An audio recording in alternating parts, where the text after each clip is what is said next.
importance to the future of the company. Abraham, on returning to his office, knew at once that something was afoot, and made an educated guess as to what it might be. Shortly afterwards, he received the urgent call to return home, as David had been found unconscious on the conservatory floor. Later, he'd questioned Adams at some length about Hawke's meeting with the old man. Adams, sporting a severely swollen hand, proved to have an excellent, if biased, recall of what had transpired, painting Hawke very much as the villain in the proceedings. David's funeral and the Shiva that followed it has given Abraham time to brief John Miles and Bramwell Cumming, and to arrange for Sir Samuel Sopworth to be at the board meeting. Not only is Sir Samuel's firm the accountants for Solomon and Tekelman, but he, as does Abraham, sits on several government committees, and is in addition a member of the Wartime Board of Industry. Sir Samuel has also arranged for a high government official to sit in on the meeting as an observer. Hence the anonymous presence of Parkin from the Ministry of Trade and Customs.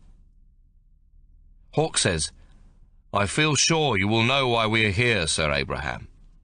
As of this moment, Victoria Tekelman, her brother Ben, and I hold a majority shareholding in our jointly owned company." "Ah, so you would like to resume as chairman, is that it?" Abraham interrupts. But before Hawke can reply, he continues, "Well, it may not be quite as easy as you think." He nods at Bramwell Cumming, the barrister. "Ah, yes, by no means an open and shut case. In fact, rather more shut than open, I'd say." Cumming glances at John Miles. "We are at war. The rules change, Mr. Solomon. Pertinences more powerful than ourselves are brought into play." He looks to the end of the table, at Sir Samuel.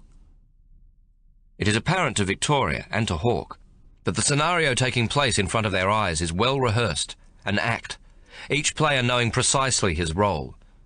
She is witnessing the rich and famous scratching each other's backs. Victoria glances at Hawke, and she can see his amusement. "With the greatest respect, Sir Abraham," she says quickly, "my grandfather has not completed what he intended to say." Sir Samuel Sopworth ignores her interjection, determined to deliver his lines. "There is a great deal of government money tied up with this company, Mr. Solomon. Contracts that are vital to the war effort and which cannot be placed in jeopardy by any sort of interruption by, palace revolution. The Prime Minister, Mr. Fisher, and the Minister for Defence, Senator Pierce, have the greatest confidence in Sir Abraham. They have this very week declared Solomon and Tekelman a vital war industry, and I can assure you they will not take kindly to any changes in management at the very top." "They will simply not allow it," Bramwell Cumming affirms. Quite, John Miles adds. "Not to be tolerated. War industry, too important." Victoria thinks how Hawke was right about the pragmatism of politics. Andrew Fisher, the recently elected Labour Prime Minister, is already in bed with the capitalists. Hawke puts up both hands. Gentlemen, a moment, please. You have not heard us out. In the words of Mark Antony, I come to bury Caesar, not to praise him. Except in my case, there is no duplicity involved, no dastardly plot, no assassination." "What do you mean?" Abraham asks, surprised. "It's been all too clear what you intend to do. Good God, man, do you take me for a complete fool? But you won't get away with it, Hawke Solomon. You'll not be chairman just yet," he repeats. "Sir Abraham, I don't think any of you are listening to what my grandfather is saying. Perhaps you may allow him to explain our position fully, before you all go off half-cocked once again," Victoria says in a peremptory voice. There is a stunned silence. The three men on the opposite side of the table, as well as Sir Abraham, cannot believe what they've just heard from the young woman seated next to the giant black man. "Half-cocked? Did you say half-cocked?" Bramwell Cumming expostulates. He leans forward and glares at Victoria, intending to intimidate her. He is a large, heavily jowled, bulldogish sort of a man, with a florid whisky complexion, the school bully grown older but not any wiser for the years he's put behind him. "Damn cheek! Who do you think you are, young woman?" Victoria meets his threatening stare with a calm, clear-eyed gaze. "Yes, and now you're doing it again, Mr. Cumming.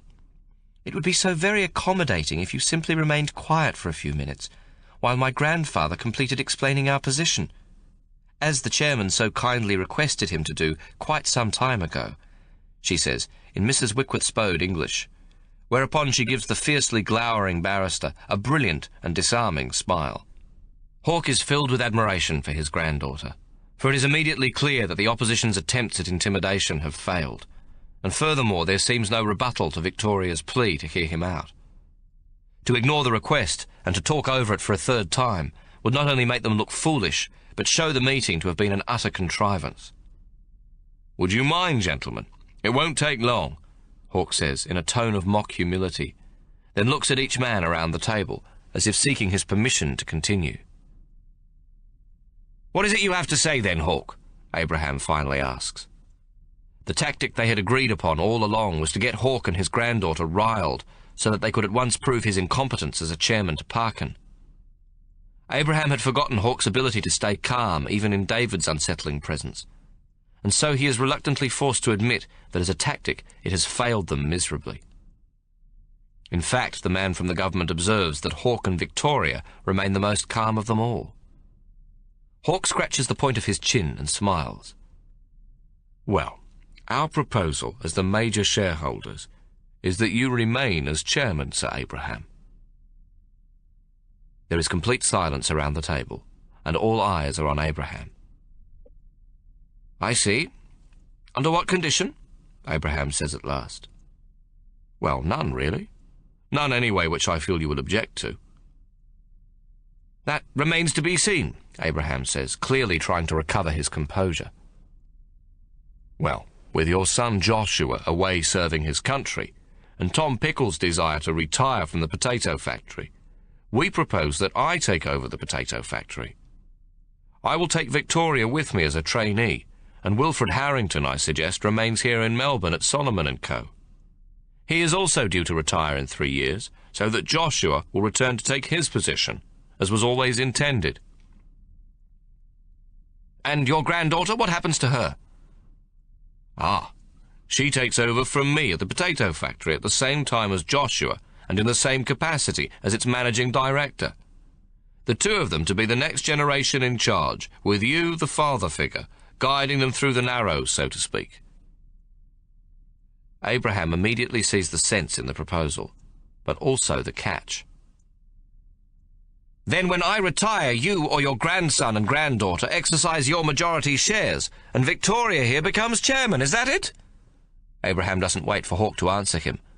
"Well, I'm not at all sure that I'm willing to agree to such a proposition." "Nor should you." Hawke grins and turns to look at Victoria. "My granddaughter here informs me she won't agree to it either." Hawke takes a breath and continues.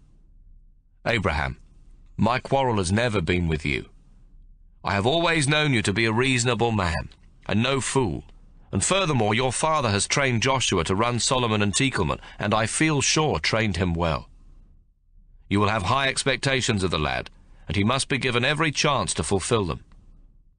But not without some stiff competition to brace his resolve. Prizes easily won are as easily lost, and I shall probably be dead when all this comes about anyway.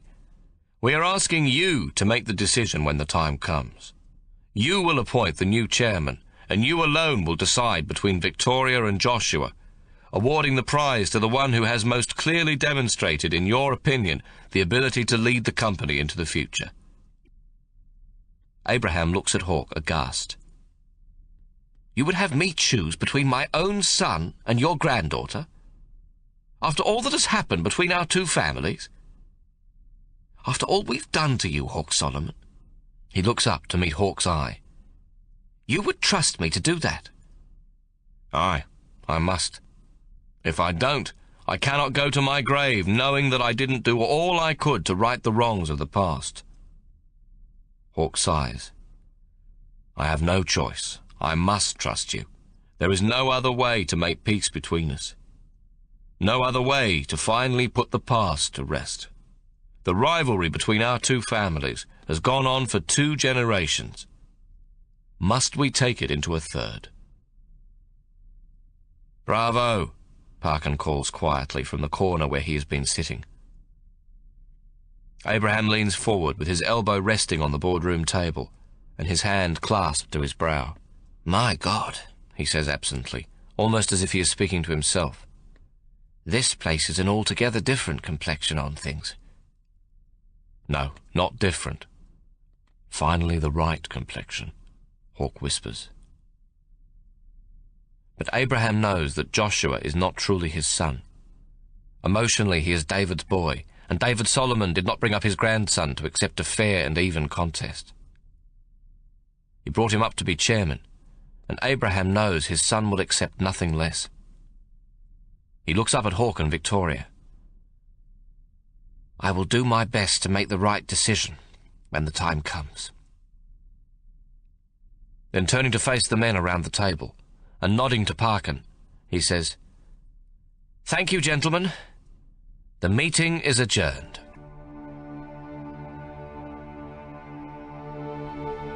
Book 2. Chapter 9.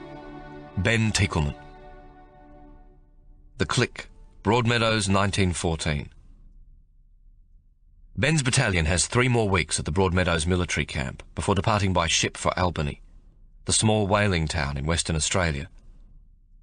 This is where the convoy of ships destined to take the Australian and New Zealand forces to Egypt will congregate in King George Sound, a narrow, isolated passage of water between the mainland and a ridge of island hills that forms a natural barrier of protection for the tranquil stretch of deep water from the rest of the Indian Ocean. The last 2 weeks of Ben's stay in the Broadmeadows camp are comparatively easy-going, although the bugle still gets them up at dawn, followed by morning kit and tent inspection, physical jerks, squad and rifle drill, bayonet practice, and if a route march is not scheduled for the day, an afternoon lecture for sergeants on basic hygiene for the troops. In addition, once a week there is musketry practice on the rifle range, an exercise intended to get the platoon accustomed to the short magazine Lee Enfield, known in the military vernacular as the SMLE. It is a simple daily routine, designed to be busy enough to keep an infantryman's mind on the job, and only made difficult by the constant mud. It has been raining for most of September, and the men complain that the mud at Broadmeadows makes everything they do seem twice as hard to accomplish, while kit and uniforms are impossible to keep clean. They are not to know that the mud of Ypres, Pozières, the Somme, and a dozen other battlefields will one day make Broadmeadows seem like paradise on earth. Ben has been seconded to the 5th Battalion, 2nd Australian Infantry Brigade, and has been given a temporary platoon consisting mostly of city types recruited in Melbourne. Though initially bitterly disappointed that he couldn't return to Tasmania, Ben makes the best of the situation, the consolation being that he will see a little more of Hawke and Victoria before departing overseas. He has a platoon of young blokes who are keen as mustard, but have limited knowledge and, for the most part, no previous experience with a rifle. He has come to realise that all the other standard military procedures can be taught on a parade ground, but learning how to use a rifle is not something a lad from the city can pick up after firing a few rounds at a stationary target on the rifle range. Ben has never regarded himself as a typical soldier, and while he accepts the need for discipline involved in the mindless pursuit of parade ground drill and obedience without question, he doesn't necessarily believe that it is the best way to stay alive. Taking the initiative and the ability to improvise have always been a part of his character. He also knows he isn't going to change the army mindset, and so he concentrates on teaching his platoon useful skills, most of which revolve around 3 aspects of life in a trench: food, personal hygiene, and knowing how to kill, preferably at a reasonably long range with a rifle.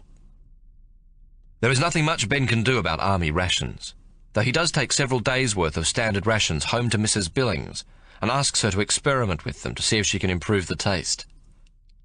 Martha is, of course, totally scornful of the ingredients she has to work with. She examines the tin of bully beef, turning it around in her hands. "Fray Bentos," she says, reading the label. "Sounds foreign to me. Foreign muck, is it?" Ben shows her how to turn the key to open the can. "Never seen such an assortment of rubbish in one tin," she sniffs. "Wouldn't give it to me cat." As Sardine, her cat, eats a lot better than any trooper, Ben thinks this is not too much of an indictment. "Fat and gristle and not much else if you ask me. Can't do nothing with this," Martha whinges. However, she works hard at making culinary improvements, and the results are not too bad, but unfortunately involve several ingredients such as onions, Worcester sauce, tomatoes, and a number of other tasty additions that are unlikely to crop up in a frontline trench. But she does create what she refers to as a hurry curry, which seems halfway practical, as a tin of curry powder is small and long-lasting if used judiciously, and not entirely a burden when carried in the infantryman's 90-pound kit. Furthermore, if a handful of raisins are added to the pot, they plump up a treat, and the dish is even further enhanced. Ben purchases 2 small tins of curry powder for each of the 35 men in his platoon. There is a great deal of gratuitous comment about these new field rations, and very little of it is complimentary. Curry is a new experience for the city lads, and few, if any, of them can cook anything more than the ubiquitous soldier's stew, a rind of bacon boiled in a billy of water. But in the months ahead, they will become miserly with the dispersal of their precious tins of curry powder. However, with the army biscuit and the standard ration of tin jam, Martha Billings creates what will become a culinary triumph in the trenches. To grind down an army biscuit is in itself a major task, because they are so hard. There is a popular myth that carried in the pocket over the heart, the army biscuit is certain protection against the German Mauser, as it is guaranteed to be bulletproof. Most soldiers believe that at the outbreak of war, Arnott's, the great Australian biscuit maker, released a huge warehouse of army biscuits that they'd stored since the end of the Boer War. But the biscuits had grown so hard that they defeated even the weevil, and couldn't be smashed with the butt end of a Lee Enfield, and so were patently beyond the capacity of the human tooth. Martha grates the biscuit first, then mixes the crumbs with a pinch of salt, a little sugar, baking powder and water, until it can be moulded into 6 small tart-shaped cups. She fills 3 of these with apricot jam and covers them with the unfilled cups, pressing down gently so that the end result is a flattened disc about an inch high.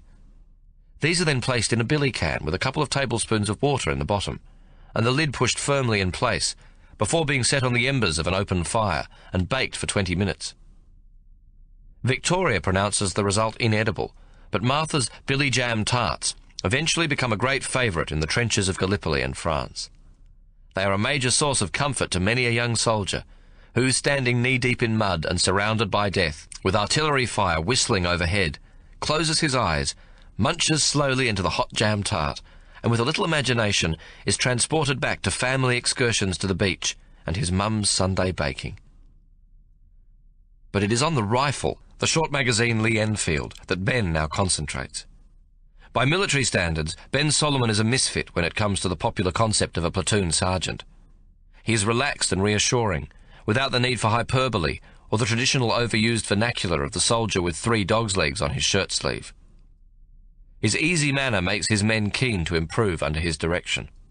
At the rifle range, while the other sergeants are yelling, threatening, insulting and cussing the greenhorns in their platoons, Ben spends time with each of his men explaining the basics. He watches them carefully as they fire off a round, correcting their action. "Give the trigger a gentle squeeze, lad, like squeezing a tit. No, don't shut your eyes when you fire." He shows them how to adjust their sights, how to correct an error or bias in the rifle itself, demonstrating the right way to position themselves to maintain firing for long periods without becoming cramped or shooting erratically. Ben strives to give them confidence in themselves, accepting the mistakes they make as beginners, and never humiliating them in front of their comrades in arms. After the second musketry session, Ben makes his platoon sit down in a quiet spot under the shade of a large angaphora near the firing range and talks with them. "Nobody gets to be a good shot in a hurry, lads. I ain't yet come across a bloke who was a natural. To use a rifle properly takes patience and some learning," he grins, "even a little love and imagination." He picks up a rifle belonging to one of the infantrymen, and almost immediately the Lee Enfield takes on a different look in his confident hands. It is as if the rifle and the man have a natural affinity with each other. "Now this thing is a pretty clumsy weapon," Ben begins. "It's a rod of steel and a chunk of wood, and it ain't friendly neither. It kicks you if you don't hold it tight enough, and jams up on you if you don't oil and care for it properly, just like a flamin' Sheila."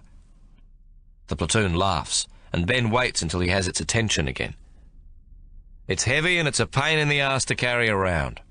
Add a bayonet to it and it becomes a top-heavy spear that can't be thrown and isn't that easy to stick into someone's gut." He brings the rifle to a horizontal position at about waist height, cupping it halfway along the stock with his left hand, and working the bolt action smoothly with his right.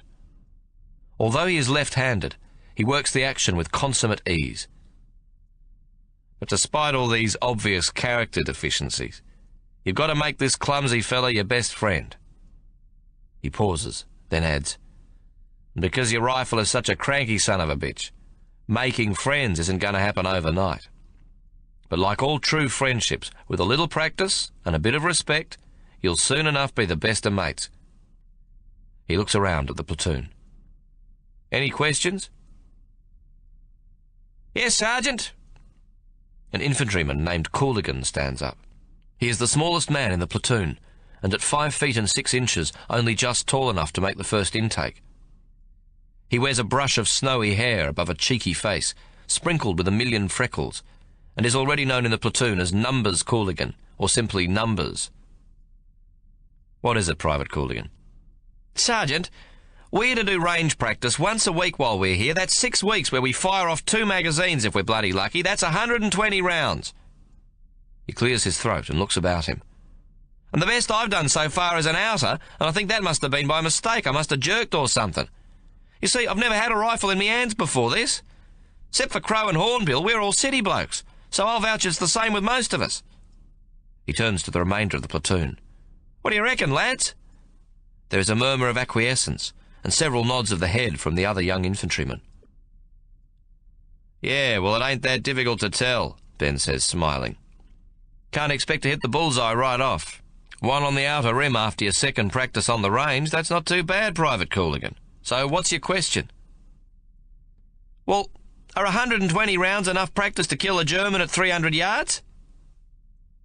Well, in terms of not firing a shot in anger, that's about all the firing practice you're going to get. All I can say is I hope it's enough when the Hun aims his Mauser at you.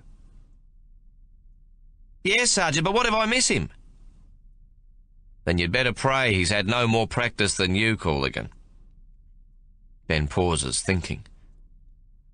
While I admit there's nothing quite like using live ammo, firing a rifle isn't the only way to get to know your weapon. He looks at the faces around him. Remember, it's not the bullet that does the killing, it's you. It's you or the Hun, and the difference between the two of you is simply practice with a rifle or a bayonet. Practice holding your rifle, practice carrying it, practice firing it with an empty magazine in all sorts of positions. Practice squeezing the trigger 10,000 times until you can do it in your sleep. Practice ejecting a spent cartridge, reloading and firing until you can do it in 3 or 4 seconds without taking your eye off the enemy position. Practice hitting the enemy in your imagination. Ben sees the grins on their faces at the idea of this. No, really, I mean it. See the Hun in your mind's eye. See the bastard cop your bullet. See him jerk back suddenly. See him clutching at his gut. See him topple. Hear him scream out his mama's name as he sinks to his knees and coughs blood. Do it all in your imagination 1,000 times. Get so that's what you see without thinking when you fire a shot in anger. Half the skill of firing a rifle effectively is about total confidence in yourself and your rifle. It's about not having to think about what you're doing. Ben lifts the rifle he's holding up to his chest. You can look at this weapon in 2 ways.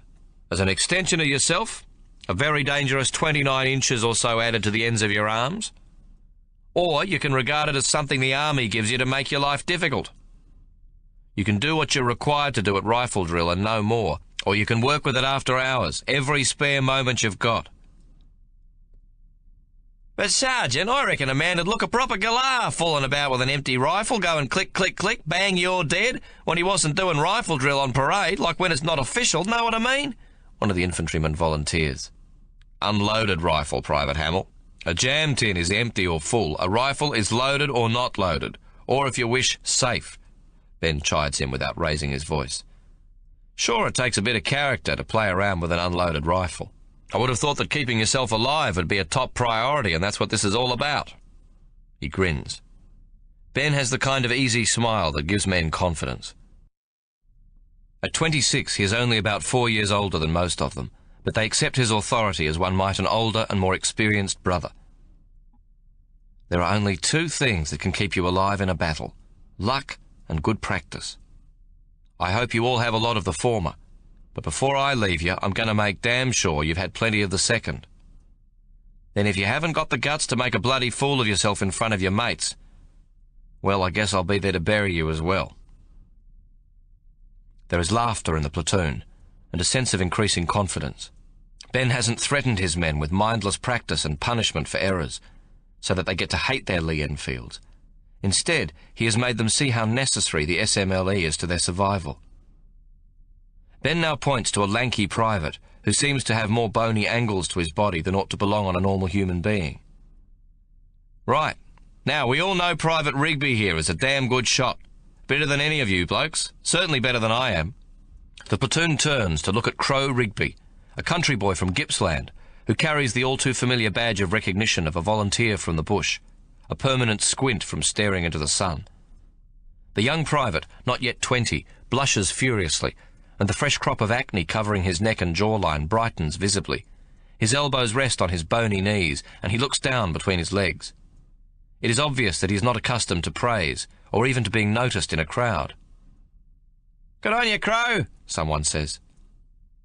Crow Rigby has earned his nickname because of an incident on the very first occasion the platoon is taken onto the firing range.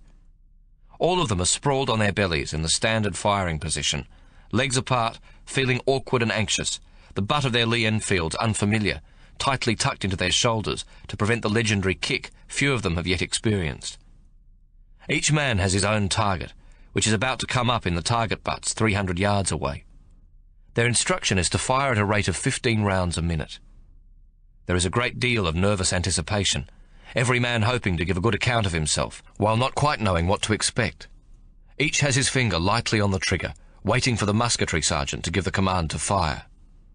Moments before it comes, a crow, cawing and flapping its wings, suddenly alights on the top of a flagpole, a good 20 yards beyond the end of the firing range.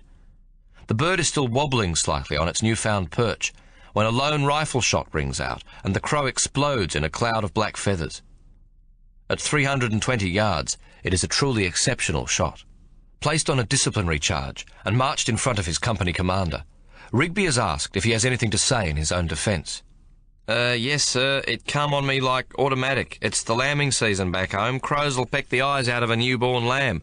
Can't have one of them buggers hanging around the paddock, can you, sir?"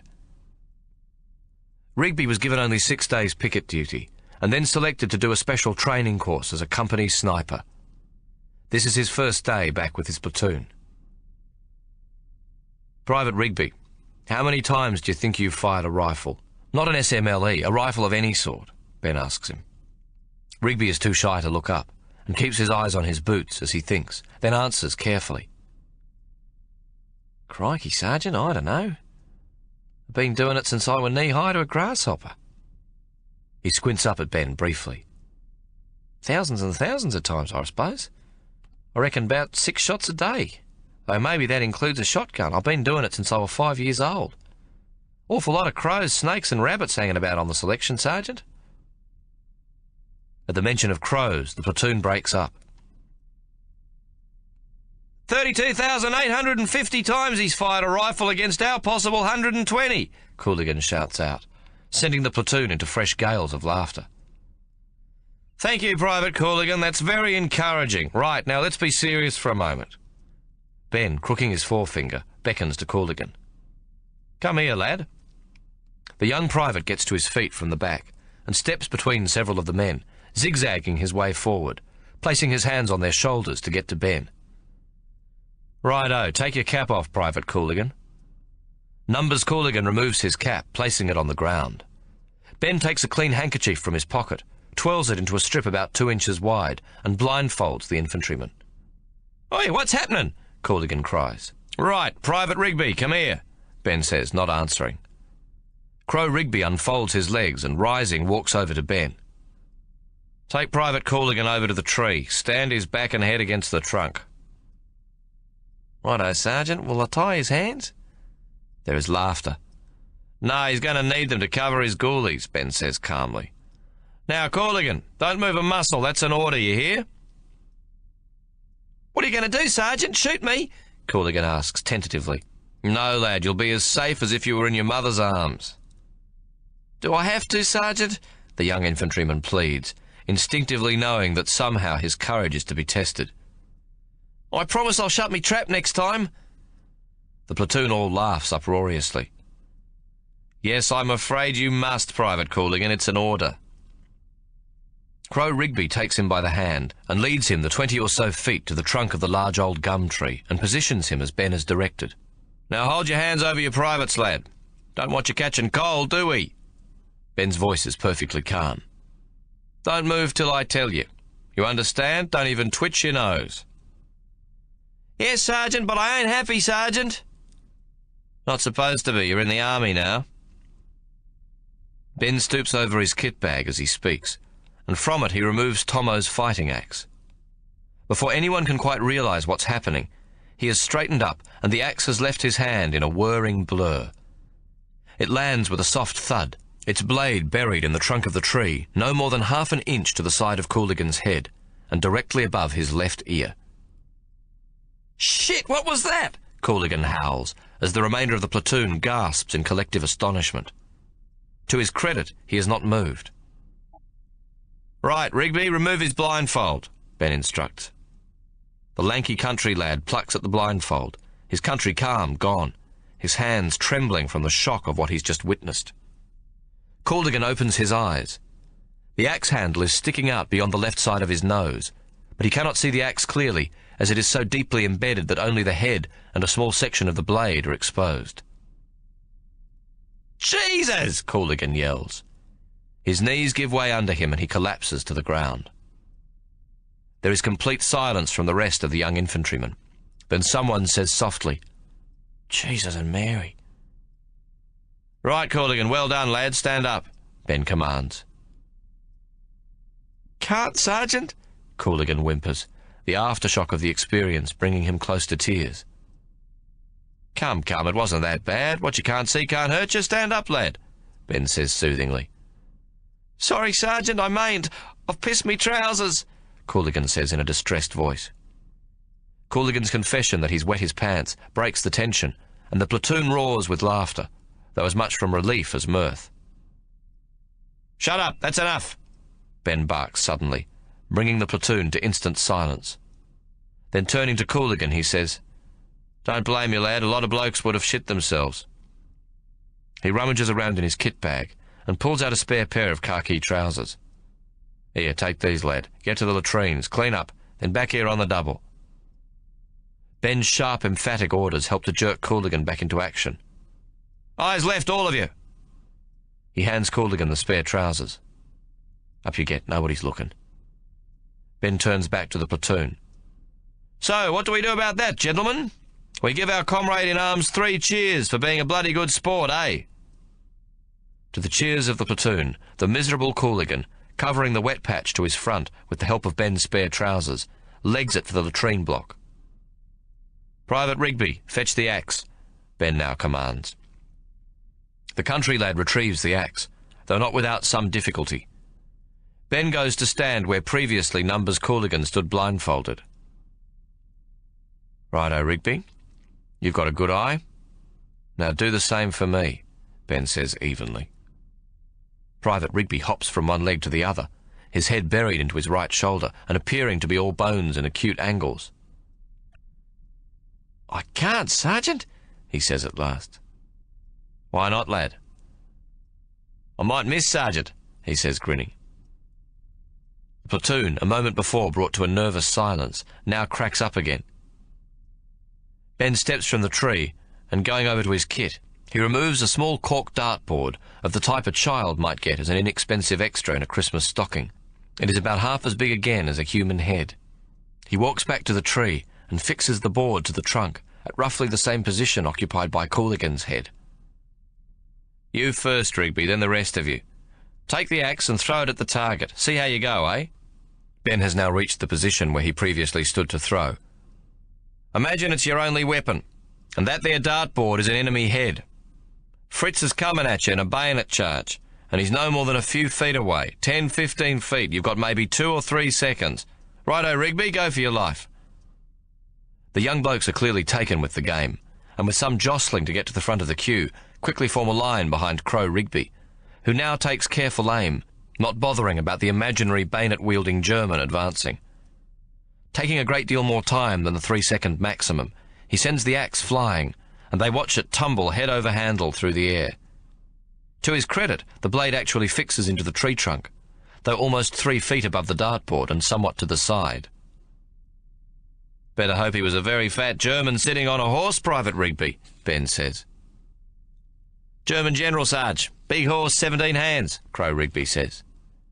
"Well done anyway. Who's next?" Rigby and one other young infantryman are the only ones who manage to get the blade of the axe into the tree, while the others either miss the trunk or the head of the axe bounces off the trunk and falls to the ground. They have almost completed the exercise when Cooligan arrives back wearing Ben's trousers.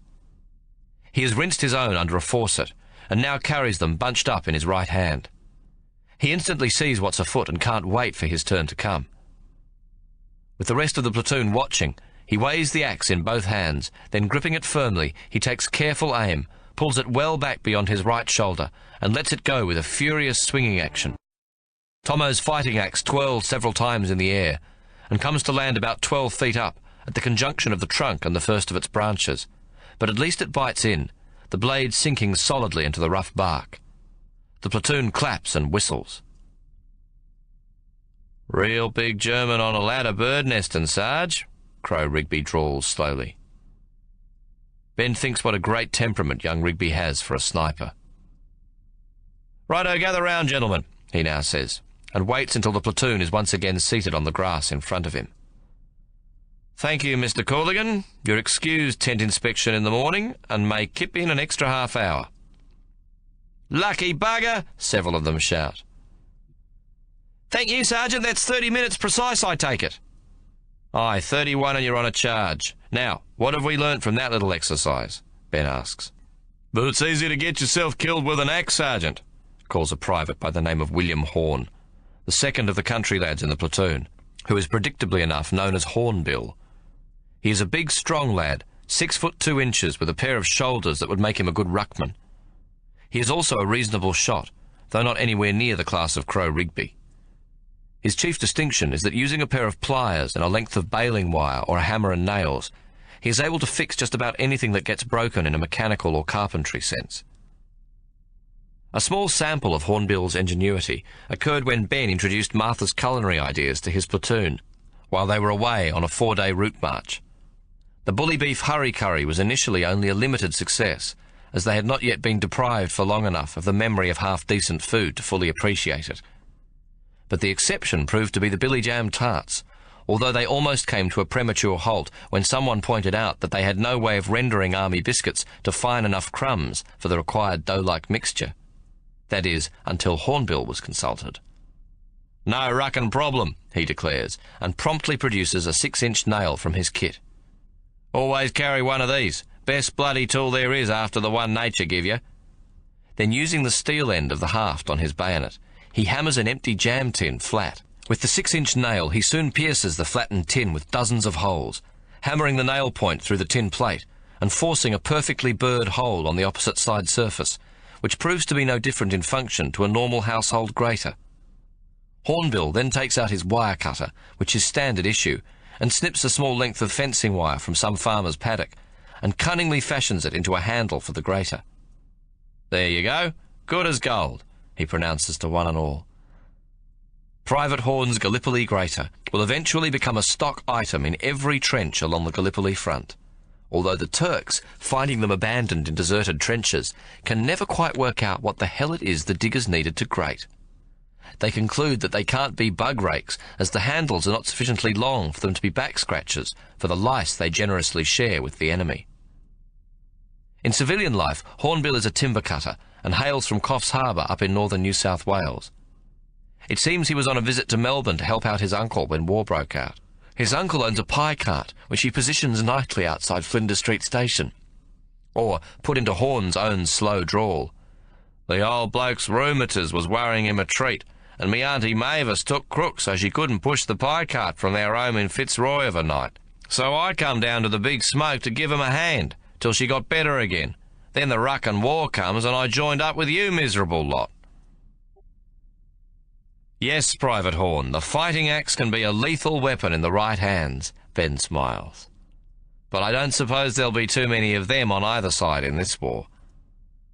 "Reckon I'd have one of them instead of a bayonet any time," Horn drawls. "Not much you can do with a bayonet, it don't even chop timber good." Ben ignores this last remark, as it will necessitate a lecture on the uses and abuses of the infantry bayonet. He runs his eyes across the sitting infantrymen. "Anything else we may have learned?" "Practice, Sergeant. Everything takes practice." The answer comes from a serious-looking lad named Spencer, with the stocky build, dark hair and obsidian eyes of his Welsh ancestors. He has a naturally scholarly look about him, enhanced by the fact that he is constantly found wearing a pair of reading spectacles and with his nose in a book. He passed the required Army eyesight test simply by memorising the complete eye chart, and is known in the platoon as Library, as he always seems to know the answer to every question they are collectively asked. Right, Private Spencer. Ben would have preferred someone else to have come back with the answer. He is concerned that rather than think for themselves, too many have come to rely on young Spencer to answer for them. He picks up the axe and absently strokes the slightly curved blade with the ball of his thumb.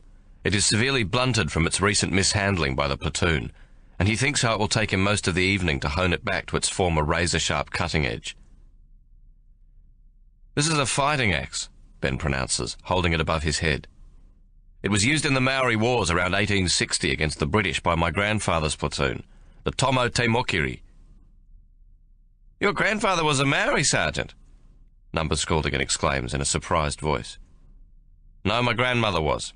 My grandfather was a first-generation Tasmanian, a timber-getter like Private Horn here, but from the southwest wilderness. He perfected the use of the fighting axe for the Maori and made it a very effective weapon." "He fought against the British, Sergeant?" Spencer asks quietly. "Yes, Spencer, the British aren't always on the side of God, but that's enough of that," Ben says, impatient to continue. "The point I'm trying to make is that Private Rigby here is a great shot because he's practiced most of his life. I guess I can do what I did to Private Courtenay for the same reason.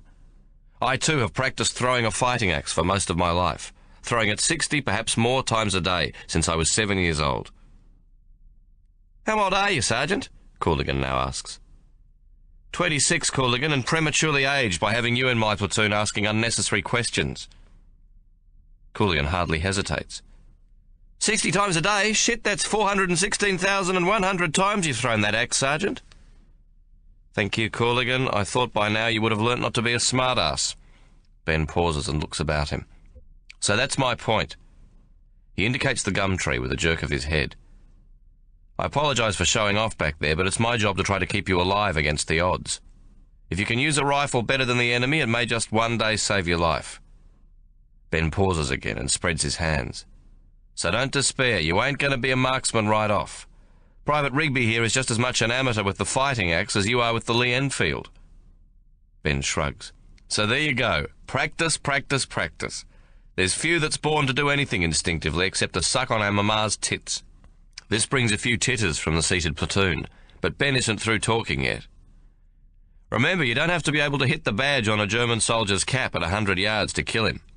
A metal jacket will make a fair bit of mess wherever you hit him. Remember, you've got a target as big as yourself, and the enemy has the same, so always conceal as much of your body as possible. If you've practiced holding a rifle, firing it, spending time with your SMLE, then when you're firing at the enemy, the accuracy will come to you soon enough. Statistics gathered in the Crimean War and again in the Boer War show that only 1 in 100 rounds fired will cause any sort of damage, that is, find its mark. You can improve on that statistic. The platoon that uses its concerted and practiced firepower effectively and aims accurately is the one most likely to stay alive. The enemy is least likely to directly attack a section of the trenches where the firepower is accurate and sustained. Now, do you understand me, you blokes? Get to know your rifle and you may just come out of this war alive." Over the subsequent weeks, Ben's platoon is constantly jeered at, the other platoons in the battalion and the company chiacking them mercilessly. They become known as trigger clickers because of the manner in which they constantly practice with an unloaded rifle. There is even a chant some wag has dreamed up. "Tiddlywinks, young man, get a woman if you can. If you can't get a woman, get a trigger-clicking man." However, on the final occasion Ben's platoon appears on the firing range, they achieve the highest aggregate ever scored at Broadmeadows.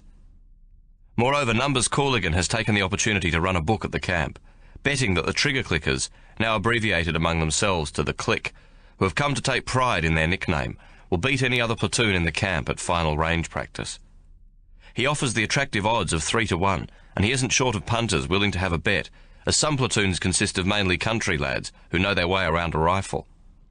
After the big win, he shares his takings with the others, making every man in the platoon £2 richer, 8 days' pay after deductions. "So what if you'd lost, Private Courtenay?" Ben inquires, while graciously accepting the £2 Courtnay proffers after the shootout. No way, Sergeant. I give the scorer at the shooting range £2 to give me the total score of every platoon in the battalion for all 6 times we've been on the range. By the time we got to the last practice, we was an average of 30 points ahead of the second best. That's a fair margin to play with. He pauses and taps one forefinger against the other, explaining. Now, with Crow Rigby shooting a possible 100 or near as damn it every time we go out, he taps his forefinger a second time, and taking into consideration that 1 or 2 of us is going to go off the boil, so deduct, say, 20 points, we'd still have won hands down. It's averages, Sergeant. Numbers don't lie. He pauses. A champion horse don't win every race he runs, but if you know the form of all the horses in the race and put him in accordingly, let me tell you, he ain't going to get beat too bloody often. What did you do in civilian life, Courtnay? I seem to recall you were a strapper, that right? Nah, I only said that because I hope to get into the light horse, Sarge. Fancy them emu feathers in me hat. He continues. But they found out soon enough I couldn't ride. Never been on an horse in me life. Bookmaker's clerk, Sergeant. Me uncle's an on-course bookmaker at Flemmo. I pencil for him. Courtnay's the name, numbers is the game. Ben waves the £2 notes Numbers Courtnay has given him. Well, thanks for including me in Private Courtnay. Courtnay's hair, like all the others, has been cut short back and sides, but he's managed to persuade the camp barber to keep the front a bit longer so that it looks like he's wearing the hairy part of a snow-white shaving brush above his brow. He constantly smooths it with his palm as he talks. Well, matter of fact, Sergeant, the click was, well, we was hoping, that you could sort of spend it with us. £2 each in our pocket will go a long way to drown a man's sorrows during a night on the town before we embark on the slippery dip. Lads reckon that'd be real good, final beer or 20 before we all leave home. You're on. Name the time and place. I'll be there. Hornbill, Private Horn, says his uncle will lay on the pies at cost price and throw in the sauce bottle. So we thought we'd meet at Young and Jackson's, the pub with the bollocky Sheila painting above the bar. Know it, Sergeant? She's called Chloe. Yeah, I know it. What time? Tuesday, 7 o'clock. 1900 hours, Sergeant, Numbers Courtnay says, clearly chuffed that Ben has accepted their invitation. It is October the 16th, just 5 days before the battalion will depart on the Orvieto, part of the fleet assembled to transport the troops across the Great Australian Bight to Albany, and then eventually across the Indian Ocean via the Suez Canal to Britain. Ben spends as much time as he can with Victoria and Hawke, both of whom are becoming increasingly aware that the war in Europe is not going to be over by Christmas, as all the newspapers confidently predicted when war was declared. The war of movement had started with the retreat from Mons, where in the first weeks the German successes caused consternation throughout Britain and the Empire. The Germans swept everything before them to come within 50 miles of Paris before they were finally halted by the French and British expeditionary forces at the Battle of the Marne. But it was achieved at a terrible cost to the Allies. 200,000 killed, wounded or missing in September alone, 8,000 dead at the Battle of Le Cateau, by no means the biggest battle fought, yet more had died here than Wellington had lost at Waterloo. The Battle of Ypres, still going on, promises 10 times as many. Slowly it is beginning to sink into the consciousness of thinking Australians that this is no grand excursion in Europe to which the flower of our young blood is being invited, but a bloody slaughter such as the world has never witnessed before. They wonder how Britain has managed to involve herself in such an ungodly mess. With the Turks closing the Dardanelles and thus denying Russia access to the Mediterranean via the Black Sea, it now looks increasingly likely that they will declare themselves on the German side. Most Australians give little thought to what might be. The glory of a young nation proving itself in battle is still the ideal most hold dear to their hearts. As far as the hoi polloi are concerned, all the Allied casualties prove is that we'd better get the 1st Division over there in a hurry so that our lads can have a go and show the Germans what good colonial stock can do in this made-to-order stoush. The morning of October the 21st brings a cloudless dawn, which will later be followed by bright sunshine. Victoria rises early and, putting on her dressing gown and slippers, pads through the silent house towards the kitchen to make herself a pot of tea. Passing Hawke's study on the way, she sees his light is still on. She taps on the door, which is slightly ajar, and pushing it open a little further, sees Hawke at his desk writing. "Grandfather, you're up early." What is the time, my dear?" Hawke asks absently, not looking up or pausing from his writing. "It is just after 5, not yet completely light." Victoria then realises that the curtains are drawn, and Hawke is still dressed as he was the previous evening. She knows her grandfather to be a meticulous man who bathes and changes into a fresh suit and linen every morning. He'd once explained to her that most folk think of black people as being naturally dirty. "It comes with the chocolate colour, my dear." From some deep sense of inferiority, which he has long since overcome in other things, he has accustomed himself to change his suit and linen every day, and sometimes, if the day has been hot, twice a day. "You haven't been to bed, have you, grandfather?" she chides. "Couldn't sleep," Hawk says brusquely, putting his pen away and turning stiffly to smile at her, rubbing the back of his neck with a huge hand. She sees his weary face and realizes that he is now an old man. It is only his enormous size that still gives him the impression of strength. She has also noticed that the joints of his fingers have become swollen and knobbled with arthritis, and that he has taken to holding his pen awkwardly, though typically he has not said anything about the pain he must be experiencing. "Oh, what's going to happen? Will Ben be all right?" she asks in a tremulous voice. "I hope so, my dear, though it's looking less and less like the grand picnic in Europe the recruitment posters so ardently promised our lads, the great adventure." "Grandfather, can't we do what Abraham's done for Joshua Solomon and find a nice safe position for Ben so he doesn't have to fight?" "Surely you have the influence. If Sir Abraham can, then you can too," Victoria cries in sudden despair. Hawk raises his eyebrows in surprise. "My dear, we don't know for sure that's the case with Joshua. All we know is that he's one of the few selected to go to England for further training, a singular honour, I believe." "Yes, to be on the staff of one of the fat old generals. What is it, liaison officer? It's not fair. Why should he get away with it?" "Well, someone has to do it. Joshua has been to Oxford. He knows the English and their ways extremely well. Why, he's almost become one of them, and he's a clever young man to boot. I'd say he was an admirable choice as liaison officer, wouldn't you?" "Grandfather, you know what I mean. It was fixed," Victoria reproaches him. "It's not like that at all." "Well, we can't prove that, and nor should we try to. As for Ben, how do you think your brother would feel if we even attempted to remove him from the coming fray?" Victoria sniffs defensively. "He needn't know," she shrugs tearfully. "Don't be foolish. Ben would most certainly know. He's not a lad to be easily fooled. Besides, you of all people, with your egalitarian Labour views, how could you suggest such a thing? Even if we could, it would be grossly unfair to use our influence in such a manipulative manner." Victoria begins to sob. I'm so sorry, but I can't help it. I don't want Ben to die," she howls, and rushes towards the seated Hawk, curling up on her grandfather's lap, and like the little girl he used to comfort when she was upset, she weeps against his chest. There, my dear. We simply have to hope for the best. Ben's a sensible lad and knows how to keep his nose clean. He won't go looking for trouble." "Oh, Grandfather Hawk, I have such a terrible feeling," Victoria sobs. "Ben never lets anyone do what he can do himself. He'll want to fight the Germans all on his own," she whimpers. Letting her weep for a while, Hawk finally reaches into his pocket and hands her his handkerchief. Victoria dries her eyes and then blows her nose. Rising from his lap, she stands before him, her eyes red-rimmed and now level with his own. Hawk, with a sense of shock, sees the same sudden blazing defiance in them he has only before seen in Mary Abacus. It is a defiance that brooks no possible compromise.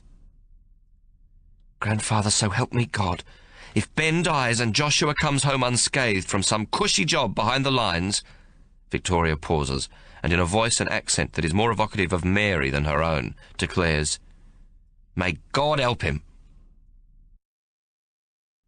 Chapter 10. The Departure.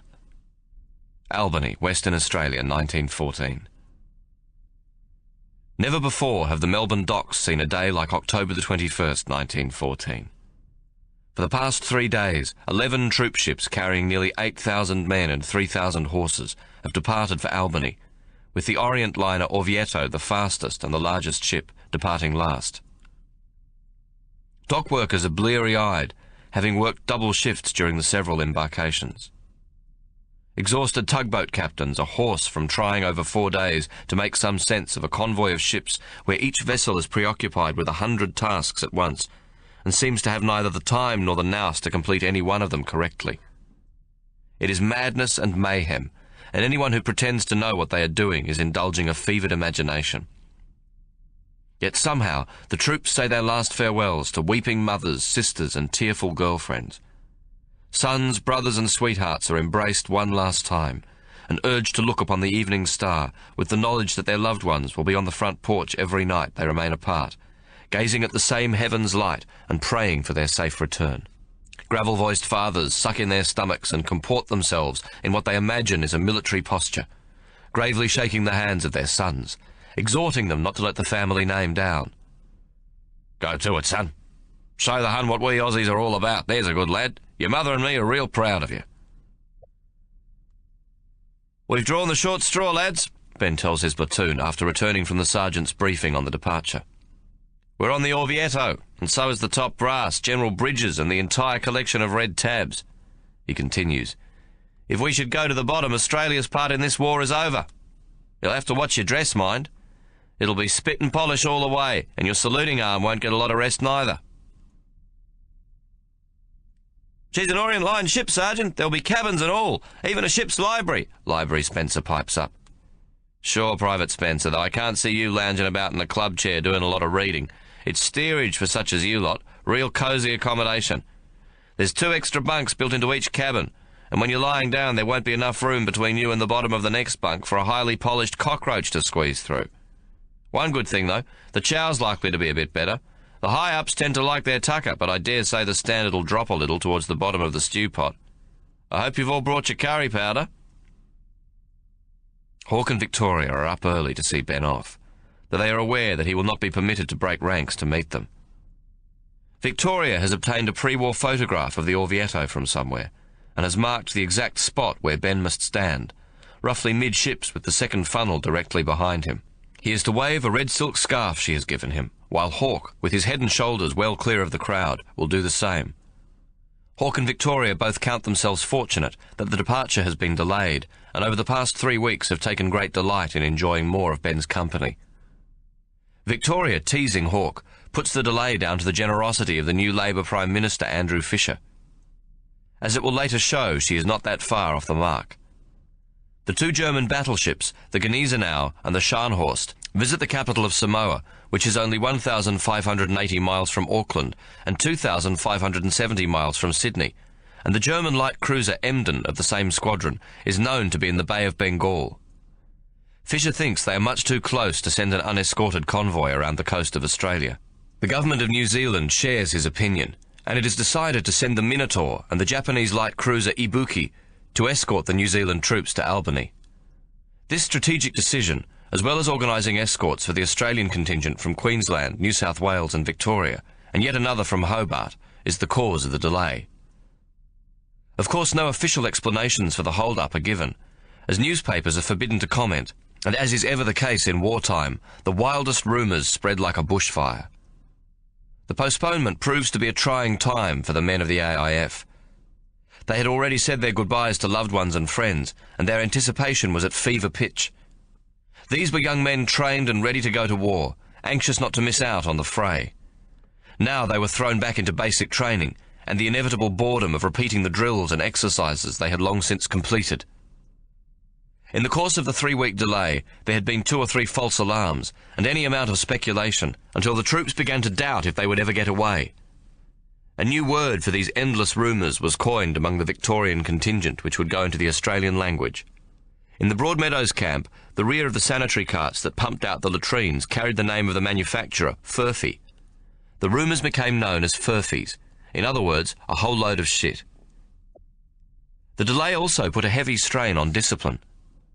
Broadmeadows camp was some 10 miles from Melbourne. To an infantryman accustomed to route marching this distance 2 or 3 times a week, carrying a rifle and full kit weighing some 90 pounds, wearing only his uniform and a little change jingling in his pocket, the city was considered a mere stroll down the lane. Army rules required every soldier to be in his blankets by 9:30, but men and officers in their hundreds thronged the streets and eateries of Melbourne until the early hours of the morning during the weeks prior to departure. Ben, taking the opportunity to visit Hawke and Victoria, was often driven back to Broadmeadows and deposited half a mile or so from the camp at around 2. On these occasions, Victoria would give her brother a last hug, just in case something happened, or the latest rumour proved to be true, and they weren't able to see each other again. On the morning of Ben's departure, she has accumulated 3 weeks of tearful farewells, and is herself somewhat exhausted by the process.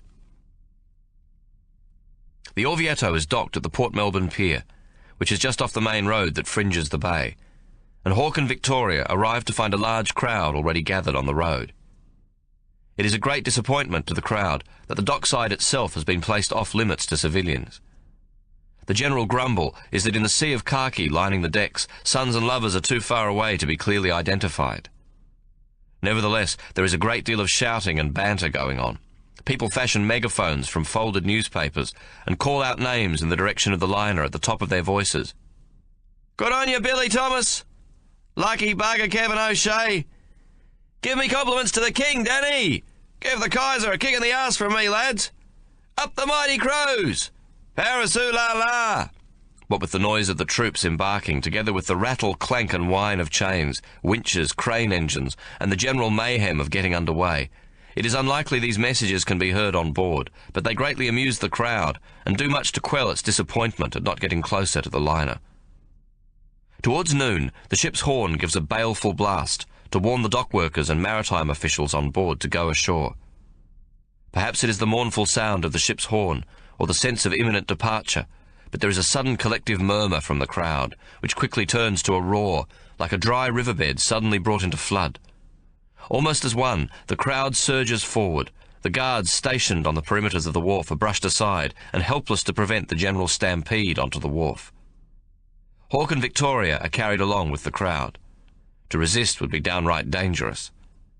So when the time comes for the tugs to finally pull the giant liner away from its berth, they have a clear view of Ben waving his red scarf more or less from the prearranged position. Hawke waves back with his scarf, and it is evident that Ben has seen them, though the noise from the crowd makes it impossible to communicate with him.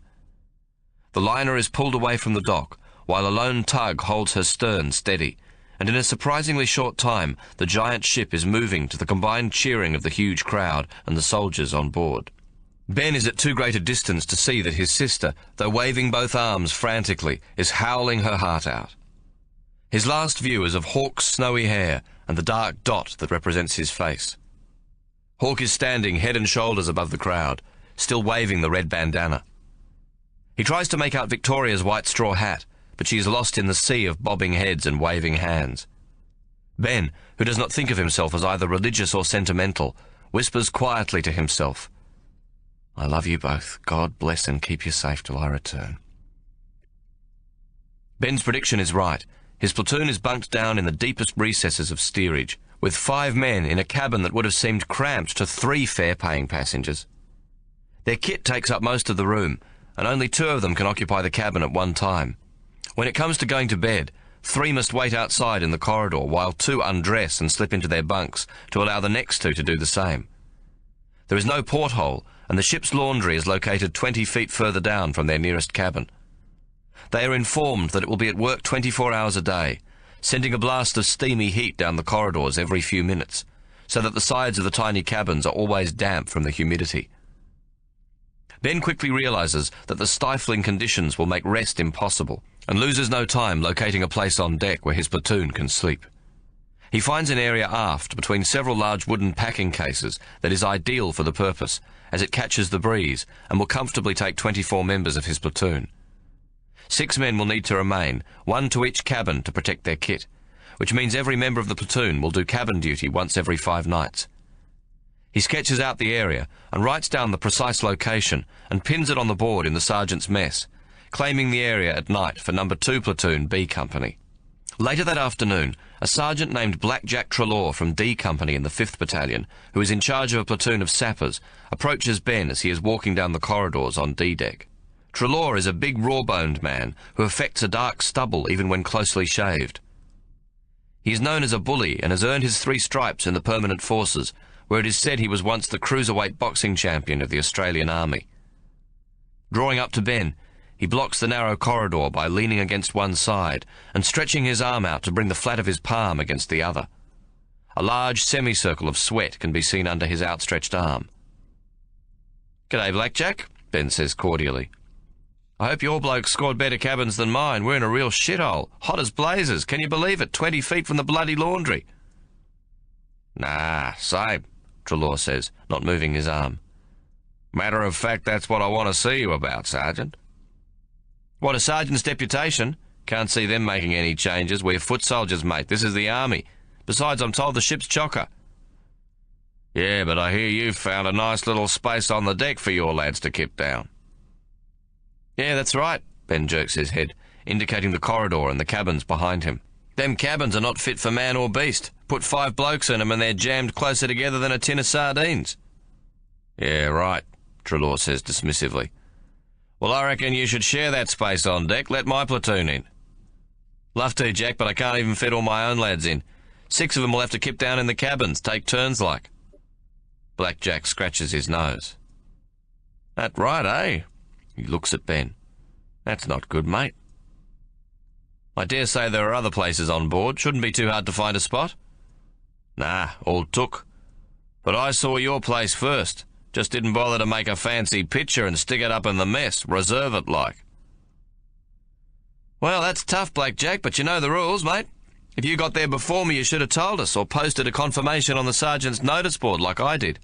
You teaching me to suck eggs or something, Teakleman? Treloar growls. Watch yourself, son. I'm permanent army, not like you lot of toy sergeants from the militia. Sergeant Teakleman or Ben, take your pick, Sergeant Treloar, but not son or Teakleman. Treloar chooses to ignore Ben's rebuke. You're Tasmanian, ain't you? Touch of the tar too, I hear. That's 2 counts against you in my book, son. I told you don't call me son, Black Jack. Treloar places his head on the biceps of his outstretched arm and grins dangerously. That's so. You're asking for it, ain't you? Asking for what? A hiding. What, from you? Yeah, none other. What for, Black Jack? The space on deck. Black Jack taps Ben's chest with a forefinger, then returns his hand to the wall. I've heard about you bastards. What's it they calls you? Yeah, that's right. Tiddlywinks young man. The big sergeant laughs. How many pretend Huns have your mob wiped out? Or is it killed with an axe? I hear you're pretty handy with an axe. You a woodchopper then? Plenty of them in Tasmania. Mostly idiots, I hear. Droolers. He smiles unpleasantly. If you want my personal opinion, your platoon are a bunch of fucking Boy Scouts. When I want your opinion, Sergeant, I'll pull the chain. Now I'd like to pass, if you please. Several infantrymen have come up the corridor intending to pass, and are held up by Black Jack and Ben, blocking the way. They hold back, waiting. There's men want to pass, Sergeant. We can continue this later in the mess if you want. Black Jack looks up at the half-dozen men, but his arm remains firmly jammed across the narrow corridor. Go on, piss off you lot or you're on a charge. Go on, Scarper. Take the portside stairs, lads, Ben calls after the retreating soldiers. Tell you what, Sergeant Teakleman, I hear there's to be boxing on the foredeck, entertainment for the men. What say I fight you for that deck space? 3 rounds. Winner takes the space. Can't be fairer than that now, can I?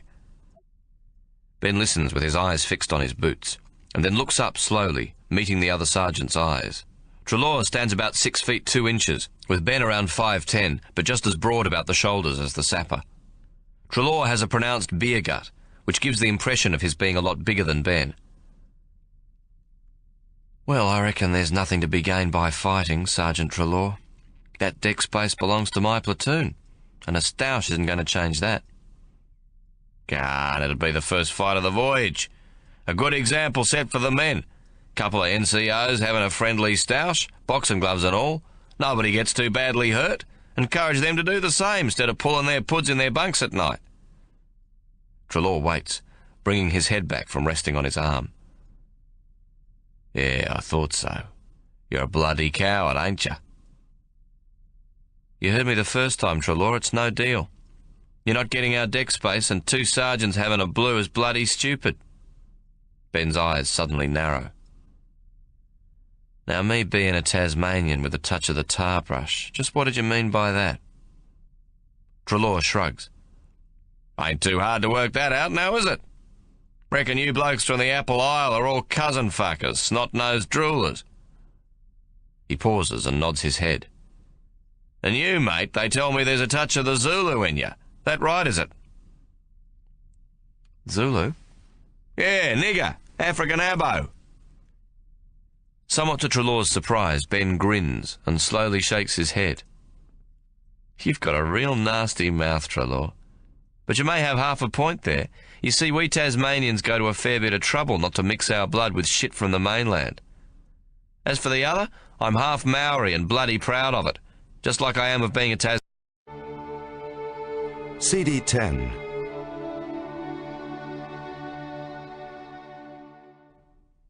I've been to your little island, son. It's the arsehole of the known world. Oh, yeah? Just passing through, were you? There is a sudden burst of laughter from behind Treloar's back. He is unaware that several infantrymen have come up again and are standing behind him waiting to pass. It is obvious most have heard a fair bit of what's been going on. At Ben's put-down of the bully sergeant, they prove unable to contain their mirth. Treloar spins around, furious. "Go on, fuck off!" he shouts at the men, but in doing so he is forced to drop his arm so there is space for Ben to pass him. Ben smiles at Treloar. "I've got to be off, Sergeant. Urgent rifle-clicking practice with my platoon."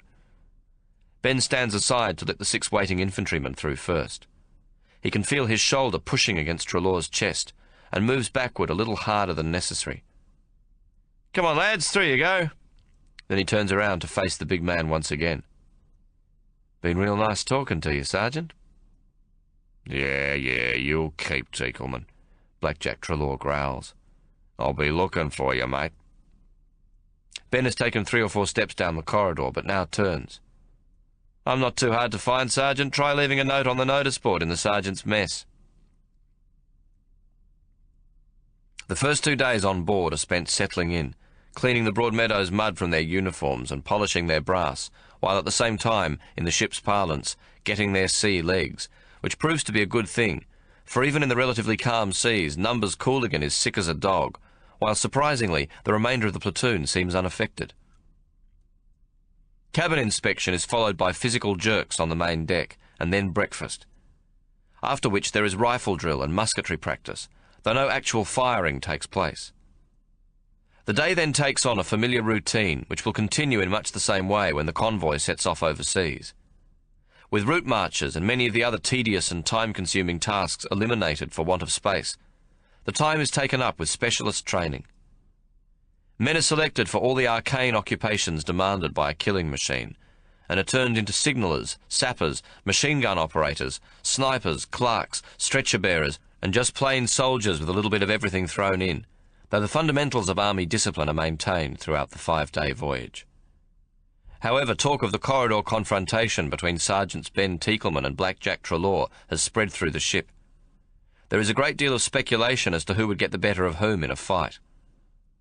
The fights are on every night in a ring set up on the foredeck, and named by the troops the Stoush Palace. It proves to be the most popular entertainment on board, and Blackjack Treloar is always there, sometimes acting as a referee, and on 3 occasions even entering the ring himself. On the first occasion, he knocks out his opponent in the opening round, and on the next occasion, the referee ends the fight in the first minute of the second round, awarding it to Treloar on a TKO. The third is another knockout towards the end of the second round. Treloar is a fighter who likes to work the ropes, pushing his opponent into a corner and letting him have it with a barrage from both fists, relying on his strength and aggression to batter through his opponent's defence and put him on the canvas. All 3 bouts end with a spectacular uppercut, and Numbers Cooligan, pronouncing himself an expert, calls Treloar a one-punch Johnny. Treloar's flailing fists invariably force his opponent to his knees while he hangs onto the ropes, whereupon the sapper sergeant takes great delight in delivering the coup de grace to his undefended chin. There is something about the way Blackjack fights that makes the audience yearn for an opponent who will take him on. All of the men who climb into the ring with him are game enough, but have little previous experience of the sport. They are big blokes, but generally clumsy with their fists, and don't know their way around the square canvas. Some may know how to mix it well enough in a pub brawl, but getting the hang of the Marquess of Queensberry's rules in a pair of 10-ounce boxing gloves proves quite another matter. It is obvious that Treloar has the advantage of previous experience in the ring, as well as being enormously strong in short bursts. He is the undisputed heavyweight champion of the Orvieto, though the audience is reluctant to talk him up. After the confrontation in the corridor, Ben's name is most often cited as the opponent they would like to see, though it is not known whether Ben is a boxer, and even if he was, he would be a light heavy, giving Treloar at least a 20-pound advantage in the ring. After the way Treloar has disposed of his opponents, there are no more contenders for the heavyweight division, but there are few outside his own platoon who believe he has earned the title fair dinkum, and it is plain he is neither respected nor admired. There is something of the braggart about him. He is rough trade, and his platoon of sappers, who are going to war with picks and shovels, is made up of men who have been labourers all their lives, and fit much the same description. By way of contrast, they take great pride in their fighting sergeant, and they begin to taunt Ben's platoon, giving it the sobriquet Sergeant Chopper and the Bang Bangs. Passing a member of Ben's platoon, they'll aim an imaginary rifle and say, "Bang bang, you're dead." It is childish stuff, but nevertheless humiliating, and while none of Ben's platoon will say so, they all secretly wish Ben was as effective with his fists as he is with an axe, and that he'd climb into the ring and give Treloar the licking he deserves. They do not have any doubts about their sergeant's courage, but would like him to be the instrument of Treloar's demise, bringing the incident in the corridor to its rightful conclusion with the good bloke triumphing over the bully. Though Ben has won the war of words, the men hunger to see the living shit beaten out of Blackjack Treloar, so that there will be no more conjecture. With young warriors, the word has never been mightier than the sword. It is not only the incident in the corridor that gives the speculation impetus, but also the fact that Ben Teekleman has on a second occasion single-handedly put Treloar's platoon in its place, though unfortunately it does not directly involve Blackjack Treloar. On the third night out at sea, when Ben's platoon is bedded down on deck, 6 members of Treloar's platoon, no doubt with his tacit approval, decide to teach Ben's platoon a lesson. The story has become somewhat embellished in the retelling, receiving a good start towards mythical status at the hands of Numbers Cooligan, whose accurate accounting is strictly reserved for arithmetical calculations. However, Library Spencer has written the incident down in the illicit diary the army has forbidden soldiers to keep. His version is without the Cooligan flair, but has the virtue of being scrupulously accurate. They are crossing the Great Australian Bight with the sea uncharacteristically calm, and with a full moon in a cloudless sky, making the deck seem almost in daylight. Around 1 in the morning, Crow Rigby, who has been placed on guard duty by Ben, sees 6 men approaching, carrying what can clearly be seen as pick handles. He shakes Ben awake. "Reckon we've got visitors, Sergeant," he says quietly. Ben rises quickly. "How many?" "6. They've got pick handles." Ben takes Crow Rigby by the elbow and guides him behind a large packing case lashed to the deck so that they can't be seen by the advancing men. The 6 would-be attackers move forward in a half-crouch, with one of them 4 feet or so ahead. He holds his hand up as an indication to advance slowly and quietly. When he is close enough to the first of the sleeping men, Ben leaps from behind the packing cases with an ear-piercing cry, and Crow Rigby sees for the first time that he carries his fighting axe. Before the forward man has time to lift his pick handle, Ben has jabbed the blunt end of the axe handle hard into the attacker's mouth, taking out several of his front teeth in the process. The soldier gives a startled howl, and before he has time to sink to his knees, Ben has reached the next man, slapping him on the side of the jaw with the axe head and sending him sprawling to the deck, the pick handle flying from his hands. The third attacker has managed to get the pick handle above his head, and as he brings it down, Ben parries the blow by holding the fighting axe at each end. Then, in a lightning-fast gesture, he scrapes the axe handle along the pick handle and down onto the hands of the third attacker, breaking his grip and his fingers so that the pick handle clatters to the deck and the man lets out a cry of sudden pain.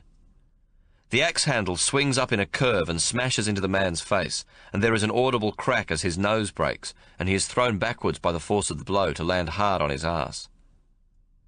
The first 2 men lie moaning and sobbing, sprawled on the deck, unable to rise as the third attempts to get to his knees, clutching at his face with one hand while steadying himself with the other.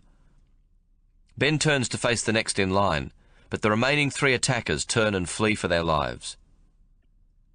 "Shit," Crow Rigby says softly. It has all happened in less than 15 seconds. The rest of the platoon, wakened by Ben's blood-curdling yell, are barely out of their blankets and on their feet, still somewhat bleary-eyed, when the fight is over. The platoon watches in noisy amazement as the 3 men on the deck try to get to their feet. "Quiet, everyone," Ben commands. "Help these men to their feet. Private Crow, Private Horn, you too, Private Cooligan." He's puffing slightly from the sudden rush of adrenaline, but his voice remains calm. The platoon watches in silence as the 3 privates pull their attackers to their feet, and they see for the first time the extent of the damage the axe has done to their collective physiognomies. "Fuck me dead," Cooligan says, expressing it adequately for them all. Ben addresses the 3 men. "You all right, lads? Can you walk?" All 3 nod, the blood from their faces dripping down their chins and onto the deck. "Righto, no names, no pack drill. Tell the MO in the morning that you fell down the stairs or you had a stoush, whatever." Ben points to the 3 pick handles lying on the deck. "Pick those up, lad," he says to an infantryman named John Path, who is referred to by the platoon as Muddy. Then turning back to the 3 wounded sappers, he says, "We'll keep the pick handles. Tell your sergeant if he wants to recover them, he can post a note on the board in the sergeant's mess. Got that?" The 3 men nod unhappily. 2 now have their hands clamped over their mouths, the 3rd over his broken nose. The blood oozing through their fingers can be clearly seen in the moonlight. "Righto, on your bicycles. As far as number 2 Platoon B Company, known to one and all as the Cliques, are concerned, nothing happened tonight, right? Or would you rather face the CO in the morning?" The 3 soldiers shake their heads and turn away, stumbling into a half-trot, their hands still clamped to their faces as they make for the hatchway at the far end of the deck. Ben turns to his platoon. "Let's get some sleep. Well done, Private Rigby, you're off guard duty. Get some sleep. Private Spencer, you're on guard." Ben glances in the direction of the 3 departing men. Stupid bastards didn't even have the sense to wait for a dark night. Numbers Cooligan laughs. "London to a brick, them buggers won't be back." He turns to Ben. "I has me doubts we can sleep after that, Sergeant." "It's an order, Cooligan," Ben says, stooping to pick up his own blanket. "Jesus, why don't they issue us with them fighting axes instead of a bloody stupid bayonet?" Hornbill says ruefully as he wraps his blanket about him. "Germans had shit themselves." While Treloar has been strutting his stuff in the boxing ring, he has been careful to avoid Ben. The story of the incident has inevitably reached the other sergeants, who approach Ben for confirmation, but all he will say is that there has been a little rough and tumble on deck, and that it has been sorted out to everyone's satisfaction. The 3 men from Treloar's platoon, reporting to the ship's hospital the following morning, claimed to the medical orderly that they had been negotiating the steel steps down a hatchway in the dark, when the man at the rear missed his footing and collided with the other 2, sending them all crashing below decks. A later inspection would show that 2 light bulbs were missing over the offending steps, though the ship's doctor, examining them, pronounces himself mystified that no other bruises appear on their bodies. "You've been fighting, haven't you? What were you using, knuckle dusters?" When the men deny this, the MO shakes his head. "I'll have to have confirmation from your sergeant. Who's your sergeant?" "Sergeant Treloar, sir," the sapper with the broken nose, and whose name is Brodie, replies, being the only one of the 3 able to speak. "Treloar, the boxer?" "Yes, sir." The doctor waves a hand, indicating their faces. "And you're sure this didn't come about in a fight?" "No, sir." "I'll have to hear that from your sergeant." The MO turns to one of the medics. "Send a message to Sergeant Treloar to report to me at once." He looks at Brodie. "What's your company?" "D Company, sir. Sappers." The medic nods and leaves them. Blackjack Treloar arrives 20 minutes later and confirms that the men are telling the truth and blithely signs the medical report. The MO shakes his head. "I'm not at all sure I shouldn't take this up with your CO, Sergeant. Damn peculiar fall." Treloar looks directly at the doctor. "I agree, sir, and would have thought no different, but it happened on the hatchway stairs aft, and I just happened to be close, so I seen it myself. Them bulbs, the lights were missing." "Why weren't the men brought in right away? There's always a doctor on duty." Treloar chuckles quietly. "Well, you know how it is with young lads, sir. They're in the AIF 1st Division. They didn't want to be seen as milksops, sir." Sergeant, I've got a good mind to put you on report. You have a duty to look after your men. These are not minor injuries. Be obliged if you wouldn't, sir. The lads begged me. They didn't want to be seen as the laughing stock. There's a lot of pride in the sappers, sir. Falling downstairs, it'd be humiliating, sir. A fair whack of stupidity, too, if you ask me. No, sir, with the greatest respect, pride. Sapper pride, not stupidity, sir. Treloar would like to put his boot into the MO's groin. Silly bastard wouldn't know what side was up. He's only a bloody captain, he thinks. Straight off Civvy Street, and now he's playing the fucking warrior doctor. Well, I'll overlook it this time, Sergeant Treloar, though it's against my better judgment. Don't let it happen again, or I'll see your CO is involved. Treloar jumps spontaneously to attention and salutes. Yes, sir. Thank you, sir. Dismissed, the MO says in a weary voice. The 3 men are placed in the ship's hospital for 2 days. Brodie to have his nose reset and his hands placed in plaster, and the 2 others, Matthews and Jolly, requiring copious stitches to the lips and mouth and the extraction of several broken teeth, which will be done by the ship's surgeon. There is no dentist on board because in the first AIF intake the standard of recruiting was set so high that a single tooth missing in a recruit's mouth would disqualify him. Ben, hearing in the sergeant's mess that the 3 men have been hospitalised, goes to see them late on the afternoon of the day following the incident. On arrival, he asks a medic if he can see the 3 men from D Company. You'll have to see Sister Atkins first, Sergeant, the medic replies. How do I do that? Wait here, I'll fetch her. Ben is made to wait, standing in the ship's hospital corridor for nearly 20 minutes before he sees Sister Atkins approaching. He has a mind to say something, show her he's a trifle miffed, but a nursing sister without apparent rank is given the status of an officer, and so he decides to keep his trap shut. Moreover, as she draws closer, she smiles at him, and Ben feels his heart skip a beat. A troop ship is an unlikely place to fall in love, but Ben knows with certainty, even before she has spoken, that he must make every endeavour to develop a closer acquaintance with Sister Atkins. Please God, don't let her have a sweetheart somewhere, he says to himself, knowing full well that anyone as pretty would not go unattended. Yes, Sergeant. I'm told you wish to see the 3 men who came in this morning? Yes, sister. Are you there, Sergeant? Her voice is light and bright, and she smiles again, so that the question doesn't appear to be overly officious. No, they're involved with my platoon. I just want to see if they're all right, Ben replies a little sheepishly. Well, they're not going to die, Sergeant, if that's what you mean. But they've had a nasty fall. She puts her head to one side, as though she is examining him more closely. We don't usually allow visitors. I won't take long, sister. Sister Atkins laughs. I'll say you won't. 5 minutes is all you'll get. Thank you, sister. He is suddenly desperate to think of something to say that will impress her, but his mind has turned to mashed potatoes. Right, follow me, Sergeant, Teagleman, Ben Teagleman, sister. Then he adds gratuitously, from Tasmania. Tasmania, how nice. I have a cousin in Tasmania, though I don't suppose you'd know her. Lucy Atkins? Ben is walking beside her, and he receives the slightest whiff of lavender water, which is enough to send his head spinning. Don't suppose I do, but there was a Lucy Atkins in primary school once. Oh, sure, your sister's best friend, was she? It is obvious that Sister Atkins has not gone unnoticed on the ship, and is up to all the tricks men play with a pretty woman in an attempt to prolong a conversation. No, really, in New Norfolk. Red hair, green eyes, lots of freckles. Her mum and dad ran, still do, I suppose, the drapery shop. Sister Atkins stops, her eyes grown wide.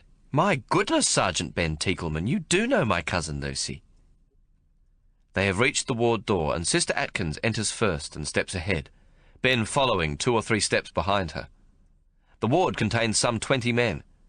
There has been an outbreak of flu on board, and there have been several cases of pneumonia as a consequence. Ben silently bemoans the fact that they have effectively come to the end of their conversation. Sister Atkins stops at the last 3 beds. You've got a visitor, she says cheerfully. The 3 sappers sit up in bed, and from their expressions it is fairly apparent to the nursing sister that Ben's arrival doesn't exactly thrill them. You don't seem too happy about it, she says, straightening up Brodie's blanket. Thank you, sister, Brodie says without enthusiasm. The space between his eyes and mouth is swathed in a large bandage, while the damage to the swollen lips of the other 2 soldiers is uncovered and the ragged crisscross of stitches can be readily seen. Sister Atkins turns to Ben. 5 minutes. Well, I must be off. There's no rest for the wicked. Ben is suddenly desperate, and he takes his courage in both hands. Can I see you, sister? Meet again? Talk about Lucy? Sister Atkins' pretty lips form a perfect O. No, Sergeant, you cannot. You know the rules, she replies, and turning on a well-polished heel, she exits the ward, watched all the way by Ben. Bad luck, Sergeant, Brodie says, happy that Ben has been put in his place. Good sort, though, ain't she? Ben turns back to the men, remembering suddenly why he's come. Oh, g'day, lads. He glances at the doorway. Yes, well. Brodie nods towards the 2 beds on his left. Them other 2 can't talk, Sergeant. Stitches inside their mouth and tongue. Ben clears his throat. I don't suppose you've ever heard a sergeant apologise, so I won't. But next time you get an order for a night attack at close quarters, point out to your sergeant that it's a full moon, will you? Brodie drops his eyes. We was only having us a bit of fun, Sergeant. What, with pick handles? Yeah, but we was only going to hit to the body like, through the blankets. Nothing too harmful. Plenty of bruises, but nothing broke. Surprise yous and get out before yous could do anything. That what your sergeant told you, was it? Brodie doesn't reply, and Ben continues. In my experience, Private... By the way, what's your name? Brodie, Sergeant. He indicates the 2 beds to his left with a nod. Matthews and Jolly. The 2 men nod curtly, unable to speak, though their eyes show them to be less than friendly. Yes, well, as I was saying, the essence of surprise is concealment. The enemy has 20/20 vision, the same as you, Private Brodie. You could have read a newspaper on deck last night. Brodie glances down at his lap. Yes, Sergeant, he says in a small voice. Then to Ben's surprise, he looks up. It were wrong what we done. Your mob didn't do nothing to us, and we didn't find that place to kip down before you done neither. Ben smiles. Well, one apology deserves another. He looks at all 3 men in turn. I'm sorry I hurt you, lads. Surprise attacks generally cause an overreaction. Brodie looks up at him. Not to worry, Sergeant. Me nose has been broke twice before by me old man, and he didn't ever say sorry neither. Yeah, well, what say you, lads? Best to keep our mutual aggression for the Hun. Jesus, Sergeant, when I saw that there axe of yours, I damn near shipped me trousers. He pulls his hands from under the blankets, and Ben sees that they are both in plaster. 4 broken fingers, and me nose ain't too bad. I thought me time was up for bloody certain. Ben laughs softly, then suddenly grows serious. We're all in this war together, lads. If I can help you at any time, I hope you'll come to me. Conscious that he may have embarrassed Brodie, he looks down at the sapper's plaster of Paris mittens. Don't suppose you'd care to shake hands on that, Private Brodie, he teases. Ben is suddenly aware of a tug to the back of his tunic, and he looks round to see both Matthews and Jolly have their hands extended. No hard feelings? He asks. They both shake their heads, and in turn clasp his hand in a firm handshake. Then he shakes Brodie's plaster cast ceremoniously, both of them laughing. Well, I guess my 5 minutes is up, lads. Better be kicking the dust then, eh? Cheero, nice to meet you again under friendlier circumstances. Ben walks away down the centre aisle of the ward. Good luck with the Sheila, Sergeant, Brodie calls after him. I reckon you ain't got a snowball's hope in hell. You'll keep, Private Brodie, Ben calls back, and there is general laughter in the ward. The 5-day voyage to Albany is without further mishap. In the parlance of the sea, it has been plain sailing. In the way of the army, the days become routine, even somewhat boring, so that by the time the ship reaches the tiny whaling port, the troops feel as though they've been at sea for several weeks. What a sight the fleet presents, as it lies anchored in the tranquil waters of King George Sound, set against a smudge of distant island hills. 28 ships carrying 20,000 young men, Australia's young blood, hand-picked like some exotic fruit to be as perfect as can be, the tallest, straightest, strongest we have to give. They are not to know that they leave as surrogate sons tied to the apron strings of Mother England, but will return as Australians, sons of a nation confident and individual, having completed its final rites of passage. Chapter 11. Peregrine Ormington Smith. Leaving home, 1914. If Peregrine Ormington Smith had enlisted as a raw recruit, he would have been culled from the queue outside the recruitment depot.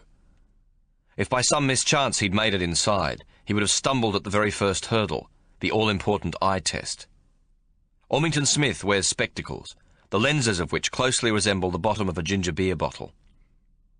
In military terms, Second Lieutenant Ormington Smith is a dud, plain and simple. Peter Pan would have been a more effective platoon leader. There is simply nothing about him that inspires confidence. He is so hopeless there is a fair bit of speculation that he is the reason Ben's CO contrived to keep Ben in the Victorian outfit. It is difficult to see how Ormington Smith could possibly have passed muster when the battalion commander was selecting his junior officers, unless nepotism or some other major influence had been brought to bear. Like most sergeants, Ben has grown accustomed to the often mystifying decisions of senior officers. Nevertheless, he finds it impossible not to believe that any experienced senior officer, even wearing a blindfold, would instantly conclude that Peregrine Ormington Smith has a very precarious hold on the practical skills required to navigate his way through life.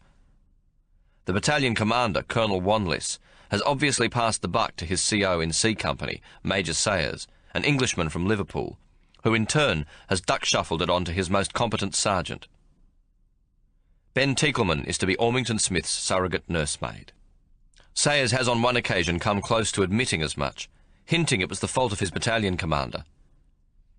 "It's got naught to do with you, Sergeant Teekleman. It's just the way things sometimes are in the army." "With respect, sir, the excuse that there are too many sergeants in the 12th Battalion is bulldust. We have 5 more platoon sergeants than we need in this battalion." "Oh, aye," his CO admitted. "More a question of personnel, officer personnel." He looked meaningfully at Ben. "Influence higher up, if you get my drift." He left it hanging in the air like that, making Ben cope with the hapless junior officer, knowing that the stumblebum was the reason why he couldn't join his mates in Tasmania. One of life's paradoxes is that people who are temperamentally ill-suited to a particular vocation actively seek it out. It is as if they wanted to prove to themselves that they are not who they seem to be. For instance, an irascible and short-tempered person becomes a shop assistant, a tram conductor, a teacher, a football referee, or a museum guide, and in the process makes a terrible hash of things. Conversely, a timid or congenitally shy person elects to be a policeman, a clergyman, an auctioneer, or a choir master, with the same disastrous results. These perverse decisions to practice what one is patently ill-suited to preach seems to have no rational explanation, and simply emphasises that our perception of ourselves is seldom, if ever, to be trusted. In an effort to understand where Peregrine Ormington Smith was coming from, Ben asked Victoria to dig into the second lieutenant's background. She came back with the information that his father had been a colonel on the headquarters staff of General Roberts in the Boer War, and was one of the heroes of Mafeking. The family settled in Australia in 1901 because Peregrine, an only son, suffered from a bronchial complaint, and on the advice of a Harley Street specialist they moved to a warmer climate. He was just 14 when they arrived, and shortly afterwards the colonel purchased a sheep property near Warrnambool in the Western District of Victoria. In Victoria's words, the family is quite uppity, with Lucinda Ormington Smith, quite a gal, quickly making her mark on the Melbourne Ladies Benevolent Society and the Red Cross Committee. Young Peregrine somehow stumbled and mumbled his way through Geelong Grammar, where he was the subject of routine persecution because of his impossible Christian and family names, his toffee-nosed English accent, and his inability to master even the fundamentals of cricket or football. His chest cleared up, and he matriculated, but without distinction. Soon after, much to his father's dismay, he elected to study art at the National Gallery School. After this, little is known of his whereabouts, except that he was thought to have become some sort of a bohemian. Quite simply, Peregrine Ormington Smith began life as a failure and seems to be continuing on in the same vein. Ben's very first task was to try to persuade his lieutenant to keep in step, for on occasions Ormington Smith confuses his left with his right. Even when he does march in time, he seems to develop an awkward sort of wobble, his head jerking forward, followed by his shoulders, then his hips, and finally his long Ichabod Crane legs. All in all, his body gives the appearance of being jointed in a manner quite different to that of most Homo sapiens.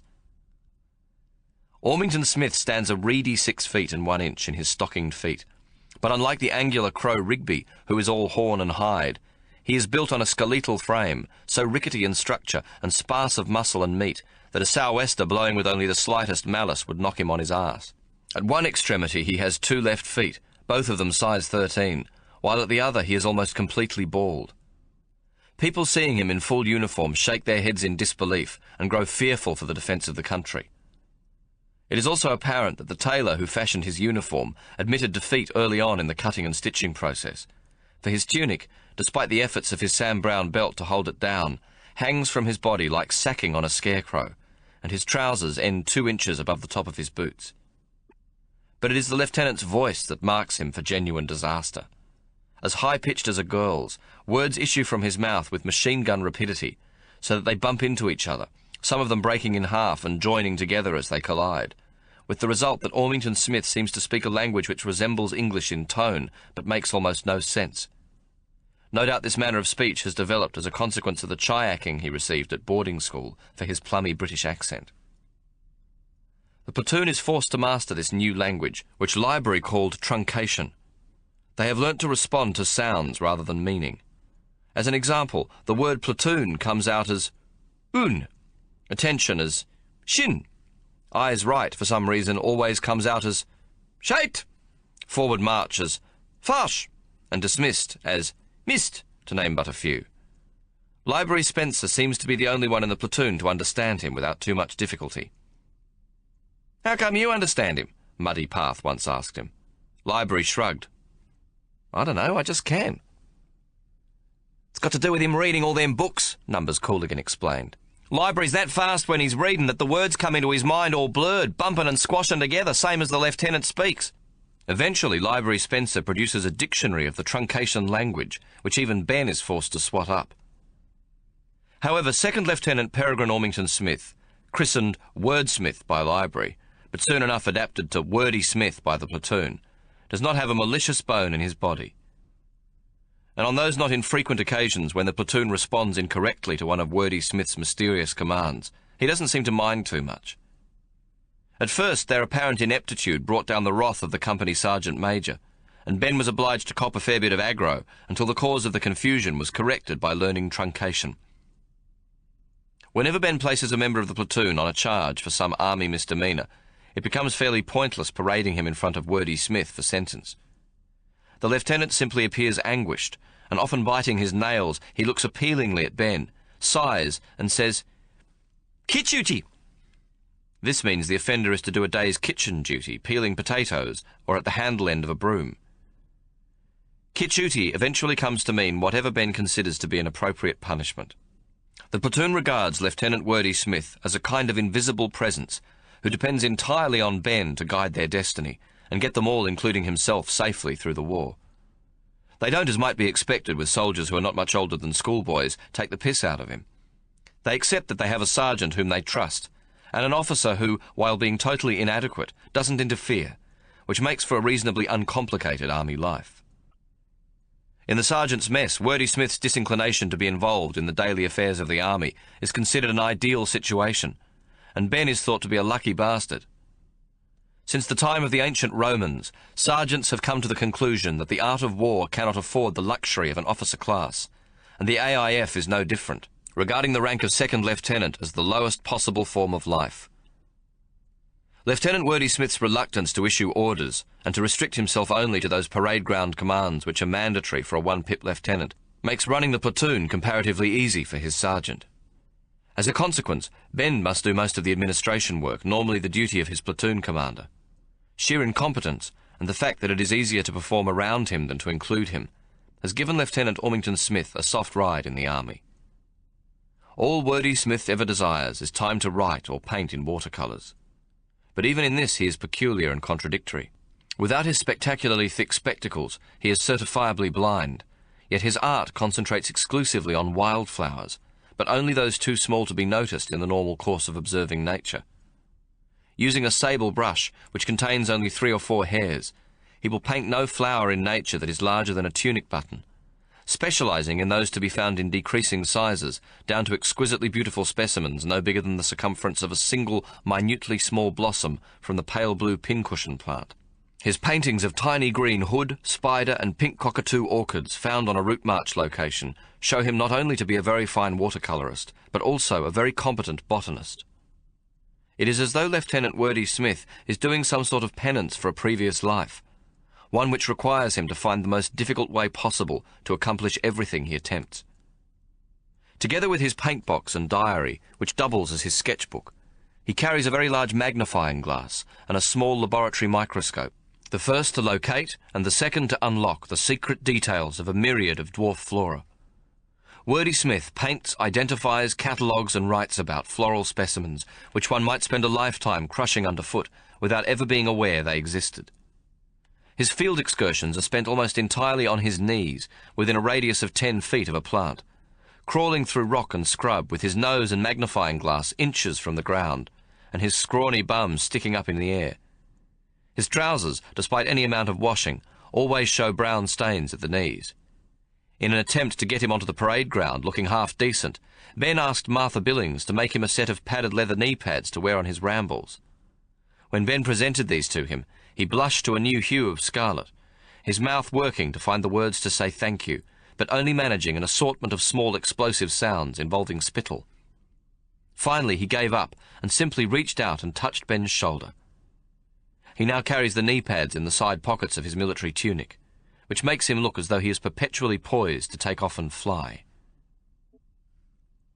The Orvieto slipped into its West Australian anchorage on King George Sound late in the morning of the 5th day out from Port Melbourne. There were now 20,000 men and 7,834 horses on board 36 ships, who considered themselves fully equipped, trained and ready to go into action. However, yet another delay caused them to remain at anchor. A rebellion by conscripted Boer forces in the Cape Colony had raised the possibility of Australians being used for garrison troops in South Africa. It seemed the Afrikaners among the South African recruits, many of them still harbouring bitter memories of their defeat by the British in the Boer War, saw no reason to fight for Mother England. Germany had been one of the very few friendly nations to the Boer Republic during the bitter conflict, supplying them with arms and much-needed medical aid, and if they were going to fight at all, the rebellious men would have preferred to do so for the enemy side.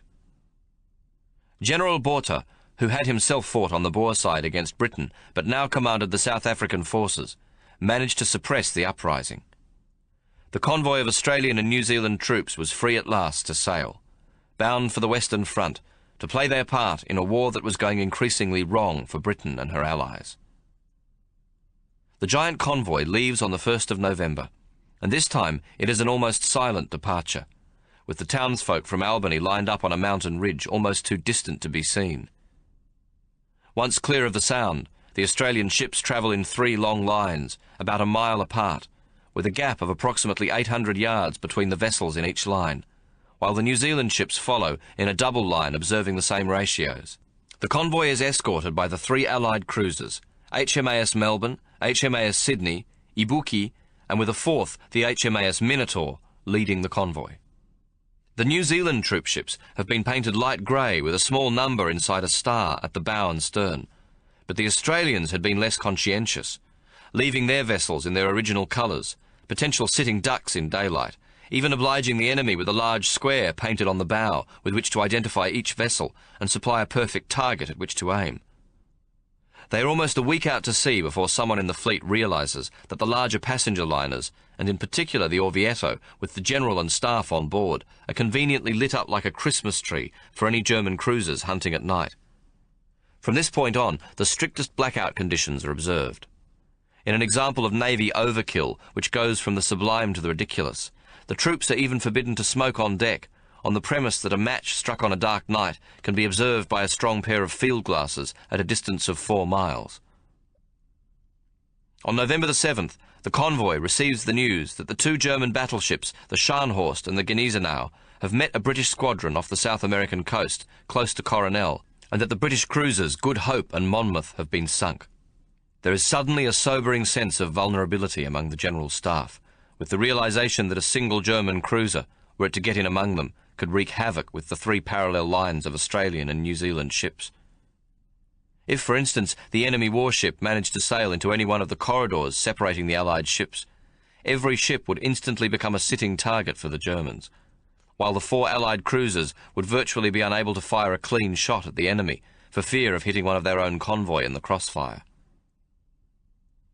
On the night of November the 7th, the Cocos Islands, 36 hours of sailing away, all lights are extinguished in a practice drill involving the entire convoy and its 4 supporting cruisers. Sleeping on deck is forbidden. Members of the crew pad about the ships in bare feet, and complete radio silence is maintained.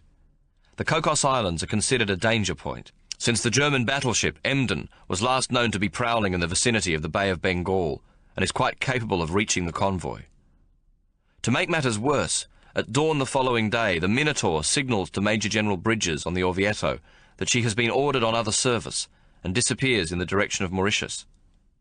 The presumption is, because of the losses of 2 British cruisers off Coronel, she will be needed to escort a South African convoy from the Cape. The Australian and New Zealand convoy is left with only 3 cruisers, and the Melbourne takes the Minotaur's place at its head. They now have a cruiser ahead and 1 on either beam, but nothing to protect them if the Emden creeps up at night from the rear and gets in amongst them. The sun sets gloriously on a smooth sea, bringing with it a calm and warm night. They are due to pass 50 miles east of the Cocos Islands in the early hours of the following morning. Ben is unable to sleep in the hot cabin and goes on deck for a spell of cooler air just as the moon rises at 11:30. The sea is smooth as glass, and he can see the dark hulls of the convoy like a great herd of silent and determined behemoths moving on their way. The Ibuki's huge smoke plume is clearly visible in the moonlight. Ben remains on deck for an hour before being discovered by a ship's officer and ordered below. He lies in his bunk thinking of home, of Hawke and Victoria. Hawke growing visibly older, and it occurs to him with a sudden start that Hawke may not be there when he returns home. Depressed, he conjures up in his mind the soft, cool dawn of a Tasmanian summer morning, and then thinks of the adventure to come. He wonders whether seeing Britain and Europe will change him, though he can't conceive of ever wanting to leave the Tasmanian wilderness, with its fast-flowing creeks and the deep-flowing rivers fronted with blue gum and blackbutt, that had stood tall and majestic when Abel Tasman, the great Dutch navigator, passed the island more than 250 years before. The trees now tower for almost 300 feet, brushing the canopy of low cloud that settles above the forest just before it begins to rain. He can't imagine anything comparing with that. No cathedral in Europe could be a grander sight to his eyes. The lights of Paris or London could never compare to a vermilion bushfire raging through the mountains at night. Eventually he falls asleep, listening to the throbbing of the ship's engines and the plash-plash of the waves hitting the side of the ship, as the convoy moves undisturbed through the warm tropical night. Summer dawn in the Indian Ocean is as beautiful a display as nature is capable of putting on, with the pink-streaked dawn as sharp as a Maharaja's ruby. As the new day breaks, the siren of the Orvieto gives a sustained hoot. The convoy is, at that very moment, swinging around the Cocos Islands, and the most critical point of the voyage appears to have passed. At 6:24, the cooks are breaking eggs and beginning to fry the first rashers for breakfast in the galley, when the wireless operators of several of the convoy ships and the 3 escorts receive a short, unexpected message. It comes through very loud and clear, as if sent at no distance whatsoever, and simply reads, "Kativ Batav," which makes no sense. 2 minutes later, the message is repeated. Then the wireless station on the Cocos Islands is heard calling, "What is that code? What is that code?" No answer follows, but 90 seconds later the same coded call is made, though only once. The next signal to come through is from the Cocos Islands, calling the Minotaur, which does not reply as she is well out of radio range on her way to Mauritius. The Cocos wireless station tries again, and this time adds, "Strange warship approaching." The Minotaur is, of course, again unable to answer, and shortly after the station sends out a general call, "SOS, strange warship approaching," and suddenly falls silent. HMAS Sydney is detached from the convoy to hunt for the enemy, leaving the convoy with only the Melbourne and the Japanese light cruiser Ibuki to protect the convoy.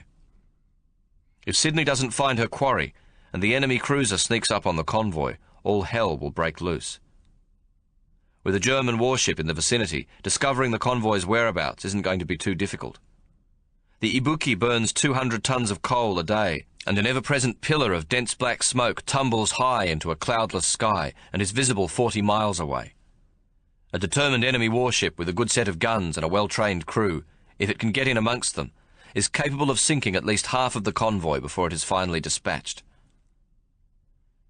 The entire convoy witnesses the Sydney leaving them, and it doesn't take a lot of imagination from the men to know she has gone to meet the enemy.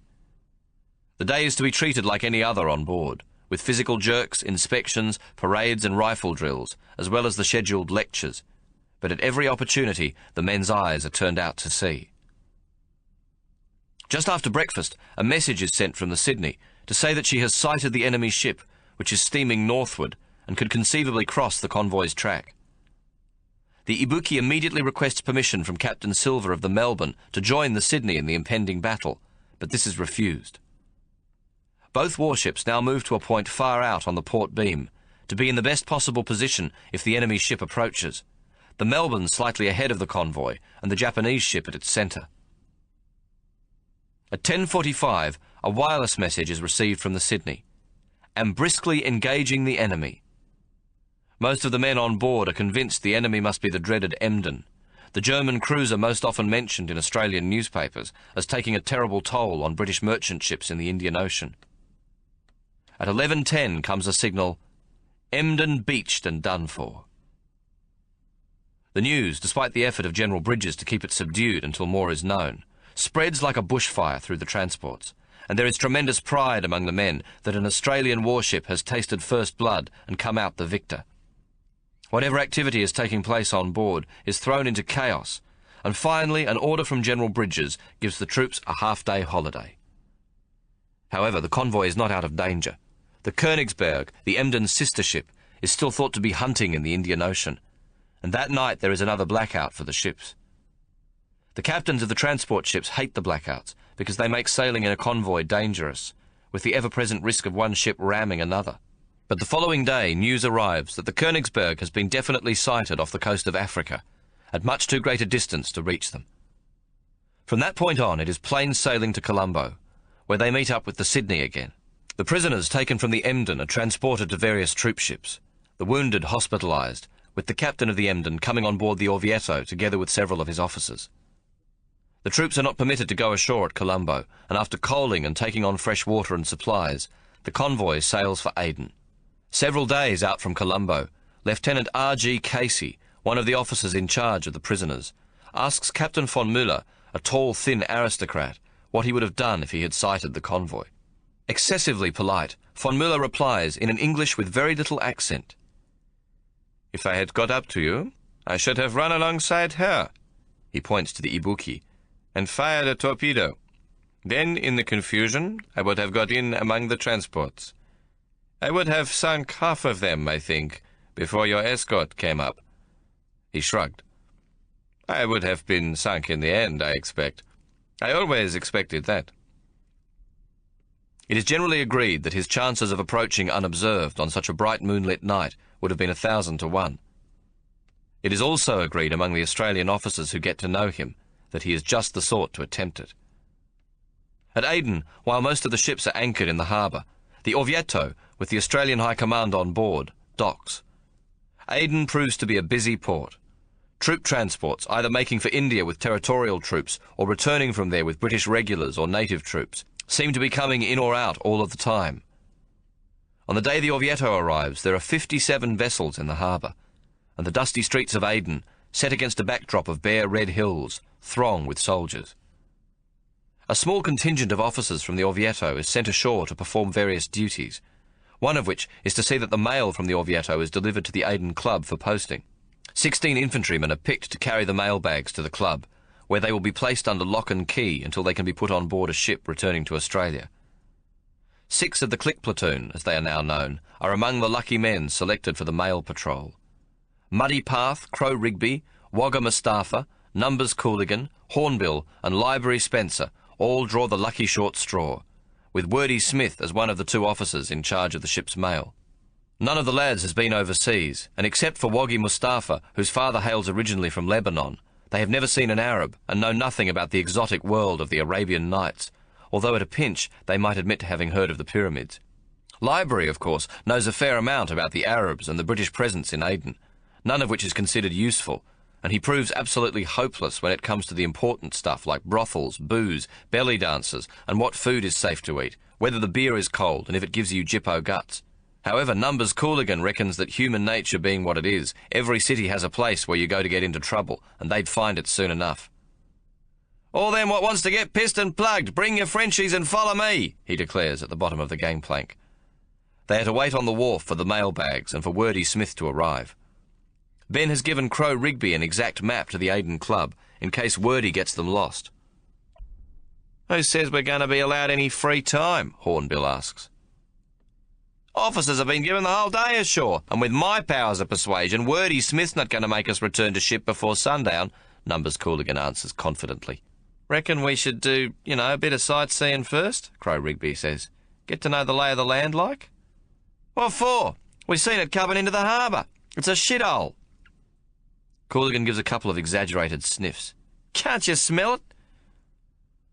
"Shit, Cooligan, that comes from that dead dog over there," Hornbill says, pointing to a dead mongrel lying some 50 feet upwind from them. 3 crows are already busy pecking at it. "Fucking hell, they've even got 'em here," Crow Rigby exclaims. "Well, that's your proof then, ain't it? We haven't come 50 feet and we've hit our first dead dog. Plenty more where he comes from, mate," Numbers Cooligan says ominously. "What you think, Woggy?" Muddy Path asks. "Your old man come from round these parts, don't he?"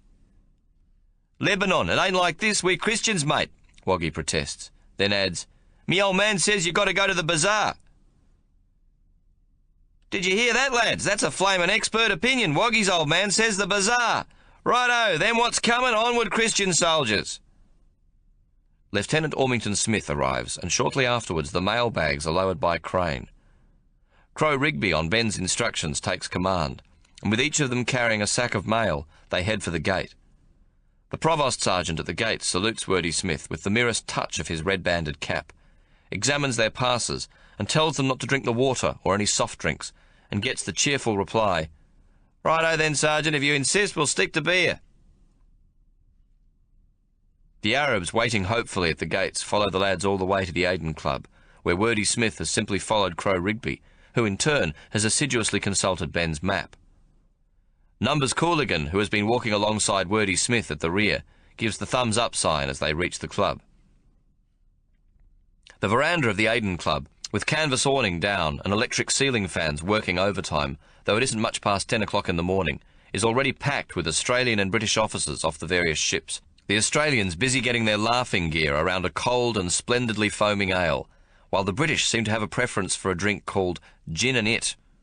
The lads from Ben's platoon, trying hard to remember what a truly cold beer tastes like, soon realise they are unlikely to be given the opportunity to find out at the Aden Club, and take the mail bags to the club secretary's office. With Wordy Smith watching, the canvas bags are locked into a back room with no windows, which seems to contain several bags of potatoes and onions, but little else. The club secretary gives Wordy Smith a receipt, but Crow Rigby politely takes it from him, folds it, and places it in the breast pocket of his tunic for safekeeping. Wordy Smith leaves them at the entrance, having arranged with Crow Rigby to meet them back at the club no later than 5 o'clock that afternoon. They all salute him. "Thank you, sir. Have a beer or 6 for us, won't you, sir?" Numbers Cooligan advises their platoon officer. Wordy Smith taps the small canvas kit bag he carries. No, Cliff Prom Splen Spes, what ho?" which Library translates when they are out of earshot as No, Cliff's Promise Splendid Specimens, what ho?" Library adds, "He's got all his stuff in his kit bag and he has his knee pads in his tunic. He's taken the day off to paint his flowers." "Do you think Ben knows?" Muddy asks. "Jesus, Muddy," Numbers protests. "It don't matter, not for now anyhow. Let's kick the dust. The bazaar awaits such as us with wonders to behold." They walk down the quiet, neatly raked white gravel driveway, bordered by brilliant red canners and clipped lawns, shaded by poinciana trees, and out of the gates of the snooty club grounds into the harsh sun and baked earth where Britain's orderly influence ends and Arab chaos begins. Once through the gates, the lads are immediately engulfed by men in long white robes importuning them, plucking at their tunics and presenting their wares, most of which appear to be of a recreational kind. All of the offers begin with the words, You want jig jig, soldier? You want my sister? Very clean. You only first time, British guarantee. You want jig a jig show? Only one dinar. Mans and womans, donkey and womans. Very nice for you. You want dirty postcard? Only one dinar. 6, you pick also. Hey, give us a gander at them postcards, Hornbill says to an Arab, who has a dozen black and white pornographic postcards, which he loops in a 2-foot arc from one hand to another. The cards instantly stack into his left hand, and he deals the first one to Hornbill, as though a croupier in a Biarritz casino. The card shows a bald bloke with a waxed and curled mustachio. He is barrel-chested with a protruding beer gut, and is completely bollocky except for his socks and suspenders. He is chock-a-block up the back of a large female who is on all fours. She is looking directly at the camera, her face devoid of any expression. The centre of her lips is painted into a small bow, which extends above and below the lip line, with the remainder of her mouth visible on either side of the bow. The outlines of her eyes are heavily made up with black kohl, and the eyebrows appear to have been shaved or plucked and then painted back in a more intensely arched line with the same substance. 2 darkish circles of rouge are apparent on the cheeks of a face powdered a ghostly white. Her hair is swept up in the style of the Victorian era, the whole effect giving her the appearance of a tarted-up possum. "Shit, it's him again," Hornbill exclaims as they jostle to have a squiz. "Him who?" someone asks. "Me uncle's got some of these pictures," Hornbill explains. "He got 'em from some sailors who were pissed and broke, who swapped 'em for 8 pies and a bottle of sauce." He stabs a finger at the man in the picture. "It's the same bloke. Me uncle's got 20 of them postcards. That fat bloke's in all of 'em, and here he is again." Hornbill shakes his head. "No matter what posse he's in, he don't never take off his socks and suspenders." He turns to the Arab and hands the postcard back. "Let's see the others, mate. I bet Fat Fritz is in 'em all." "How do you know he's German?" Numbers Cooligan asks. "Sailors told me uncle they gets them postcards in Munich. It's the world capital of dirty pictures and absolute filth." "Gee, I'd like to go there," Cooligan says wistfully. "Well, you probably can when we've conquered the buggers," Crow Rigby says.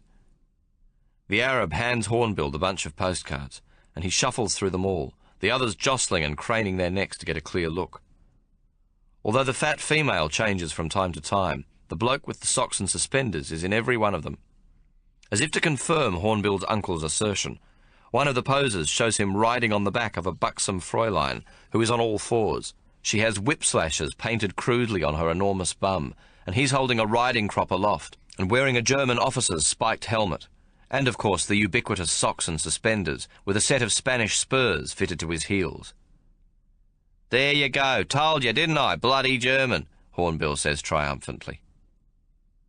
10 dinar, the Arab says, holding up 10 fingers.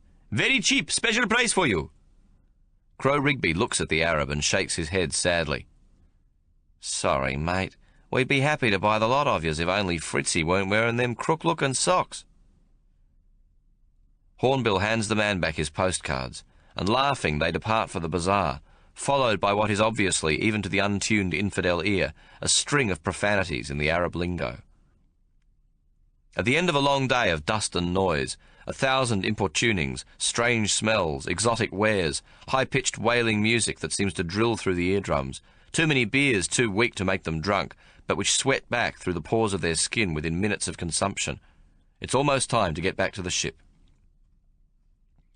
They've all bought several cheap brass and enamelled trinkets, which they fondly think their mums or sisters will find romantic and exotic. They stop for lunch at a cafe in the bazaar, and order mutton, potatoes and chickpeas, which Library assures them is ridgy-didge because it all comes out of the same simmering pot and all the germs have been killed. After this, Numbers Cooligan tries a small brass cup of Arabic coffee, thick and sweet, which he pronounces to one and all as delicious, but which collides with the warm beer, lamb, potato and chickpeas, and persuades the resident contents of his stomach to retrace its steps, so that he is violently sick in an alleyway a few minutes later. They also visit 3 brothels. The first 2 have a line of British Tommies and Indian troops in turbans 100 yards long, and they decide to try somewhere else. While the queue at the third is shorter, the brothel is in a mean street where they come across another dead dog. far from the glamorous velvet-draped and silk-cushioned bordello they'd fondly imagined. The brothel turns out to be several small dark rooms, each of which is curtained off into 4 partitions, only just large enough for a man to be placed in a horizontal position on a dirty mattress. Crow, Rigby and Hornbill would certainly have had their heels intruding into the next-door partition. Moreover, the Arab Sheilas, except for darker hair and a somewhat duskier skin tone, are dead ringers for the ones on the postcard. And even Numbers Cooligan, the only one who hinted of having had previous experience with a woman, decides to give them a big miss. The mandatory lecture Ben has given them about venereal disease suddenly comes into sharp focus. Losing one's virginity is one thing, but being sent back home with a dose of the clap or something even worse is quite another. Finally, with a little more than an hour to go before they have to retrace their steps to the Aden Club to meet Wordy Smith, they each part with a dinar, a day's pay, to see a live show advertising itself in crude lettering painted onto the surface of a doorway. Belly Dunce Snakes. Please pulled the bell. What do you reckon, lads? Must be a classier sort of joint. No wogs trying to get us to go in, Cooligan says. Most likely the opposite, the rock bottom, Library Spencer suggests. Even the Arabs must have some personal standards. I reckon with them whorehouses we've already hit rock bottom. We've got nothing to lose, and if Crow or Hornbill gets bit by the snake, it'll only make 'em homesick. What say we go in, eh? Cooligan says, obviously feeling better after he'd emptied himself out in the alley. Yeah, shit, why not? I'm game if you are, Muddy says. You ring, Hornbill, you're the biggest, Woggy suggests. Hornbill steps up to the door and looks for the bell, which is nowhere to be seen. There's no bloody bell, he calls out. A short piece of dirty rope protrudes from a hole in the door directly under the lettering. The rope, pull it, Library offers. Hornbill tugs on the rope, and without any apparent sound, the door is flung open by an old man sporting several days of white stubble on his chin, wearing a battered top hat and greasy tailcoat, together with pyjama trousers and a pair of embroidered slippers, just like the ones Muddy has bought for his mum in the bazaar. Ladies and gentlemen, belly dance, welcome, he says, bowing with a flourish. 1 dinar, please. Welcome, welcome. There must have been a peephole in the door or something, because the old man couldn't possibly have responded so quickly to Hornbill's ring. Is that 1 dinar for the lot, Squire? Numbers Cooligan asks hopefully. No, no, naughty man, the old man says, chuckling and shaking his finger at Numbers' joke. 6 dinar, you come all. Very wonderful belly dance. What about the snake? Crow Rigby asks. Very, very wonderful snake also. They look at each other for affirmation, and then Crow nods. Yeah, bugger it, let's go. The old man stands, blocking their way. You pay me now, gentlemen. We pay 5 dinars for 6. Fair enough, Abdul? Cooligan offers. The old bloke shakes his head. Very wonderful belly dance, Snick. 6 dinars. 5 dinars, belly dance, not take away clothers. That settles it. With the promise of a bollocky belly dancer, the old man has instantly cancelled Numbers Cooligan's need for a bargain, and each of them hands over a dinar, which the old bloke slips into his pocket.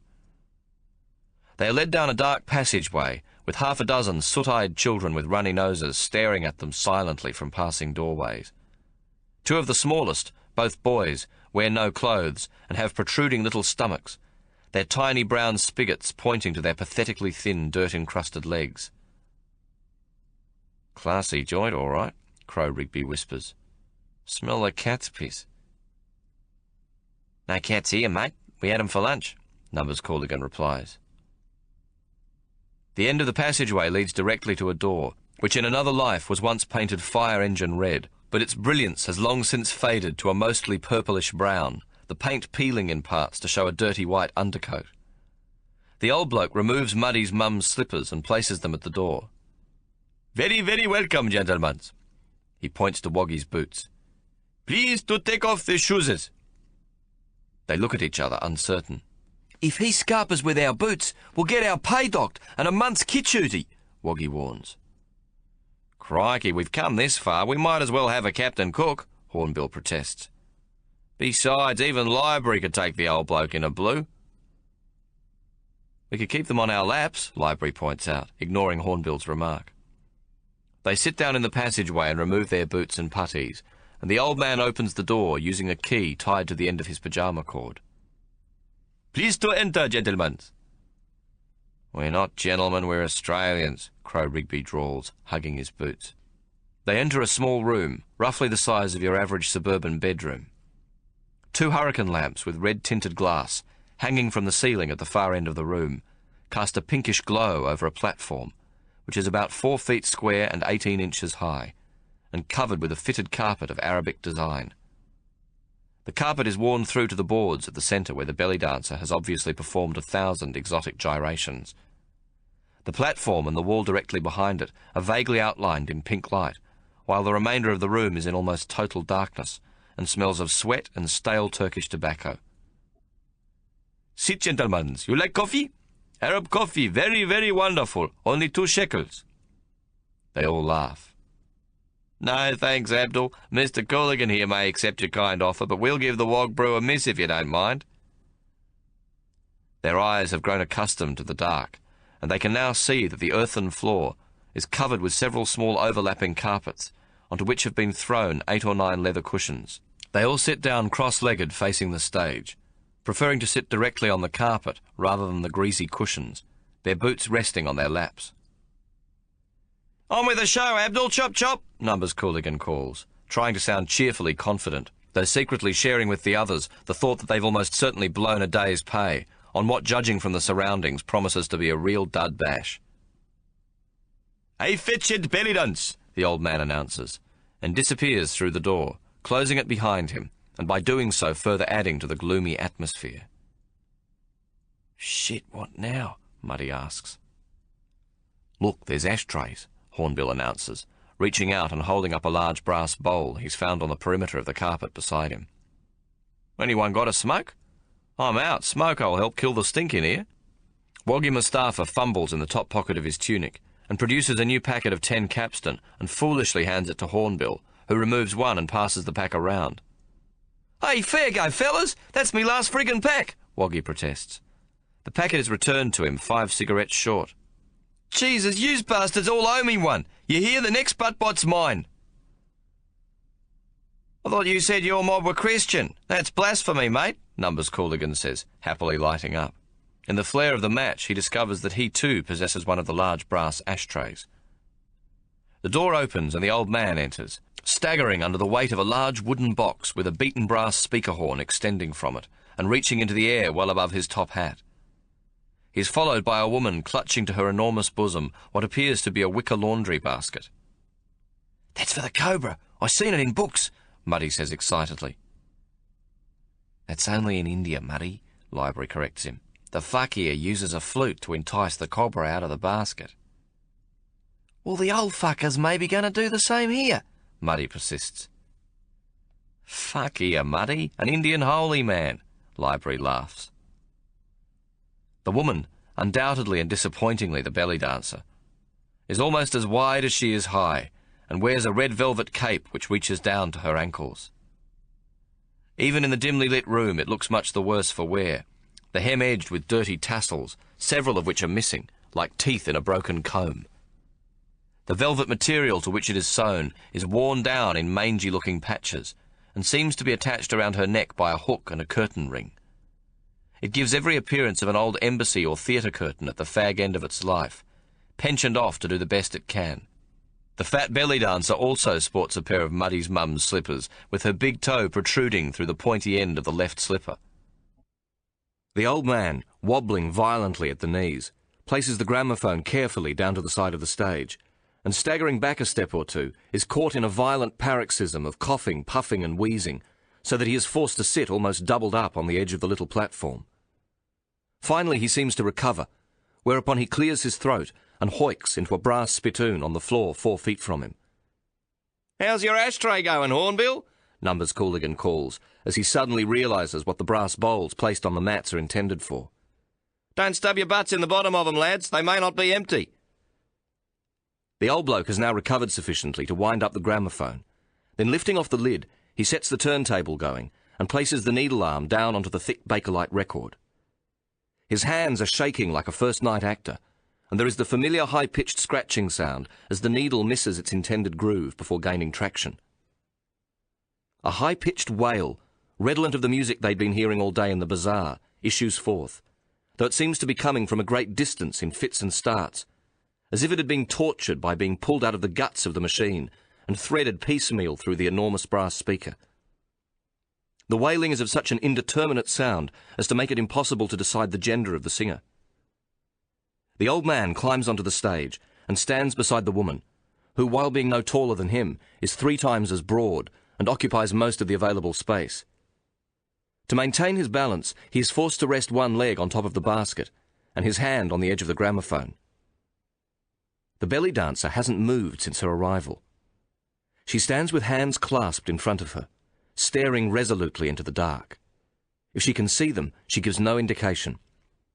Her face, from the eyes down, is covered with one of those masks they've seen all day on women in the bazaar. "Geez, they all look like nuns planning a hold-up," Crow Rigby exclaimed on first seeing a group of women in the bazaar. The belly dancer's mask isn't black, though, but is made of a shiny pink material, which reminds Hornbill of his mum's knickers. When they asked Woggy at the bazaar what these masks were called, he shrugged. "It's a face apron," he claimed, which seemed a fair enough description. Above the belly dancer's shiny pink face apron appear 2 hard as anthracite eyes, buried into coal smudges, which cover her eyelids and extend into the eye sockets and upwards to end 1/4 of an inch below her painted-on eyebrows. She, too, is a dead ringer for Hornbill's uncle's postcards. Only her jet-black hair is different, either naturally so or deliberately teased. It consists of an enormous frizzy mop, which flops into an 8-inch halo about her face and reaches down to touch her shoulders. "Ladies and gentlemen, dames and herren, madame et monsieur, boys and girlses, I give you a very, very wonderful belly dance," the old man announces, as though addressing an audience of several hundred, throwing his head backwards and forwards with the effort, an emphatic spray of spittle exploding into the pink light. On cue, the fat lady comes alive, and with a theatrical flick of the wrist, she unhooks the curtain ring securing the cape and flings it aside in the direction of the old bloke, who has stepped from the platform just in time to cop the lot. The heavy cloak hits him on the side of the head and knocks him arse over tit. This brings a big laugh from the audience, but is completely ignored by the belly dancer, who is now revealed clothed only in 2 faded gold tassels, which hang from nipple cups glued to her enormous breasts, and a pair of Alibaba pantaloons that balloon to her ankles from her waist. The pantaloons are made of the same material as the face apron and Hornbill's Mars bloomers, and shimmer in the light. The belly dancer appears to have a 3-tire thickness of blubber over her stomach, and now each of these rotates to the music as she begins to grind her enormous hips. Then, with all her wobbles moving more or less in the same direction, she bends forward slightly and, grabbing her left breast firmly in both hands, gives it a violent twist which sets the tassel rotating. Whereupon she repeats the same exercise with the right tit, and now she has everything going, tassels whirring, stomach wobbling and hips grinding, as the 6 lads look on in startled amazement. It is a bizarre enough sight, and they almost feel they've had their money's worth in sheer grotesqueness, when the old bloke, having untangled himself from the velvet curtain, lifts the CD 11.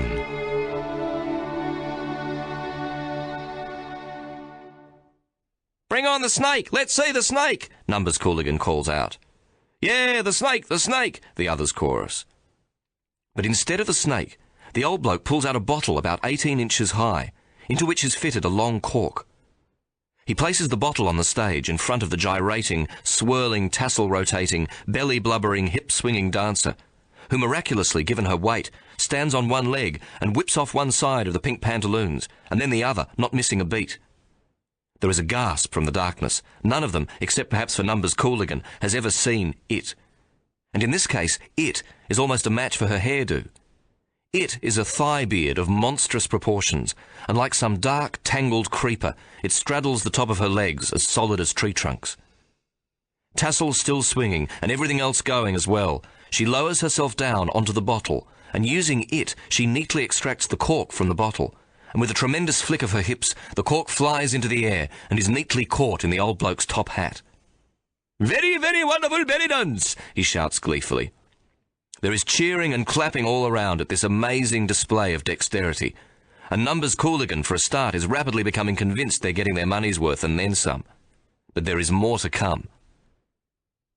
"Shit," Crow Rigby suddenly whispers, in a voice loud enough for them all to hear. "There's a bloody snake in the bottle." They all crowd forward to see that the bottle indeed contains a snake, curled at the bottom, which is now beginning to rise. With everything still moving to the wailing cacophony, which seems a little less scratchy towards the centre of the gramophone record, the belly dancer lowers herself onto the bottleneck and neatly grasps it. She lifts the bottle and arches backwards until she is almost parallel to the surface of the stage. To everyone's horror, the snake, about 18 inches long, moves forward out of the neck of the bottle into the external furry darkness. "Holy Mary, Mother of Jesus!" Woggy exclaims, while the others are too gobsmacked to say anything. The dancer, still gyrating and wobbling, though the tassels have now come to a stop, lowers the bottle to the carpet and continues to dance, turning and whirling several times, until it seems impossible that her sheer weight and momentum will not throw her from the tiny stage. Then she begins to slow down until she faces them again, her hips undulating slowly, stomach barely wobbling to the music, and opening her mouth, she slowly pulls the snake out. In a trice, it is wriggling in her hands, its head darting forward, its tongue testing the air, as she holds it triumphantly above her head. In the weeks to come, the 18-inch snake will take on python-like proportions, and the tit tassels will whir like Crow's old man's windmill in a stiff breeze. The belly dancer's hips will expand to the size of a buckboard on a sulky, and her breasts will become bigger than Easter show watermelons. They have had their money's worth 10 times over. Tired but happy, they return to the Aiden Club to rendezvous with Wordy Smith. An hour later, they are still waiting for the lieutenant to arrive. Numbers Cooligan finally persuades the reluctant white-uniformed guard in a red fez at the gate to allow him to enter the club to see if the lieutenant isn't waiting for them on the veranda. Most of the Australian officers have already departed for the ship, while those preparing to leave pause only long enough for a final soothing ale. They claim not to have seen the platoon commander all day. At 6:30, the lads return to the ship and are put on a charge by the provost sergeant at the gate for staying out beyond the limit on their day passes. Crow Rigby finds Ben and reports the missing Wordy Smith. "He may have returned on his own," Ben says, shaking his head. "Dozy bugger." But Wordy isn't in his cabin or the officers' mess, and Ben returns to the lads. "Did he say anything when you left him?" he asks. "Yeah, library translated. He said something about splendid specimens on the cliff," Numbers Cooligan says. Library corrects him. No, cliff proms splendspec. What ho? Cliffs promise splendid specimens. What ho? He had his things with him in his day kit bag. "Any of you men had any experience cliff climbing or rock climbing?" Ben asks. "Yeah, Sergeant," Hornbill volunteers. "I come from mountain country. I done a fair bit." It is almost 7 o'clock before Ben gets permission from his CO to leave the ship. They've obtained a length of rope from the chief petty officer, 2 torches and batteries from the quartermaster, and a first aid kit from the ship's hospital. Sister Atkins, obliging with the latter, seems pleased to see Ben again. There is only one set of cliffs, to the right of the port as you enter the harbour, though hills stretch further back from them. Ben isn't sure whether he hopes Second Lieutenant Peregrine Ormington Smith has stuck to the cliffs and probably killed himself, or gone into the mountains and become lost. The cliffs seem to be the logical place to start the search, are not too extensive and rise above the sea no more than a couple of 100 feet. By the time they arrive, it's almost dark, and Ben sends Hornbill to one end of the top of the cliff face, while he takes the other, instructing that they'll meet in the middle, all the while looking downwards and shouting out in the hope of making contact with Ormington Smith. Almost 10 minutes later, Ben hears Hornbill screaming, "Sergeant, over here!" When he arrives, Hornbill is on his stomach, shining his torch directly downwards. From where he is standing, Ben can't see anything, and so he joins Hornbill and shines his torch to double the beam. About 30 feet down, Wordy Smith is seen sitting on a ledge looking upwards, squinting into the beam of light. One of his boots and socks has been removed to show a large white foot. Triangle! He shouts at them. He's done his ankle, Ben says quietly. Shouldn't be too hard to get him up. Let me go, Sergeant? Hornbill offers. Nah, I want the bastard to owe me, Ben says. You reckon you can pull him up if I go down and rope him? Sure, Sergeant. If I can't, you can tie him and then come back up, and we'll sort him out together. Ben searches for a while until he finds what seems like the best way down to the ledge. He'll need both hands, so he can't take the torch, and will have to rely on Hornbill lighting the way for him from the top. It takes him no more than 5 minutes to reach the lieutenant, whereupon Hornbill lowers the rope, and Ben, balanced precariously on the narrow ledge, ropes Second Lieutenant Peregrine Ormington Smith up, and ties his kit bag to the rope as well. The lieutenant seems quite overcome, and finds it impossible to get any words past his lips. Don't talk. Just hang on tight while we get you up, Ben instructs him. Making sure Ormington Smith is secure, he calls to Hornbill to have a go at pulling him up. But 30 feet is a fair drop, and even though Wordy Smith in appearance seems as light as a bag of chook feathers, without a tree or rock to anchor the rope, his weight is too much, even for a man as strong as Hornbill to pull up alone. Wait on, sir, Ben instructs, and makes his way back up the cliff. It is hard going in the dark, and he loses his footing, and several times a clatter of small rocks crashes down the cliff face into the sea below. Finally, he crawls back over the lip of the cliff, and lies for a moment to recover. Between them, they haul their platoon commander back up, and after regaining his breath, Ben examines the lieutenant's ankle. It is badly swollen, but doesn't appear to be broken, though it is doubtful he will be able to walk. We'll manage between us. Can you hop on one leg, sir? Ormington Smith nods. It is past 8 o'clock and dark, the moon not yet up, as they move out with Ormington Smith between them, his arms clasped about their shoulders, and utilising his good foot to hop. They have gone no more than 100 yards when he suddenly stops, resisting their efforts to move forward. What is it, Lieutenant? Need a rest? Ben asks. Sketchbook, Wordy Smith says. Sketchbook? Oh, your sketchbook. Left it. You what? Ben can't believe his ears. You left your sketchbook? For Christ's sakes, where? Cliff face. The cliff face on the ledge? Ormington Smith doesn't reply, but gives out a desperate cry, like a child suddenly threatened with a backhander from his father. He removes his arms from their shoulders and, turning, hops back towards the cliff face. Bloody hell, we'll get it in the morning, Ben shouts after him. But Ormington Smith, as though possessed, keeps hopping frantically towards the cliff face in the dark. Shit, he'll kill himself, Hornbill shouts. And together they set off after the lieutenant, who has almost disappeared in the dark, and is managing a remarkable pace hopping on one leg. They reach him at last, and Ben wrestles him to the ground. But the scrawny subaltern seems possessed, and he is hard put to restrain him. Ormington Smith is whimpering and sniffling like a child, as Ben finally subdues him. Sketchbook! He howls again. Take it easy now, Lieutenant, Ben says, trying to calm him down, rising and then lifting him to a seated position.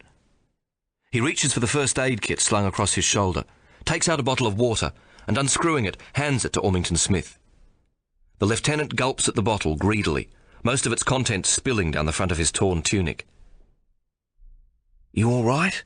Ben now asks, as the bottle is handed back to him. He can see that the lieutenant's hand is shaking violently. Ormington Smith nods, and then suddenly begins to weep quietly. Oh, shit, Ben says softly, almost to himself. Then in a calmer voice, he addresses his platoon commander. We're going back, sir, even if I have to carry you on my shoulders. We'll be back for your sketchbook in the morning.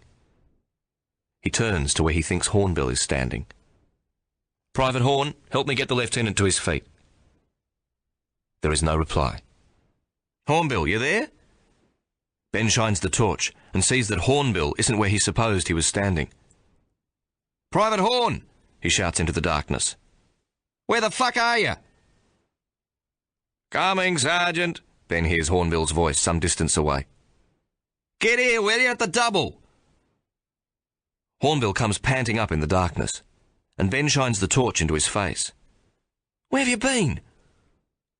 Hornbill doesn't reply, but hands Wordy Smith's sketchbook to the hapless lieutenant, sobbing at Ben's feet.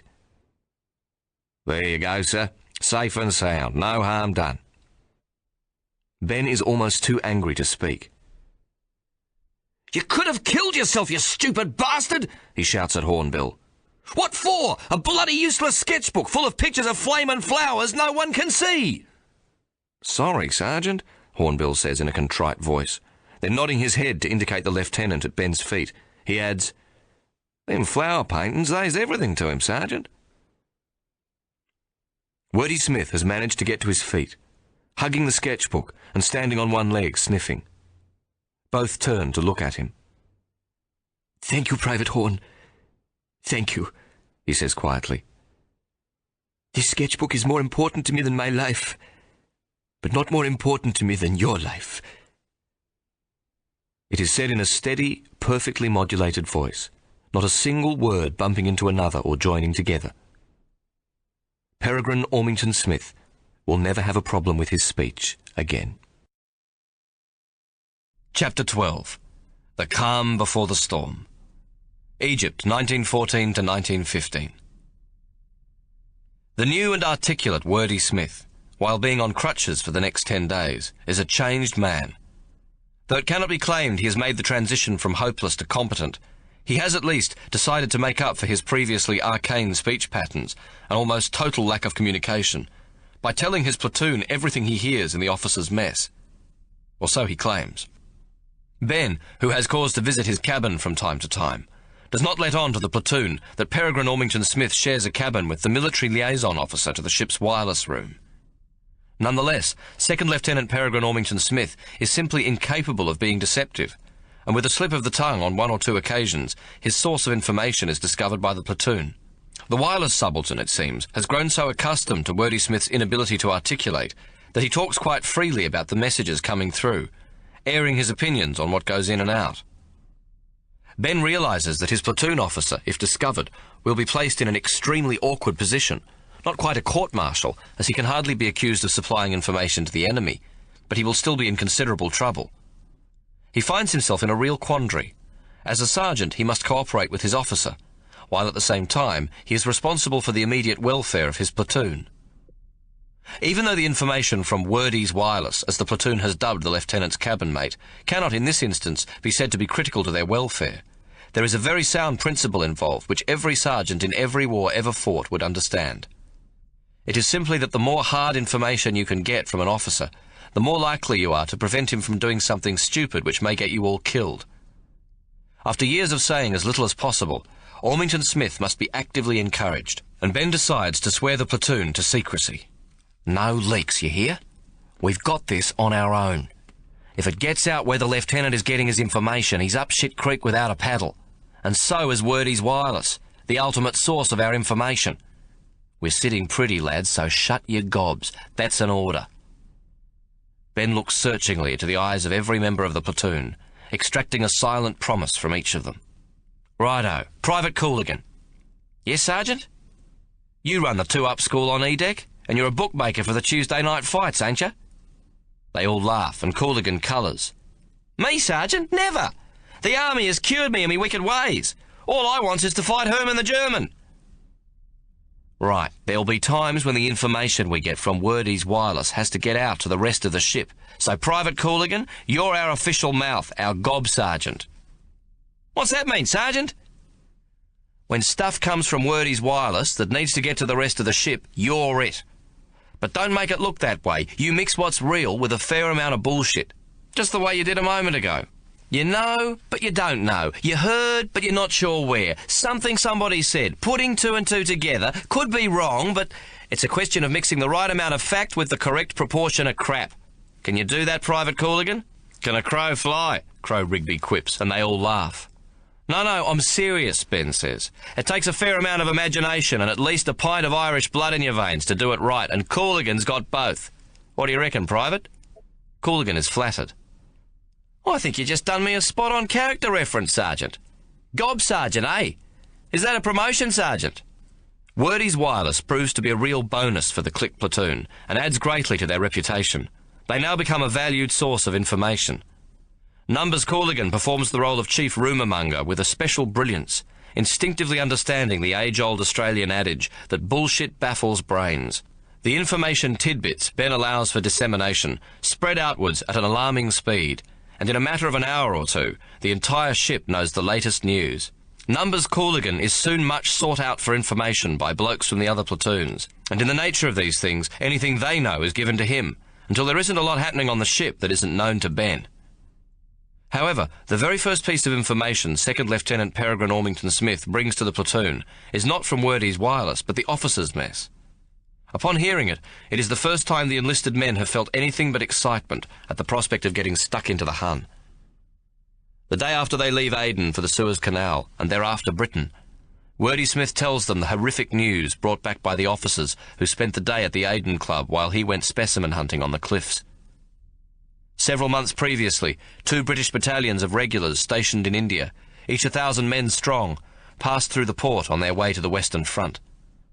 Like those from the Orvieto, it was an occasion which saw some of their officers visit the club.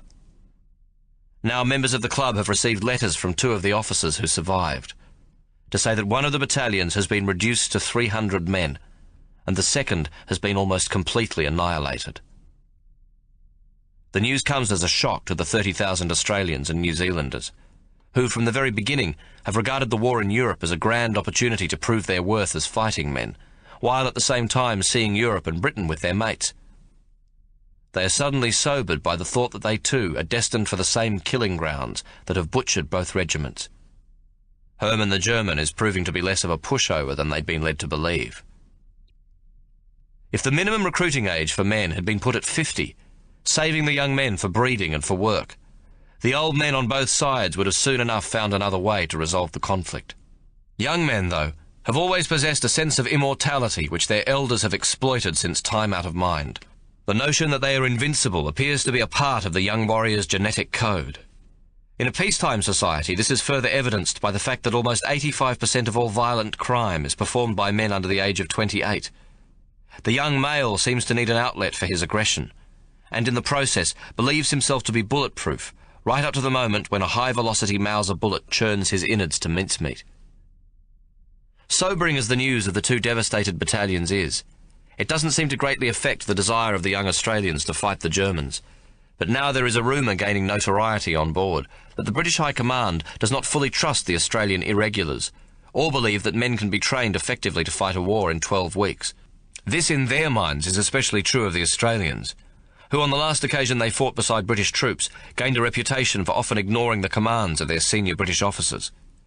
In truth, this only occurred in the Boer War on no more than half a dozen occasions, when it became apparent to the Australian mounted rifles that the British officers, untrained in the guerrilla tactics required in South Africa, were attempting to fight a war in the African bush as if they were back in the Crimea.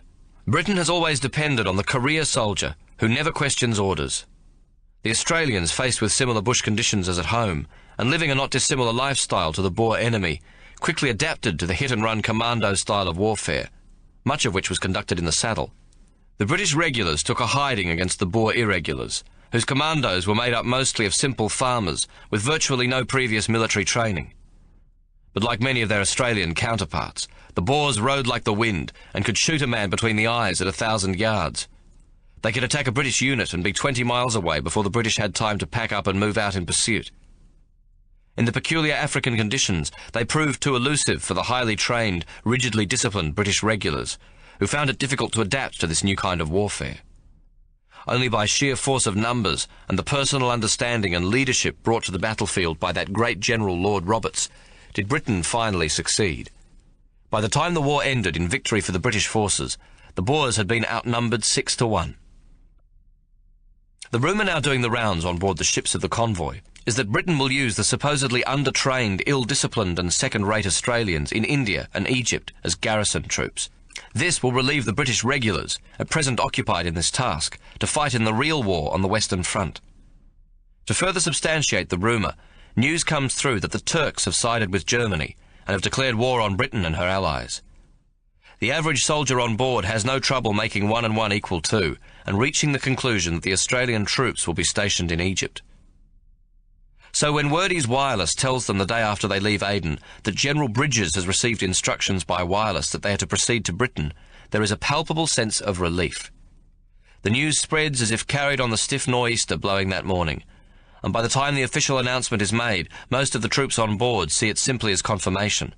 Those who first got it from Numbers Cooligan are beginning to show a growing respect for his sources. However, on a day filled with contradictory news, night brings a further instruction to General Bridges. The Orvieto is to sail ahead of the convoy to Port Said. The same message is received by Major General Sir Alexander Godley, the commander of the New Zealand force headquartered on the Morganui. The two ships are to proceed at their own speed to Egypt. Wordy's wireless has suffered a stomach complaint and has been confined to bed for 2 days when the message comes through, so Ben doesn't receive any advance notice from his lieutenant. Therefore, it is a tremendous surprise to the troops when the Orvieto breaks away from the convoy and sails off on its own. Numbers Cooligan, newly appointed Gob Sergeant, is unable to supply any explanation, which strangely enough confirms his status among the troops, as knowing everything seems improbable and is also highly suspicious. Fortuitously, Wordy's wireless recovers from his stomach ailment and is back on deck the following evening, safely ensconced in the wireless room when a late telegram arrives for General Bridges from Sir George Reed, the Australian High Commissioner in London. Wordy Smith reads it to the cliques at the breakfast parade fully 2 hours before it is officially announced to the troops on board. Gen Bridges, HQ's 1st Australian Division, Orvieto. Message follows. Unforeseen circumstances decide that the force shall train in Egypt and go to the front from there.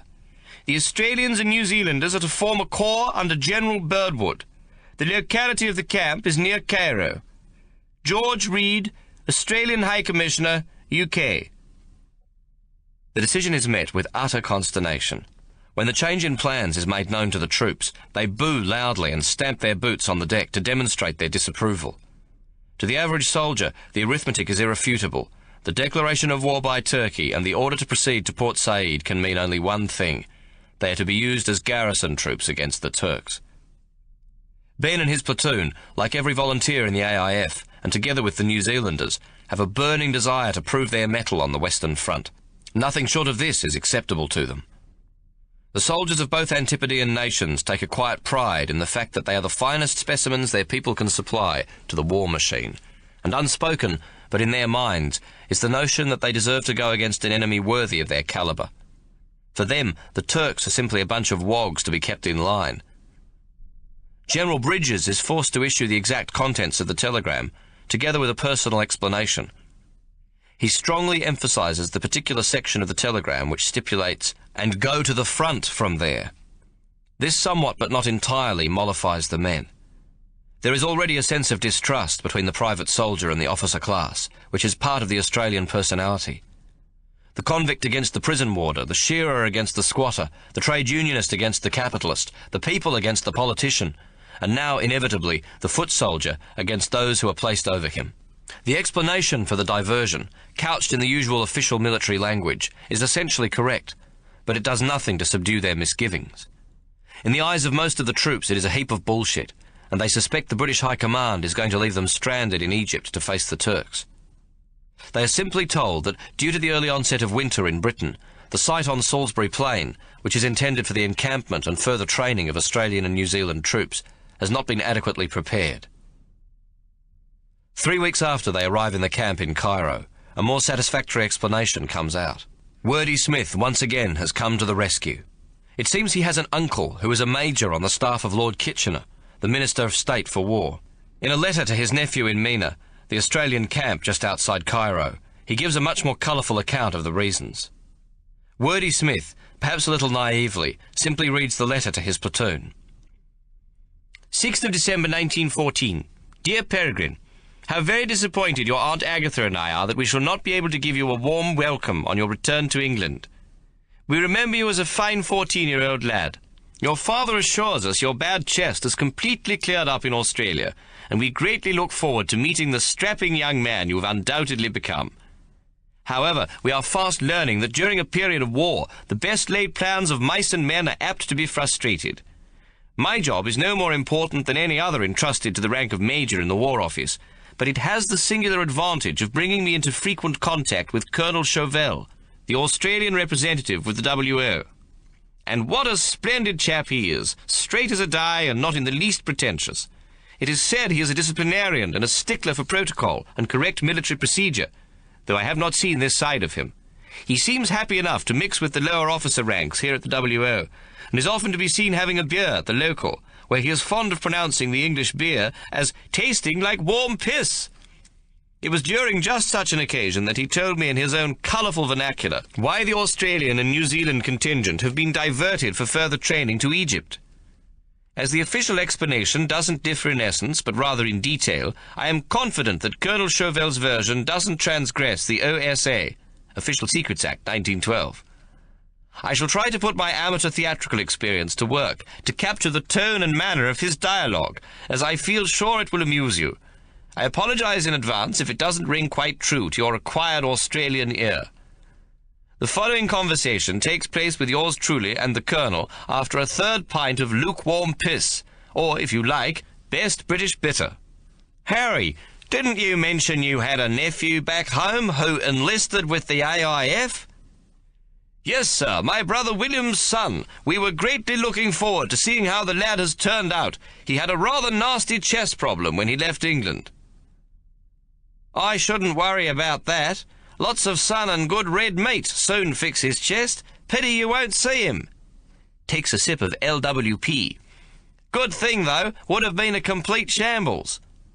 Oh, I say, not understanding how meeting you could possibly lead to a shambles. The weather, the camp, bloody impossible, he exclaims. You mean on Salisbury Plain, sir? Well, that's just it, isn't it? Bad enough for your own troops and the Canadians. You're accustomed to the mud and the cold, but our blokes are not used to that sort of thing. You mean it doesn't rain in Australia, sir? Well, it doesn't piss down 24 hours a day, day in and day out, until you're up to your bollocks in mud. Well, how will they be at the front? I asked cheekily. That's nothing but mud, sir. I dare say they'll do a damn fine job when the time comes, but that's a purely academic observation. The poor buggers would all have been dead from pneumonia long before they ever got to France. Half the Canadians who are encamped on Salisbury Plain are crook, and the others are rioting in the streets of Salisbury. Crook? Yes, down with flu or pneumonia, and the other half are close to rebellion. They were promised huts, heated huts for the winter, and they're still in tents, which at night are cold enough to freeze the balls off a brass monkey. What's more, they have no hope of getting better billets until the spring. I'm sorry to hear that, sir. What a good thing the old man changed his mind and sent your lot to Egypt. Had it changed for him, you mean? At this last remark, I raised my eyebrow somewhat. Chauvel is superior in rank to me, and I don't wish to point out that Lord Kitchener is not inclined to listen to the opinions of or be persuaded by a junior officer. Well done, I say, deciding discretion is the better part, etc. Good God, man, not me, Georgie Reed, Chauvel exclaims. I reported the conditions on Salisbury Plain to him, and he telephoned his nibs on the spot for an appointment. In case you are not aware, Peregrine, Sir George Reed is your Australian High Commissioner in London, and is well known for his casual disregard for the niceties of diplomacy. However, being in the WO, I know that access to the Field Marshal's room by telephone is impossible to obtain. Not even the Prime Minister would think to call him without prior warning, and I dare say that pretty well goes for the King as well. But I wasn't to know that Kitchener makes an exception with Sir George. It seems he enjoys the Australian's disregard for protocol, especially his ability to tell a good after-dinner yarn and generally play the buffoon. Clever man, what? Colonel Chauvel calls it being a larrikin, which is, I believe, a uniquely Australian expression meaning a number of things, both good and bad.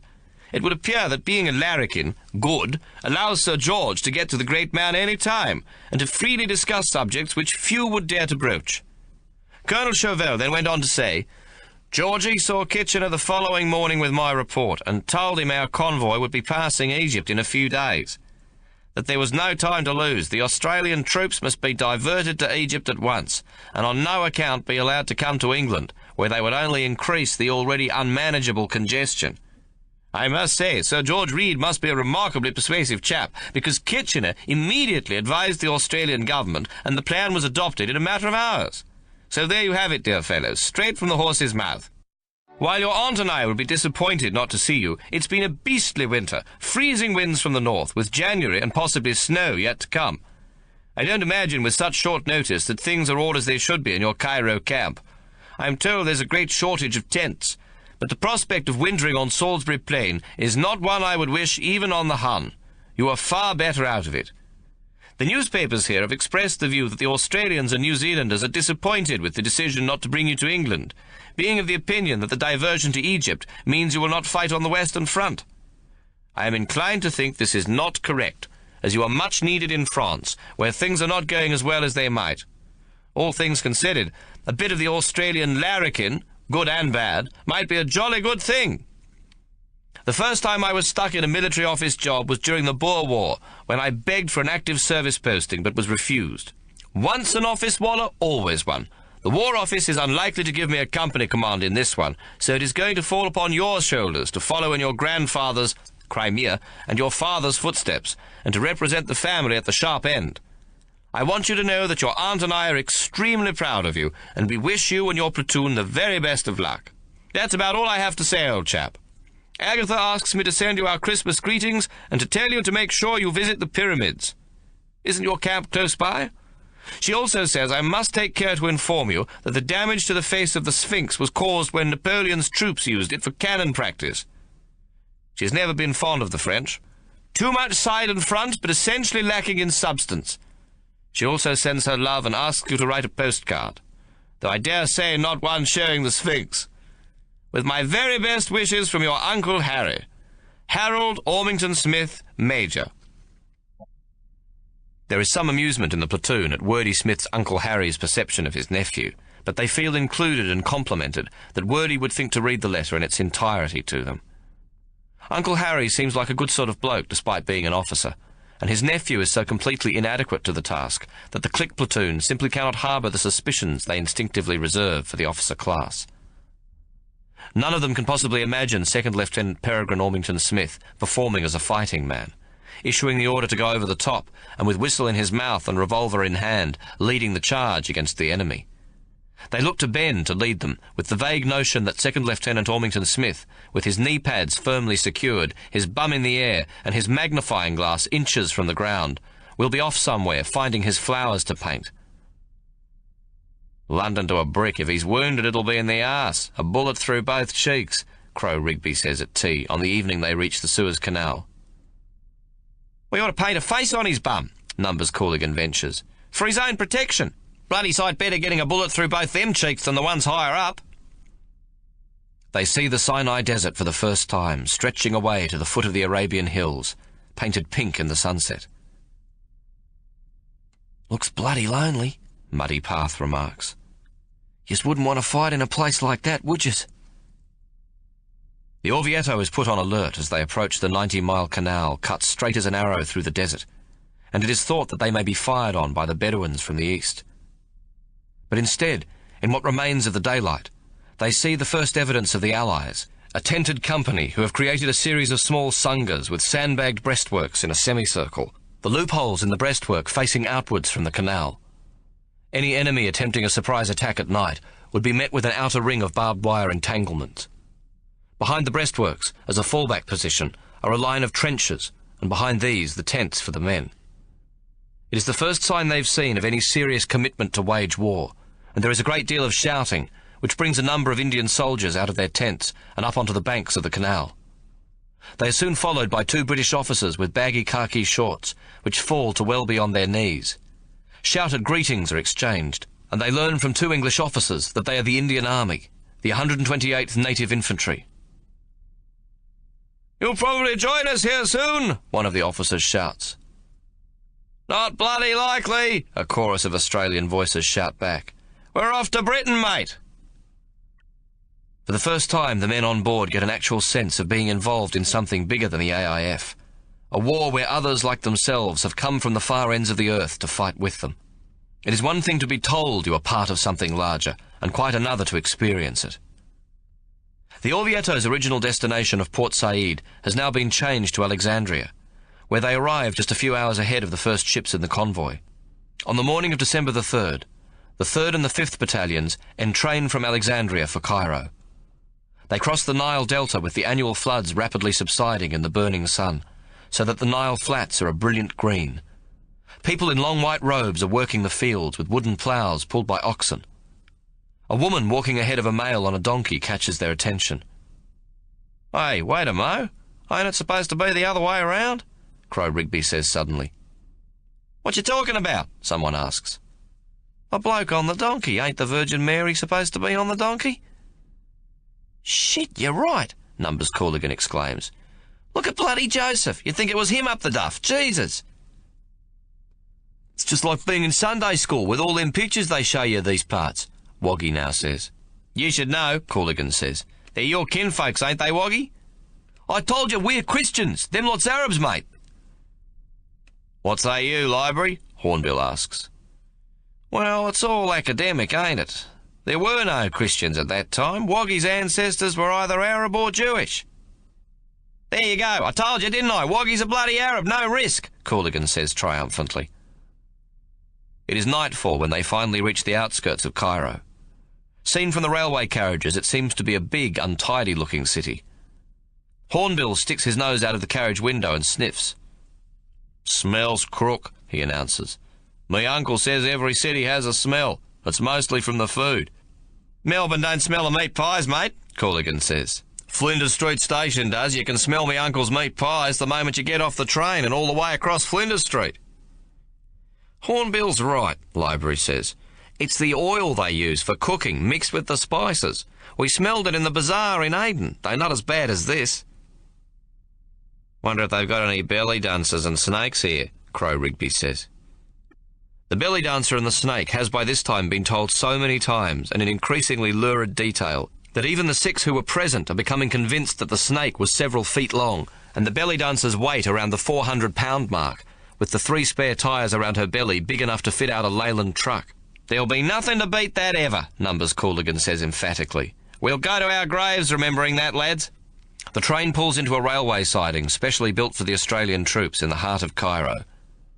The idea is to show the Australian colours by marching both battalions down the broad European streets, with the bands playing Sons of Australia.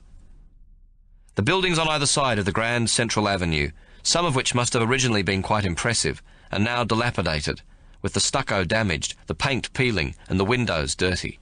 They look as though they've not seen a lick of attention since the day they were built, which is probably true. The whole scene resembles a sort of huge stage set, for the streets have been cleared of traffic, and the people, for the most part, have been told to stay indoors. So the hard crunch of boots, the sounds of the bands, and the shrill commands against the backdrop of crumbling buildings seems contrived and theatrical. They pass the Qasr El Nil barracks, where the sound of the bands brings out the Lancashire Territorials of the 42nd Division, who rush across the parade ground to cheer the Australians on. "Geez, take a look at them. They're all dwarves," Hornbill says out of the corner of his mouth. "I always thought, the Brits were big blokes." Indeed, the soldiers from the north of England, recruited originally from the coal mines and the cotton mills, are tiny compared to the average Australian and New Zealander, who are astonished to find that they are for the most part a head taller than their British counterparts. "It's meat," Library Spencer explains. "Not enough protein in their diet." "Meat? Don't they eat meat?" Muddy Path asks, astonished. "Well, not enough. That's why they're so short." "Hear that, Numbers? Your mum didn't feed you enough chops when you were a young'un. That's why you're such a short ass," Muddy says gleefully. Numbers doesn't reply for a moment, and then announces, "Bullshit, I had a chop every morning for breakfast since I was 2 years old. That's 6,570 chops I've ate, mate." "Not enough, mate," Muddy says, feeling smug. They pass the barracks and cross several bridges, and then march along a long avenue built on a causeway, which starts at Giza and runs for 5 miles, all the way to the flooded flats of the Nile. It is almost full moon, and towards the end of the avenue, when they approach the edge of the desert sand, they catch their first sight of the pyramids, etched clear and massive as they rise from the desert. The causeway finally ends, and they are marched onto a newly laid road, bathed in the light of a glorious moon, which seems to disappear into the desert. "Hey, you blokes, looky there," Crow suddenly exclaims. "Flamin' gum trees!" Indeed, they are passing a magnificent group of gum trees standing alone in the desert. A sudden breeze blows up, and the sound of the wind high in the trees, like waves crashing on an Australian beach, makes them all suddenly terribly homesick. "How'd they get here, then? Big bastards, too. Been there a while, I can tell you," Hornbill, the timber expert, says.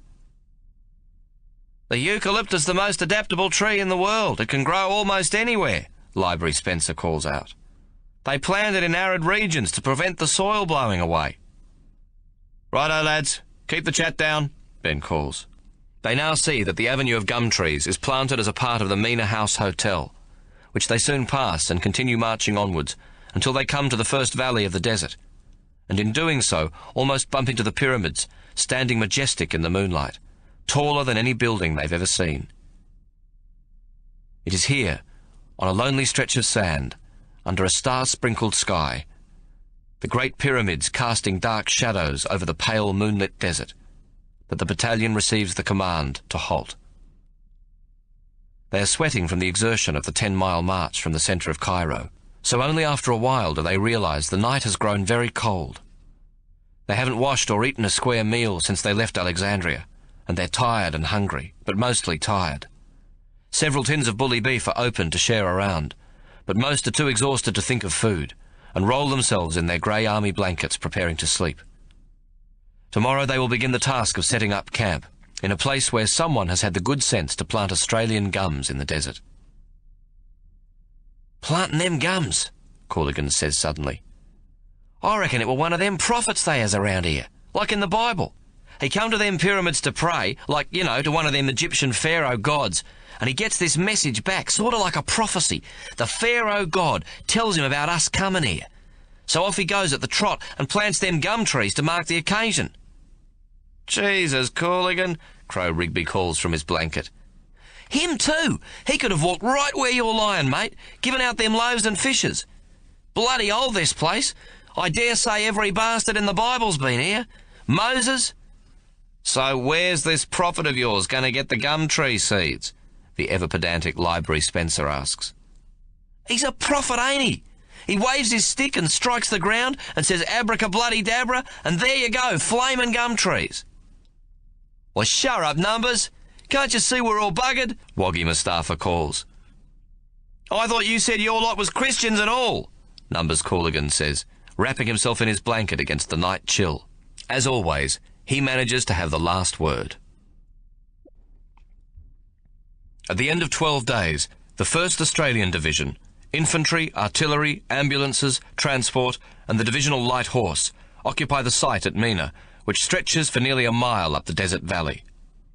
The New Zealand Infantry Brigade and Mounted Rifles, with all their support companies, are camped at Zaitoun, on the northern outskirts of Cairo, while Joshua Solomon's regiment forms part of the 1st Light Horse Brigade, together with all its supporting units, at Mahdi Camp on the edge of the desert south of Cairo. At first, the Australians discover that only 8,500 tents exist for 30,000 men. Britain, whose responsibility it is to see that they arrived on time for the AIF, has slipped up on the job. In the first few weeks, most of the infantrymen are obliged to dig themselves dugouts, which they cover with their waterproof sheets. The officers' messes consist of large, sprawling Arab desert tents, contracted from Greek merchants, who seem to be in charge of many of the more prosperous aspects of business in Cairo. With the rainy season over, sleeping in the open desert doesn't seem at first to be such a hardship. But there is a downside none of the top brass has foreseen. The desert goes from blazing hot during the day to bitterly cold at night, and an unexpectedly high ratio of men are hospitalised with pneumonia, until Ordnance manages to procure and issue extra blankets to the men. Over the next few weeks the tents arrive from Britain. Pipes are laid to pump water around the camp, and the general infrastructure required to create a large working army takes a surprisingly short time to build. Soon the tents stand in long, straight rows, and to give the men a sense of some permanency in the desert sand, and also to prevent it blowing into the tents, the fronts of these are often aproned with whitewashed stones and sown with green oats. "Desert lawns, mate, so's you won't be homesick," Crow Rigby tells Library Spencer the first time they see one, whereupon they plant their own, so that the platoon's tents have a nice neat look. The roads between the tents are also neatly marked out with whitewashed boulders. Whitewashing stones and roadside boulders becomes the local equivalent of kit shooty. Spacious mess rooms are erected for the men, and the ramshackle grandstand belonging to an abandoned racecourse is turned into the ordnance store. Finally, the tramway is extended from the causeway to the edge of the camp. In no time at all, an Arab shanty town grows up along the perimeters of the valley. And while no houses, brothels or grog shops are allowed, shops of every other description tumble along roads and appear in self-created alleyways. The shops are constructed of bits of tin and boxwood, canvas and any material which can be brought to the site and erected in a hurry.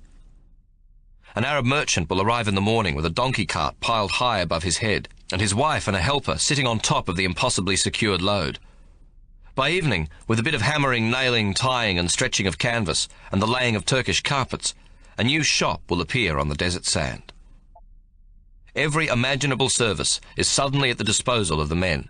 Laundering, dyers, tailors who can whip up a brand new uniform in half a day from army cotton drill mysteriously obtained, news vendors, photographers with painted backdrops of camels set against the pyramids when the real thing is only a matter of yards away, dubious antique dealers, trinket shops, restaurants with stovepipes jutting out of their canvas and beaten tin roofs, with live chickens and ducks out the back, for the slaughter of, bootmakers, carpet sellers, and every few shops there is a tea room with a crudely painted sign, Australians System Afternoon Tea, as opposed presumably to English System Afternoon Tea.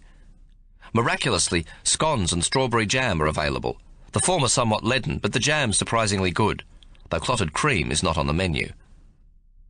Before the winter is over, the little valley that contains the vast tombs of a civilization more than 4,000 years old, and where Numbers Cooligan's biblical prophet first smoked the gum trees into existence some 50 or so years ago, has become a dusty, thriving, bustling small city, with all the smells and sounds of the Arab bazaar.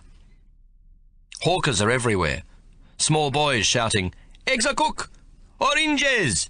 Bootsy clean!" selling hard-boiled eggs or oranges and working as bootblacks.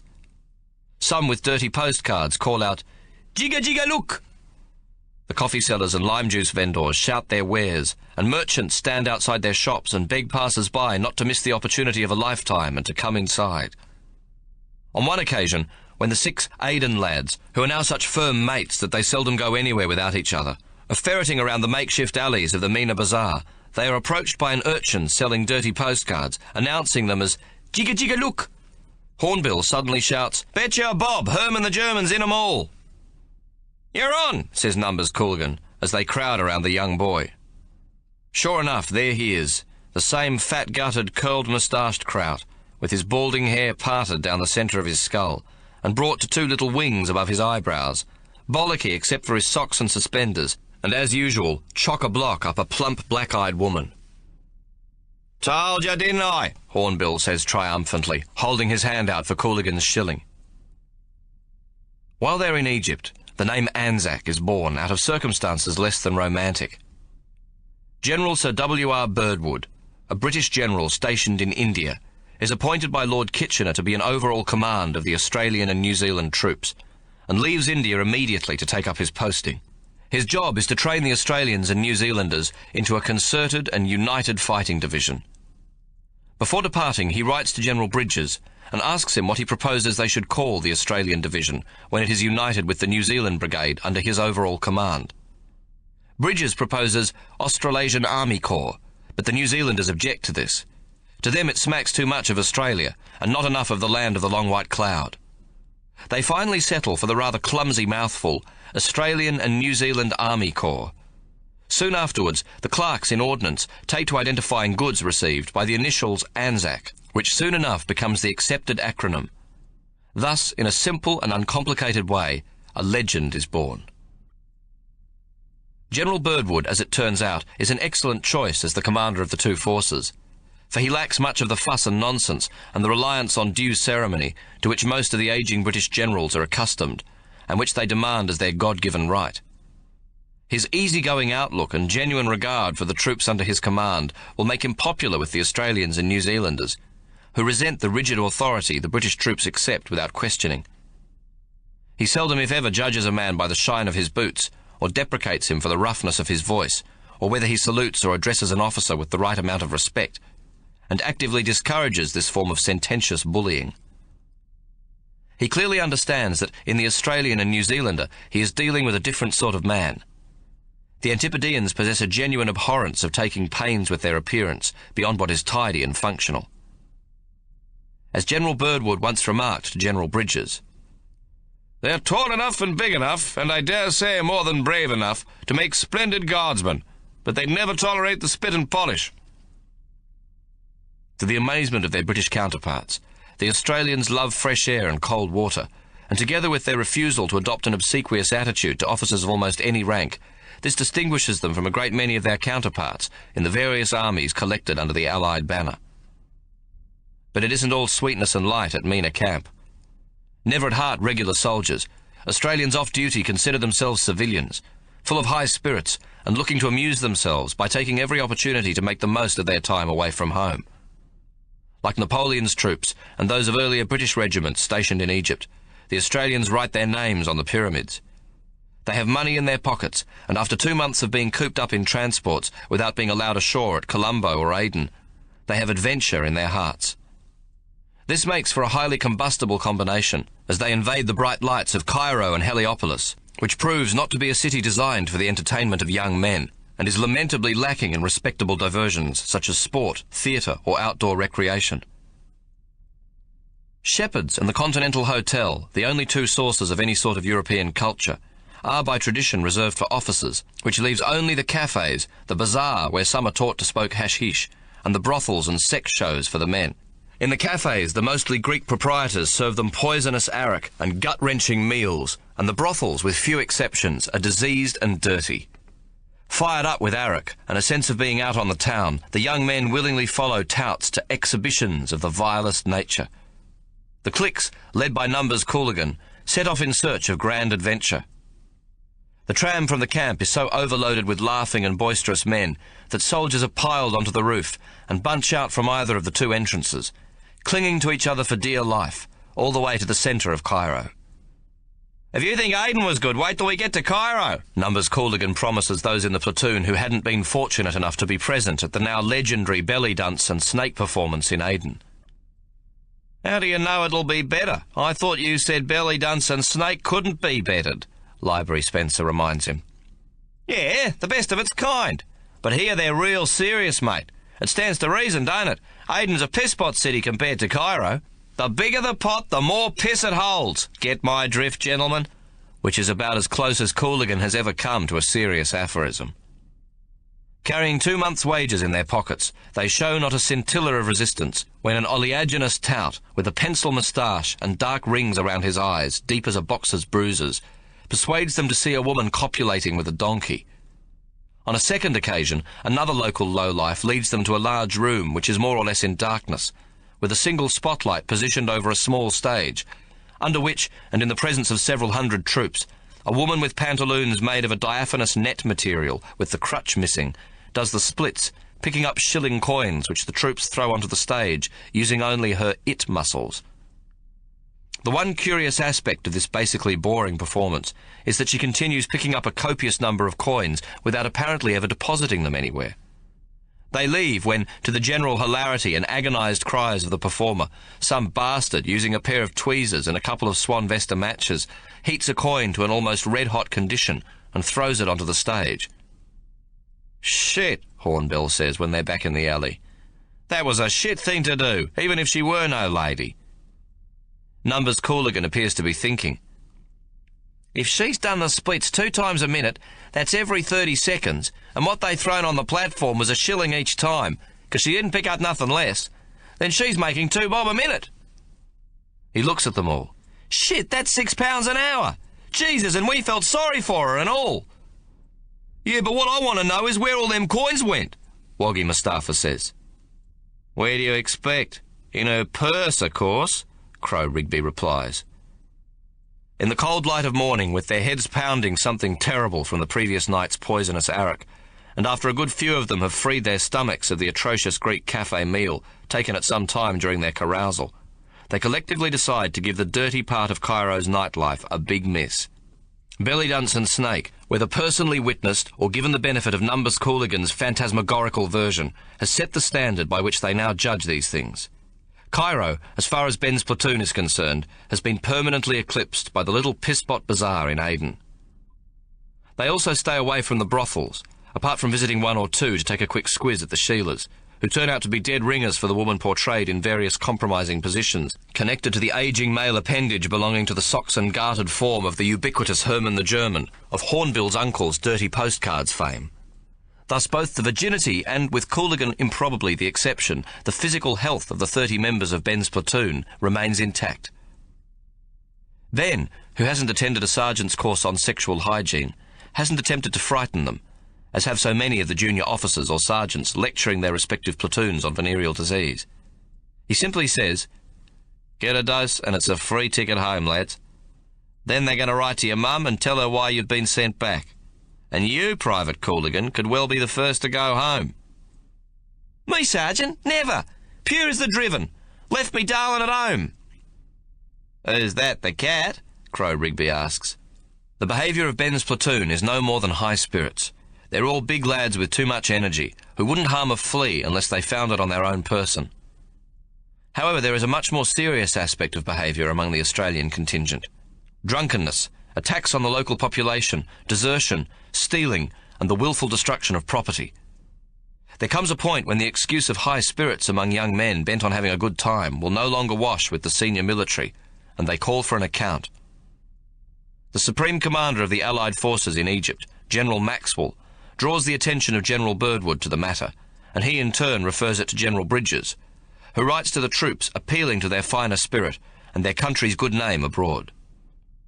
What follows is a pronounced improvement, but by early in January some 300 men of the 1st Division are absent without leave, roaming about Cairo drunk and disorderly, thieving from the local population and defying the local authorities. In the British Army this constitutes desertion, and they are liable to be imprisoned or even shot. But under Australian law, shooting a soldier isn't allowed, nor for that matter is it even contemplated, and smacks rather too much of the colonial past. However, General Bridges institutes an investigation, and somewhat to his surprise, discovers that the trouble comes to a very large degree from the older soldiers, mostly veterans from the Boer War, or men who have not been born in Australia, though a young Australian-born criminal element is also present. Bridges, in a covert message to officers of every rank, asks for their suggestions as to what might be done. Wordy Smith tells Ben. "You know what I would do, sir?" Ben says at last. "What?" "Well, we know it's not lads such as our own who are the villains." "That's right, it seems to be the older men, mostly ex-military, and they say a young criminal element." "Yeah, well, they're only a tiny fraction of the AIF, a pinch of sand in the desert. Why don't we just send them back home?" "What, cashier them?" "Isn't that only for officers?" Ben asks. "No, I don't think so. But what you mean is send them home in disgrace." "Well, yeah. Most, if not all, of the young lads are here to fight the Hun. They're volunteers and damn proud of having been chosen for the privilege. Let's send the troublemakers home. Discharge them from the army altogether. We don't need them. All they're doing is giving the rest of us a bad name." Second Lieutenant Peregrine Ormington Smith claps his hands gleefully. "I say, that's splendid, Sergeant. It's almost bound to work." He looks at Ben admiringly. "You know, you really ought to be an officer, Sergeant Teakelman." Ben is genuinely appalled. "Thank you, sir. With the greatest respect, I would consider it a demotion." Wordy Smith persists. "I know you could do my job a lot better than I can. In fact, mostly do. More importantly, I most certainly could not do yours. So, in a manner of speaking, I suppose it would be a demotion." He looks at Ben steadily. "Sergeant, it's a truly grand solution, but I can't submit it in your name to the CO." Ben now sees his platoon officer is visibly blushing. He'll know I've been talking to other ranks, that I've abused an officer confidence, so to speak." Ben grins. "Go for your life, sir. They'll probably think you're crackers." Wordy Smith grins back. "Nothing new in that, Sergeant." But it doesn't turn out that way. Major Sayers takes the suggestion to his battalion commander, Colonel Wanless, who moves it further up the ladder to his brigade commander, Brigadier Mackay, who finally presents it to General Bridges. The 300 men are sent back to Australia in disgrace, accompanied by a letter to the Australian press from Bridges explaining the reasons why they are returning. Except for the comparatively minor incidents which occur in every army, this very largely settles the issues of hooliganism, criminal drunkenness, and violent and inappropriate behaviour by Australian troops in Egypt.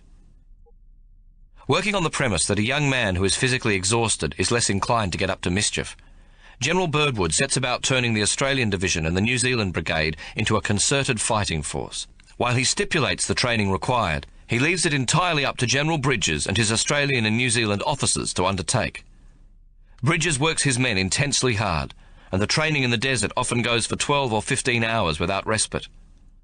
They march and fight mock battles and do manoeuvres under the glaring desert sun until the shirts cling to their backs. Often they find themselves caught in a dust storm, brought on by the howling winds of the Kamzeen. In the first 2 weeks, the average loss of weight over this period is almost 8 pounds a man. Ben is quick to cotton on to the recurrence of a problem which affected his men in their first 3 weeks in the desert. His platoon, along with their company, will often stop for a rest at sunset, their flannelette vests so wet they can be wrung out by hand. Then the moment the sun dips behind the highest dunes, an icy breeze will begin to blow. The youngsters, exhausted from 8 or 10 hours of manoeuvres, think the breeze a blessed relief as it dries the wet vests clinging to their backs. In a matter of days, nearly 200 troops are down with pneumonia, and several die. Ben's platoon is bearing up well, but Wordy Smith has developed a bad cold and is having trouble keeping up. Ben visits his CO to see if they can be issued with sweaters. Major Sayers sees the sense in this, but upon inquiry discovers that Ordnance has no sweaters. The British Army, whose responsibility it is to supply the cold weather uniforms, has, perhaps understandably, not considered that troops training in desert conditions will require warm clothing. It will take several weeks before they can be ordered and transported from Britain, and even longer if they are to come from Australia or New Zealand. Ben calls Numbers Cooligan and Library Spencer to his tent the following morning. "Right, you two will go on sick parade tomorrow." "What for, Sergeant?" Cooligan asks before Ben can complete the sentence. "Don't jump the gun, Private Cooligan, and I'll explain." "Yes, Sergeant. Sorry, Sergeant." "You'll go on sick parade. I've already spoken to the sergeant on duty, and he'll give you a chit. Permission to miss tomorrow's manoeuvres, bronchitis. Then I want you to go into Cairo. Maybe you could try the Arabs in Mina first. See if you can buy 32 pullovers, all of them large." "What, jerseys? What colour, Sergeant?" Library asks. "Not sure we'll be given the luxury of a choice. The essential thing is that they're warm and that they're large. Be too much to expect to find 32 large khaki sweaters for the use of. Oh, and try not to pay more than 10 bob apiece." "Yes, Sergeant. And the money?" Numbers Cooligan asks tentatively. "That's 16 quid. "Isn't that about as much as you've made on that 2-up school you run behind the YMCA shack of an evening?" Ben asks. Numbers Cooligan visibly pales. Shit, what game's that, Sergeant?"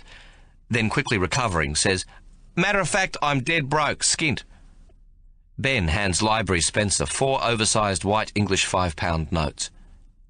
"There's plenty enough there to buy 'em and to cover your expenses. Don't come back without the goods, lads, and I wouldn't mind some change neither." The two lads return to their tents. "Shit, how'd he get 20 quid out of the army?" Cooligan asks. "He probably didn't," Library replies. "What you mean? You reckon he's paying, out of his own pocket, 20 quid? No flamin' way, mate."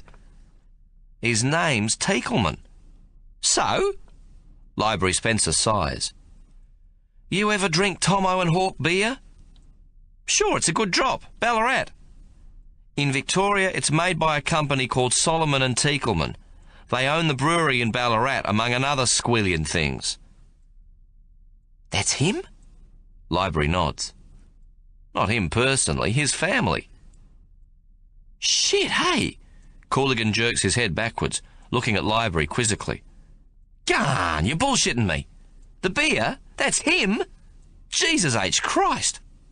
Numbers Cooligan and Library Spencer arrive back at Mina camp with an Arab boy who looks to be about 12 years old, leading a donkey carrying a large hessian-wrapped bale, half the size of a wool bale, on its back. They pull up as the sun is setting over the Great Pyramid, and just as the cliques return, exhausted from an 8-mile march into camp after all-day exercises in the desert.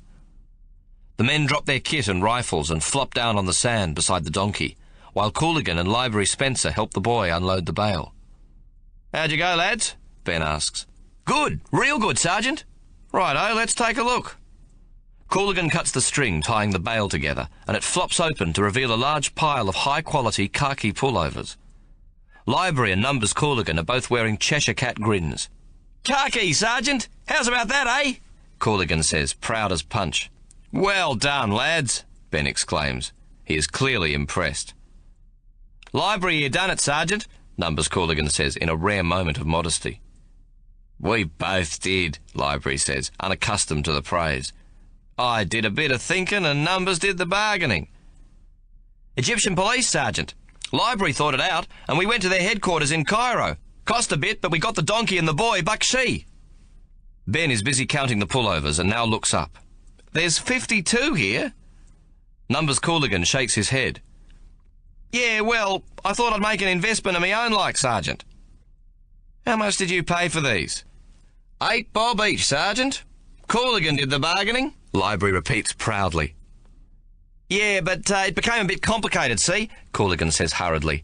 8 bob each, plus the £2 we give the police lieutenant and the quid we give the sergeant in their ordnance, then the 10 shillings for the cop at the gate who let us have the kid what's just been nicked for stealing the donkey, and then, just when we's loaded up—" "Hold it, Private Cooligan," Ben commands.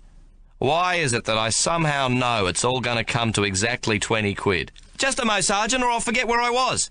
Oh, yeah, just as we's about to say, 'Uru, ta-da,' with the donkey loaded and all, the lieutenant comes out, the same bloke what's already done us for 2 quid, and says it's 3 quid for the police captain or the dealer's off." Cooligan looks at Ben. "I tried to argue that we'd done a deal, Sergeant, but he don't want to know. Then I says, 'Righto, no deal, give us back the money.' I'm thinking like, to bluff him. 'No money you get back. £3. The captain very hungry,' he says, looking real nasty. They's a bunch of crooks, that lot, Sergeant. Villains to the last man." Cooligan gives a disdainful sniff and continues. "Then there's 4 shillings for a binder, just lamb and rice at a Greek's, 2 beers, 1 and 6, a shilling for the hessian and the string, 6pence for a bunch of carrots for the donkey," Cooligan smiles benignly, "and a shilling to the Arab lad who stole it. And, oh yeah, I nearly forgot, 2 bob for me and Library's tram fare to town in the first place." Cooligan finishes. "There you go, Sergeant." "And that's precisely £20, Ben repeats, a touch sardonic. "Yeah, that's right, Sergeant," Numbers says quizzically, and looks a trifle hurt at Ben's seemingly critical tone of voice. "We didn't charge nothing for walking the 10 miles back to Mina with the flaming donkey." "Well done, you two," Ben says, and turns to Numbers Cooligan. "And your investment? I thought you said you were skint."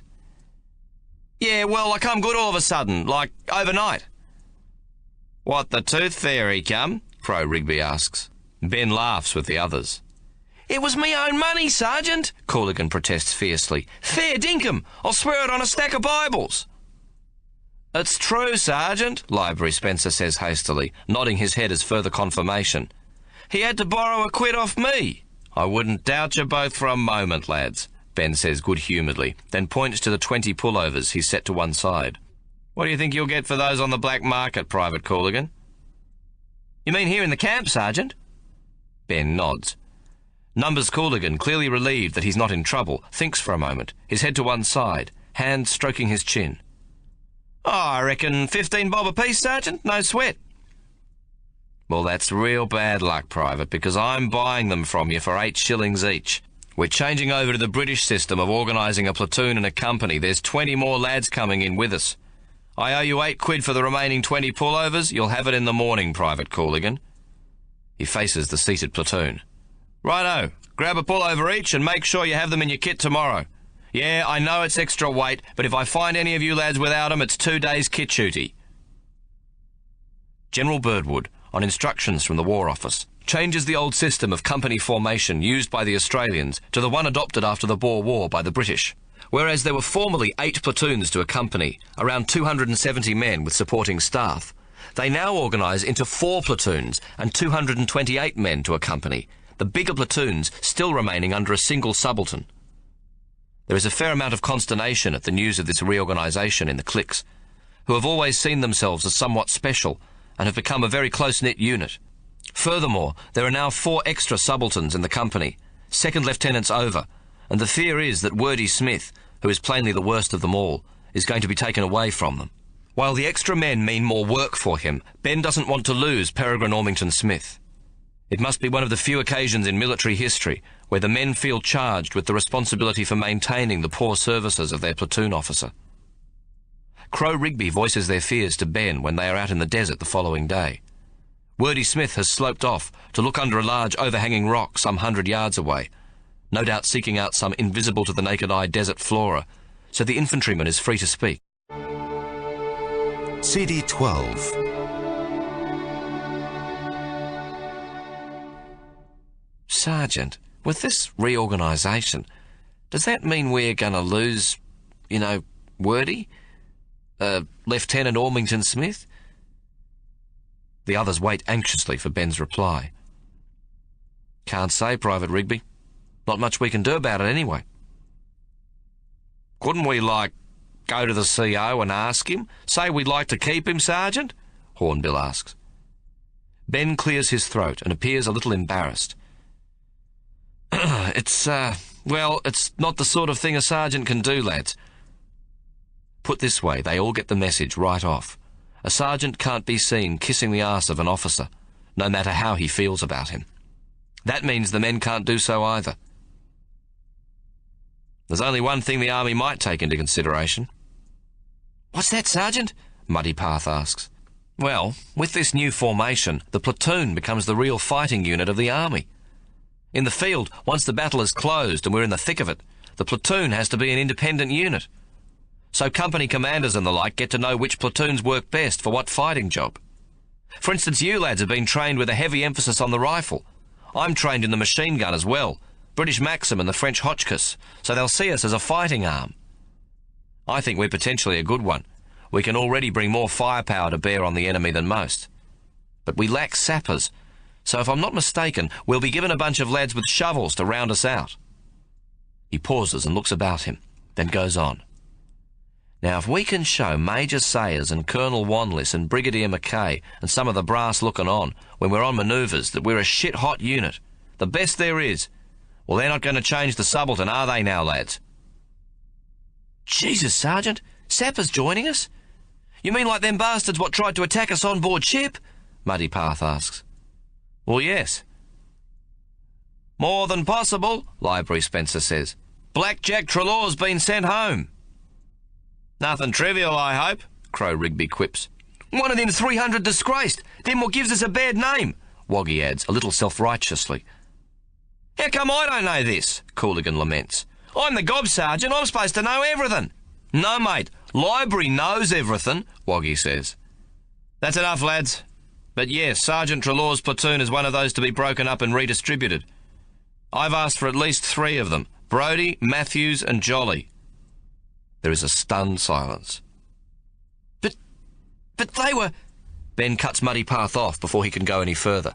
Yes, the 3 who went to hospital. They're joining us with some others, and I want you to make them welcome. And by the way, Private Spencer, it's Sergeant Blackjack Trelaw to such as you. Jesus, now I've flamin' heard everything, Cooligan gasps. That's enough. Stow your mess cans. It's time to move out. Private Mustafa, go fetch the lieutenant. Make sure he doesn't leave anything behind. In the next few weeks, the expanded platoon throws itself into training as if it is real war, though this is not uncommon with the 1st Division, all of whom want to make their mark. The young Australians are positively itching to go to war.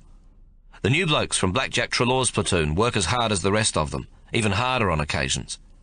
They're naturally fit, accustomed to pick and shovel work, big strong lads, perhaps a little basic, but tough as teak wood and scared of nothing. Like a journeyman boxer who always finds himself the sparring partner to the champion, they yearn for a chance to shine on their own. Slogging it out in the desert is bloody hard work, and the new members of the platoon give no quarter and ask no favours. Ben, though, is remorseless, and when the new group gets back to camp or bivouac in the desert at night, he has them behind a rifle, sharpening their skills, making them catch up with the Lee Enfield. They don't complain, which is rare for young soldiers, and from their actions it seems as if they are somewhat ashamed of Blackjack Trelaw and want to make up for the bad reputation they've earned. The axe incident on the deck of the Orvieto has given them tremendous respect for Ben, and now that they find out he's a good bloke as well, they feel privileged to be in with the cliques. Brodie is an instant hit with the members of the old platoon, and is immediately christened Broken Nose, his hooter now considerably flattened on a face that could never be pretty, but which is seldom less than cheerful. He and Library Spencer hit it off together a treat and are soon good mates. This first comes about when Brodie wanders aimlessly into the YMCA, a ramshackle hut in the camp where the men can write letters home, and observes Library seated at a table writing. "What you doing then, Library?" Brodie asks. Library is too polite to point out that it must be perfectly bloody obvious that he's writing a letter. "Writing home." "Shit, eh?" Broken-nosed Brodie seems genuinely impressed. "Wish I could do that." "Well, what's to stop you? Sit down, there's plenty of paper, pencils, it's a free world, go for your life." "Nah, can't. Me old folks don't read." "Well, that doesn't matter, mate. Somebody can read it to them. A neighbour?" "Nah, wouldn't work." "Why not?" "They's ashamed like, too proud." Library looks up at the huge form of broken-nosed Brodie. "You can't write, can you, mate?" "Course I can," Broken-Nose says proudly. "Me name?" Whereupon he takes up a pencil, and on a scrap of paper he laboriously writes Kevin Brodie in the script of a 7-year-old schoolchild. "There you go," he says, smiling. "Me Monica." "That all you can write?" Library inquires softly. "And me army number." Both break up at this, and somebody at another table calls, "Shush!" "Can't read neither, eh?" Library asks in a half-whisper. Broken-nosed Brodie shakes his head. "Want to learn?" "Too old, mate. I ain't got no brains. I'm a fucking ditch digger, ain't I?" "Don't matter, I'll teach you." "Yeah? So I can write home?" Broken-nosed Brodie says. Then he seems to have a momentary doubt. "Me folks still can't read. Fair dinkum, you reckon you can do it?" "Not me, you. You can do it, Broken-Nose." Library extends his hand, which is immediately lost in Broken-nosed Brodie's huge calloused paw. The training the troops receive at the hands of General Bridges, though vigorous, is simply the traditional British Army training from an outdated manual. Little or no advice comes to them from the Western Front, where a new kind of war is raging. The Australian and New Zealand officers must rely almost entirely on drills, tactics and manoeuvres written at another time for war in another place, and after this use their own initiative. The men are also showing that they can think on their feet and make decisions, at the NCO and even at the basic infantry level. It is somewhat disconcerting that when in the mock battles they fight an officer is killed, the platoon carries on as if nothing untoward has happened. They seem to cope with most situations they are thrown into with an almost cavalier carry-on sergeant approach. The troops of the 1st Division have toughened, their bodies almost black from exposure to the Egyptian sun. At the end of January, a further 10,500 new Australian troops and 2,000 New Zealanders arrive with Colonel John Monash in charge of the 4th Infantry Brigade. They are fine specimens all, but they appear soft compared to the desert-hardened Australians and New Zealanders.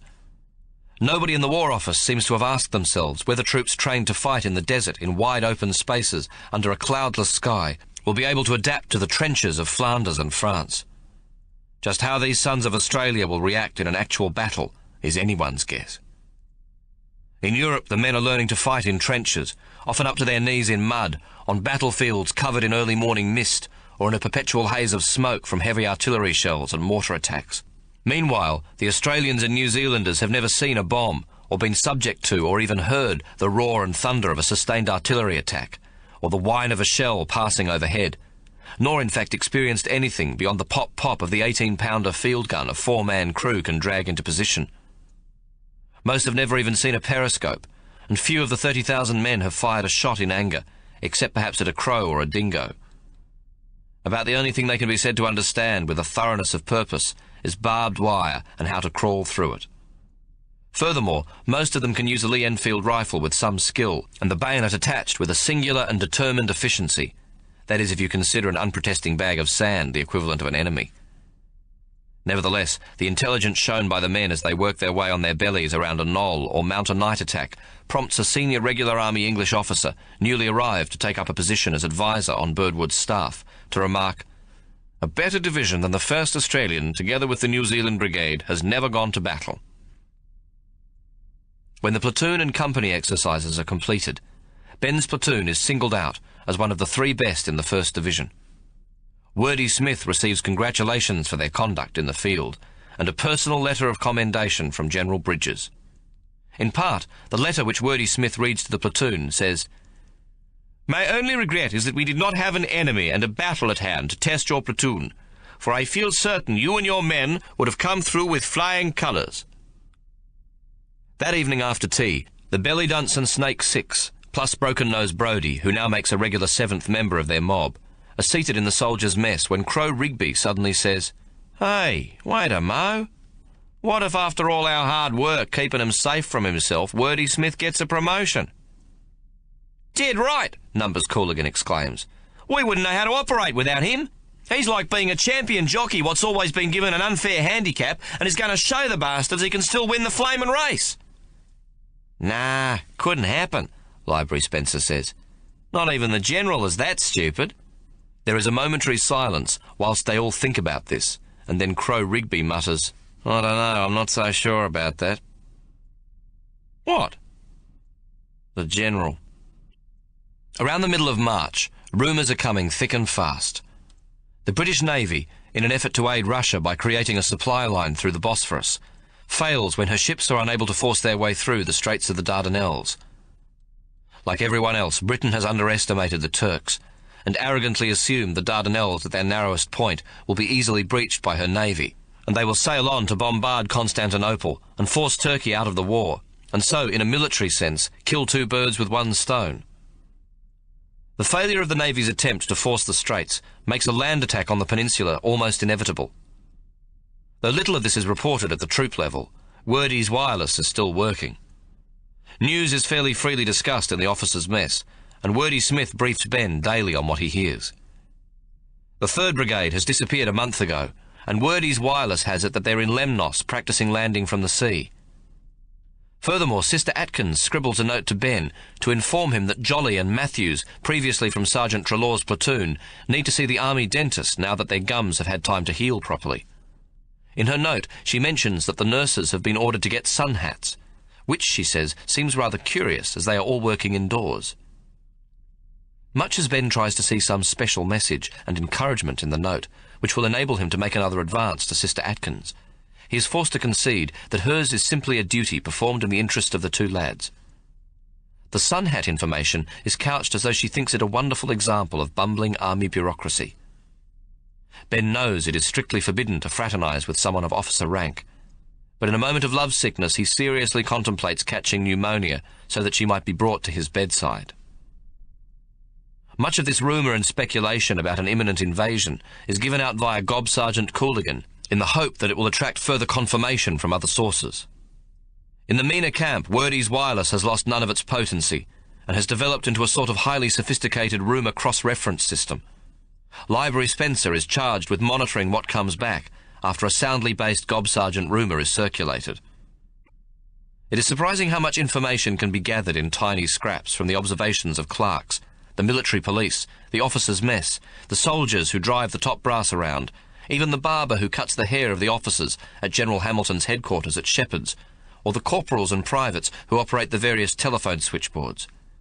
In fact, there are 100 different sources, the note from Sister Atkins being an excellent example of one of them. They learn how, when it is all coordinated, it is often possible to get surprisingly close to the truth. The proverbial grapevine has always worked in the army, and what Ben is now doing is trying to create a sturdier and stronger vine with further-reaching tentacles. For want of a better system, it works pretty well, and they soon develop an instinct for what is true. They firmly believe they're going to fight the Turks somewhere along the coastline of the Dardanelles, sometime in early April, though for a while they think the Australians are going to invade Alexandretta, and are surprised when this comes to nothing, as it qualified on almost all fronts as sound information. Meanwhile, the Turks have launched a raid on the Suez Canal, and though they are repulsed by the British and Indian troops, it becomes apparent from the reports sent in that they are no easy beats. A new respect is growing for the fighting capacity of the Turkish soldier, and they are no longer considered a second-class fighting force unworthy of the Anzacs. Almost by sheer fluke, the training they have undergone in the desert is not entirely redundant. The terrain around the Straits is known to be hilly, and though hardly equivalent to the desert, it would appear they will be fighting a war in the open. Besides, they have grown accustomed to climbing steep dunes and rocky ridges, and it will be a nice change to have firm ground under their feet as they advance against the enemy. And advance they will. There is not a single man, from general to trooper and soldier, who doubts for a moment that they will destroy the enemy, even though the Germans are training the Turks. The 1st of April is a Thursday, still 3 days before the leg-weary platoon can expect a day off. Ben comes out of his tent at dawn to another cloudless sky.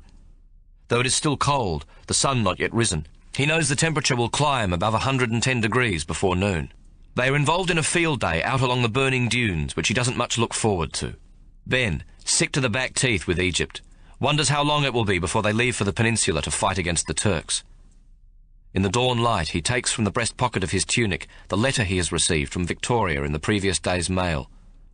He has already read it half a dozen times, but does so again. Rubbing his forefinger and thumb along the edge of the paper, he imagines his sister writing it, a cool breeze blowing off the Derwent, rustling the curtains as it enters gently through a bright, sunlit window. She will be seated at Mary's old desk, which she tells him Hawke has removed from the potato factory and brought to her small study in Anne Solomon's Hobart cottage, which she and Hawke now occupy. Hobart, 5th of February 1915. My dearest Ben, you must be thoroughly sick of receiving a letter from me with almost every overseas mail arriving in Egypt. I simply cannot help myself. My mind is so constantly occupied with thoughts of you that my only comfort is to sit down at Mary's old desk and write to you for the sheer relief of getting my thoughts down on paper. I pray each night that you are safe, though God does not seem to be listening if what's happening at the front is any indication. Grandfather Hawke says much of what is happening in France is being kept from us. Heaven forbid, what we do here is horrific enough, and while it may seem unpatriotic, every day you are kept away from the battlefield means another night I can sleep without wondering whether the morning will bring bad news. I'm sorry to sound so pessimistic and not my usual cheerful self. The newspapers urge us always to sound cheerful when writing to the troops. But Grandfather Hawke brought back the news last night that Joshua, who has already been promoted to captain, has been transferred to be second in command of an ordnance company and is unlikely to see any fighting. Abraham Solomon, who is visiting us here in Tasmania for a few days, says it is because of his thorough business training. They need men like him because the logistics of war supply require good, sound business principles. In your own words, all I can say is bulldust. We know perfectly well somebody has pulled strings, and pulled them hard too. It all seems so unfair that he should get a cushy job, safe from harm, and you will eventually be sent to the front line to fight the Hun. I can almost see you smiling. I know you wouldn't change places with him for all the tea in China, but please, please, I beg you to be careful. I simply couldn't bear it if you got wounded, especially knowing you know who was safe and sound counting tins of bully beef. In a more cheerful vein, I am going up to Launceston next week to see about opening a new warehouse. We are taking a bit of a drubbing from the James Bogue Brewery because we sometimes run short of T&H beer in the local market, and they, being on the spot, are quick to take advantage. I must say they are keen as mustard, and we will have to be on our toes if we are going to keep our share of that market. Grandfather Hawke also wants me to look at a small factory turning out woolen blankets, as he thinks he can get a contract from the government for supplies to the troops training here in Tasmania. He seems a different person now that he is back in control again, and looks years younger, with a definite spring in his step. I simply don't know where he gets his energy. I am learning a great deal from him, though the thought of taking over if he should pass on is frightening. He is so wise and patient, and is completely in control and on top of things. For my part, I remain confused, and I still have no clear idea of all we own. What's more, I am led to believe Tasmania is the smaller part of S&T. We went for a spin in the new Wolseley Tourer on Sunday, and Grandfather Hawke pointed out a dozen buildings and factory works which he said we owned. It's really quite daunting. I must end now, as this has to catch the mail boat to Melbourne to connect with another travelling via Suez. I have become quite the expert at shipping routes since your departure. Mrs. Billings sends her love. She is knitting you a pair of gloves and seems to be taking ages. Sardine the cat has developed a permanent nose drip, and she speaks of little else, being quite sure that he is not long for this mortal coil. She is comforted by the thought that her dear Moggy will join her sainted husband, the immortal though never existing in actual human form, Mortimer Billings. She says to tell you that if you should be cooking rice, to add prunes to it, as they prevent constipation and give the rice a nice savoury flavour. They should be soaked in water overnight, and then the rice cooked in the prune juice together with the prunes. She has never quite gotten over, as she sees it, her appointment as cook to the Australian forces abroad, and tells everyone she can ear-bash for long enough about her billy jam tarts.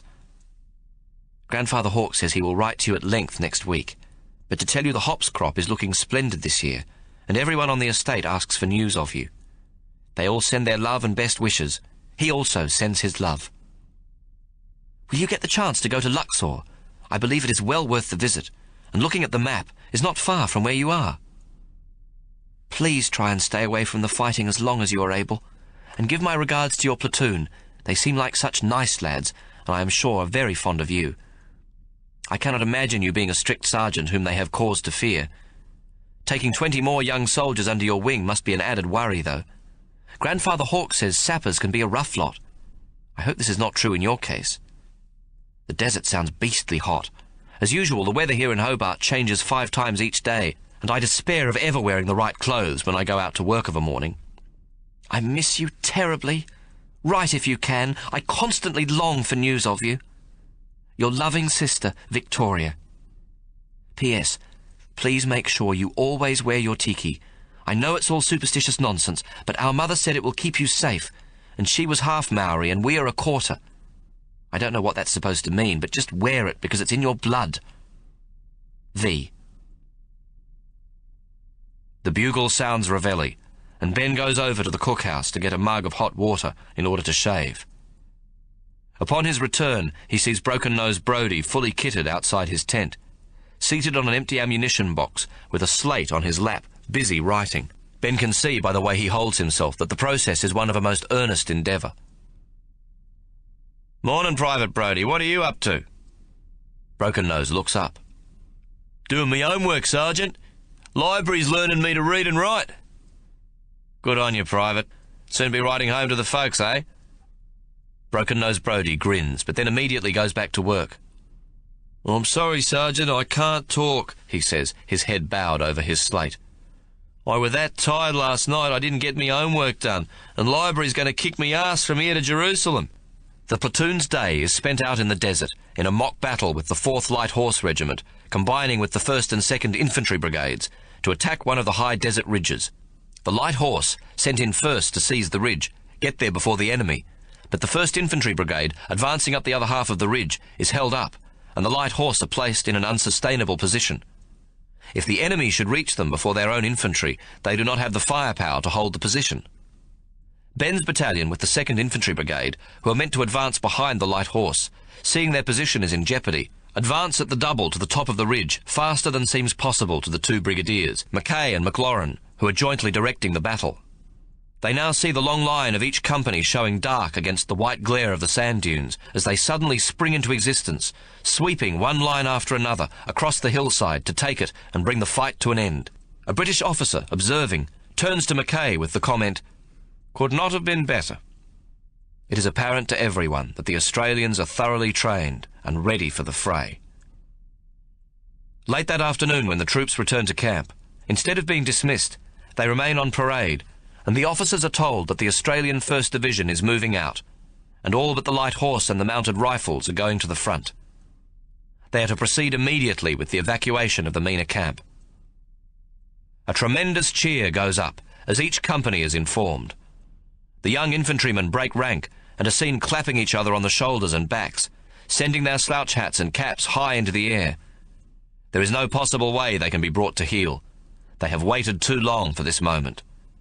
This is what they've worked for. At last, the time has come for the colonial lads to prove their mettle against a real enemy.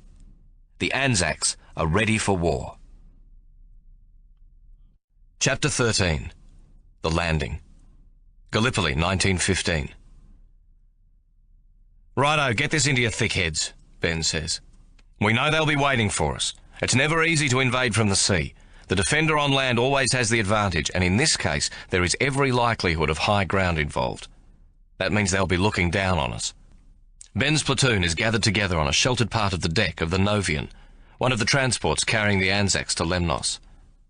They are a day out from Alexandria, hugging the coast of Asia Minor, the weather turning increasingly foul. Ben's platoon is seated under a tarpaulin on the deck, where Lieutenant Peregrine Ormington Smith, together with Ben, is briefing them. Although they are not surprised to know their destination, there isn't a man in the Australian First Division who doesn't have a fair idea of where they're headed after the Greek island of Lemnos. In Library Spencer's words, "A man would have to be a bit of an idiot not to know that it'll be somewhere along the coastline of the Dardanelles, and that we're going to get as close to the Narrows as possible." "Let me give you an example of what we might expect," Ben continues. "We'll probably wait until the moon goes down." "Yeah, we've already seen what happens when you attack in bright moonlight," Numbers Cooligan says, obviously referring to the axe incident on the Orvieto. Several of the men look at Broken Nose Brodie, Matthews and Jolly. Broken Nose brings his big paw up and rubs his flattened nose. "Yeah, it ain't the best idea," he says a little ruefully. "Buggers can see us." Ben ignores the remark, though it gets a laugh. "The moon should go down around 3 o'clock, maybe a bit later. That'll give us a little more than an hour of darkness to get the men into the boats and start for the shore. The idea will be to land well before sunup, but with the dawn light to see by. We'll want to be clear of the water and the beach before sunup so the enemy fire can't pick us off in broad daylight. Hopefully we'll be up and onto the higher ground and engaging the enemy, which will be made a great deal more difficult because the sun will be at their backs and we'll be looking directly into it." Ben looks at the men about him. "That's the first wave going in." He stops, not knowing quite how to tell them. "But we're not going to be with them, lads. We're going in on the second wave."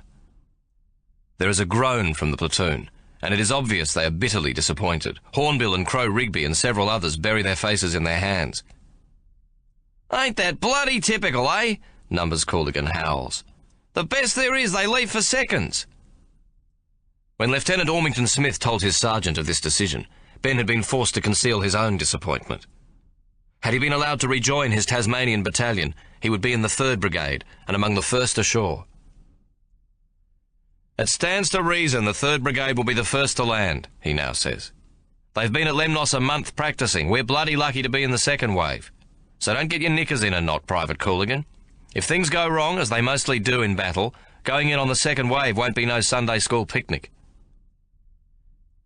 "But, Sergeant, what if them first lot, the 3rd Brigade, do all the fighting and there's none left for us?" Hornbill says, and most of the others shake their heads, the possibility too awful to contemplate. "That won't happen, lads. Johnny Turk is defending his homeland and we're the invaders. What's more, they've got the high ground looking down. They're sitting pretty." He continues, "Now let's get this straight once and for all. The worst thing we can do is underestimate the Turk. In a moment the lieutenant here will tell you a bit about these blokes, and it ain't bullshit neither. But let me first give you an example of the logistics involved, paint you a picture of what could happen." Ben turns to Crow Rigby. "Private Rigby, you're an enemy sniper. You're nicely dug in, say, 400 feet above the beach, and let's say at a distance of 300 yards. It's broad daylight, 7 o'clock, and the sun well up. Bit of smoke around from the guns, but you can see clearly enough. You're watching as our battalion jumps from the boats and starts to wade up to their waists towards the beach, maybe 100 yards through the shallows. It's going to take an hour to get all the men onto the beach and into the scrub. Now here's my question. How many men do you reckon, as a lone enemy sniper with telescopic sights, you can take out in a minute?" Crow Rigby thinks for a moment, then squinting up at Ben, asks a question himself. "I've got an offset-mounted Mark III Lee Enfield, right? With an Aldous No. 3 sight on Holland and Holland mounts?" While he has been trained as a sniper, Crow Rigby has elected to stay in the platoon, but his careful question now reflects his meticulous training. "Well, technically speaking, no. You're the enemy, remember. You'll be using a Mauser, which is a better marksman's rifle than the SMLE. And the best of your German optics and mountings are as good as, if not better than, any we've ever made." Crow Rigby nods. "Righto. If I had Woggy here to spot for me, I reckon I could get a real good shot off every 10 seconds, Sergeant." He nods again. "Yeah, that shouldn't be too hard. In theory, anyway. It's a big ask in practice." "Struth! 360 dead or wounded in an hour!" Numbers Cooligan shouts. "That's our whole flamin' company and half another one." There is a stunned silence as the men think about what Crow Rigby has just said. "And that's just the potential of one sniper," Ben says at last. "God knows how many they'll have. And as well, every other Turk not busy fighting off the 3rd Brigade will be emptying his rifle in the direction of the beach, not to mention their gun batteries and their machine guns. Shit, eh? Broken-Nosed Brodie says. And I thought they was just wogs. Ben smiles. As Private Rigby says, that's in theory. I don't believe any sniper has ever achieved that many kills in one day. Sergeant, the sun, even if it were up an hour or so, would be shining directly into Crow's eyes. Library Spencer points out, rather pedantically. Ben thinks he would probably make a good officer one day. Well said, Private Spencer.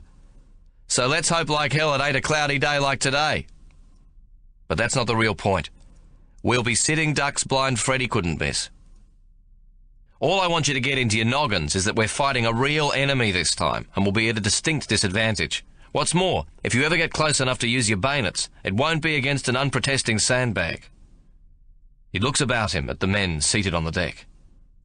So when we hit the beach, don't stand about chewing the fat. Concealment is everything. Once up into higher ground, we'll probably be digging like wombats. We'll use whatever cover is available, and we're not, I repeat, we're not, any of us, going to try to be heroes.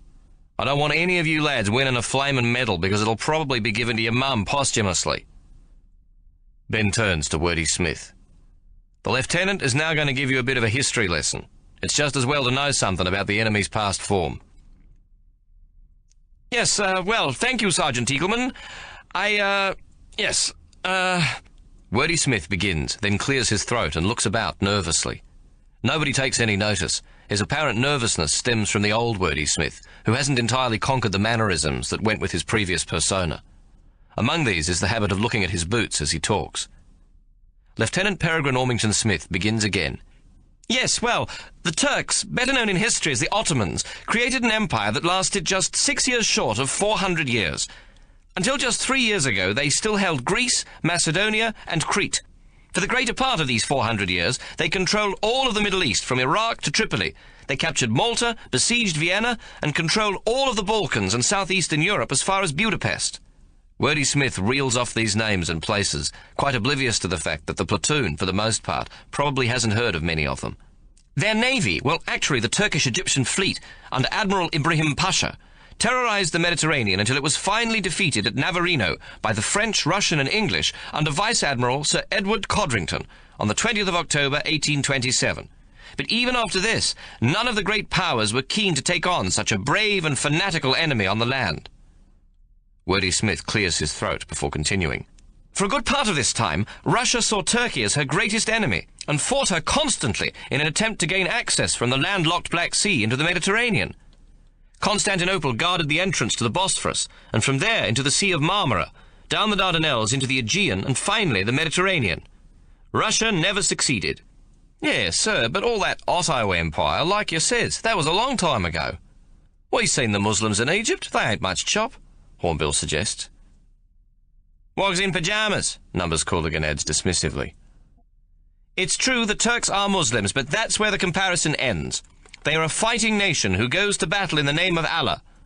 When a Turkish soldier dies in battle, he believes he goes directly to paradise. They are not a people who are afraid to die. Australia has been in existence for 127 years. To these people, that's the day before yesterday. Believe me, they didn't give up when the Romans invaded, or the Crusaders, the British, the French, the Russians. Lieutenant Ormington Smith pauses, perhaps realizing that the history lesson is going a bit beyond most of them. That's right, Ben interjects. So they ain't going to be shitting their britches now. They'll be thinking we Australians just hatched from the latest batch of eggs in Farmer Brown's chookyard. I should also remind you, Wordy Smith continues, no more than a few weeks ago, in an attempt to force their way up the Dardanelles, the combined might of the British and French navies pounded the Turkish forts guarding the Narrows with everything they could throw at them. Then, borrowing his vernacular from Ben, the lieutenant concludes, and got their arses soundly kicked by the Turks once again. There is some laughter at this last remark, for it is the first time the platoon has ever heard Wordy Smith express himself in anything but the most correct manner. These here Dardanelles where we's going, Lieutenant? Muddy Path asks. Is they the same ones Russia tried to get, and where the Poms and the Frogs got their asses kicked? Quite right, Private. The Turks have been defending their narrowest part successfully for 400 years. So that's why we're going there, eh? To kick their asses back? Broken-Nosed Brodie exclaims, pleased with himself for seeing the plot so clearly. It is probably the first time that the platoon truly knows why they are fighting the Turks, and although Sir Ian Hamilton, the supreme commander of the campaign, is better informed than Muddy Path, his attitude to the Turkish soldier doesn't appear to be vastly different from that of Hornbill or Numbers Cooligan. Surgeon General Burrell has come to him to point out that he hasn't sufficient hospital ships and medical supplies to care for the wounded, and has no way to get them off the beaches unless he uses the ship's boats. He is sharply rebuffed by Hamilton, who tells him the need to get stores and equipment ashore as quickly as possible takes priority over wounded men. Hamilton, if he assumes a low casualty rate, has obviously forgotten Europe's long and bloody history against the Turks. As it turns out, very little serious thought seems to have gone into the evacuation of the wounded by the staff officers at his HQ. Hamilton's order to the Surgeon General can only be seen in one of two possible ways. Either it is a lack of concern for the welfare of the men fighting under his command, or he has a low opinion of the fighting capacity of the Sons of Allah.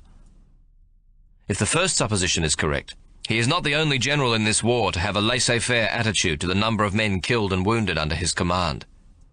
If the second, which is unlikely, for it is common knowledge among the officers who openly tell their men that casualties could be as high as 30%, then quite simply Hamilton is guilty of gross incompetence.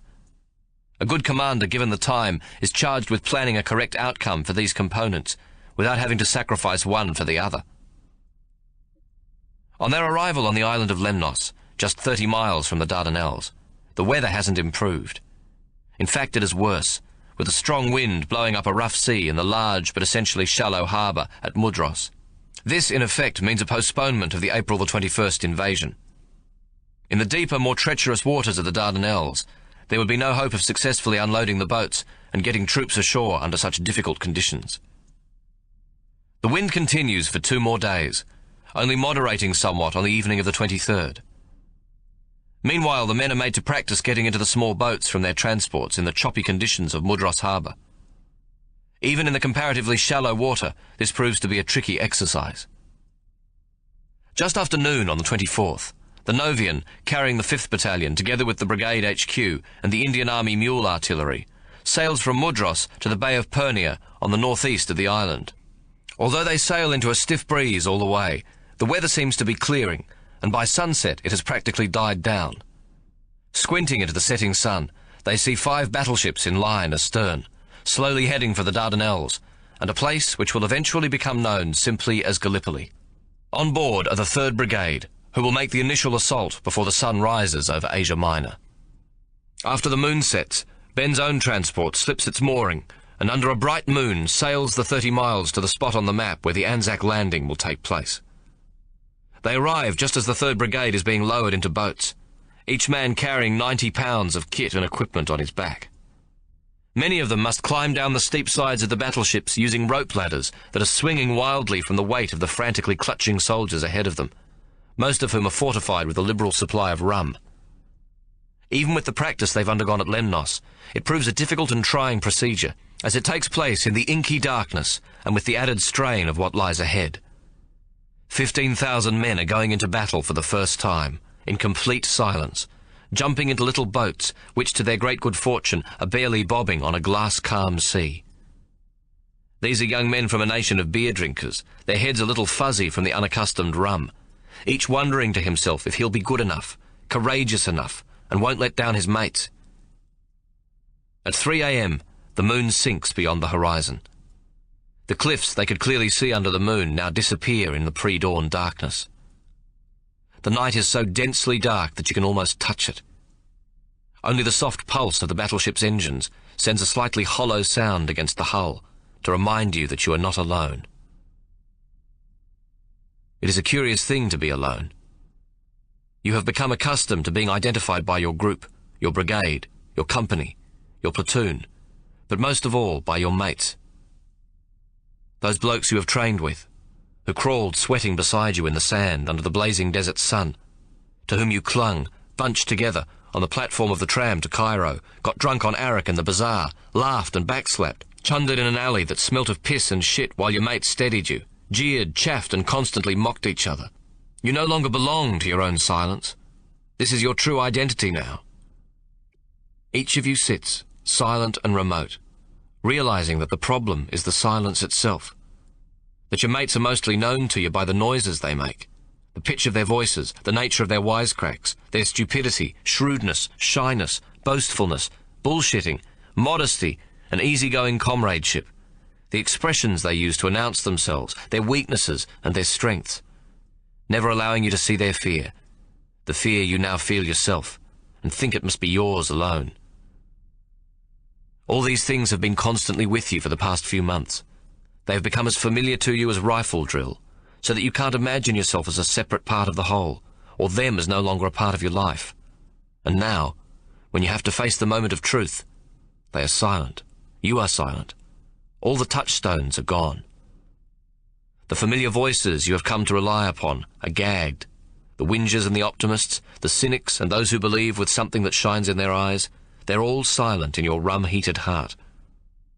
In the pre-dawn chill, there is only the creak of the rowlocks, and the slap of a wave against the hull of the wooden lifeboat, and the soft pulse of the engines within the dark hull looming up beside your fragile wooden boat. You are aware for the first time since you stood in the recruitment queue that you are alone. The hard, flat wooden seat under your arse turning it numb, and the pack on your back, the only extension of yourself you are aware of. One towel, one extra vest, socks 2 pairs, greatcoat, cap, comforter, a change of underclothing. Must die with clean underpants. Remember, throw away the pair you shit yourself in. 3 empty sandbags rolled up and neatly tied onto your shovel at the back. 3 days' rations. 2 tins of bully beef. Frey Bentos. Doesn't sound Australian. 3 pounds of hard biscuits. The ones left over at Arnott's from the Boer War. Then the little white bag of iron rations tied around your neck. 1/2 ounce of tea. No fucking Billy. 2 ounces of sugar and a jar of extract of beef. 200 rounds of ammunition, your rifle and bayonet. The killing load 3 times as heavy as the food that will hopefully sustain you for the next 72 hours. That is if you're not shot right off, coming out of the shallows with this heap of shit resting on your shoulders.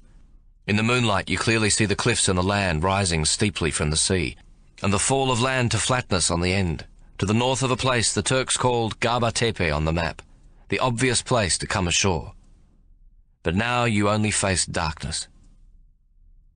It is a blackness where you know men with cold hands and broken fingernails blow on their clenched fists and wait, their rifles and machine guns oiled, barrels cleaned, spare magazine clips and ammunition belts in reserve, for you to announce your arrival on their land, their beloved country. They are waiting on the same hills, facing the same coastline, where their ancestors fought the Greeks and the Romans, and where they repulsed the infidel crusaders, carrying their tortured holy cross before them into battle, their emaciated bodies and fair peeling skins burnt a crimson colour, and their hard hollow eyes fixed on the cross, prepared to die in the name of the prophet Christ. Then there were the strutting French and the pompous British, both braided in gold and uniformed in red and blue, both nations vainglorious and arrogant to the point of infinite stupidity. And always there was the bearded Russian bear, trying to shoulder his way through the narrow and jealously guarded sea lanes, never quite learning that he faced a formidable enemy who never failed to singe his fur and sent him scurrying back to the safety of the Black Sea. And now, with spring arrived, and the hope of the new wheat already greening the land, tender shoots broken through the winter-hardened clods, and the first of the scarlet poppies in bloom on the thistle and weed-fringed edges of the fields, comes a new tribe of men. Giants with loose shoulders and gangling easy strides, infidels who have come from somewhere near the bottom of the earth, and who are determined to destroy you, murder your innocent children and rape your wives. And so once again the Turks must defy their entry, and in the name of the Prophet, show them their sharp snarling teeth, and be prepared, as always, to die fearlessly in the name of Allah, and so gain a place in paradise. The boats are in 4 long lines, with a little coal-fired pinnace, its stack billowing smoke into the dark night, responsible for towing each line. It is infinitely slow work, and except for the soft throb of the steam engines on the sturdy little boats, one would marvel at the quiet. How can so many young men remain so still, when they know that 1 in 3 of them may die before the sun sets again? Suddenly the smokestack of one of the pinnaces sets fire, the leaping flames sending a signal of their arrival for miles, the mirror-calm sea reflecting the orange fire across a wide bay. Shit, if a match struck can be seen at sea for 2 miles, then this inferno must be clearly seen in Constantinople itself. Yet there is no response from the cliffs lining the shore. which, as they draw closer, loom up like dark, unwelcoming shadows. The silence, the fucking silence, remains. There is a shout, sudden and clear across the water. "You are going the wrong way! Bear over!" But no correction is made, and the pinnace ahead maintains the same slow, determined, pulsing course. The voice calls again, "Bear right! Bear to starboard!" But to no avail. There seems to be an inevitability about where you will land, as though the rudder on the pinnace is stuck and it can only move directly ahead. Like all the other men in your boat, you wonder what the suddenly shouted instruction must mean. How far are you off course? What will be the consequences? In the dark, how the hell does the voice know? You can't see him. How come he can see you? Why won't the pinnace bear to starboard, to the right, where in the moonlight you supposed the flatter ground to be? Any idiot can steer a flamin' boat in water calm as a mill pond. And then the pinnace cuts the boats loose, and the rowers take over, moving slowly in to the beach. The men behind the oars grunting and sweating in the dawn cold, their oars splashing as the waves created by the prows of the landing boats begin to build up. The sudden sharp flash of a searchlight in the distance, then another, both in the direction of Cape Helles, neither reaching you. And at last a half-heard instruction, "Righto, lads, over the side." The leap and the obscenely loud splash that follows as you hit the water, the relief as your boots touch the bottom. Tiny waves lap around your waist, your rifle is held above your shoulders as you attempt to wade ashore. Still dark, still safe, though the sky is beginning to lighten, the water cooling, tickling your balls. Then a single shot from the dark cliff ahead, its echo filling the silence so totally that it seems to resonate against the wall of stillness. And then, in the words of Lance Corporal Mitchell in the 10th Battalion, "The key is turned in the lock of the lid of hell." Several of the landing boats are scythed by machine gun fire, killing most of the men on board. Shrapnel pellets rain out of a dark sky, wounding and killing a great many of the men, the young, bright-eyed soldiers of Australia, alive at one moment, preparing to jump, and dead the next. One soldier remains seated as his comrades leap over the side. His sergeant, last but himself to jump, sees what he thinks is panic in his eyes, terror freezing him to the thwart. He reaches out to touch him. Their eyes seem to meet for a moment, and then the soldier topples forward into the bottom of the boat. He was dead all along, killed without a whimper, the bullet not even disturbing him in his seat. And the bullets and shrapnel pellets fall like summer hail. The troops thresh through the water, some of them half panicked, but trying to keep their heads, attempt to fix their bayonets. There isn't any point in firing a shot at the blank dark wall ahead. Strict orders. No rifle fire is to be employed before broad daylight, the bayonet only. Some stumble against a submerged rock and fall face first into the surf, the kit on their back slamming them down like a fist to the back of the head, their arms and legs pumping adrenaline to get them up again. Others hit sudden unexpected depths and flailing desperately in the water, their packs suck them downwards, mere arms lack the power to pull them back to the surface, and they drown, wearing full kit in a ring of bubbles. Others drop to their knees in the water with a soft exclamation, a low curse or a surprised bellow, as a Mauser bullet smashes into them.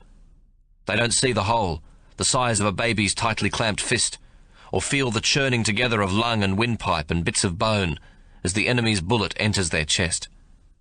The enemy has their range, and even without being able to see clearly, fires into the dark mass of men struggling towards the narrow strip of beach below. Ben is quite wrong. This isn't work for a sniper. This is shooting fish in a barrel. When the dawn finally comes, the surf is seen to wash a frothy deep pink onto the pebbled beach. The order is for every man to fall in and fix bayonets. It goes further even than this. Each man with his free hand is to hold onto the sleeve of the man beside him on a beach no more than 30 yards wide. In truth, if anyone had been stupid enough to obey this command, it would be the equivalent of being deliberately lined up in front of a firing squad. "Here you go, Johnny Turk, take your time, aim true, we'll die brave men, steady and stupid to the last." Instead, the troops, many of whom toss off their packs as they reach the beach, shouting like demons, rush for the cliffs. Men of every company, every battalion, hopelessly mixed, sergeants and officers scattered, yelling for their own blokes. Nobody listening. A Turkish battery, concealed in the half-light from the guns of the battleships, who commenced to pound the cliffs, bursts shrapnel over the landing troops unmercifully. Ears are not tuned to the commands. Orders have no significance, no meaning. The men no longer know what to do, and there is no single command which can possibly make sense. Their briefing has never encompassed or anticipated anything like this. They have landed a mile further north than was intended, and instead of a steady climb, no higher than a good desert dune, they face cliffs and high ground on which no army could or would in their right mind contemplate an invasion. In military theory, the Anzacs are defeated before they have fired a single shot in anger. And so, as the light grows stronger, the Anzacs climb for their lives. The beach behind them is littered with bodies and discarded packs as the men run for cover across the pebbles. Hanging around for orders is certain death. There is no military manual for this, no precedent. And so it becomes a matter of climb or die, clutching onto bush and thorn, root and rock. Boots scuff the hard red soil, sending pebbles and small rocks avalanching onto the beach below. One thought in every soldier's mind is to get off the beach, find cover, move upward, hope you can see the bastard before he sees you. Stuff the bayonet, stuff a clip into your rifle. Ram one into the breach and get as far away as possible from a beach which is maybe 400 yards long, but no wider than your mum's backyard, and packed with soldiers like newborn chicks in a hatchery. The immediate slopes ahead of them are very abrupt, rising higher to the north, like the walls of some eroding crusader castle. Gaunt canyons are set back slightly further from the beach and appear to be unclimbable. Once up on the slopes, it quickly becomes obvious that they are a far more difficult proposition than supposed, as they are broken by deep ridges, curving narrow valleys and eroded soil carved into red crumbling gullies, twisting in and out of almost inaccessible funnels. Rock outcrops and deep basins, the whole of it, with the exception of the rocky, eroded gullies and cliffs, is covered with dense scrub, much of it vicious thorn. It is a virtual paradise for snipers, who, having first had time to study the more likely routes to the top, can position themselves to tremendous advantage. It is not the height of the various ridges that is extraordinary, but the steepness and abrupt changes of direction, and the general slope which make it almost impossible for advancing infantry, and virtually inaccessible for practical or coordinated artillery fire. The entire battle area, from extreme north to south, is 1.5 miles in length, and exactly 1,000 yards from the beach to the furthest point. In all, it is an area no larger than 3/4 of a square mile. Unbeknownst to many of the urgently climbing troops, they often enough rush right past snipers, concealed in the bushes and behind rocks, who take their time to pick their kill. The sun is well up by 7:30 when the second wave comes in to run a well-aimed gauntlet of shrapnel, sniper and machine gun fire. Those on the outer extremity of the beach will lie in the wash and the sun for 2 days before they are removed. Others, drowned by the weight of their packs, will float to the surface in the next few days. The boats and rafts bringing in supplies will become accustomed to the soft thud of a body as they bump it aside. For if there is no time to attend to the wounded, there is no space left in their minds for the dead. Ben loses 5 men from his boat, Matthews and Jolly among them, as they sit together 1 row behind him. Matthews is hit in the throat, and pitching forward, spews blood onto the pack of a soldier named Parker, seated on the thwart next to Ben, who grabs him before he pitches against Parker. Warm blood spews over Ben's fist, and he sees that the Mauser bullet has torn open Matthews' throat and lodged in his spine. Matthews seems to be looking directly into Ben's face. The soldier's eyes remain bright, alive for a moment longer, then as suddenly glaze in death. Ben lets him fall forward onto the wooden grating on the bottom of the steel boat, the private's rifle bumping against his arm.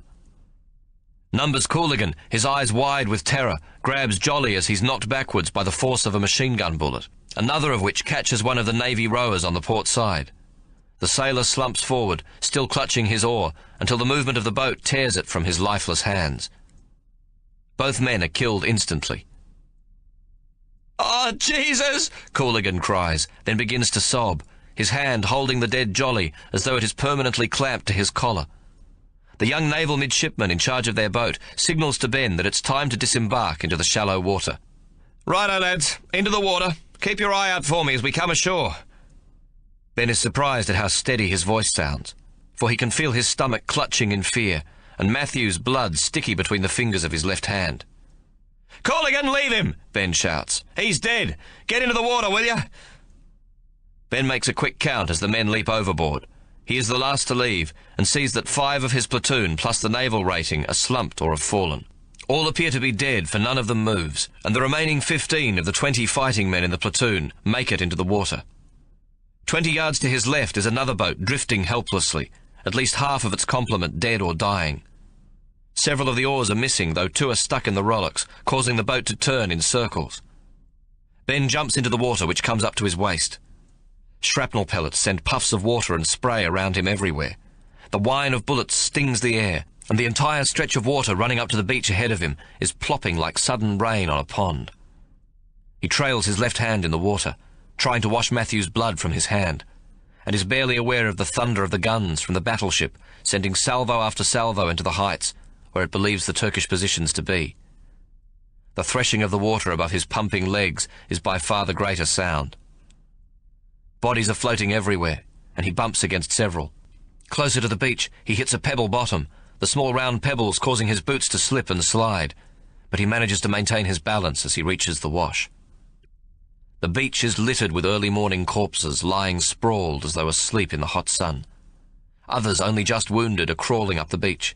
Directly ahead of him, a soldier lies on his stomach in the wash, and Ben sees that a large piece of shrapnel, probably a razor-sharp section of a shell casing, has neatly sliced off his pack without having touched the man, its straps still attached to his shoulders.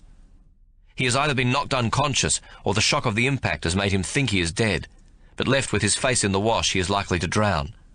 Ben grabs hold of the webbing attached to the man's shoulders and pulls him up to his knees. There is a sudden gasp and gurgle from the man as he opens his eyes. "Jesus, I thought I were in heaven and all," he says. "Keep running, Irish, and you'll live to fight another day." Ben hauls at the webbing again, and the man stands up. "Get the hell out of here, lad," Ben shouts, and pushes him forward across the pebbly beach. Ahead he catches sight of the huge lumbering shape of broken-nosed Brodie, his rifle held high above his head, as if a signal for others in the platoon. Then he sees Cooligan, Spencer, Rigby, and Mustafa all running up to the big man. Horn and Path, usually found with the others, are missing from the group. He is not aware that he is shouting, "Number 2 platoon, come, come!" though it is quite impossible to be heard above the enemy fire. This time there is a great deal less confusion on the beach. Several officers doing duty as guides stand calmly some 30 feet from the water's edge, and with shrapnel bursting in the air over them, they read the shoulder patches of the men as they stumble ashore, and immediately direct them by way of hand signals in the general direction of their companies. It is apparent at once to Ben that they have landed too far to the right, too close to the Gaba Tepe end of the cove, where the Turkish field guns can more easily reach them. Moreover, the part of the slope they have been briefed to attack is some considerable way to the left of where they now are. He looks for Peregrine Ormington Smith, who was in the second of the 3 boats carrying the platoon. All Ben can see are men milling in confusion, but groups like his own are beginning to bunch, and he runs towards the 5 members of his platoon that Brodie has managed to gather together. On the way, an officer sees his shoulder patch. "5th Battalion to my right, Sergeant," he shouts, pointing. Ben reaches the 5 men gathered at the top of the beach, standing in comparative safety under a slight overhang to the cliff face. "Righto, lads," he puffs. "Packs off for the moment. Take a break. The company's down this end," he says, pointing south to a small fold between the ends of 2 ridges running parallel down to the cove. "We'll move out as soon as you've all caught your breath, but scatter wide. Nobody within 4 or 5 feet of the other. No bunching, you hear? Avoid other groups. A sniper will always go for the biggest target in his sights." They rest up for 5 minutes, watching the confusion on the perimeter. There are some troops walking, trying to show they're not afraid, or perhaps too dazed and confused to know any better. Others have unclipped and discarded their packs and are running down the beach for dear life. Ben looks at the 5 men. "We're shitting ourselves. That's an order. When you get back onto the main part of the beach, run like scared rabbits. Packs on. Let's be off, lads. Full pack, everyone. The only thing we leave behind is our flamin' footprints." "And a shit streak or 2, Crow Rigby quips. The lads arrive to find Lieutenant Peregrine Ormington Smith with all 20 members of the platoon in his boat present. Remarkably, his landing boat made it onto the beach without a single casualty. They have taken shelter hard against a clay bank within the slight fold made by 2 ridges, which now contains a mass of confused men. Officers are checking shoulder patches and trying frantically to sort them into their correct companies. Wordy Smith tells Ben that they witnessed the third boat carrying the remaining 10 members of their platoon take a direct hit by a large shell. The boat simply disappeared in a huge flash.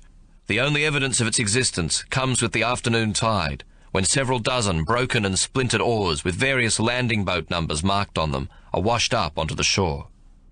They are gathered with other combustibles by members of the engineers unit stationed at Hell Spit and piled up outside the depot to be used as firewood. Among these are the oars belonging to the landing boats ferrying B Company of the 7th Battalion. Heading into the beach on the second landing, 4 of the boats somehow managed to drift or mistakenly rowed to the outside perimeter of the cove, coming under the direct fire of 4 machine guns. All the rowers were almost instantly killed, and their oars were smashed or lost overboard. The boats then drifted helplessly, making the troops in them an easy target for the machine guns. The few who managed to abandon ship and get to the shore were cut down. Only 2 men in the 4 landing boats survived, crossing the pebbled beach and hiding in the scrub, where they were rescued 2 days later. "I cannot tell you how immensely pleased I am to see you, Sergeant. A chap has been terribly concerned," Wordy Smith says, extending his hand. Ben takes it in his own, and the lieutenant shakes it over-vigorously. In his excitement, he has unconsciously reverted to the syntax and accent of his English public school. "Who have we got, sir?" Ben asks, still panting heavily from the sprint. He rapidly counts the men. 34, 1 missing, 5 dead in my boat, and the 10 who took a direct hit in the third. We should have 35. To everyone's surprise, Wordy Smith starts to call out the names of every member of the platoon. He knows which 10 were in the third boat and abstains from naming them, and as he calls the name of each of the 4 dead in Ben's boat, Ben simply says, "Didn't make it ashore, sir." When he's called all the names and each man has answered, he pauses and says quietly, "Private Horn is missing. Let's hope he eventually finds us." Ben now calls out, "Privates Flynn, Phillips and Spencer, step up." Library and the 2 others move to stand in front of Ben. "Where are your packs, lads?" Ben asks. Library elects to speak for them. "Drop them, Sergeant." "Where?" "On the beach," Phillips says, while Flynn nods. "In the water, Sergeant. I panicked," Library admits miserably, his head bowed. "Back onto the beach, you 3. Pick up a discarded pack, a full kit, nothing missing, shovel or pickaxe as well. Did you drop your rifles?" "No, Sergeant," the 3 of them chorus. "Now bugger off and get back here at the double, and keep your flaming heads down." The 3 members of the platoon return humping packs, Library Spencer with a shovel and the other 2 with picks attached. "You're on a charge, the 3 of you," Ben says. "We'll sort it out later." The situation, by the time the 2nd Brigade arrives in the second wave, is perilous. Earlier, the men of the 3rd Brigade who had survived the landing made no attempt to find their companies, but in the total confusion they set out in isolated groups, penny packets, to climb after the unseen enemy. As they attempted to scramble up the rocky cliff face and steep ridges beyond, the Turkish snipers picked them off willy-nilly. Soon enough, some of the most intrepid of these unattached groups reached the first ridge, their shapes silhouetted clearly against the skyline. Those coming behind them, thinking at last they were seeing the enemy, fired at them. Suddenly, those keenest and in the most advanced positions found themselves sandwiched between the Turkish snipers still higher up on the second ridge and their own rifle fire coming from below. Many of them perished in the hail of misdirected bullets. However, instead of waiting for their own troops to catch up with them, they are driven on by the fact that from time to time they witness the enemy vanishing into the dark tangle of gullies ahead of them, their shooting dying away, and so they think that victory must be close at hand. They thrust further and further inland, isolating themselves completely. They are encouraged in this perception when some of the Turkish soldiers, seeing the Australians catching up, throw down their arms and surrender. But the attacking soldiers, determined not to be slowed down by taking prisoners, simply shoot them and continue on in pursuit. The advancing troops are unaware that the Turks, not expecting a landing north of the Gabatepe headland, only have a single company guarding the slopes. But not far behind Sari Bahia, the very topmost ridge and the most important objective for the Australians, there are several companies of Turkish reinforcements who are no more than half an hour's marching distance away. Just before 5 o'clock, Turkish shrapnel begins to burst among the troops along the ridges. and shortly after 9 the enemy reinforcements arrive. The Anzacs near the top of the second ridge see them advancing towards them. The Turkish counterattack moves up the valleys, outflanking the Australian outposts on their left, driving the scattered groups backwards, and in the process killing a great many men of the 3rd Brigade. The Anzacs are not to know that the keenest among them would reach no further than their initial attack in the hours immediately after dawn on the first day, until after the surrender of Turkey in 1918. Someone had blundered terribly. Strategically, the landing at Gallipoli had failed. Hamilton, the Supreme Commander, has vastly underestimated the enemy, and to boot possesses a sense of geography that is to cost his Australian and New Zealand troops dearly, not to mention the English, Indians and French, who also die like flies in what, within the context of the total war in Europe, is considered a relatively minor diversion. In Australian and New Zealand terms, it is a terrible sacrifice. As young growing nations, they can ill afford a vital part of their life seed to be sacrificed in places with names such as Baby 700, Lone Pine Hill, Courtenay's Post, Quinn's Post, 400 Plateau, the Neck, and what will, in time, become known as Anzac Cove. But now, with the sun not long up, the Turkish troops have been reinforced and are advancing from the heights above the Australians. The first Australian wave is pushed back predominantly on the left flank, where they dig in, hoping to hold the line. The Anzac forces in the centre and the right, or southern flank, are increasingly being sucked into the left flank, thinking to reinforce the line where the fighting appears to be the fiercest. Subsequently, the centre and southern flanks become too thinly manned, and are exposed to a Turkish attack, threatening disaster for the whole assault. It is here, on the southern flank, that the 2nd Brigade, coming into the beach in the second wave, will be sent. This time, despite the fierce hail of artillery, shrapnel, machine gun and rifle fire, which is considerably heavier than the reception given the 3rd Brigade in the first wave, the troops are directed to an assembly point, which proves relatively safe from enemy fire. Here they are organised into their companies, or assigned to new platoons if their own has been decimated. The act of reassembling is by no means all calmness and order. Instead, it is a process of stop-start, with officers screaming commands at confused troops, their own senior officers frequently countermanding their instructions in a similar manner. But somehow, the officers and NCOs, given the task of organising the troops back into a fighting unit, manage to get a sufficiently concerted force together.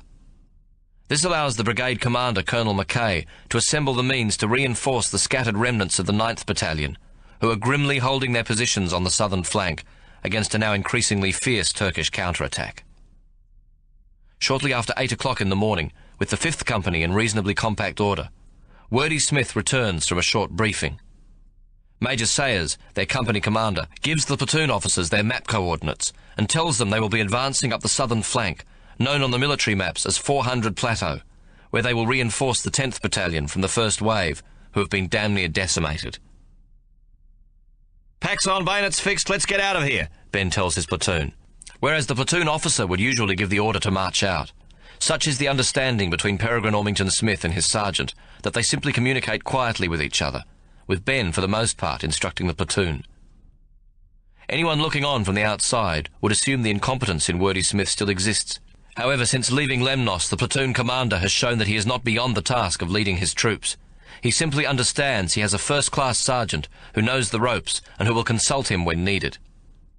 Peregrine Ormington Smith is without the slightest pretension, and the relationship between the two men is completely free of rivalry. Moreover, perhaps because of his countless forays into the wild to find the specimens for his flower paintings, Wordy Smith will show that he has a capacity to read the nature of the terrain, and that he can anticipate what is to come in the field with uncanny accuracy. The platoon now begins to climb the steep and arduous slope. With their packs on their backs, it is an enormous struggle up the narrow tracks, and they find it difficult to keep up with those platoons that have abandoned their packs on the beach, and carry nothing but their iron rations about their necks, their rifles with bayonets fixed, and a little spare ammunition. "It's not bloody fair," Numbers Colligan gasps. "Look at them other bastards. Rifle and just their webbing, ammo pouches, water bottle and iron rations. Bugger all else." Stop whinging, Numbers. It's your own fault anyway," Crow Rigby calls. "My fault? Shit, why?" "With a pack on your back, you can't run away. Ben knows this, and so as not to embarrass you, we've all got to carry him." Oh, you're full of bullshit, Crow. I'll soon enough be watching your skinny ass fleeing back down towards the beach. No risk, mate. No flaming way, mate. It's much too dangerous down there. And so the usual silly young bloke banter and jocularity goes on among them, to keep their minds from dwelling on the battle to come. On their way up through Shrapnel Valley, they pass several hundred dead men, and soon realise the danger they face. The stark reality of warfare is beginning to sink in.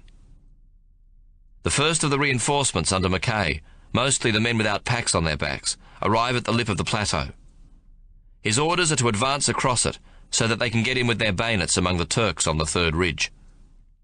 With no telephone wires yet laid, the brigade commander is unaware that the rest of the line at the centre and the north is pinned down with no hope of advancing, and that for him to cross 400 Plateau and on his own attack his objective, the third ridge, is pointless.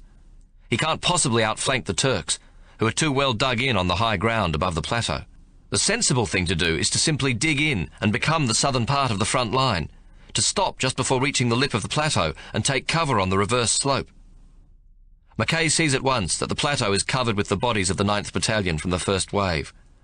With all their officers dead, the scattered elements remaining have dug in under the lip and are simply trying to survive the Turkish onslaught from the ridge beyond the plateau.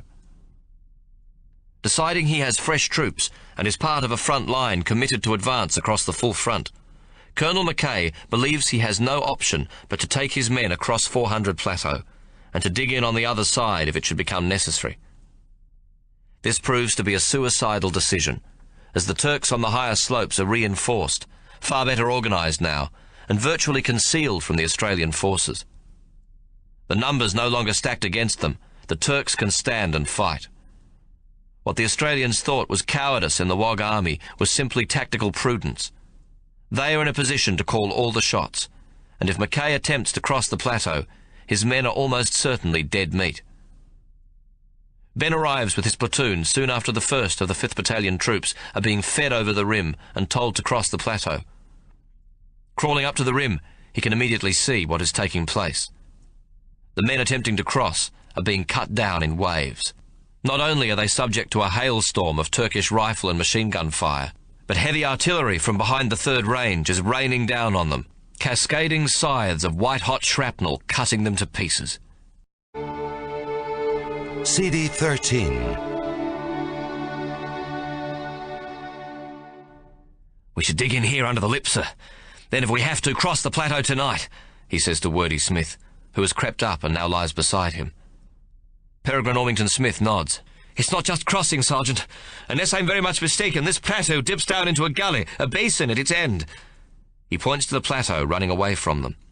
This flat ground is like the handle of a spoon. Not only do the Turks have us at their mercy as we cross down the handle, but what's left of us will simply be herded like sheep into the spoon. For them, it's like looking down into a street, jammed shoulder to shoulder with people. Every shot they fire will hit someone. He looks grimly at Ben. If we persist in this, the entire battalion is likely to be wiped out, possibly the brigade. I'll see if I can find the CO, get further instructions. It's sheer madness to continue like this. In the meantime, carry on, Ben. Oh, Sergeant. That's all right, sir. Matter of fact, I've been meaning to talk to you about that. It seems to me that while we're fighting, that is, in the course of battle, me referring to a soldier as Private followed by his name is too wasteful of time. Far better to say his surname, or even his Christian name. And, well, vice versa, they can call me Ben or Sarge. All of this applying only within the platoon, of course. Wordy Smith laughs. Oh, Peregrine, or for that matter, Ormington Smith is hardly an abbreviation, Ben. Right. In your case, why don't we simply continue with Sir? It's the quickest of the lot. The lieutenant nods, not looking up. Ben can see he's thinking, then he faces him. I wouldn't... would you mind... I mean, I'd rather prefer to be called Wordy. Seems like a bloody silly conversation to be having with the shit hitting the fan all around us, Ben says. He slides down the slope, pushing himself backwards on his belly, until he is sufficiently far down to stand erect without exposing his head above the rim. From now on, it's just names among us. No more sergeant or lieutenant or private, just whatever we're called among ourselves. Righto, Ben, Numbers Cooligan calls quick as a flash. You'll keep, Cooligan, Ben says, as a Turkish shell bursts alarmingly close, sending shrapnel whining over their heads. Let's dig in, lads. Ain't it grand we brought our picks and shovels? Bastards right, as usual, Crow Rigby sighs as he unties his shovel from the back of his pack. What about them poor bastards who didn't bring nothing, eh, Numbers? What gives me the shits is he didn't ask me for my permission to call me by me Christian name, Numbers Cooligan says, conveniently changing the subject. Oh, you're full of shit, Numbers, Woggy Mustafa says, bringing his pickaxe down into the hard earth at his feet. Is that a Wog or a Christian opinion coming from you, Mustafa? Numbers Cooligan asks, picking up his shovel and starting to dig. It is a truth that crosses all religious boundaries, Crow Rigby laughs. They begin to dig in furiously, and almost as if by telepathy, others on their left and right, those who possess the good fortune to own a pick or shovel, start to do the same. Broken-nosed Brodie is wielding his pick with an easy rhythm, and Library Spencer beside him is shoveling the clods away as fast as possible as they work in concert, though plainly Library is unable to keep up. He rests for a moment, exhausted, leaning on his shovel. Wonder where Hornbill got to, he says suddenly. The 5 friends, working in the same proximity, all stop abruptly. It is as though they have been waiting for someone to bring it up, and by voicing their own thoughts, Library has somehow admitted the likelihood that their mate is dead. Copped one. Killed on the beach or in the water. Oh, he'll turn up, Muddy Path volunteers at last. Look at me. I got lost coming ashore, separated from yous blokes. Yeah, but in your case we was hoping it was permanent, that you decided to join another platoon, Numbers Cooligan remarks. Ha, bloody ha. If I did, it'd be to get away from you, mate. Nothing further is said, and they return to their digging. The slaughter taking place on the plateau, no more than a few feet above their heads, is now apparent to every soldier. The troops are rapidly becoming conscious that going over the lip on 400 Plateau means almost certain death. They all think that if they can wait until nightfall and cross, they will be able to get among the Turks with their bayonets. With their trenches no more than 18 inches dug into the hard red clay, Wordy Smith returns. He is grim-faced as he talks to Ben. We're all ordered over the top, Ben. The CO's got his orders. Colonel McKay says nobody stays behind and insists on pressing on with the attack. His intention is to take the 3rd ridge before nightfall. He shrugs. It seems we'll be letting down the advance of the centre and the left flanks if we remain here and dig in. The centre and the left flanks are advancing? Ben asks, sounding doubtful. Do we know that for sure? There are no telephone wires up yet, no communication. Wordy Smith shrugs helplessly. No, it's only assumed. Assumed? Fucking assumed? Ben cries incredulously. It is the first time anyone has seen him blow his stack, and he quickly reins himself in. Bloody McKay looking for a promotion or something, is he? He adds bitterly. He turns away from Wordy and looks upwards to the Turkish positions, and says quietly to himself, as Ike Solomon would say, he's fucking mashugana. Platoon officers, brandishing their Webley revolvers above their heads in some macabre form of battlefield tally-ho, followed by their men, continue to pour up over the rim, attempting to cross 400 Plateau. By now, less than half an hour after their arrival, the entire area of the plateau is littered with new corpses, a second sacrifice to add to the Turkish killing orgy. Only this time, there are vastly more Turks on the slopes above them. Wounded men, abandoning their rifles, attempt to crawl on their hands and knees back to the safety of their comrades. In the process, they are picked off by the Turkish snipers. Often 2 or 3 bullets hit a wounded soldier, his body jerking with each impact. Then he lies still, sprawled, spider-like, with his face against the hard ground, quivering like a rabid dog shot in the street.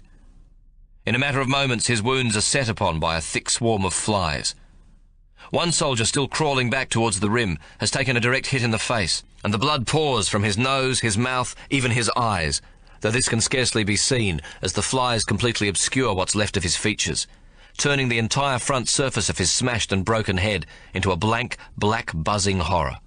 The Indian mountain guns are firing willy-nilly into the ridge directly above them, and are seemingly as effective as a pop gun fired at a brick wall, their aim too uncoordinated to do any real damage to an enemy well dug in and damn near invisible. It makes absolutely no sense when crossing the plateau to return the rifle fire. It simply delays the run for cover, and besides, there is nothing to aim at. Firing bullets, even machine gun bullets, into a blank mountainside is a fruitless occupation. The only way they can possibly hope to engage the enemy is by means of a bayonet charge at close quarters. And if Wordy Smith is correct, they won't ever get that far up the slope.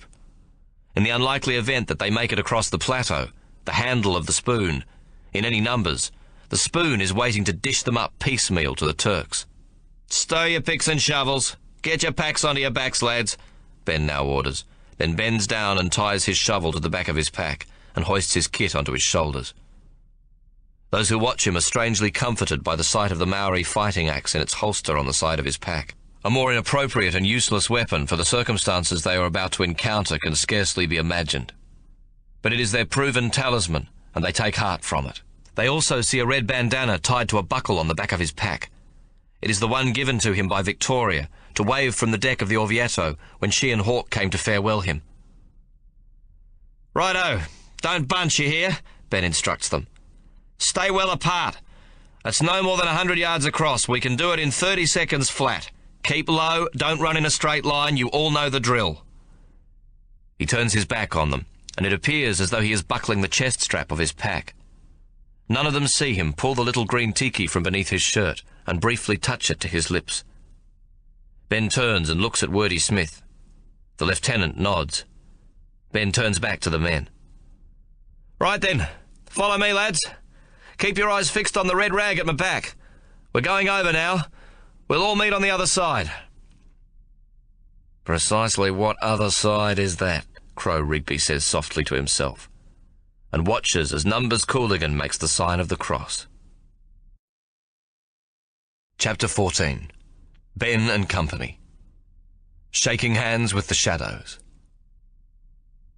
Ben's platoon is positioned on the southern side of 400 Plateau, and looking over their shoulder they can see the low black promontory of Gaba Tepe as it intersects the wide arc of Suvla Bay, its Aegean waters sparkling in the bright morning sun.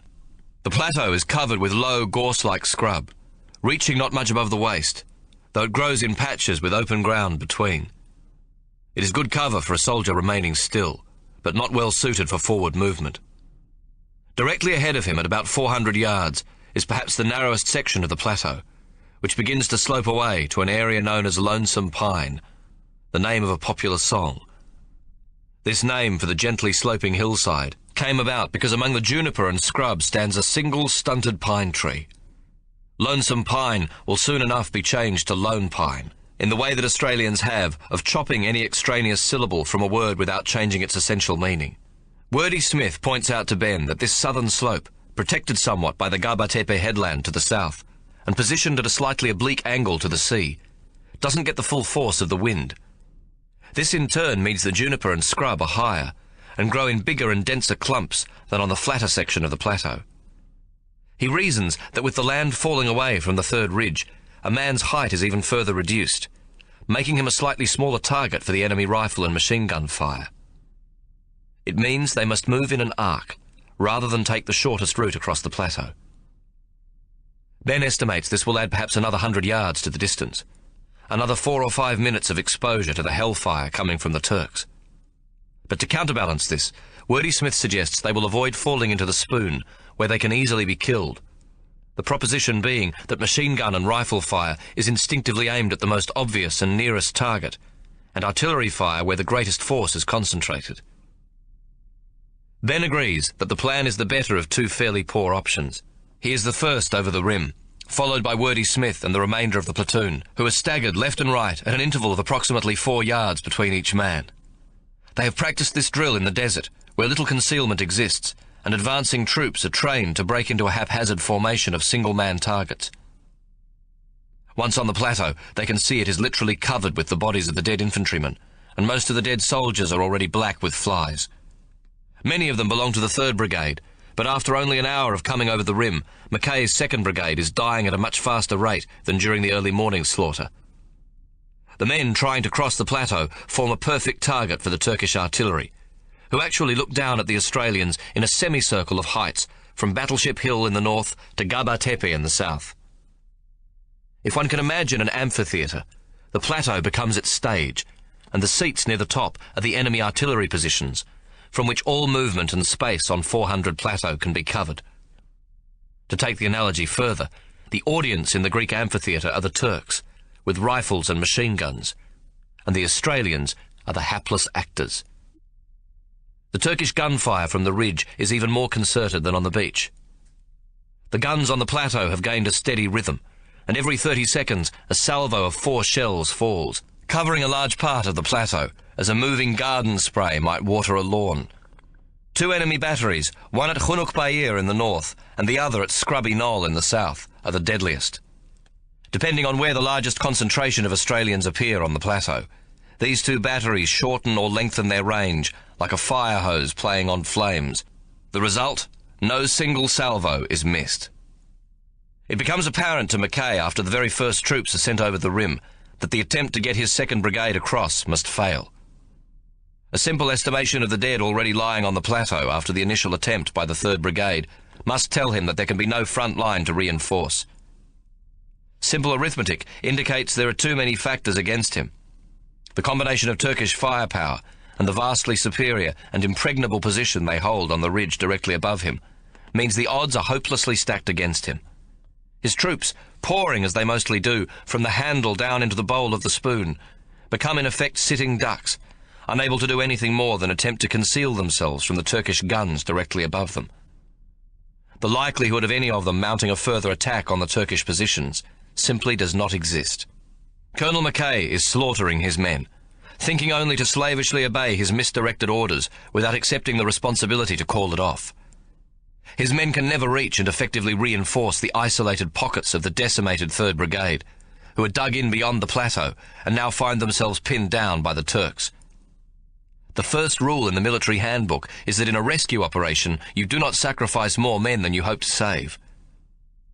Mackay should dig in along a line on the plateau and wait until nightfall for the isolated pockets of the 3rd Brigade to join him in the trenches he has prepared.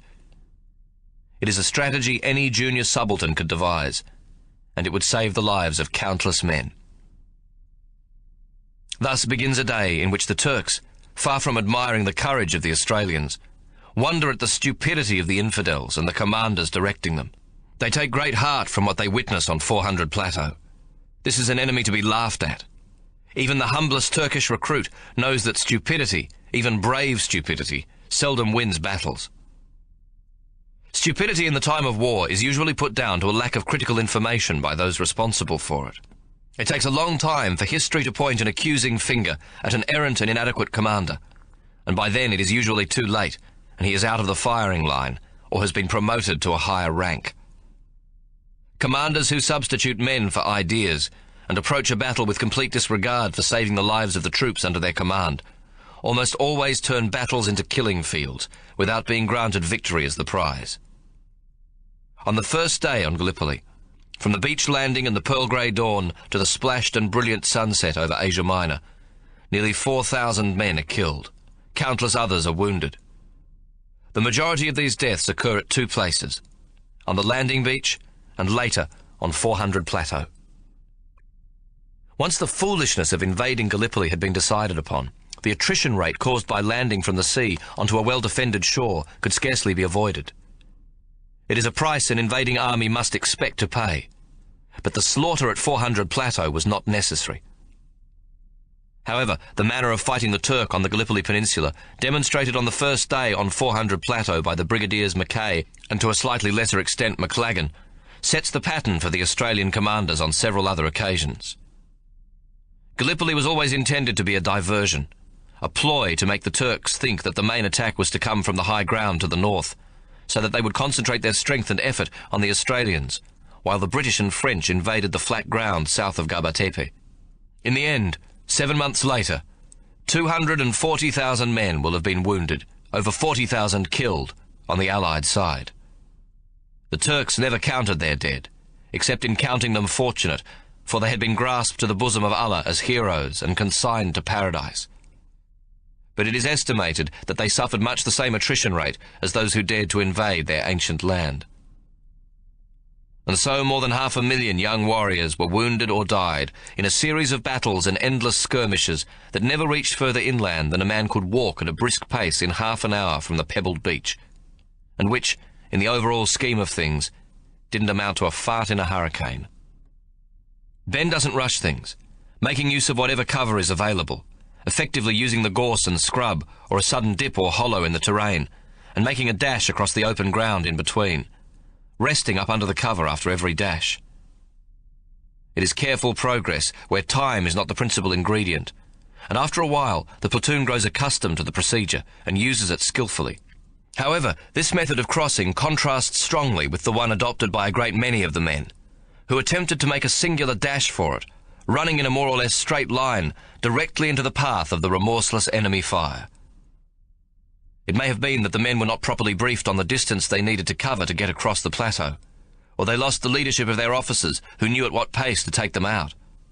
Whatever, in the sudden decision to send them over the rim, a great many soldiers did not appear to have thought out how they might sensibly cover the 5, or in some cases 600 yards across, while carrying a rifle and a 90-pound pack. Distance in hilly terrain is easily misjudged anyway, and the plateau may have seemed much shorter than it proves to be. Men set off, running for their lives, and soon enough they find themselves brought to an untimely halt, not just by the enemy, but by their own physical exhaustion.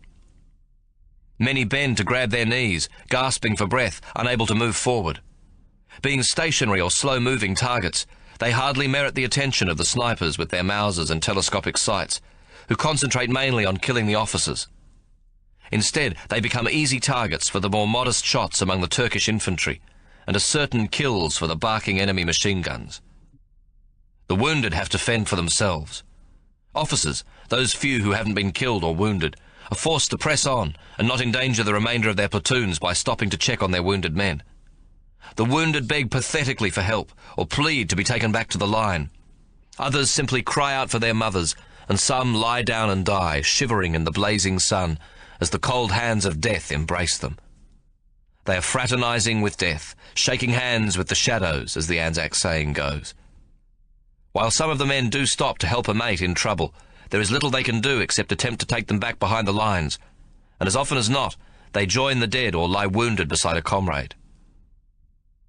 Ben loses 2 men in his platoon, both from shrapnel pellets, which even concealment in the scrub cannot prevent. Private Woodridge and Lance Corporal Phillips are killed instantly, and Ben stops to empty their tunic pockets.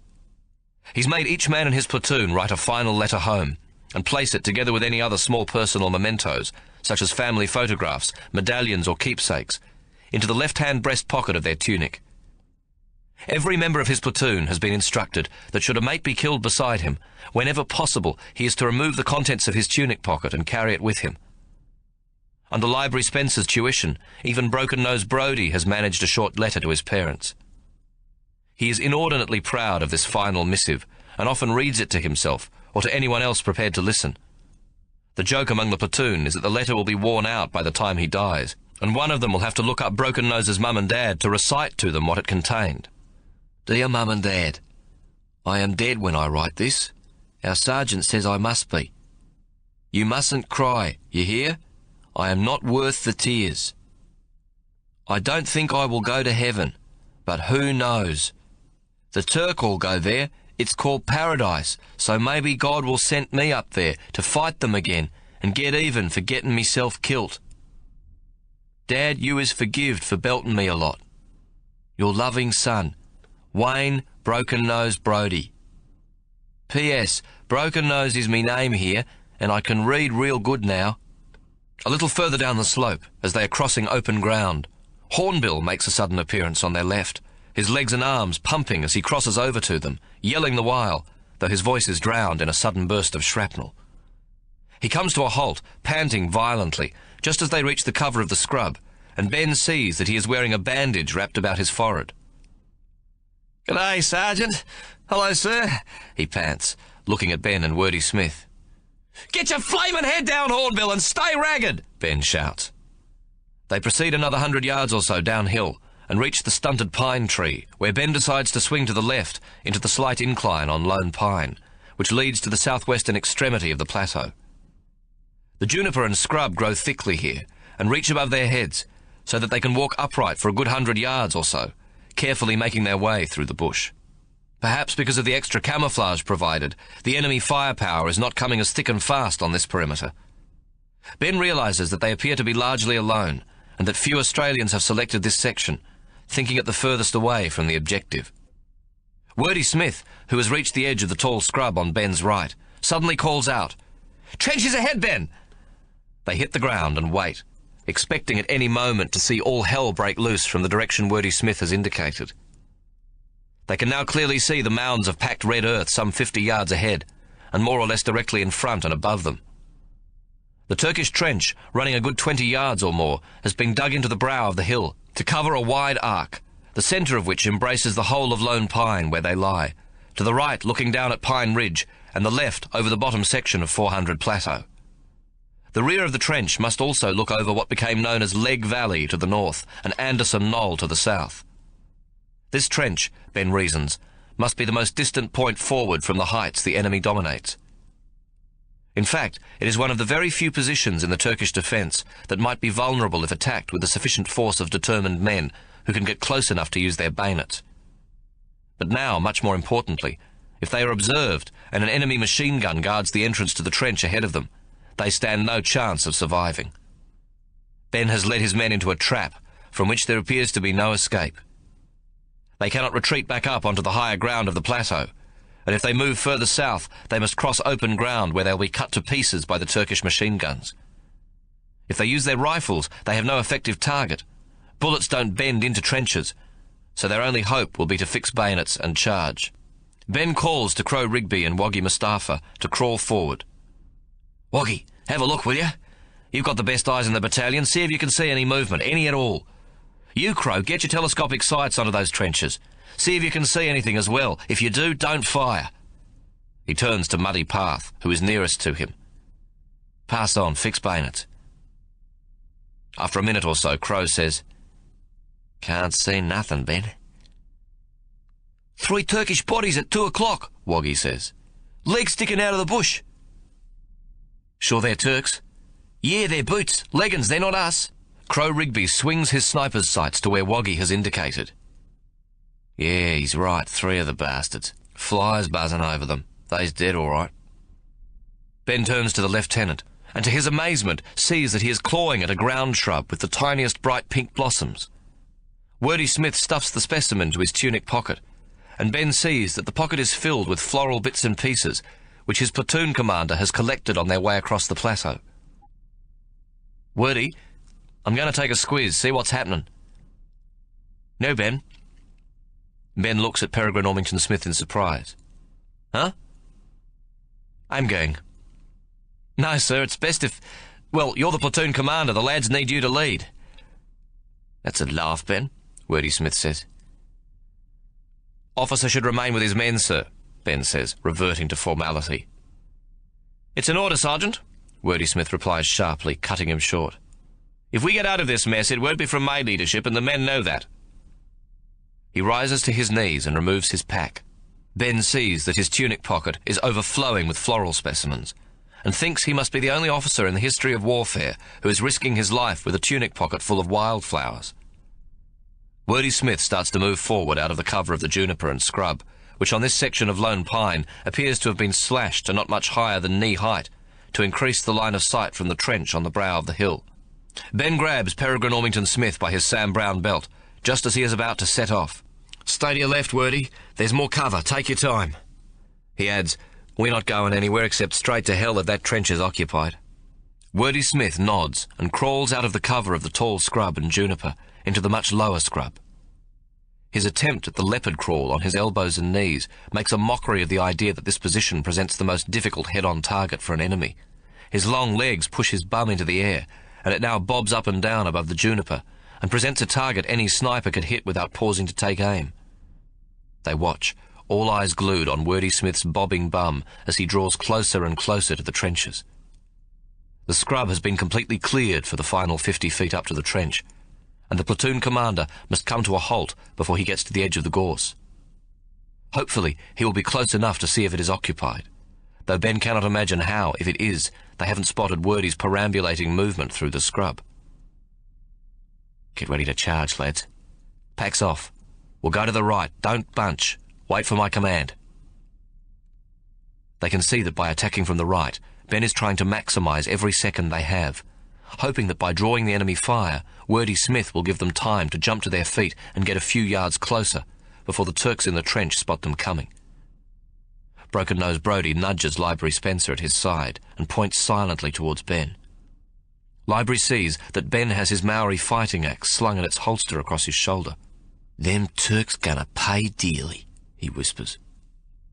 But Library Spencer knows that Broken-Nosed Brodie's optimism is ill-founded. The chances of 35 men taking the trench by charging front on over 50 yards is pretty bloody slim. If there is a machine gun facing them, then their chances become zero. He can feel the pressure mounting. If Wordy Smith makes it close enough to the trench to listen for sounds of movement, and then makes it back unobserved, which with the bobbing of his bum above the bushes is highly unlikely, they may need to wait until nightfall before attempting to move out unobserved.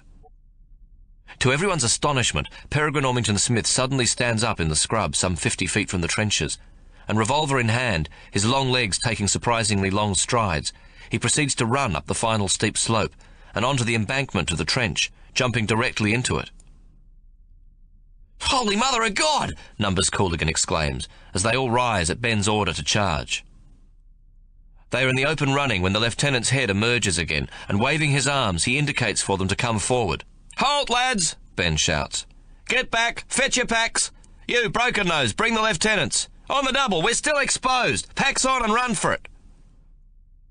3 minutes later, they are all safely in the trench, for the first time out of the line of fire.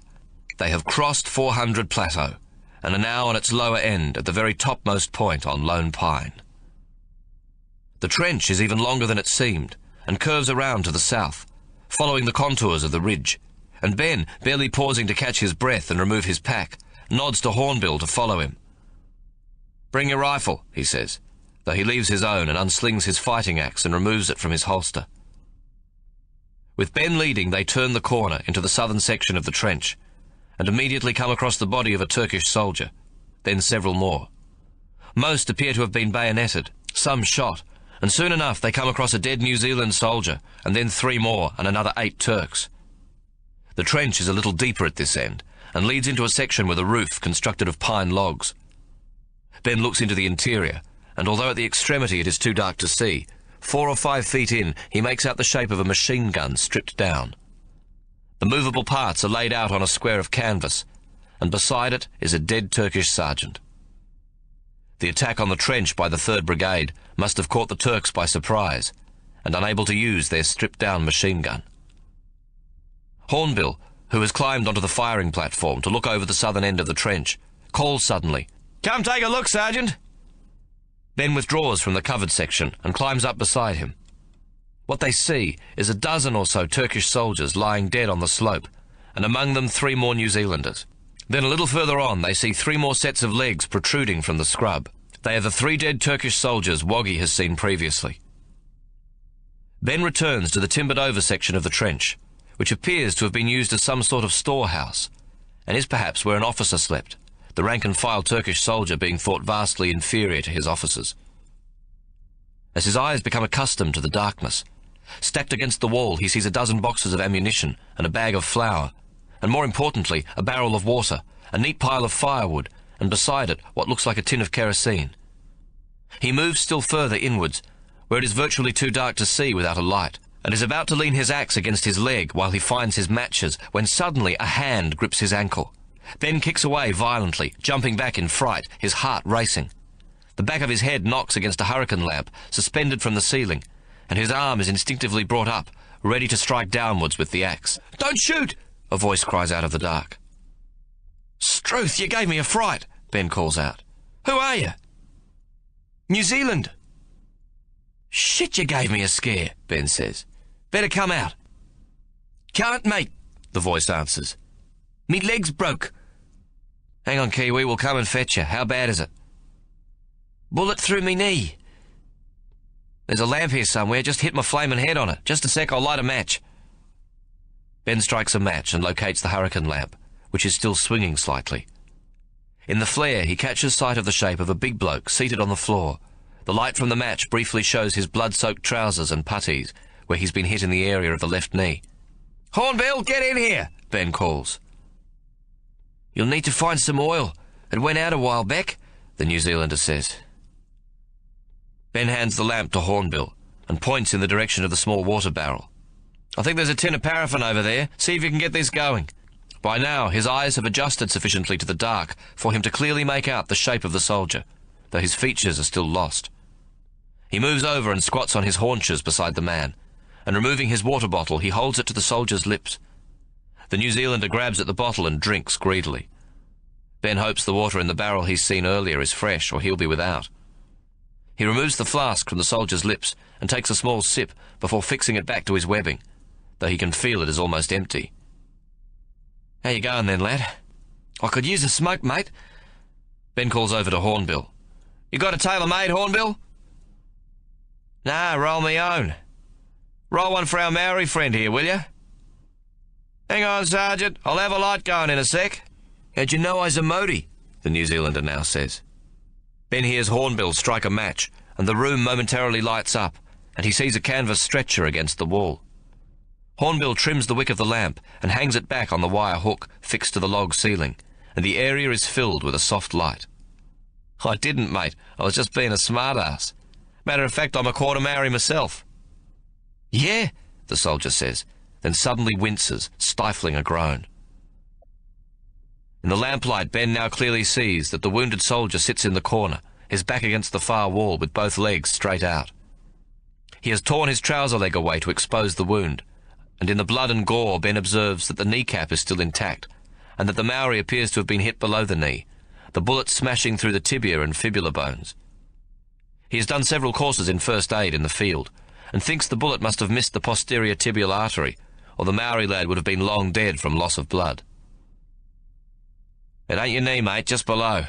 Lucky that. Been the knee, the surgeon would have chopped your leg off." "Me granddad didn't have no arm. One eye missing too. Maybe it runs in the family, eh?" the big man says, trying to keep calm. Hornbill bends over both of them, tut-tutting about the Maori's wound, while he rolls a handmade, then licks the edge of the cigarette paper and places it in his mouth and lights it. He takes a quick draw on it himself and passes it to the New Zealander. The light from Hornbill's match, brighter and closer than the soft light from the lamp, reveals a broad, heavily tattooed face, and Ben is suddenly and painfully reminded of Hawk and home and his beloved sister Victoria. "Thanks," the Maori says. "Much obliged, eh, man?" "Bring us the lamp, lad," Ben instructs Hornbill. "Then go tell the others the trench is clear. Tell Wordy Smith to post a sentry, top, centre and down here both sides, and to heave the Turks overboard. Leave the 4 Kiwis, we'll think what to do about them later." Hornbill brings the hurricane lamp over and places it beside Ben. "Oh, and leave your first field dressing with me." "Geez, I'm sorry, Sergeant. I'm wearing it," Hornbill says sheepishly. "Oh, yeah, I forgot. What happened?" "Shrapnel pellet when we was landing. It ain't much more than a graze, but it fair knocked me out. When I come to, I couldn't find yous, so they pushed me into a platoon in A Company. Stretcher bearer bloke done me head." "Nice to have you back, Hornbill." "Me too, Sergeant. I can tell you, I was that upset losing yous. Count yourself lucky, lad. We were all shitting ourselves back there. At least you were out of it for a time," Ben teases. Ben turns to the big Maori. "You blokes issued with a first field dressing?" "A bandage?" "Yeah." "In me pack." The Maori tries to reach over for his pack and inadvertently moves his leg. "Oh, fuck!" he yells. "Steady, lad. Sit still, we'll get it." Ben looks at Hornbill, who is about to depart, and nods towards the New Zealander's pack. "Sorry, Sergeant. Don't mean to cry out." "Not to worry, lad. Be my guest. Your leg's bust real bad, but it ain't your knee, and that's good." Ben doesn't tell him that the chances of getting him back to the beach are pretty slim. In fact, for all of them. Hornbill hands Ben the bandage from the soldier's pack. "I'll need 2 or 3 more of these, and a couple of pieces of wood for splints. Get the field dressing off the 4 dead Kiwi blokes. Get back here as soon as you can." "Sergeant, can we get a brew going? There's water and firewood back there against the wall." "Yeah, sure." Ben glances at the Maori. "Like a cuppa?" The big man nods and tries to smile through the pain. "Me mum says nice cup of tea fix most things." Ben calls out after Hornbill. "Tell the lads to break out rations. Eat something. Oh, and if the dead Turks have water bottles, take them before you toss them over the top." He turns back to the Maori. "I'm going to do the best I can with this, mate, but it won't be much. Clean it a bit, bandage it, fix a splint, that's about it for the time being." "Thanks, Sergeant." "It's Ben. We don't stand on ceremony here. Ben Teakelman." "Jack Do Paranihi." the Maori says, extending a hand that's almost twice the size of Ben's. They shake hands. Nice to meet you. Same, Jack Tauparanihi says. They issue you with anything to take, Jack? Ben asks, tearing open the bandage. Take? Pain for the use of. Nah. Same as us, eh? Not even a flamin' aspirin. Ben uses the gauze pad that comes with the New Zealand bandage to clean out the wound, which has thankfully long since stopped bleeding.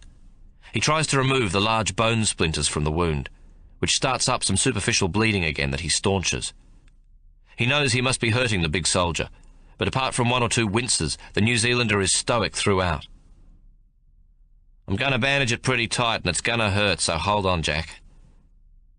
Ben takes out his own field dressing and places the gauze pad from it on the Maori's wound. The Australian field issue bandage appears to be of a slightly heavier gauze than the New Zealand one, so he uses it instead, winding it tightly just below the knee. With the first wrap around, Jack Tauparanihi gives a loud, involuntary cry, and then grabs hold of his shirt front and stuffs it into his mouth, biting down hard, his eyes tightly closed as he fights back the pain. There you go, Ben says at last. At least the bloody flies can't get in. We'll fix a splint for you soon, lad. Get you a brew. Have you eaten? On the ship this morning. We'll get you something. There's food in me pack, eh? Jack Tauparanihi says. Bully beef. Ben shakes his head. Only the flags and the badges change. The bloody tucker in every army is the same shit. Sergeant. It's Ben, mate. Ben, where'd you get that there axe, eh? Jack doesn't wait for Ben's reply. That ex-Maori, man. Fighting axe from me own tribe. It's got the markings. It was my grandfather's. He fought in the Maori Wars in 1860. He took it from a dead Maori warrior? No, you don't understand. He fought for the Maoris. Shit, eh? Your granddad. He was a Maori you're a quarter of. No, he was a Pākehā. My grandmother was a Maori. Her name was Makareta. There is a moment's silence, and now Jack Tauparanihi asks, Your granddad, he from Tasmania? Yes, how'd you know that? Ben asks, surprised. Tomo te Mokiri? Shit, yes. His brother, General Black Hawk, and him, Tomo te Mokiri. He taught us to use the fighting axe. They big warriors in my tribe. Not just mine, all the Maori tribes, eh? Ben points to the tattooing on Jack Tauparanihi's face. Jesus, I thought I recognised the Moko. It's the same as Hawk's. Ben thinks back on the stories Hawk has told him. Your grandfather. He said he had an arm and an eye missing. Did it happen on a whaling ship? Yeah.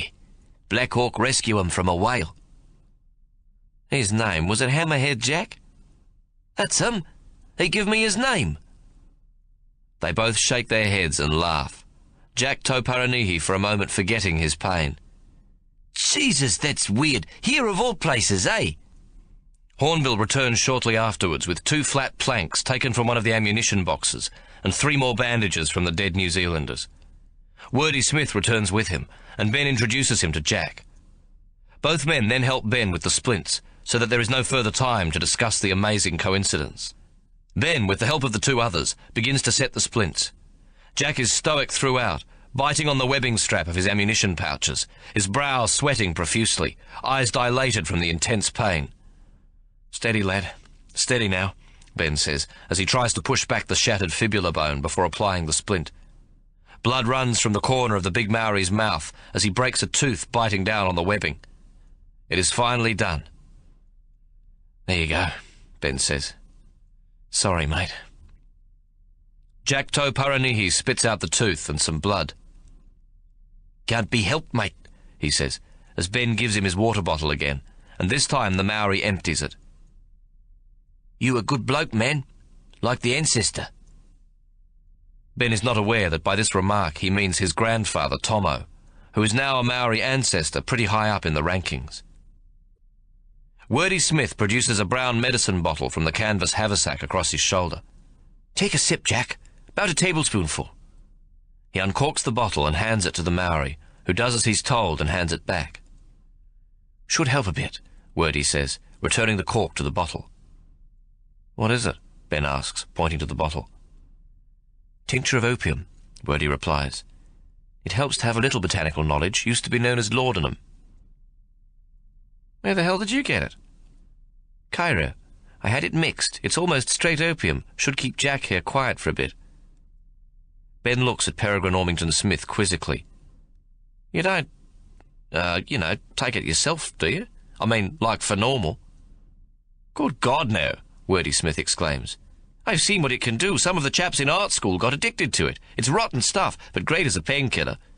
I'm a natural coward, Ben. If I get hit, I want to die peacefully. Ben realizes that Wordy's willingness to share the bottle with a strange soldier belies this remark, that Wordy has brought the bottle along for the use of the platoon. It works good, man, Jack Paranihi exclaims. Thanks a lot, sir. It's Wordy Smith, Jack. Mate, we're going to move you onto that stretcher. You'll be better off lying down, Ben says. You all right? Jack smiles. Don't feel a thing. Good, then we'll do it now. Ben points to Jack's ammunition pouches and webbing. We'll take that off. You'll be better without it. He nods to Hornbill, who helps the Maori remove his webbing, and then moves behind him with his shoulders against the back wall, gripping the big man under the armpits. Ben instructs Wordy Smith to hold the legs together at the ankles, and he takes hold of Jack by looping his arms under his bum. Righto. 1, 2, 3, lift!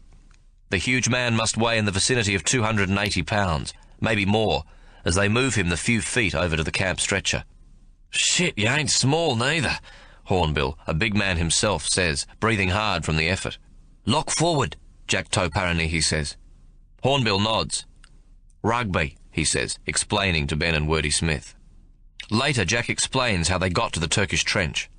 It seems the New Zealanders had landed on the beach at roughly the same time as the 2nd Brigade, and like them had expected to fight to the north on Baby 700.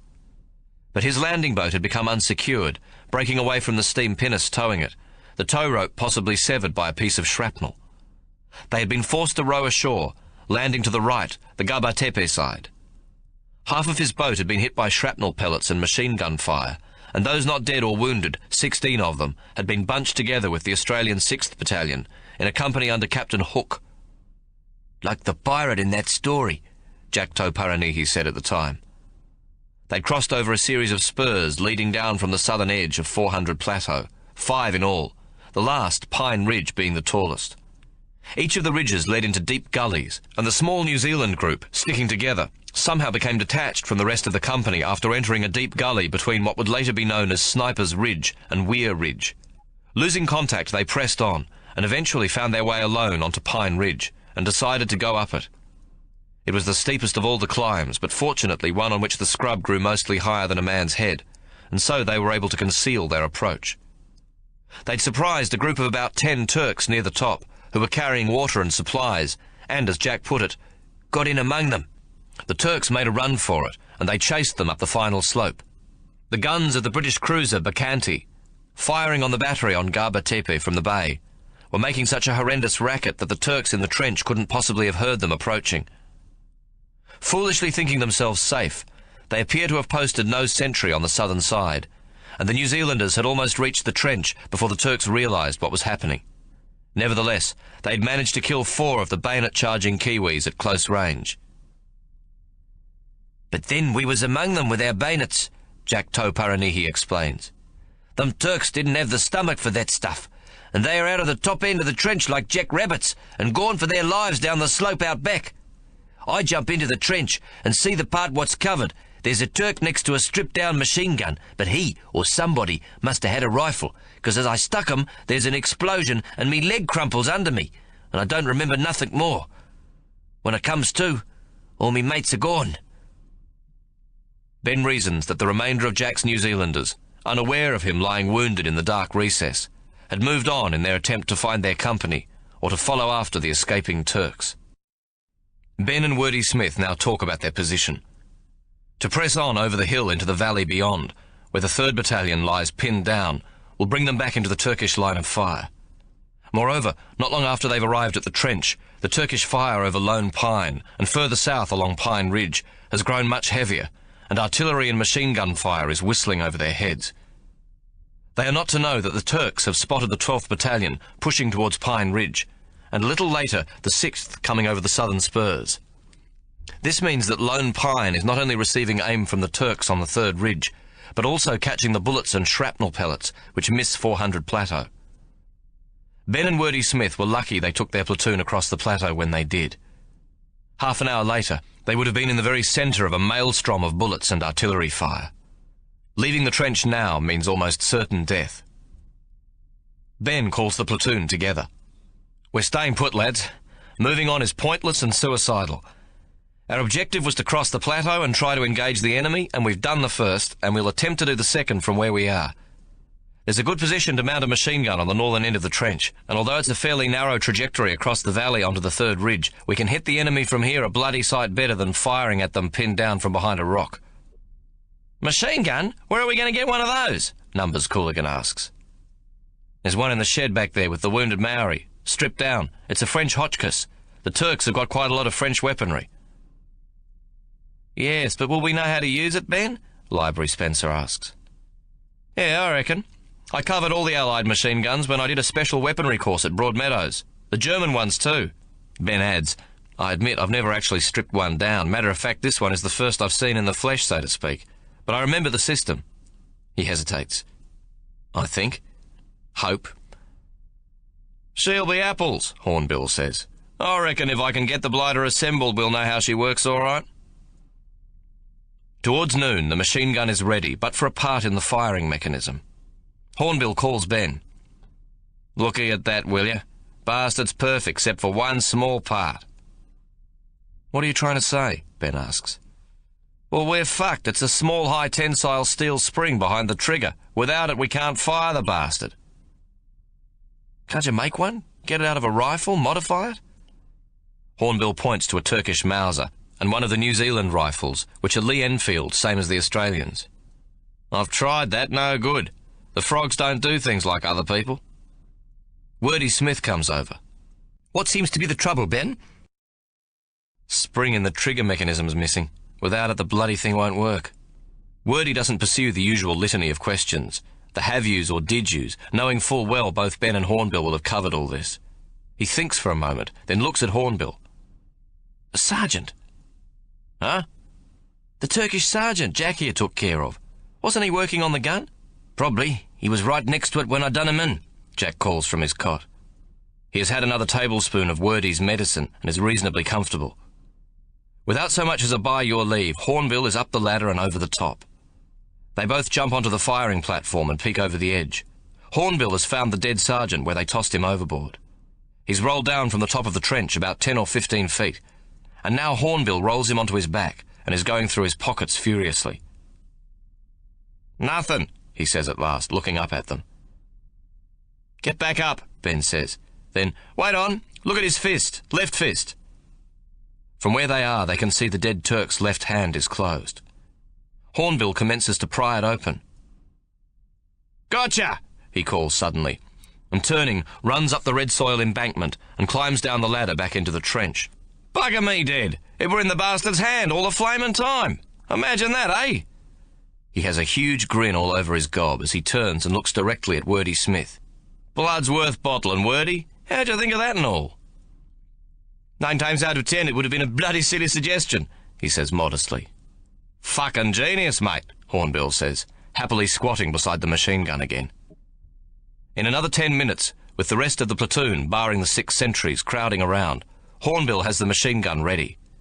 They've discovered more ammunition stored in boxes in other parts of the trench, and they have sufficient to keep pumping away all day if they can get it to work. Ben slips a strip of cartridges in carefully, trying to remember the steps involved in loading it up.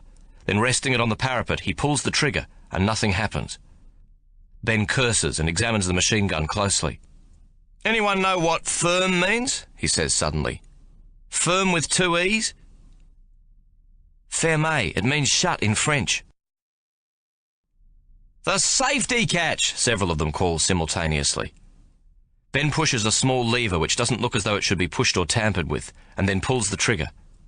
A burst of machine gun fire fills the air to the cheering of the platoon.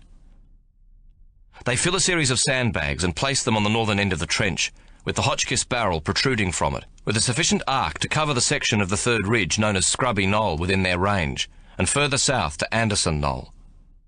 Standing on the firing platform, the machine gunner can see out quite clearly, while still being well protected by the sandbags.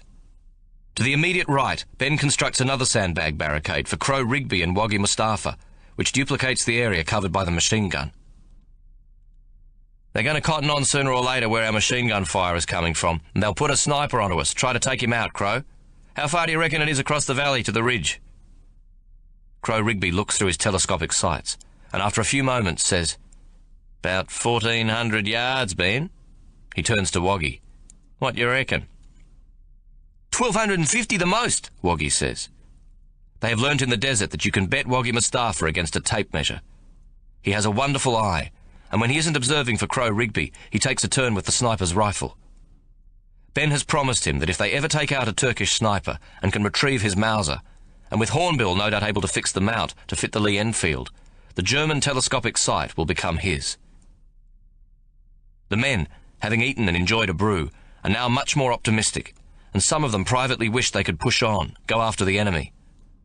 They've all been scared crossing the plateau, but the adrenaline rush as they fixed bayonets to charge the trench has made them realise that it is the only occasion they've had to assert themselves. Up to this moment, all they've done is stumble through scrub and climb over rocks under a hail of shrapnel and enemy rifle and machine gun fire, but haven't as yet fired a single shot in anger. The cliques are still virgin soldiers, even though 17 of them are dead, with only Hornbill having the distinction of being slightly wounded. After 5 hours, around 2 o'clock in the afternoon, Mackay is at last beginning to realise that he cannot hope to relieve the decimated 3rd Brigade and establish a new front at the base of the 3rd Ridge. The 400 plateau lies thickly spread with bodies, and he cannot yet claim a single gain or pretend to have inflicted any real damage on the enemy.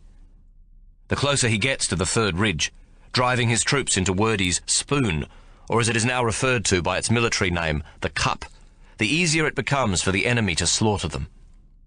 The Turkish shrapnel and rifle fire have steadily become more intense as each hour progresses, and with it, the danger of crossing the plateau increases. In Mackay's defence, it must be said that at no time does he have effective artillery to help him. Churchill's assurance that the British battleship guns standing off the beach would pound the enemy positions remorselessly proves entirely wrong. They are less than useless, and if anything, present a danger to the Australian troops without inflicting the slightest damage on the Turks. They are soon abandoned, used only to fire at Gaba Tepe in the forlorn hope that they might destroy a gun battery thought to be positioned there. The Brigadiers Mackay and McLagan to his north have only rifles and machine guns firing at an enemy whose whereabouts he can only hazard a guess at. It is pop guns against brick walls all over again. For a short period, Mackay has enjoyed the morale-boosting effect of an Indian unit with 4 small mountain guns positioned 2 on either side of White's Gully, immediately behind 400 Plateau. The battery is commanded by Captain Kirby, and at 5 minutes to noon, it opens fire on the 3rd Ridge.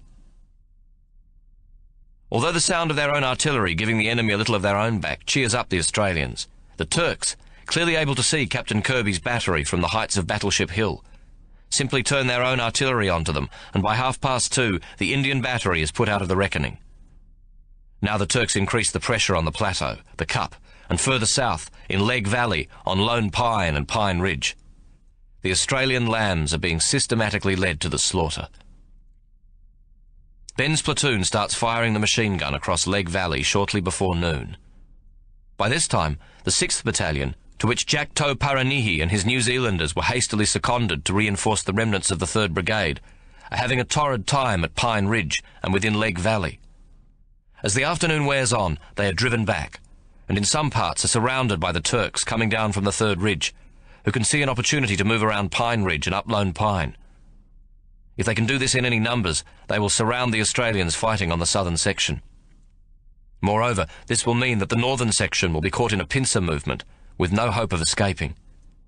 For the Australians and New Zealanders, the Gallipoli campaign will effectively be over on the first day.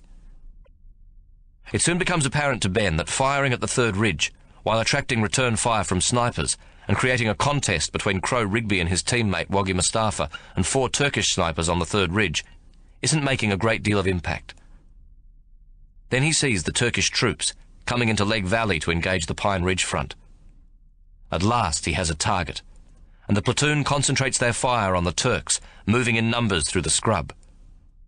The machine gun works all afternoon to devastating effect, manned by Ben and Hornbill and broken-nosed Brodie, who has been loading ammunition strips. Hornbill eventually falls from the platform out of sheer exhaustion and tumbles into the trench, fast asleep. Ben, too, has been forced to sleep. With Ben working the machine gun, Wordie Smith has taken over command of the rifle fire, manning the side of the trench looking down into the valley with 15 men while the other 15 sleep. 3 of the men on duty cart ammunition, make tea, prepare rations and fill the machine gun strips. Even Jack Toe Paranihi is put to work filling machine gun strips. He has received a spoon of Wordie's medicine every 4 hours, which has managed to relieve much of his pain. By mid-afternoon, the trench is working as a highly efficient unit, and each of the men has killed or wounded to their certain knowledge a handful of Turks. All the Broadmeadows drill, the ceaseless concentration of handling a rifle, has come to fruition. The clicks, with 15 rifles firing at maximum rate, well in advance of perhaps any other platoon on Gallipoli, are almost the equivalent of a second machine gun. On several occasions, the Hotchkiss, together with the concerted fire directed at the same target by Wordie's rifles, forces the Turks to scatter and retreat when they are at the point of reaching the Australian line. Soon a Turkish gun on the third ridge tries to get their range, and the ridge just below the trench is pounded all afternoon with shells. Clouds of dust often obscure their line of sight. Rifle shots whistle over their heads, and sniper fire constantly hits the sandbags, but miraculously never enters the 3 narrow slots through which the Hotchkiss and Crow Rigby fire and Woggy Mustafa observes. Crow and Woggy have taken to picking out the Turkish officers, doing to the enemy what their snipers have been doing all day to the Australians on 400 Plateau. They've taken out more than 30, Woggy's incredible eyes calling the shots, and Crow Rigby placing them. Used this way, Woggy's eyes are worth several rifles firing at the enemy. Ben knows that sooner or later they will either take a direct hit or sufficient shrapnel will explode over the trench and wipe them out. At 4 o'clock in the afternoon, this happens at the southern end of the trench, and while most of the shrapnel pellets rain down on the covered section, 6 of the platoon are killed.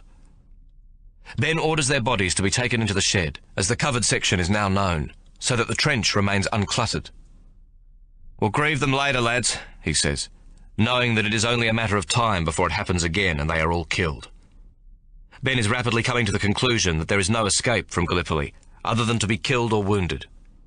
Victory is simply out of the question. He now has only one objective, to inflict as much damage on the enemy as he is able before he dies. 2 more of the platoon are wounded, though not too badly. Library Spencer has a chunk taken out of the fleshy part of his arm, and a lad from Geelong, a quiet bloke known to all as Moggy Katz, who played for the Geelong reserves, has lost the tip of his little finger. Wordie Smith proves to be a dab hand with a field dressing, and both men continue to man a rifle, with a spoonful of Wordie's medicine to comfort them. Towards dusk, Ben observes that the Australians in the valley below are pulling back, and that the Turks are coming after them. In the indifferent light, it is becoming more and more difficult to use the machine gun effectively, and he is convinced that the Turks will attack them after dark. They have done an enormous amount of damage with the Hotchkiss, and any Turkish company commander will want to stop them. Ben is about to pack it in when a Turkish sniper hits the barrel and the casing of the Hotchkiss, putting it out of action. Hornbill is called to have a look and shakes his head. "Barrel's bent, ain't no way." In the dark and without the machine gun, Ben realises they are even more vulnerable to attack. With the light failing fast, they suddenly observe a soldier coming towards them from higher up on the plateau. The man, running down the slope without a pack, is obviously a messenger. He waves his arms, shouting, "Fall back! Fall back!" With nightfall, the Turkish rifle fire seems to have temporarily stopped. Only the artillery continues to pound the plateau higher up. Ben turns to Numbers Cooligan. "Go get that man, bring him in." The soldier, a lance corporal named Penman, explains that the Australians are moving back across 400 Plateau to the original crest, and that Sayers, Ben's company commander, has pulled back from a position near the Daisy Patch and reorganised what's left of the 5th Battalion and an assortment of others. Commanding the battalion, he is positioned on the rear slope of White's Valley. "You're not to try to join him. He wants you to pull back down Pine Ridge where the 6th is pulling back and needs help." "How did you know we were here?" Lance Corporal Penman laughs. We seen what you blokes been doing all day to the Turks in the valley. Major Sayers says there's only one platoon in the 1st Division can rapid fire at the rate you can and keep it up all day. He just said, "Tell Lieutenant Ormington Smith and Sergeant Teakleman well done. We'd love them back with us when he's through rescuing the 6th Battalion." He always did have a black sense of humour, Wordy Smith says. Well, machine guns buggered. I guess we're no better here than on Pine Ridge. Maybe we'll get to look a Turk in the eye before the night is out, Ben says. I'll be coming with you, Lance Corporal Penman says. Good, we lost our one stripe earlier. That'd be useful. One thing, though, we don't stand formal here. What's your name, Lance Corporal? Ben replies. Ben, the Corporal says. They all laugh. Sorry, Corporal, but I'm afraid there's only one Ben in this platoon. We'll have to call you something else. Nibs Penman, Cooligan offers, pleased with himself. Nibs, then? Ben asks the Corporal. The Corporal shrugs. Suits me fine. Probably won't be around long enough to hear it much anyhow. Subtle or what? Crow Rigby cries. Oh, shut up, Crow, Cooligan calls. Just 'cause you ain't clever like me. Righto, let's pack up, Ben calls. It's dark enough to get going and the moon won't be up for a while. We're taking Jack with us on the stretcher. I want 4 men on it. Nobby, Brokenose, Macca, Keith, you blokes first. Change every 10 minutes with someone else. There's still a little water left in the barrel. Fill your water bottles. It could be a long night. Everybody have something to eat now. You've got 10 minutes before we pull out. Moon will be up soon. We want to get going. The platoon moves out down Lone Pine. The artillery fire has ceased over this part of the battlefield and to the south, and while it is a welcome relief, it is also a sign of danger to come. The Turks are about to mount an attack on the southern spur. Their plan, obviously, is to move around Pine Ridge, where the remnants of the 9th Battalion of the 3rd Brigade and the 6th Battalion of the 2nd have been fighting all day and are greatly weakened. Ben and his platoon make their way down the slope and south to Pine Ridge without any fire directed at them. Perhaps the worst aspect of the trip is the scrub they must move through in the dark. On the southern side of Lone Pine, and again on Pine Ridge, the gorse is heavily mixed with thorn scrub, and their uniforms and puttees are torn to pieces. Jack, lying supine on the stretcher, is seemingly one long scratch, the thorns having damn near ripped him apart. By the time the moon is up, they have made their way down to the extreme northern end of the spur, where it connects with Lone Pine, and here they come across a captured Turkish gun pit, linked with a series of trenches which are occupied by Captain Daly of the 8th, with a handful of men all exhausted from the day's fighting. They welcome Wordy Smith with open arms. Frankly, we're about done in, Daly tells Wordy. We've 35 men and half of them wounded. With your mob in reasonable shape, we may be able to hold the bastards off, though I think you'll need to break your platoon up. There's a handful of men under Corporal Harrison and Lance Corporal Kenyon in a Turkish trench about 100 yards to the north. I doubt if they can hold on without help. We've heard down the line of what your lads have done today. I guess we were the beneficiaries down in the valley. 12 men with your firepower could make all the difference. Ben asks Wordy Smith to recommend that Crow Rigby be promoted to corporal on the spot. He has lost Mooney, his corporal on the 3rd landing craft that morning, and Phillips, his lance corporal, on the plateau, but is reluctant to send Nibs Penman since he doesn't even know the names of the men who would be placed under his charge. Daly, when he is told Crow Rigby is a sniper, immediately agrees to the promotion. Crow asks Ben if he can take Woggy Mustafa and Numbers Cooligan. Ben agrees and picks the other 9, though none of them seem too happy to be broken up as a unit. Give 'em hell, lads. This is your chance to look the Turk in the eye, Ben says, and for a fleeting moment wonders how many of them he will meet again. Ben can see that Daly, who is wounded, and his lieutenant, an officer named Derham, who is actually asleep in the trench at his feet, are exhausted, and soon after discovers that both have been wounded. He quickly sets about organising the defence of the gun pit, which is situated in a separate trench behind the front one. It is occupied by a ragtag of mixed platoons from the 9th, 8th and 6th under Lieutenants Levy and Hooper, both of whom are wounded. Ben breaks up his platoon once again, sending 10 of the men to the forward trench and keeping 8 in the gun pit. Wordy Smith reports to Captain Daly and outlines to him what they've done. Sir, there's a lot of Turkish ammunition lying about in crates. I'd like to move it under the section of the trench that's covered. Daly agrees. Go ahead, Lieutenant. Afraid we're too bush to attempt it. Wordy Smith sets out to put a detail together to move the crates, and returns some minutes later with 2 men carrying a Turkish machine gun between them. Look what I've found, he says excitedly to Captain Daly. Daly sighs. We know all about it, Lieutenant. Nobody knows how to use the bugger. Could have been a godsend. It's a Hotchkiss, sir. Sergeant Teagleman and Private Horn have been mounting one like this all day. Daly looks amazed. Something good had to happen in all this. Thank God you came. A machine gun post is hastily constructed out of sandbags near the pit furthest to the south, with Hornbill standing behind Ben to feed in the ammunition strips. Almost on cue, the scrub and juniper 100 or so yards below the gun pits are set on fire, the Turks hoping the fire will reach the gun pits and explode the ammunition. But a God who has been anything but kind to the Australians all day changes the direction of the breeze, and the blaze turns back on the Turks, forcing them into more open ground where they can be clearly seen in the moonlight. The men in the trenches now realise that they are vastly outnumbered by the enemy, who have their bayonets fixed and are charging up the slope towards them. It is one of the few occasions all day when the Australians own the high ground. "Let them come closer!" Ben yells. "Don't fire!" One Turk some 10 feet in front of the rest is shouting, "Allah! Allah!"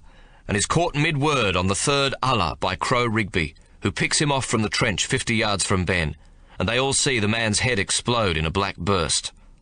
The remainder of the Turks come charging on, the Prophet's name on their lips, shouting, wildly excited, their bayonets gleaming in the moonlight. "Don't fire, lads!" Ben shouts again. "Steady! Steady, lads! Wait until you can see the fucker's eyes!" At a range of about 50 yards, Ben gives the order to fire and opens up with the machine gun. The Turks in the front row drop like rocks in a quarry blast, and the next line follows, and then the next. Seemingly in moments, bodies are stumbling and tripping over each other, and yet they come. There are no cowards among them. The battle lasts no more than 10 minutes. The machine gun and the remorseless rifle fire simply cuts the Turks apart. Finally, with some of the Turks having reached almost to the edge of the gun pits, they fall back. There are more than 200 of the enemy lying on the black, smouldering apron left by the fire they'd started earlier. Occasionally a small flame from the spent fire momentarily leaps into life and snatches at the rag of a uniform, sending thin ribbons of white smoke spiralling into the moonlit night. Captain Daly turns to Wordy Smith, his exhausted face barely capable of creasing into a smile. "I've never seen rapid fire like that before. Your lads certainly know how to handle a rifle." He turns to Ben. "Well done, Sergeant. I guess the machine gun was the difference, eh? I doubt we could have held them off otherwise." Ben, exhausted himself, grins. "Bloody good thing the Turks have a habit of leaving them lying around, sir." A little later the enemy organises a second attack, but it is no more than a show of defiance. Hornbill, now manning the Hotchkiss, gives them heaps, and they soon lose the stomach to try again.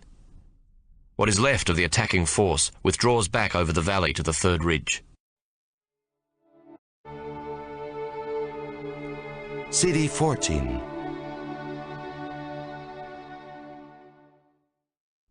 At about 11:30 p.m, Daly receives orders to pull back to the original line at the rear of 400 Plateau. Ben's platoon, though nearly as exhausted as the rest of the men, carries no wounded, with the exception, of course, of Jackto Paranihi, Library Spencer and Moggy Katz. They are all badly scratched by thorns, and in the days to come almost every soldier who fought across the plateau will suffer from scratches that fester badly. Ben's men are nevertheless in the best shape of any of the men in the gun pits, and so they accept the responsibility for carrying the seriously hurt and wounded men back to the line. Ben, seeing how burdened they are with the wounded, wants to destroy the Turkish machine gun, as it will require 2 men to manhandle it, and a third to carry the tripod. However, Lieutenant Derham and one of his men, who is not too seriously hurt, elect to take it with them. "It's saved our lives once, and it might do so again. We can manage it, sir," he says to Captain Daly. The little party of fighting men under Daly trudge slowly back over Lone Pine. About halfway to the rear they come across a soldier with a broken leg, and Derham and his offsider abandon the Hotchkiss, which Hornbill quickly disables, hurling several of its parts into the gorse, and they take the man with them. Light rain begins to fall, and the air grows a little cooler. They arrive behind the lines a few minutes before midnight. So ends the first day of fighting on Gallipoli. They stand exhausted, no more than 30 yards from where they'd started digging in behind the rear lip of 400 Plateau shortly before 9 that morning. Ben's platoon finds itself with 19 men dead and 3 wounded, and those still standing barely have the strength to remove their packs. Bruised and cut, their uniforms torn, their faces and arms blackened with cordite and dust, they fall asleep on the damp ground at their feet. If they can think at all, which is doubtful at this stage, they will be aware that they've killed men they could see, and will never again look at life through the same clear, clean eyes. They have undergone a process of corruption they will be unable to explain, and which will cause them to cry out in the small hours of the morning. While some may grow old, where they have been and what they have seen will only ever be acknowledged by a sidelong glance, a knowingness, a look in the eyes of a mate. There are no words for what happens in the organised slaughter of men. It is a thing they've shared, a glory they've felt, and a shame they will know all the days of their lives. While they have fought valiantly and with great pride, they have voluntarily lifted the lid to hell and plunged inwards. And in the process, they have taken a terrible hiding from the proud Turks, whose ancient land they have dared to violate. Gallipoli. Had he never been born, he was mine.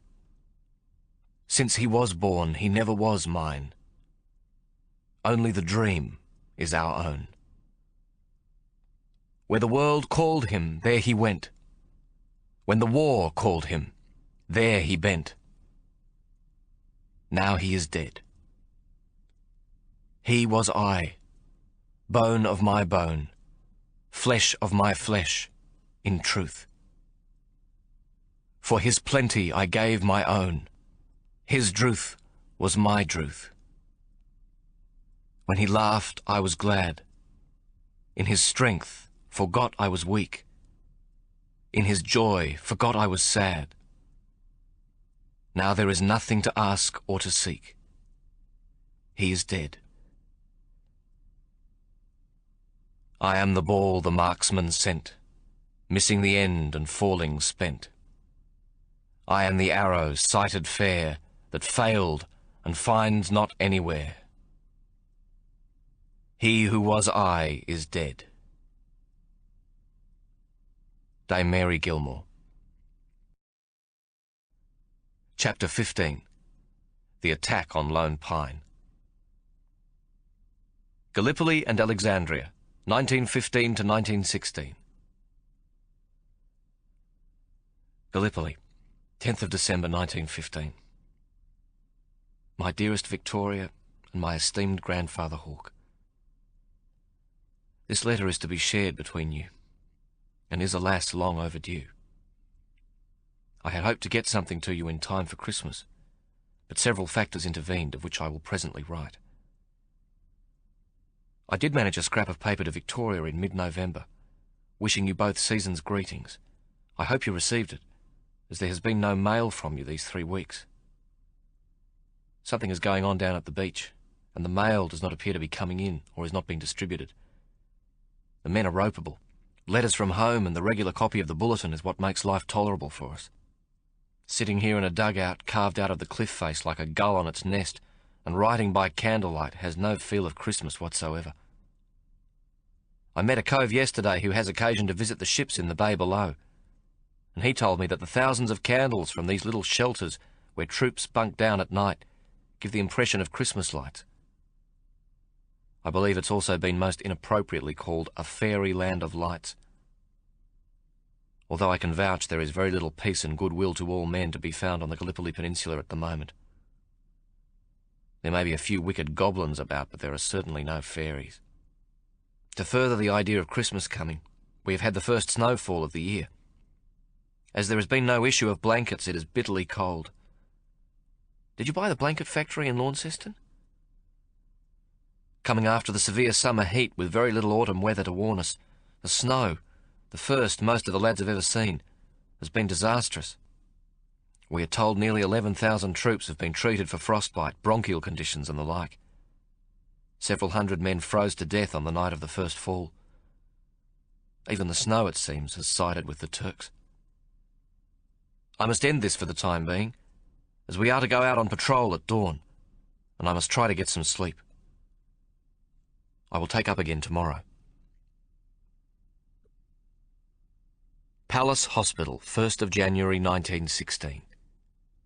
My dearest Hawke and Victoria, you will see from the above address that my luck has changed. Or has it? I lie on a bed in the sunshine, looking over the coming and going of warships and transports in the harbour below, knowing that I am not for the present going anywhere. Your mail sent to Gallipoli has caught up with me at last, and I have a pile of 8 letters from you, Victoria, and have taken to rationing myself with 1 each day. 2 also from you, Grandfather Hawke, very precious and much cherished. The constant flow of letters from home has kept me sane, and I don't quite know how I would have managed without them. My platoon looked forward to them as much as I did.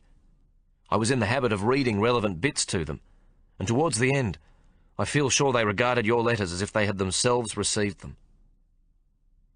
It is now obvious why they were not received on Gallipoli, as they would have arrived over the period we were preparing to evacuate, though of course I didn't know this at the time I started this letter. I have taken a bullet to the stomach, which occurred on the last day on the peninsula, in fact only 6 hours before we pulled out. It is not as bad as it might seem. It was not a direct hit, but a ricochet, and has lodged sideways near my spine. The doctors have not operated, and there is some talk I may be sent to England, where the facilities for removing it are better. Though I have some pain, it is nothing compared to that suffered by most of the men here, and I count myself fortunate. They have shaved my head, and I am able to wash my body every day. It is quite the most wonderful experience. You must both forgive me if I return to the subject of my letter to you from Gallipoli, now 3 weeks ago. I fear it will be a long one, as I have much to get off my chest. You would do well to read it in dribs and drabs to avoid tedium. It is now even more important to me that I write it all down, so with your permission, I shall finish it, though thankfully in the past tense. This morning, for the first time, I have been able to reflect on being alive, and I'm not yet quite sure how I feel, though I think I am grateful, and perhaps, as the saying goes, time will prove to be the great healer it is supposed to be. And now I shall continue. What a change has come over us since we first sailed from Egypt, keen as mustard to get to the Turk, and to show him what it meant to come up against Australians. At the time, I am ashamed to say, we had little opinion of the fighting ability of our foe, thinking him just another kind of Jippo with a broad yellow streak running down the centre of his back. We referred to him, as we did the Egyptians, as wogs, and often enough as dirty wogs, and yearned to be dispatched to France to fight the German soldier, whom we regarded as a white man like us, and therefore a worthy foe. It seems quite astonishing to me that this was only 7 months ago, and in so short a period I could go from such youthful arrogance to the person I have now become. No matter what you were told at home, the Turk has proved to be a brave soldier, who is not afraid to die and loves his motherland as we do ours. He has also given us a thorough trouncing, and although I shall always be proud of the way we fought on Gallipoli Peninsula, the Turk has no less reason to feel proud that he defeated us. You must believe me when I say we were not easy to beat, and that we never gave up, not even at the very last disillusioned moment. 2nd of January. It seems strange lying here in the winter sunshine without the constant crackle of gunfire or artillery shells bursting over my head. The biggest disruption to the peace and quiet is the occasional mournful sound of a ship's horn in the harbour below, or the clatter of the tea trolley down the hospital corridor. Now that it is all over, and I lie once again between clean sheets, I want to put down a few bits and pieces. I do so not because they are important, but because there are ghosts in my life which must be laid to rest. So many of my mates are dead, and I must speak of them and the battles they fought in. I feel at last able to write about the previous months. I, who always stared out of the window when old Mrs. Wickworth Spode tried to get me to put my thoughts to paper, now wish to set the record straight as far as I was concerned in the Gallipoli campaign. Some day they'll write the history of what happened in the Dardanelles, but my mates won't be in it. They will not be included in any report, which will tell instead of plans and attacks and the doings of colonels and generals seeking vindication for actions taken that were foolish and unwarranted, and which resulted in thousands of good men dying needlessly. But Gallipoli was never about charts and logistics, or the vainglorious careers of our military leaders. It was about young lads doing the best they could, giving the best they had, showing courage and humour, and a love for their mates that was always decent and honest and true.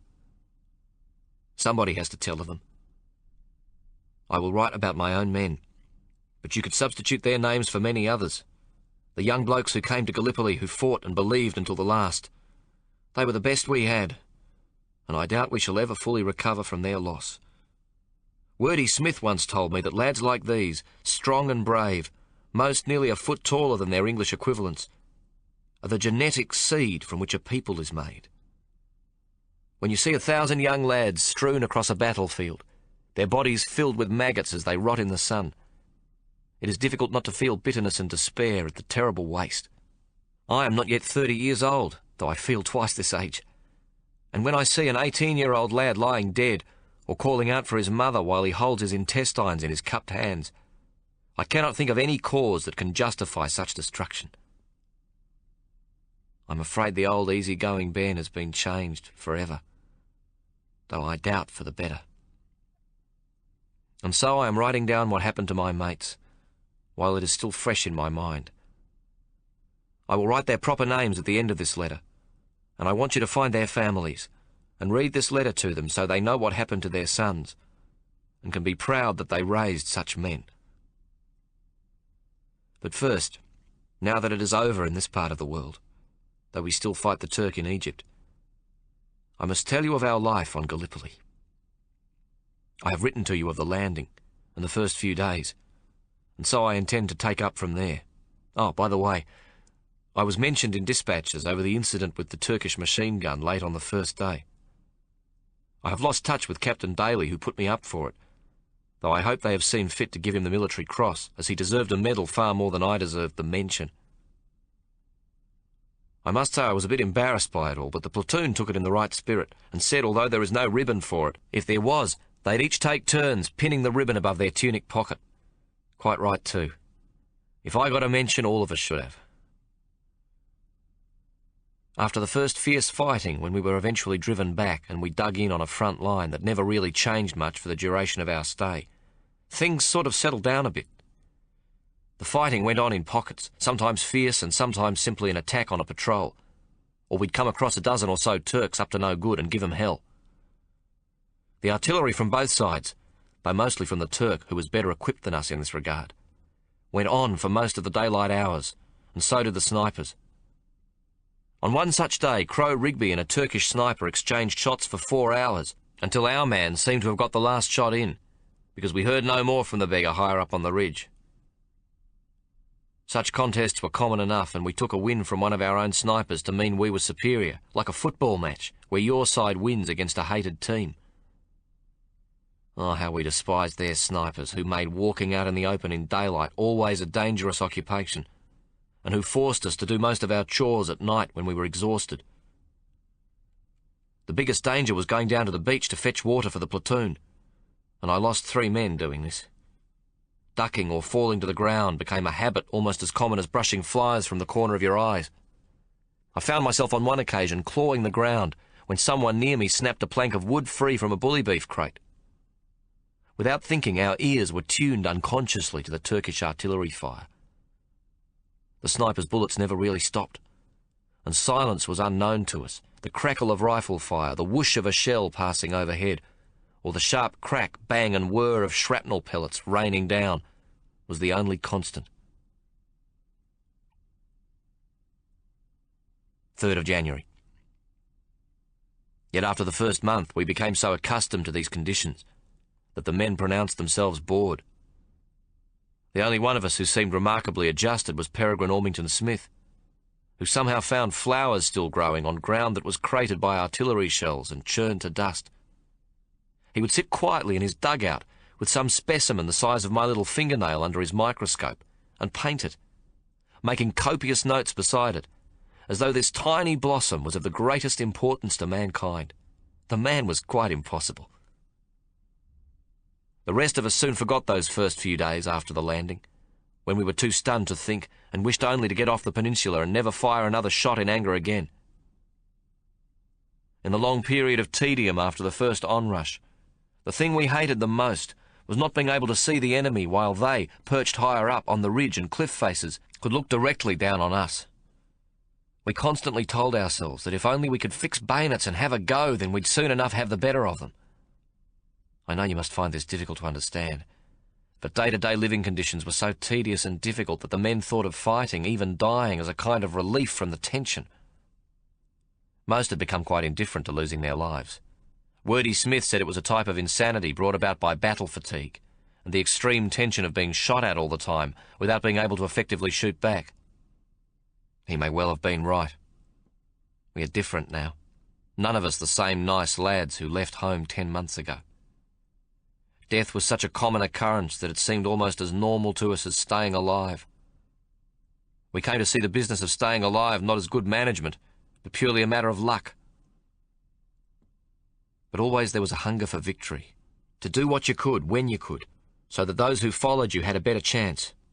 Every day wounded men returned to the trenches, not because it was critical that they did so, but because they had begged the hospital or first aid post to be allowed to fight with their mates. They had quite lost the ability to see themselves as individuals, but only as part of a unit that was not complete without them, nor they without it. This changed after Lone Pine, Quinn's Post, and the Daisy Patch, where there was so much slaughter and where we lost so many of our mates that those of us who were still alive felt completely isolated and unable to go back to the slaughter. It was as if a part of us had been removed, disabling us as fighting men. I shall tell you later of these 3 battles which took place in August. 4th of January. Victoria, you must excuse my not pandering to your feminine sensibilities, but I want you and Grandfather Hawke to get a clear picture of how things were here in the summer, June, July, August, and still were right to the end, except that we suffered less from flies and disease in the cooler weather. I tell you these things not because I want you to take pity on the lads, but so that you can understand the life of an ordinary soldier here on Gallipoli. We left Australia not caring what the war was about. It was a chance to fight for king and country, to show what we were made of. Now, with so many dead and so little resolved, I must question why men go to war against each other. If you are to marry and have sons of your own, I pray that you will teach them war is a hell to be avoided. If my life is to be spared, there are some things I can never talk about. This is not because I caution myself not to do so, but because men who must kill each other are not given the words for how they feel afterwards. Not that I regret having come, and if I must die, I am prepared to do so. But now I want to know why my country needs to take my life from me. I must know what the higher cause is for which they offer me as the sacrifice. Why all this killing is necessary. On the battlefield, to stay alive was never more than a passing thought, because there was nothing we could do beyond occasional common sense to increase the probability of survival. We all believe now that it is only a throw of the dice if we come out of this fighting inferno alive or dead. War is a game of chance, a matter of luck. When a man is shot and killed where you yourself stood moments before, you put it down to luck. God does not get the credit. He loved the man who died as much as you, but it is Lady Luck who is thanked. I confess that each morning as my eyes open to another day, it has become my habit to reach for the tiki about my neck and to hold it to my lips a moment. I do this every bit as earnestly as a Roman Catholic might kiss a crucifix. I do the same before going on patrol or into battle, and I do it again last thing at night. Just as our mother said, I have come to believe in it as much as our great-grandmother believed in her Waterloo Medal. This little green man that hangs about my neck has become my great good luck, and I should be vexed if I lost him. Let me give you a bizarre example of how our minds were affected in this matter of luck. We all took turns to go down to the bore near the beach for our daily ration of water. That, by the way, was the most precious of substances on the ridge. We were given 1/3 of a gallon each day, which in the heat was only just sufficient to keep us from dehydrating. I tried to save a mugful for my ablutions, etc. With this I had to shave, wash, and if I was careful not to make the water soapy, to get a boil up for half a mug of dirty water tea. Anyway, I digress. As I was saying, the business of going down to fetch water, each man had to carry 4 gallons up to the ridge on his own, was a slow, dangerous journey, with a number of rest stops where enemy snipers, ever alert, waited to pick us off. 100 troops died this way every week. On the way down from our position to the bore near the beach, along a steep rocky path lay a dead Turkish soldier, whom the maggots had cleaned out, and a bit of a bushfire, started by shrapnel, had smoked the carcass to a black, leathery affair of taut skin stretched over bone. He lay right beside the path on his back, with one blackened arm and hand straight up in the air, as if he was appealing for mercy. Well, one evening, Numbers Cooligan and Woggy Mustafa were sent down on water detail, and passing the dead Turk, Numbers pointed to the blackened carcass and told Woggy that his Irish grandmother had once said that shaking the hand of a dead man brought incredible good luck and the promise of a long life. "Yeah," said Woggy. "God's truth." "Would I tell you a lie?" said Cooligan. "Course you would," replied Woggy. "Well, I ain't," Cooligan said. "I swear it on my grandma's grave." Woggy was taken in by the apparent seriousness of the oath, and solemnly shook the dead Turk's hand. Of course, when they got back to the line, Numbers couldn't tell us quickly enough about Woggy's nocturnal greeting of the dead Turk. It was a big laugh shared all round, and Woggy got a hard time from the rest of the lads, except Broken-Nosed Brodie, who asked Cooligan if what his grandmother told him was fair dinkum, because he swore it on her grave. "She ain't dead," Cooligan said, thinking this hilarious. "No grave to swear on, mate." Well, the next time Woggy was on water detail, he went with Andy Anderson, a big lad from St Kilda. Woggy passed the dead Turk and stopped and solemnly shook his hand. On the way back, Andy was killed by a sniper. A week later, Woggy was on water detail again, this time with Moggy Katz. Same thing again. Mustafa shook the dead Turk's hand, and a little further down the path, Private Katz took a sniper's bullet through the left shoulder. Then another detail on water duty got shot, and we had 1 dead and 3 wounded in our platoon. From that time on, every member of the platoon going down the path shook the dead Turk's hand. News of the hand soon spread, and it wasn't too long before everyone in the company passing by was shaking the hand, until one day it dropped off, whereupon some wag pushed the hand into the crevice of a rock to the side of the path, so that the fingers protruded outwards. To the very day before we fought at Lone Pine in August, every soldier passing by on that particular path touched the blackened fingertips for the luck he thought it would bring him. The Black Hand, as it became known, assumed a deep significance to those of us on the ridge, and I confess to touching it myself. 5th of January. Of the many vexations that beset us this past summer, the flies were the worst. The greatest relief that came our way was not when the enemy ceased to attack, but when the colder weather killed off the flies. I first saw the flies on wounded men in April, and thought I had never witnessed such a gross thing. But they were a mere buzzing aggravation compared to what was to come in June, July, and into the hot weather of August. We did not always observe the strictest standards of hygiene in the trenches, which fell far short of the standards we were taught before we left. But then it was always supposed there would be water available, whereas we had too little to spare for cleanliness. The men went for weeks without a wash, and the fleas and lice were a constant plague, so that every 2 days we wore our uniforms inside out in the hope that the sun would fry the lice. Every week or so, a dozen men from the platoon would go down to the beach, where we bathed in the salt water.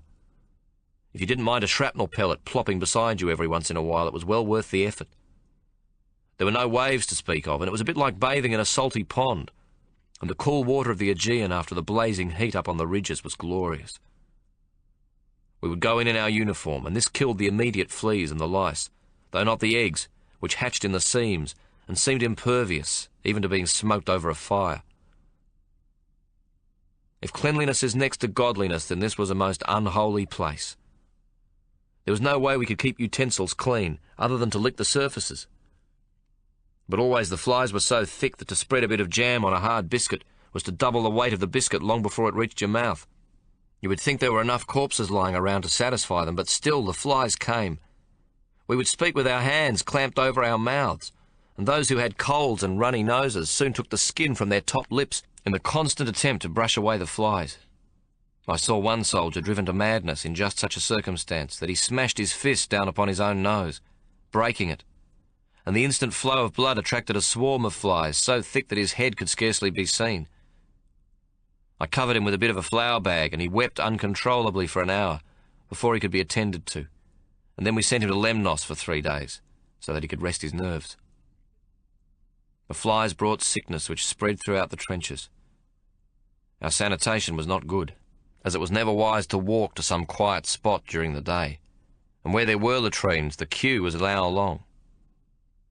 The men suffered terribly from dysentery and other intestinal ailments, and the trenches often went uncleaned, with merely a shovel full of soil to cover what a man couldn't help doing when he was down with the squirts.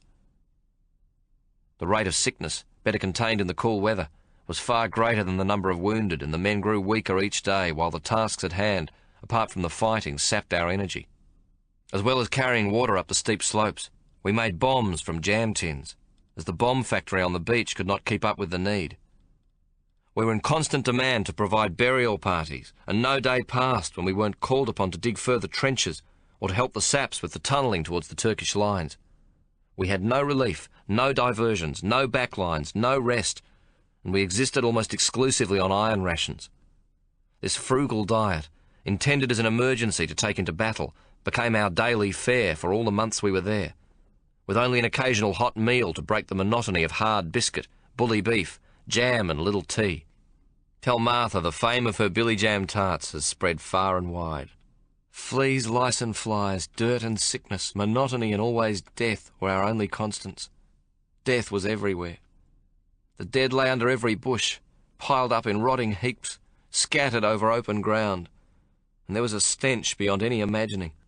Turks and Australians rotted equally well under a blazing sun, and while the Turks seldom gathered their dead for burial, many of our own could not be reached. They will lie where they have fallen, until this terrible time has passed, and we can return to bury their bones in quiet graves, where the birdsong can be heard once more. 6th of January. Yet throughout all this, only a few soldiers surrendered to their afflictions, though there were some malingerers and some with self-inflicted wounds, but they were few and far between. Most carried on when they were too weak for any sustained attack. They still thought of victory and wanted to be with their mates. In my platoon, not one man dishonoured his nation, nor did anything to shame his family name. I do not say this with false pride. We are well past such shallow and empty sentiment. We were resigned to die, and the reason I did not write was simply that I could not imagine what I could say to you. Like all the men who landed here during April, I had shaken hands with the shadows, and in my own mind was already dead. When Moggy Katz was taken off the peninsula with a Mauser bullet through his shoulder, he screamed out, not in pain, but in fury, that he was leaving, and that he had a right to die with his mates. We all knew this feeling.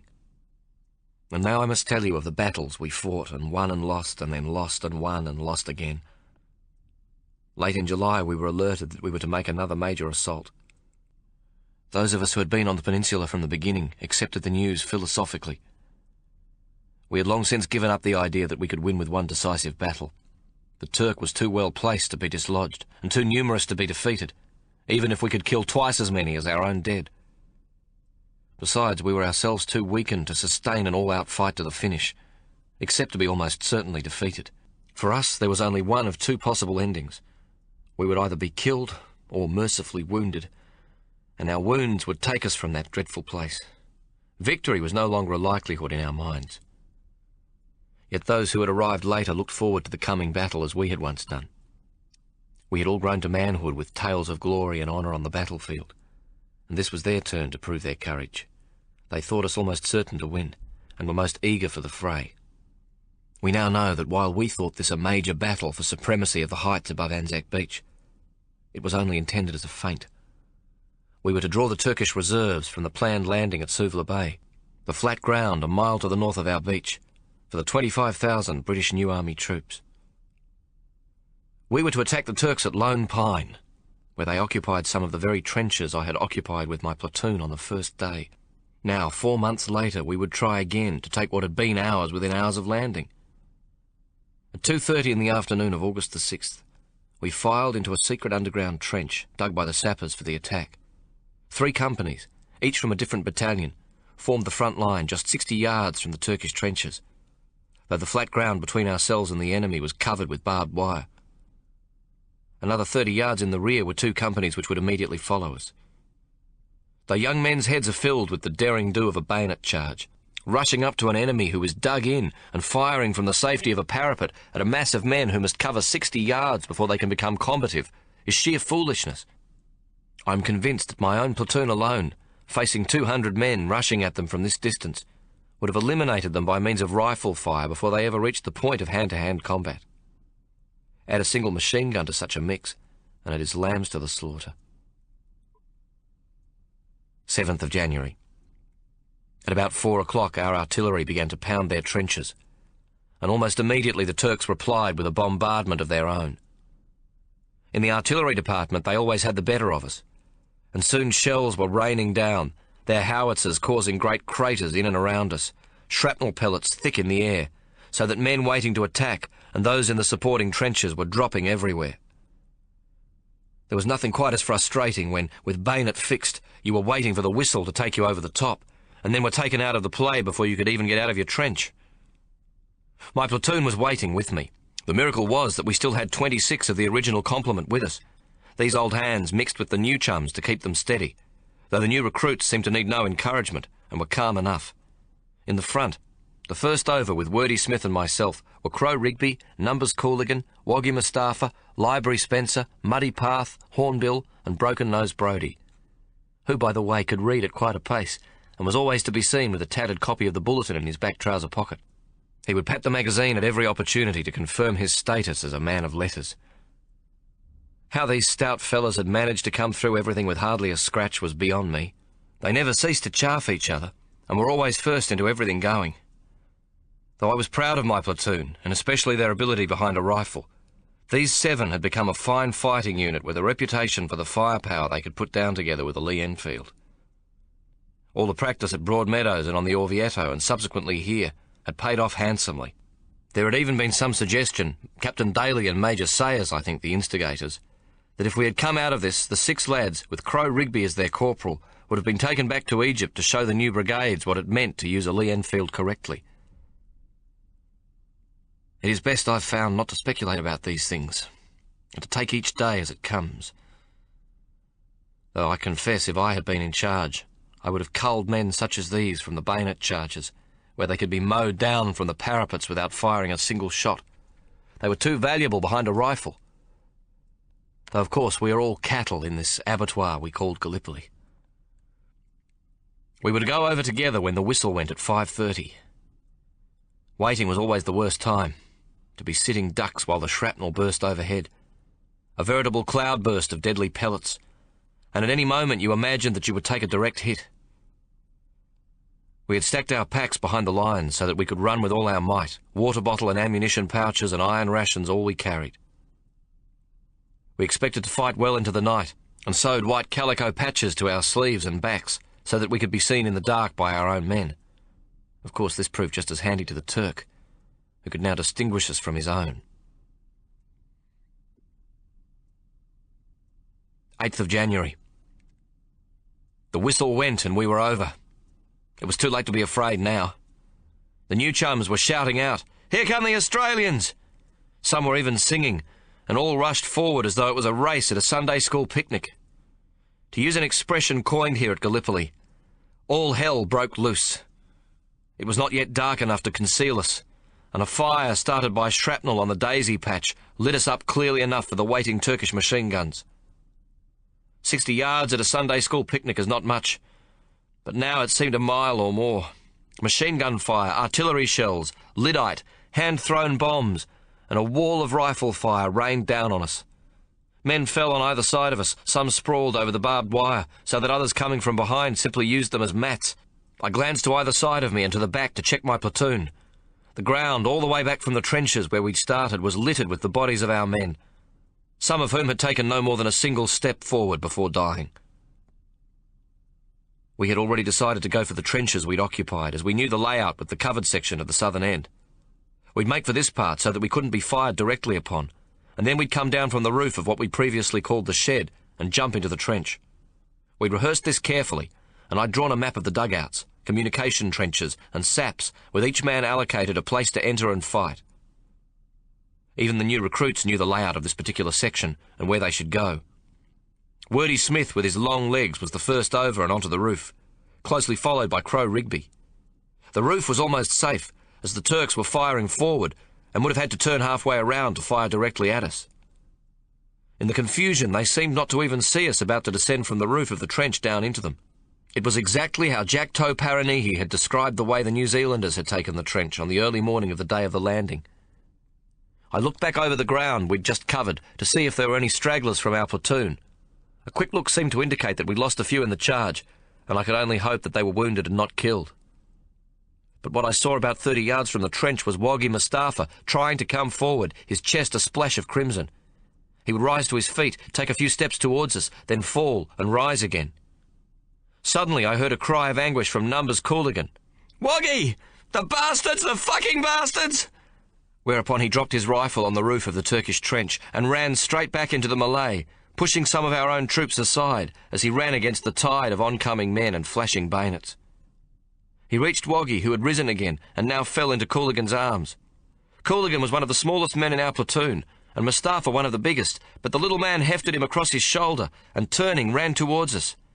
He was no more than 5 yards away from where we stood when a Turkish machine gun turned on him and cut them both to pieces at the foot of the parapet. I'm not sure what happened next. I know we were down into the trench from the roof. I was not conscious of dropping my rifle, nor that I had unslung my fighting axe from the holster at my back. All I can remember was seeing the machine gunner deliberately turn his gun on little Cooligan, and the next thing I knew was that 8 Turks lay dead between me and the machine gunner. And then apparently he saw me and turned the machine gun into the trench, but before he had the barrel around in an arc sufficient to aim at us, the axe had left my hand and split his head open, cleaving his skull in half from the brow down to his mouth. Later, Wordy Smith told me that I had pushed them all aside as we jumped into the trench, and my axe had taken the throats of 8 terrified Turks, standing between me and the Turk who had killed Numbers Cooligan, my eyes never leaving the machine gunner. The remaining Turks, about 20 in all, seeing me coming at them with the axe, could quite simply have shot me. Instead, they turned and fled for their lives.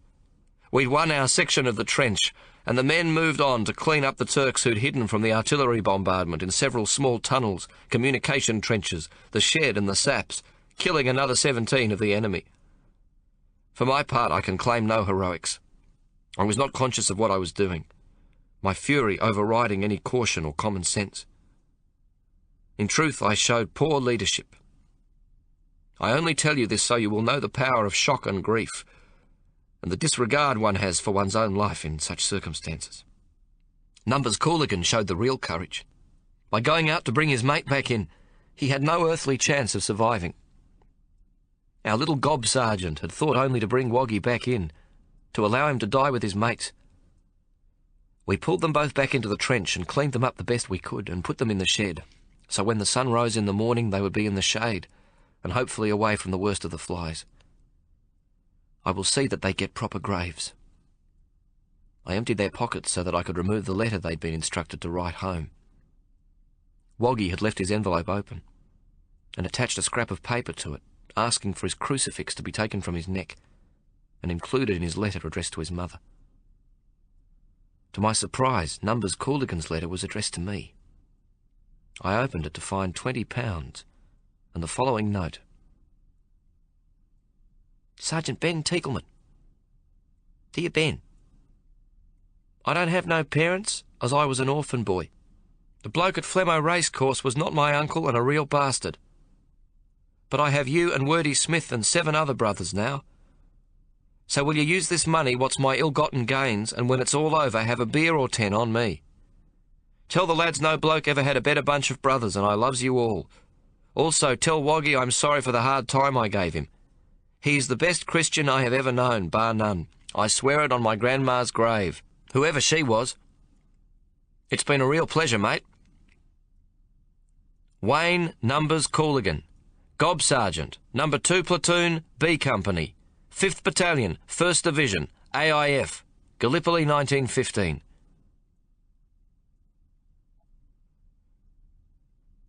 "9th of January. If we had hoped for a respite after taking the trench, we would be disappointed. We'd clearly driven the enemy from Lone Pine, but at a terrible cost. Woggy Mustafa and Numbers Cooligan were but 2 of thousands who eventually died.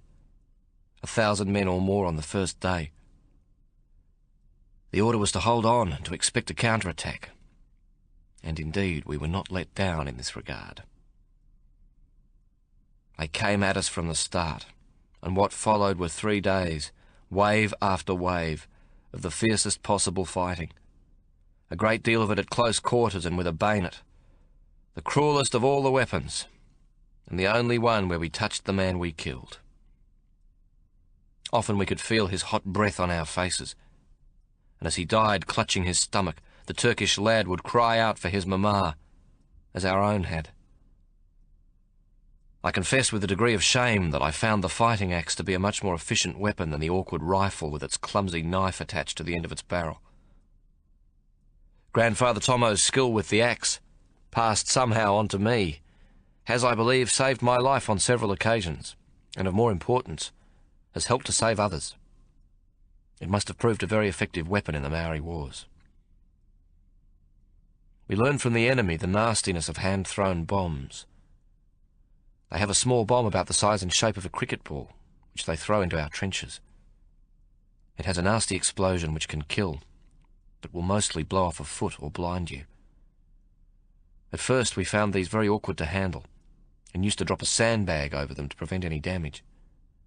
But then we discovered that the fuses were fairly long, and that we could pick them up and throw them back at the enemy. They soon enough cottoned onto this, and made the fuses shorter, so that we had to either catch them in mid-air or move very fast to throw them back, for they would take anything from 1 to 5 seconds to explode. The men became quite expert at it, but alas, losing a hand was a common enough occurrence. We have our own version of this little weapon, empty jam tins packed with explosives and any pieces of metal found lying about. These are manufactured at the bomb factory on the beach, or by the men in the dugouts, and they are just as effective. The men call these bombs the hissing death, for the hiss and splutter of the lighted fuse. For 3 days and nights we stood face to face, hurling these bombs at each other or charging with fixed bayonets. All the while both sides were sending down a veritable hailstorm of rifle and machine gun fire. Furthermore, when the enemy were not attacking, they bombarded us with a constant barrage of artillery shells.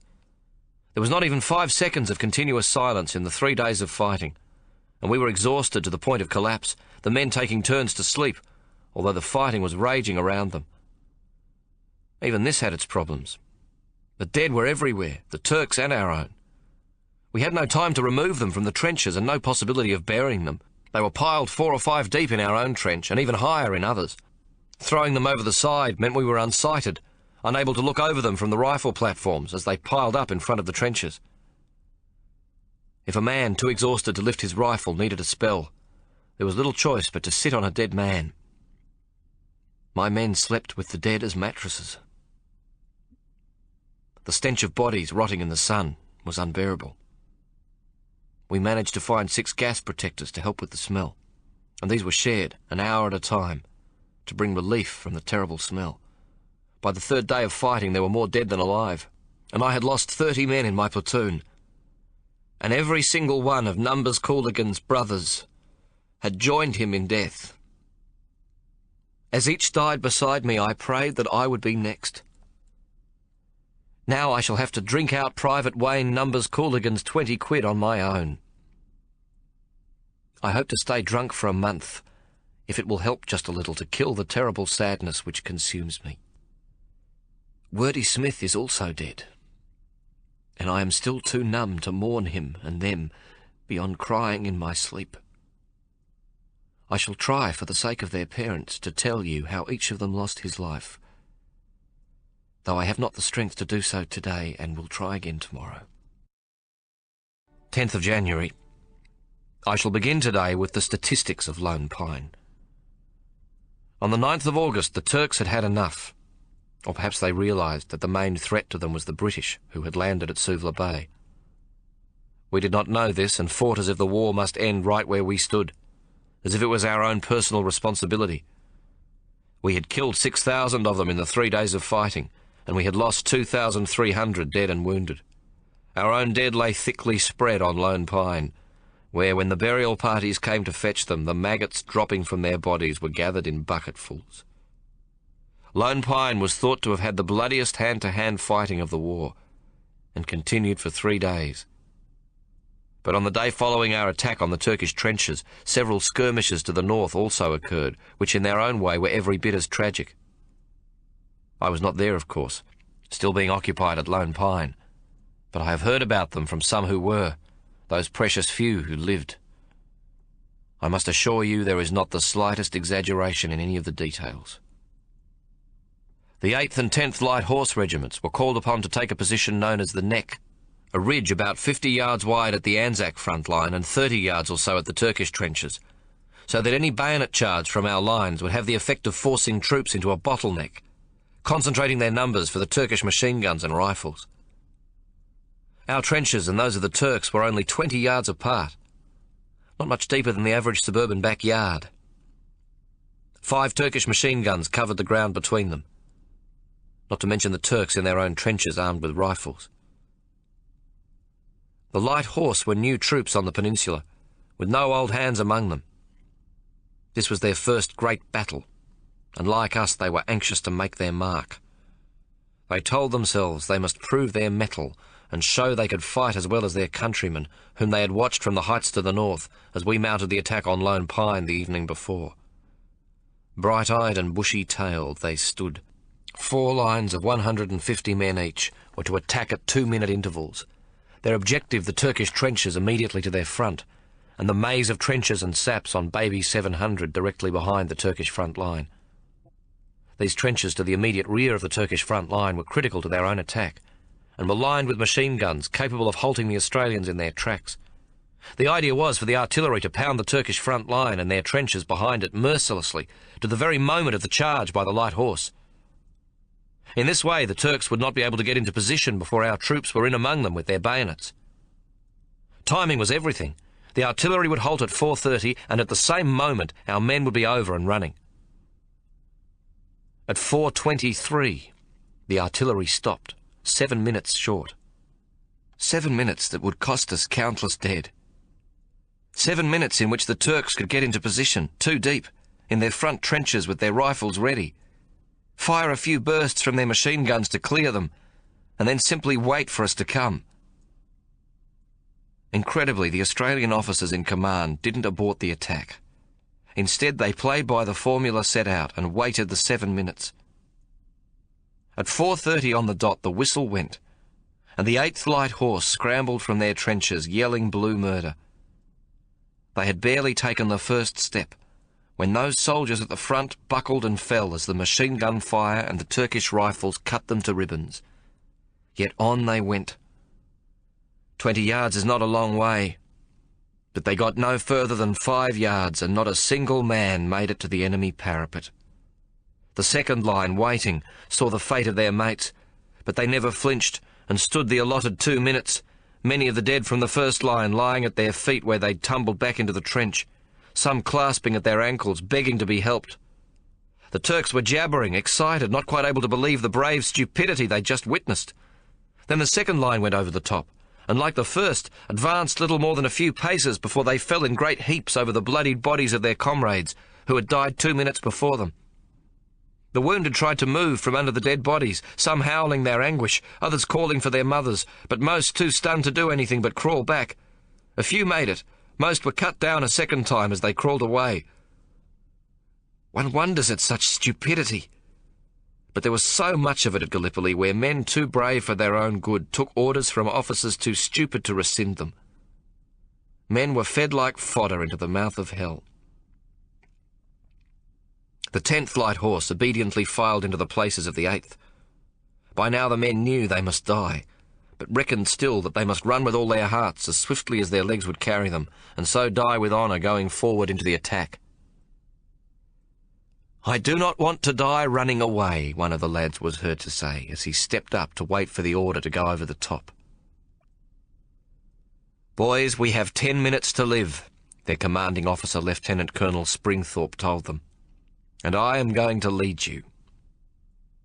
The men shook hands with their mates, and when the order came they sprang from the trenches, jumping over dead bodies.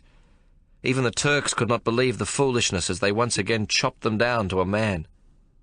Incredibly, the fourth line followed, and they too tumbled into the blood-soaked dust as the attack was finally completed in a terrible defeat. They never stood a chance from the first to the last man dead. 240 light horsemen lay dead or dying in an area no larger than a tennis court. They lie there still. We left them when we escaped from the peninsula, unable to retrieve them for burial. Of 550 men who stood waiting in the trenches for the whistle to blow their lives away, only 47 answered to their names at roll call. The battle had lasted less than half an hour. As the light horse lay dying, with the wind howling in the peaks above them, plainly visible from the neck were the British troops at Suvla Bay making their evening tea. But this is not an indictment of the English, who fought valiantly and died in greater numbers even than us, but of their leaders. When summer comes again, the bones of these gallant light horsemen will whiten in the sun, along with so many others we could not bury with a Christian prayer. No doubt fat officers with bristling moustaches will sip port in clean uniforms at the Shepherd's Hotel in Cairo, their chests ablaze with medals and garnished with campaign ribbons, while they talk of the glory of this battle and others like it. These are the names that will tumble carelessly from their lips: Quinn's Post, the Daisy Patch, the New Zealanders at Chunuk Bair. What splendid fighting men they proved to be. They will speak with pride that 200 men attacked the Turks' trenches on Dead Man's Ridge and suffered 154 casualties. That 54 troopers of the 2nd Light Horse attacked Turkish Quins, and all but one died. At German officers' trench, 300 of our men went forward with bayonets fixed, and 146 lost their lives. These are the only attacks after Lone Pine I heard of at first hand, but dozens of others like them took place, and all of them failed. They failed not because they lacked a full measure of courage. No soldiers ever fought harder or with more determination, but because good fighting men cannot make up for the gross incompetence of those who lead them. Perhaps I am being unfair, for I have become bitter with the months of senseless fighting, but it seems to me that having in the very first instance made the wrong decision to attack the Gallipoli Peninsula, those who led us tried to vindicate themselves and enhance their careers by sacrificing the lives of the men under their control. How very much more sensible it would have been if our leaders had let us live to fight a better campaign elsewhere, where in return for courage and determination there was some small hope of victory. The Turks, for their part, were simply defending their motherland.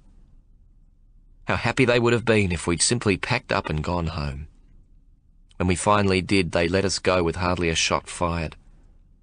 Make no mistake, we now talk of fooling them as though our nocturnal escape was somehow a great vanishing trick in a game of blind man's buff, even some sort of victory. But they knew well enough that we were leaving and were happy to see the last of us. Enough blood had been shed on both sides. It is claimed their own dead number 89,000, and ours 29,000. 118,000 men lie dead, and no explanation for any of it is sufficiently plausible to convince the mother of a single Australian lad that he died for something of value. We did not die for king and country or for some great human cause. We died because of the vanity of old men. It should be as plain as the nose on any father's face that his son was murdered. Make no mistake, this was senseless slaughter. Men led like cattle to the abattoir. Yet we will praise the colonels and the generals and the field marshals and give them more ribbons for their chests. Speaking of such things, I was visited in hospital yesterday by a major from Staff HQ, who informed me that I am to receive the DCM for the axe incident on Lone Pine. I told him I had no use for it, as it cannot bring my mates back to me. He told me not to be so ungrateful, and that I was insulting the king. Sir, have you led a charge where you lost your entire battalion? I asked him. If I had, Sergeant Major, I would wear the medal my country gave me with pride. And I, sir, will wear mine with the deepest sorrow. That is enough from you, Sergeant Major, he replied. Then, moustache bristling, he turned on his heel and strode from the ward. I have no doubt that the loudest explosion he's heard in this war is the popping of a champagne cork. I neglected to tell you that I have been promoted to Sergeant Major. 11th of January. I intended to write about the lads and the way they died, but yesterday, after the Major's visit, I had no stomach for such writing. I do not know if I can do so today. We will have to see if I have the hand to write it without the shakes. Wordy Smith. I will begin with Wordy Smith, Lieutenant Peregrine Ormington Smith, the most unlikely soldier on the Gallipoli Peninsula. I have with me his book of flowers, and while the last page is soaked in blood, the beautiful little blossoms in the spray he was painting have, with one exception, miraculously escaped the bloodstains. They peep around the patches of brown that often smudge the ink where he has written his notes. Every page is filled with his paintings, right up to this last blood-stained page. Above this half-completed watercolour he has written Ulex Europaeus, but it looks to me just like the blossom of the bloody furze bush that has given us such trouble. As you will see, it is plain enough to look at, and only Wordy Smith could see virtue enough in it to want to paint it. I am sending his precious book to you, as he told me on 2 occasions that if he should die, I was to have it. It is my most ardent hope that you will find some place of scholarship where it may be placed in perpetuity. Wordy Smith died as he would have liked, quietly and without any fuss, though he was a hero. His last moments were spent not with a rifle blazing at the enemy, but with a paintbrush in his hand. He had taken a much-needed spell from the fighting, and had settled with his microscope and box of paints in one of the communications trenches. Earlier in the day I had watched as he saved enough water from his precious daily ration to half-fill a small tobacco tin, so that he could use his watercolours. When I emptied his tunic pocket, it contained several sprigs and the heads of dead flowers he had somehow gathered, though God knows where he could have done so over the last 4 days of fighting. He left no letter for me to send on to his parents, though. Like Numbers Cooligan, there was a note addressed to me personally. Gallipoli, 1915. Dear Ben, you are to keep my sketchbook, and if my parents should make a fuss, please show them this note. They did not care for the notion that I desired to be an artist, and in their possession it will only remind them of the son who did not turn out well. For my part, knowing you and the lads has been the very best period of my life. Now that I am dead, I am able to say this, whereas alive you may have thought it sentimental and over-effusive. And now I require a personal favour. I am the beneficiary of a small bequest left to me by my grandmother in England. I wish you to use it to establish a bursary at my old art school. It is to be called the William Horne Art Scholarship. By going back to retrieve my sketchbook from the cliff face at Aden, Hornbill changed my life. Perhaps some budding artist in the future may study in a little more comfort because of what Hornbill so generously did for me. Will you thank the lads for putting up with me? They're a grand lot, and no officer ever was more privileged than I to have them in his platoon. As for you, Ben, I do not have the words sufficient or laudatory enough to express my love and admiration. Yours ever, Peregrine Ormington Smith, Botanical Artist. Crow Rigby. Crow Rigby once said to me that when he was a kid he was considered the best shot of the young blokes in the district, and won the blue ribbon at the local rifle club 3 years running, and had developed a bit of a swollen head. His father heard him brag of it to someone, and that night drew him aside after tea. They sat on the veranda for a while, looking out over the dry paddock in front of the house, the old bloke sipping at a glass of milk stout. Finally his father looked up at him and said, "Son, no matter how good you are at something, Remember, there is always someone who is better than you. Corporal Crow Rigby died after he'd been exchanging shots with a Turkish sniper for an hour, and the Turk got one through and put a neat hole into the centre of his forehead. Crow would have admired the shot, for it was painless, clean and decisive. He'd met his father's someone who was better than him. Like Cooligan, Crow was terribly upset by the death of Waggy Mustafa, whom he saw as his eyes. He came to me afterwards and said, "Ben, I've got a confession to make." "I'm not a flamin' priest, mate," I remember saying. "What is it?" "There was this sniper having a go, and I got him in me sights. Easy shot, and I reckon we could have gotten to him after without too much danger. So, I let him go." "Why'd you do that?" "Waggy. He would have got his Mauser telescopic sights." "What are you trying to say, Crow? That you didn't want another sniper competing with you? You wanted to keep him as your eyes? What?" "Nah, he'd have been the best there is. Better than me any day of the week. I wouldn't have minded that." "Well, what then?" "It would have been me made him a sniper, and I couldn't bear to know that." I don't think I understood fully what he meant at the time. Crow Rigby was as fine a man as nature can make, with a mercurial riposte that never went without a laugh. If a man may be judged by the laughter he brings into the world, then he and Numbers Cooligan must sit equally on the throne of top-notch blokes. Crow never shirked his duty either, and volunteered on more than one occasion when one or another of the men was down with the squirts to do their water duty, often getting back after midnight from the long climb up from the beach. Once, when I could see, like all of us, he was dog-tired, I told him I'd send someone who'd just arrived back from Lemnos after scoring 3 days' leave for a comparatively minor wound. He protested. "Nah, I need to wash." "Why ever?" I'd asked. "You're no dirtier than any of us." "Not my body, Ben. My soul. I must go down to the sea to wash my soul." "Your soul?" I remember being a trifle embarrassed.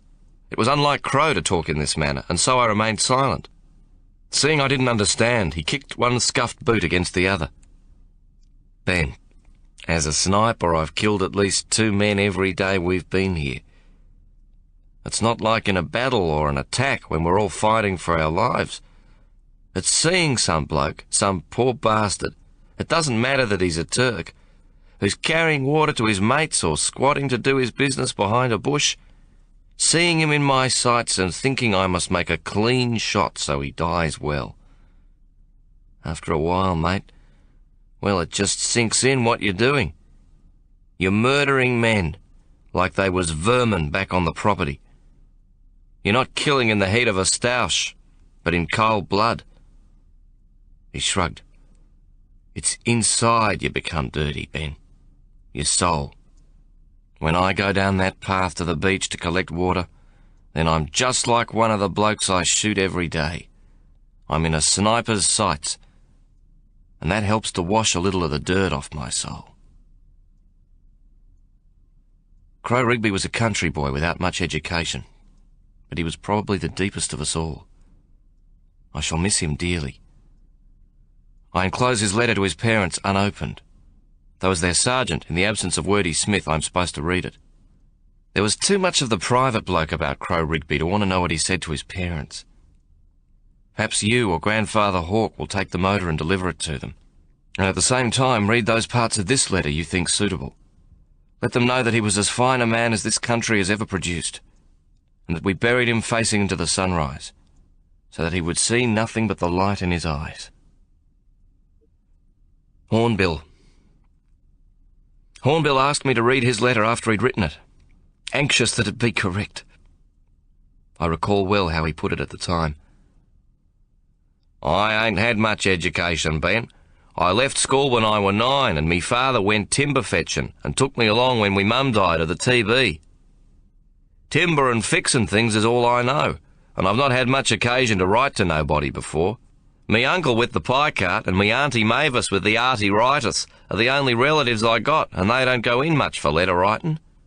Still and all, if it's going to be me only letter, I mean the first and last one ever they's going to get from me, I reckon I ought to get the bugger roped properly, eh, Sergeant? Hornbill died manning the Hotchkiss machine gun during a counterattack by the Turks on the evening of the second day on Lone Pine. The enemy made a concerted effort to put our gun out of action, concentrating all their fire on the machine gun. I guess we must have been doing too good a job with the weapon that had killed Numbers Cooligan and Woggy Mustafa. Hornbill swore he'd take out 20 Turks for each of their lives. I feel sure he succeeded. They threw everything at us, firing and coming in with bayonets. We must have killed 30 men, 3 getting right up to us. One of them close enough to bayonet Hornbill through the chest before we shot them all. Hornbill, gripping the Turk's bayonet in both hands, ripped it out of his chest with a roar, and at the same time fell over the machine gun, using his body to protect it. He must have taken 20 Turkish bullets to his head and chest, though I feel sure he was already dead when this happened. He saved the machine gun, and we continued to use it at the very end of the battle. Hornbill, Mr. Fix-It, never had a bad bone in his body, and he died thinking of his mates. I have put in a report in the hope that he will be decorated posthumously for his bravery, though I can almost hear him saying, "Me uncle'd wear the flamin' thing sellin' pies and tell everyone he won it for putting up with me Auntie Mavis and her arteritis all them years." Dear Uncle Mick and Auntie Mavis, I am writing this to say goodbye because I am dead. They would have told you by now, but I wanted to tell you myself. It was nice knowing you both, and I hope you can sell your pies for many years to come and make a quid. I have made some good mates here, blokes I'm going to miss a lot. We give the Turk heaps, but he give us some back too. It weren't an easy fight. Try to remember me sometimes. Your nephew, Private William Horn, 1st Division AIF, Gallipoli. Please explain to Hornbill's auntie and uncle that the letter I took from his tunic was torn to shreds and soaked in blood. That is why I have repeated it here.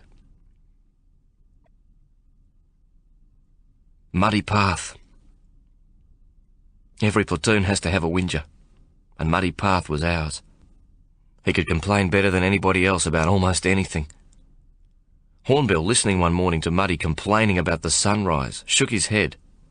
"He's got real class. Listen to the bugger. Just listen to what he's doing to the bloody sun coming up."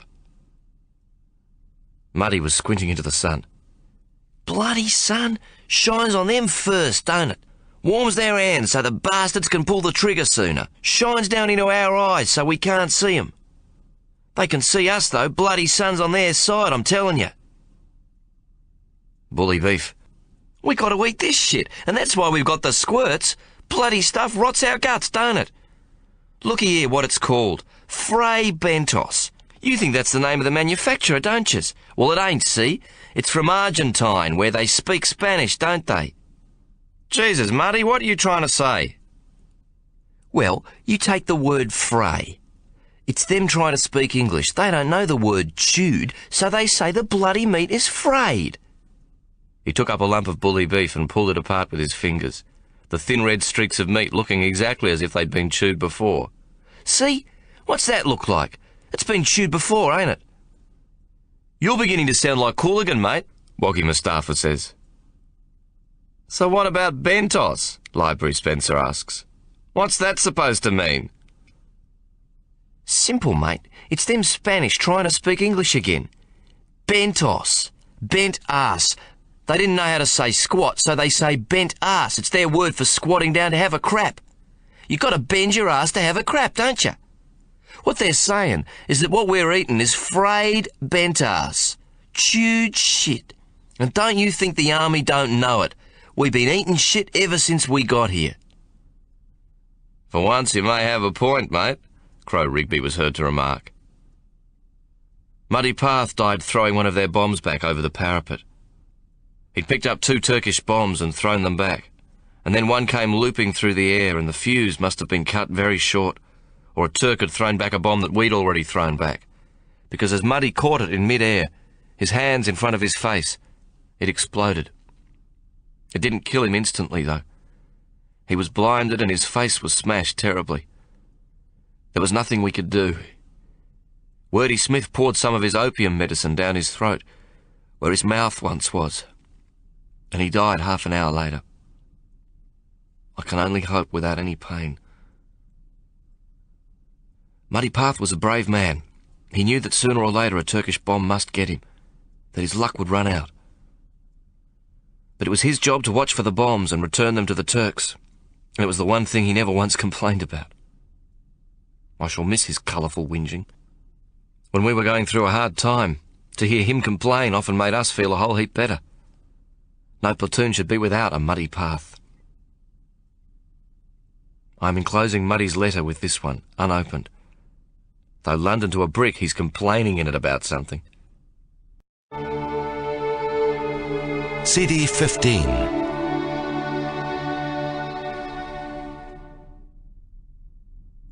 Broken Nose Brodie and Library Spencer. I must write about these two men together, for they cannot in my mind be separated. Broken Nose loved Library Spencer with all his heart and soul. I mean, of course, in a completely manly way. It is hard for a male to talk about loving another, but I cannot avoid the word simply because there is no other appropriate word to take its place. Library made Broken Nose Brodie realise that he was more than just a ditch digger, that he was someone who could read and write and hold his own in company. Library told him of people and places and things that would leave him gobsmacked with amazement and the wonder of it all. He discovered that he had a prodigious memory and would take it all in. Broken Nose was not stupid, only ignorant, and with Library as his mentor, he was like a sponge, soaking it all in. He wanted to know everything, and as Library Spencer knew everything, there were never two mates better suited. Library Spencer, the teacher and reader, who loved facts and the truth, and Broken Nose Brodie, the pupil who could never get enough of either. In the tedious hours in the trenches, we would often become bored and frustrated, but never those two. They spent hours together, with Spencer teaching Broken Nose to read and write. Library Spencer using his precious copy of Great Expectations as the big man's tutor. Library once told me that Charles Dickens was the greatest writer of them all, and if Library said so, who was I to protest that old Wickworth Spode thought it was Shakespeare? Anyhow, towards the end, Broken Nose could read from the great man's book with barely a hesitation. I suggested on one occasion that he should rewrite his letter home, but he shook his head. It was wrote right for them. If I'd done it better, they'd be ashamed they didn't do the right thing by us kids. Broken Nose Brodie, while trying to make up for a life in a dirt-poor family, didn't want to make them feel bad. Being poor and ignorant with too many brats ain't nobody's fault. It just happens to some folks, he'd once said to me. Broken Nose was the oldest of 8 children, who were constantly abused and beaten by a drunken Irish father, who worked as a casual labourer at the abattoir. I remember him telling me about his parents. Me old man worked maybe 3 days a week, and so we ate mostly quite good, 'cause he'd bring scrag ends and offal home. Saturday and Sunday, though, we didn't eat nothing we couldn't steal, because me dad and me mum were dead drunk. Me mum couldn't take no more with him and us kids, and she'd get stuck in the gin bottle. Library was brought up by his mother, a quietly respectable piano teacher, who always encouraged him to read and to act like a gentleman. He once told me that he'd read every book in the St Kilda library, and many of them 3 or 4 times over. He never spoke of a father, and I can only assume he never had one present in the home. Library was the school's swat, the scholarship kid who didn't or couldn't play sport, the brat who knew everything and was bullied because of his brains. Until he joined the army, he'd never had a friend, had never been admired by someone his own age. He was the loner, the quiet bloke, until Broken Nose Brodie, big, clumsy, eager as a puppy and filled with admiration and love for the man who knew everything, came into his life. There was never a couple more oddly paired, or one that worked better in friendship.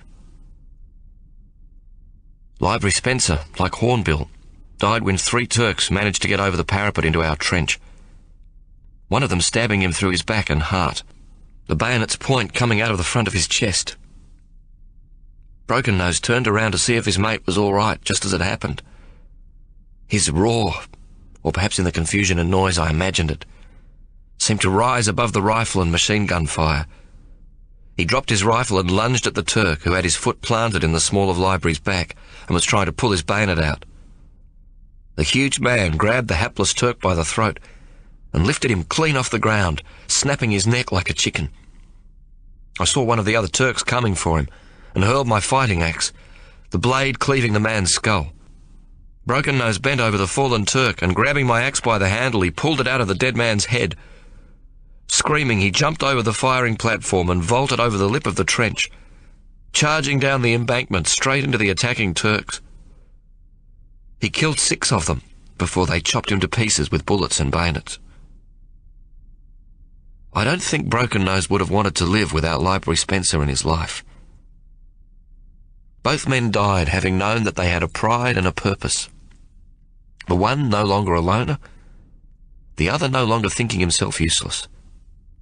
The teacher who knew everything, and the pupil who wanted to learn everything there was to know, together forever. We buried them next to each other, Mr. Dickens' book in Library Spencer's hands, and Broken Nose hugging his slate and stylus. It was a partnership made in heaven, where both men are now looking down at me as I write this. How very much I shall miss them all. Your loving grandson and brother, Ben. P.S. I have written all the names and addresses on a separate page. B. R.I.P. Second Lieutenant Peregrine Ormington Smith.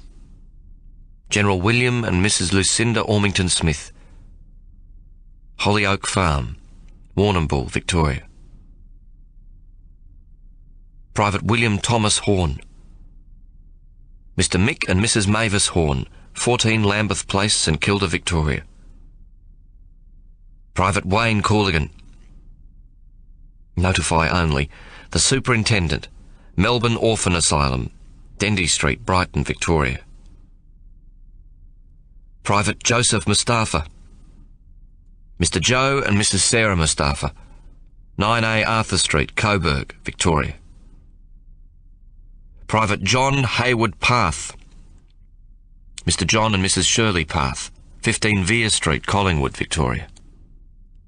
Private Colin John Spencer.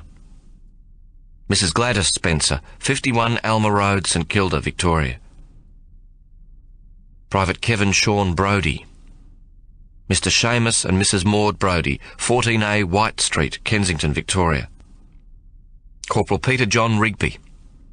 Mr. Roger and Mrs. Sandra Rigby, Lindale, Roadside Delivery, Warragee, Northeastern Victoria.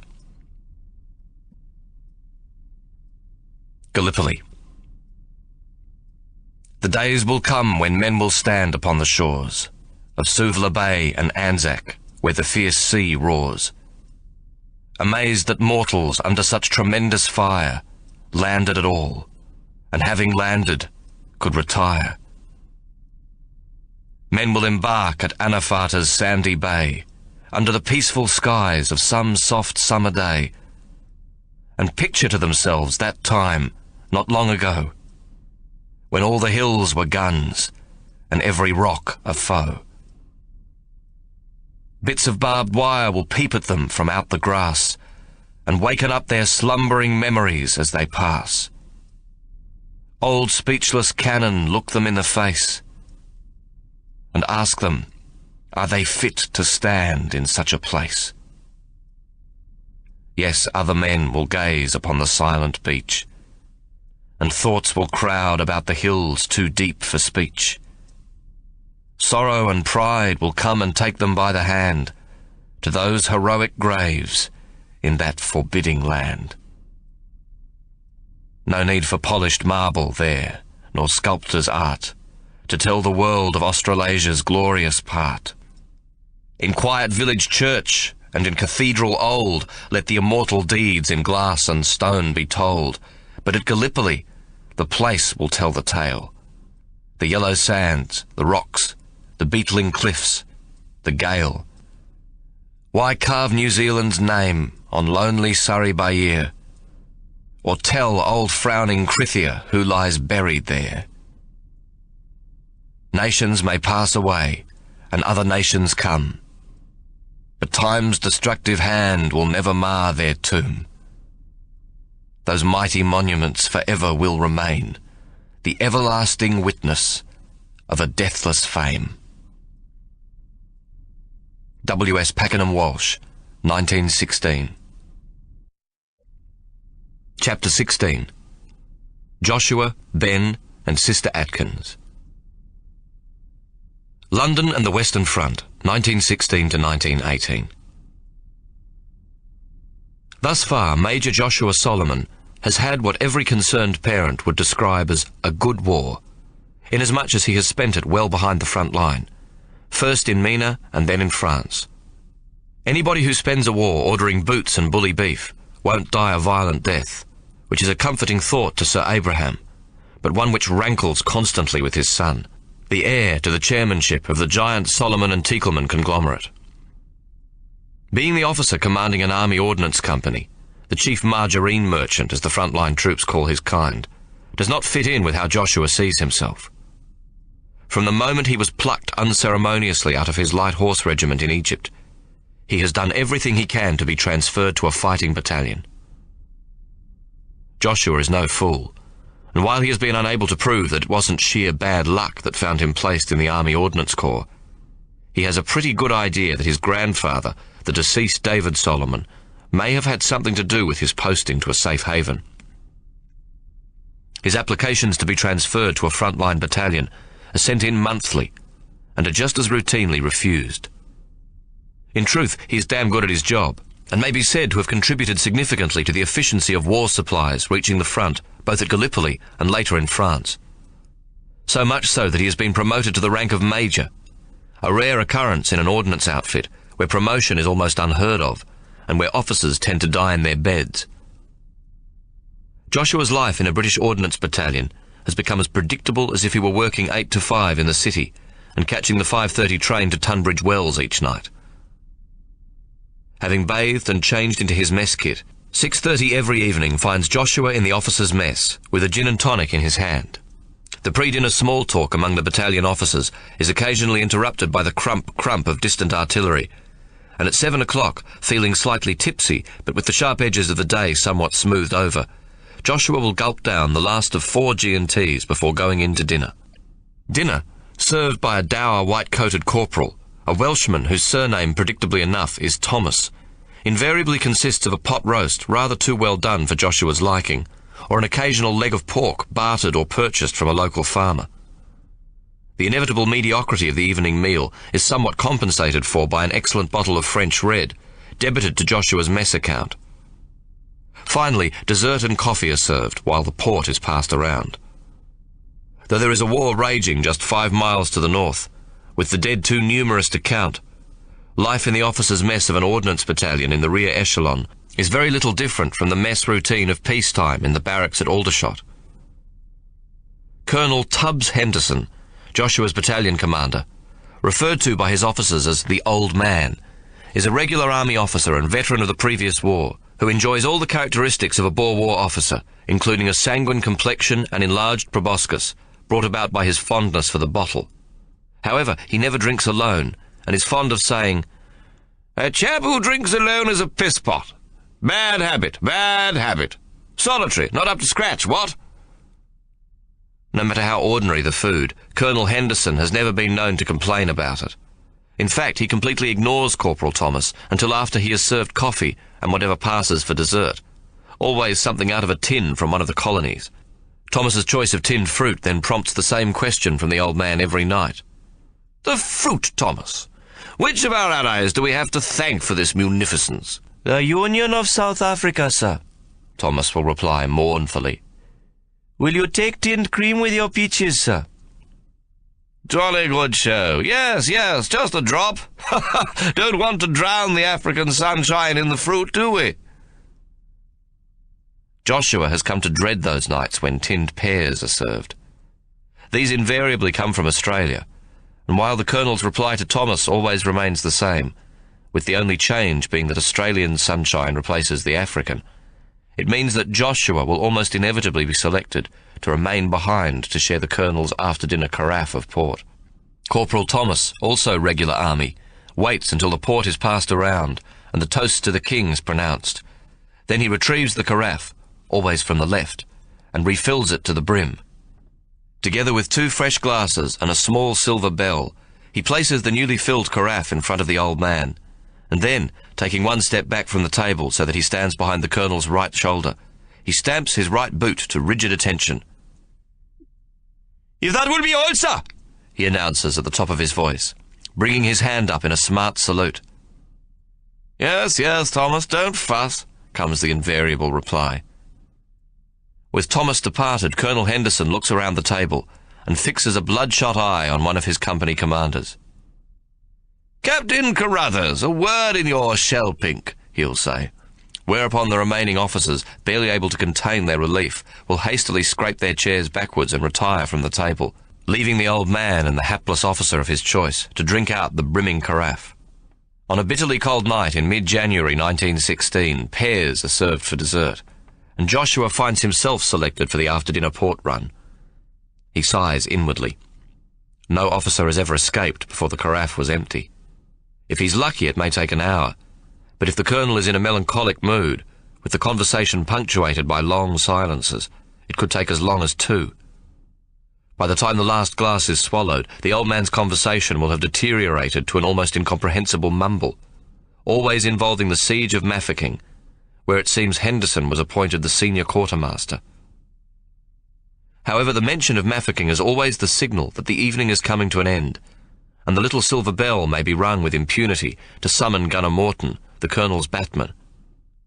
Gunner Morton will enter, come to a smart halt, salute, and say, "Permission to transport you to your billet, sir." Tubbs Henderson, slumped in his chair, will give the soldier a desultory salute and offer the same arm to Gunner Morton to raise him from his chair, whereupon Morton will lead the colonel quietly off to his billet, a cottage on the outskirts of the small French village of Albert, some 200 yards from the front gates of the ordnance depot. Many a young officer summoned to the port run of an evening, unable to rise after the colonel has made his departure, has been discovered asleep under the mess table by Corporal Thomas the following morning. With the weather outside bitter, Joshua had hoped to retire to bed early with a book and a bottle of scotch. He makes a mental note to renew the £1 note he'd slipped to Corporal Thomas some weeks earlier, together with the suggestion that he go easy on serving Australian pears for dessert. With a second toast to His Majesty and the royal family, and an additional one to the speedy defeat of the Hun, he waits, ruby glass in hand, for the colonel to open the after-dinner conversation. "I say, young Solomon, you're a damn curious case, what?" Henderson begins. "Case? Curious? How, sir?" "Well, you're a strapping lad, damn fine specimen, all the right qualifications, Oxford, rugby and cricket blue. Not at all the type to be found in an ordnance outfit." Joshua, realizing that, like himself, the old man is a little worse for wear, replies carefully, "Are you not happy with my work, sir?" "Good God, lad, not at all. Quite the opposite. Good heavens, you've done a splendid job, splendid. Promoted to major, almost unheard of, what?" "What is it then, sir?" "Young, fit officers like you don't usually end up in an ordnance battalion. We're a bunch of old crocs here, jumped-up senior clerks and depot men in uniform." Joshua smiles, unable to disagree with this assessment of the officers in the battalion. "Well, sir, I really can't say. As you know, I've put in for a transfer to a fighting battalion every month I've been here." "Quite right, too. You deserve your chance to have a shot at the Hun. At your age, I'd feel the same way, old boy." The colonel takes another sip from his port glass and looks up at Joshua.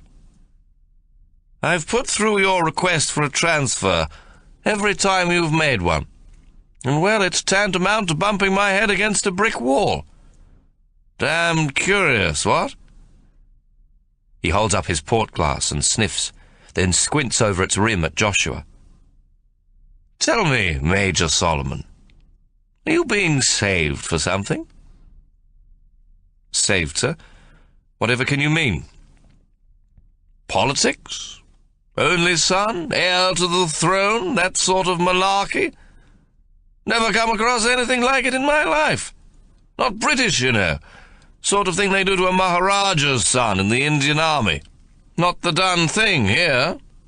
"I can't imagine what you mean, sir," Joshua says again, knowing himself to be tipsy and so trying to keep the annoyance out of his voice. "Are you quite sure?" "Of what?" Joshua asks, now consciously restraining his temper. "Well, I finally grew curious myself. Not usual to have a request refused when it's signed by the battalion commander. Bit of an insult, actually. Slap in the face. No, chappie in the War Office. We clerks, you know, stick together. Asked him to dig around. Came back to me all hush, hush. You're not to be moved. Stay where you are for the duration. Nothing I can do about it, old chap. Australian government. Official request to the WO. This is all the confirmation Joshua needs to act, and he immediately writes off to his father.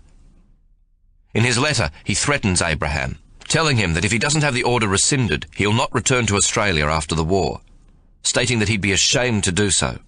He points out that his grandfather has left him sufficient funds to live comfortably in England for the remainder of his life, a prospect that would not make him unhappy.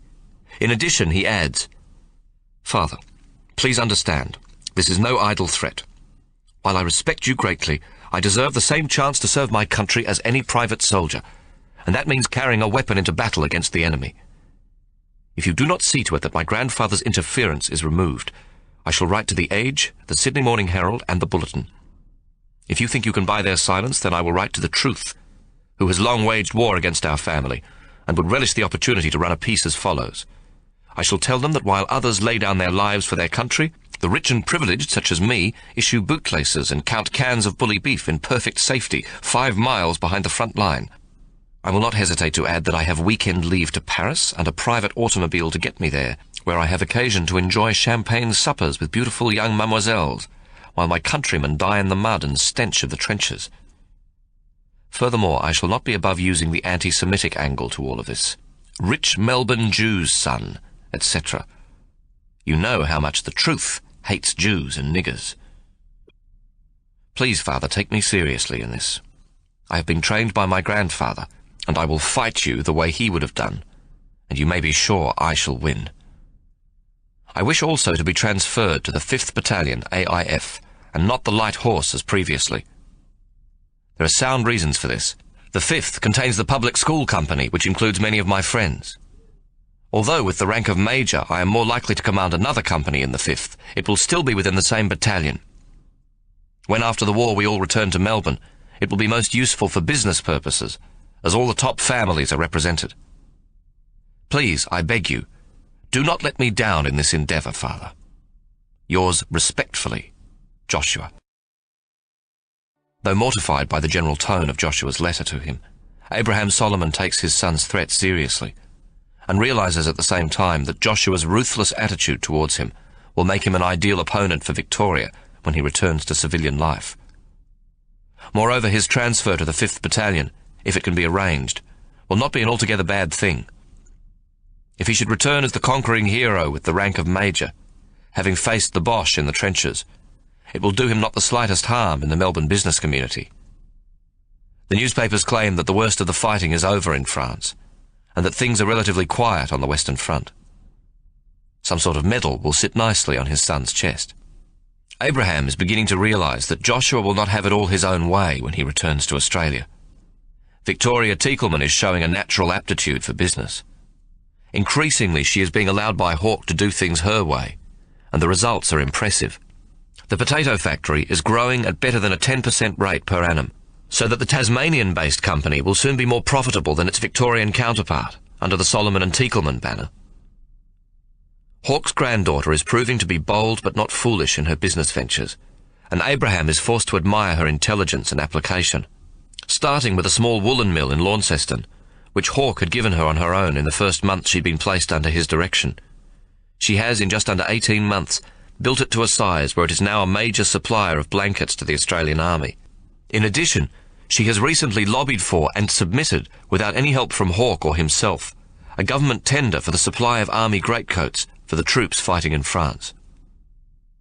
John Parkin, the permanent head of the Department of Trade and Customs, who sat in on the conference when Hawke and Victoria first confronted Abraham with Hinitima's shares, dropped Abraham a note after the successful contract. Parliament House, Canberra, 15th of January 1916. Dear Sir Abraham, this morning I was able to write to Miss Teakleman in Hobart to inform her that her tender for the manufacture of greatcoats for our forces abroad has been accepted by my department. While doing so, I was reminded of the meeting in your office in Melbourne. I must say that I was impressed with the way Miss Teakleman conducted herself on that occasion, and again during our recent negotiations. She strikes me as an exceptional young woman, and well exemplifies the old adage that we should trust our hopes and not our fears. I trust you are well. Yours sincerely, John Parkin, Department of Trade and Customs. The factory, which has hitherto employed 20 men and 7 women, now has 200 employees, all but 16 of them female. Using the excuse that the able-bodied men are increasingly away at the war, Victoria has trained young women in the most previously unimagined capacities. She has them working as successful drivers, mechanics and machine operators, occupations traditionally thought only suitable for men. Furthermore, the clerical staff are also all women, with the exception of the chief accountant, who is an old retainer at the factory. Her appointments include a recently retired hospital matron, fearsome by reputation, named Mildred Manning, who has become her general manager. When Hawke indicated some doubt about the wisdom of this appointment, Victoria responded sharply, "Grandfather, if Mildred Manning can run a hospital filled with sick people, she can run a blanket factory filled with healthy young ones. She's well accustomed to working with nurses and other female staff, as well as handling men, who, if you want my opinion, constantly interfere to very little effect on the boards of hospitals anyway." The maternity hospital started in Mary Abacus's home for the wives of the employees of the potato factory brewery has over the ensuing years become a general hospital. And while it has been taken over by the state, the brewery has an entitlement to a seat on the hospital board. Hawke has given this position to Victoria, and she has made it known to him that the old fogies who sit with her on it, all of them men, do nothing but create obstacles. When the unions complain about the female bias in the blanket factory, Victoria invites the 10 most senior union officials involved in the combined trade unions active in Launceston over for afternoon tea. Needless to say, they are all men, and the affair, which quite incidentally includes tea and cake, features libations of a somewhat stronger and more spirited kind. In addition, there is a case of beer for each of the men to take home afterwards. After the officials have had a few tipples, Victoria points out that she is acting well within the trade union charter, and that factories employed in essential war industries can recruit from anywhere they wish and are not restricted to union labour. She then informs them that every one of her employees carries a fully paid-up union membership card. After she promises to pay the transport and accommodation for 3 local union officials as delegates to the Trade Union Congress to be held in Melbourne, they leave, assuring her of the utmost cooperation and giving her 3 resounding hip-hip hoorays. Victoria has also expanded beer production in the Tasmanian brewery, and Tomo and Hawke Beer has made significant inroads into the South Australian market, taking a 10% market share from West End, the well-established Adelaide brewery, which has hitherto successfully fought off all outside competition. Abraham has been forced to conclude that Joshua will need every resource at his command if he is to succeed his father as chairman of Solomon and Teakleman. Moreover, Abraham privately thinks the deal David made to keep Joshua away from the fighting was quite wrong, and that money and title should not be allowed to buy such privileges. Accordingly, he sets about undoing the elaborate network of safeguards that David, even in his apparent dotage, put together, marvelling in the process at the old man's Machiavellian mind. Joshua finally receives his transfer to the 5th Battalion in March 1916, and is given command of C Company. On the 25th of January 1916, Ben Teakleman arrives in England on the hospital ship Gascon, and is transported from the London docks to the 3rd London General Hospital at Wandsworth, where a number of Australian military surgeons and nurses are stationed. Nearly 10,000 Australian wounded have been sent to Britain, and this hospital and the London War Hospital at Woodcote Park near Epsom Downs where Australian medical staff have also been transferred, are working around the clock with the operating theatres running in shifts, 24 hours a day.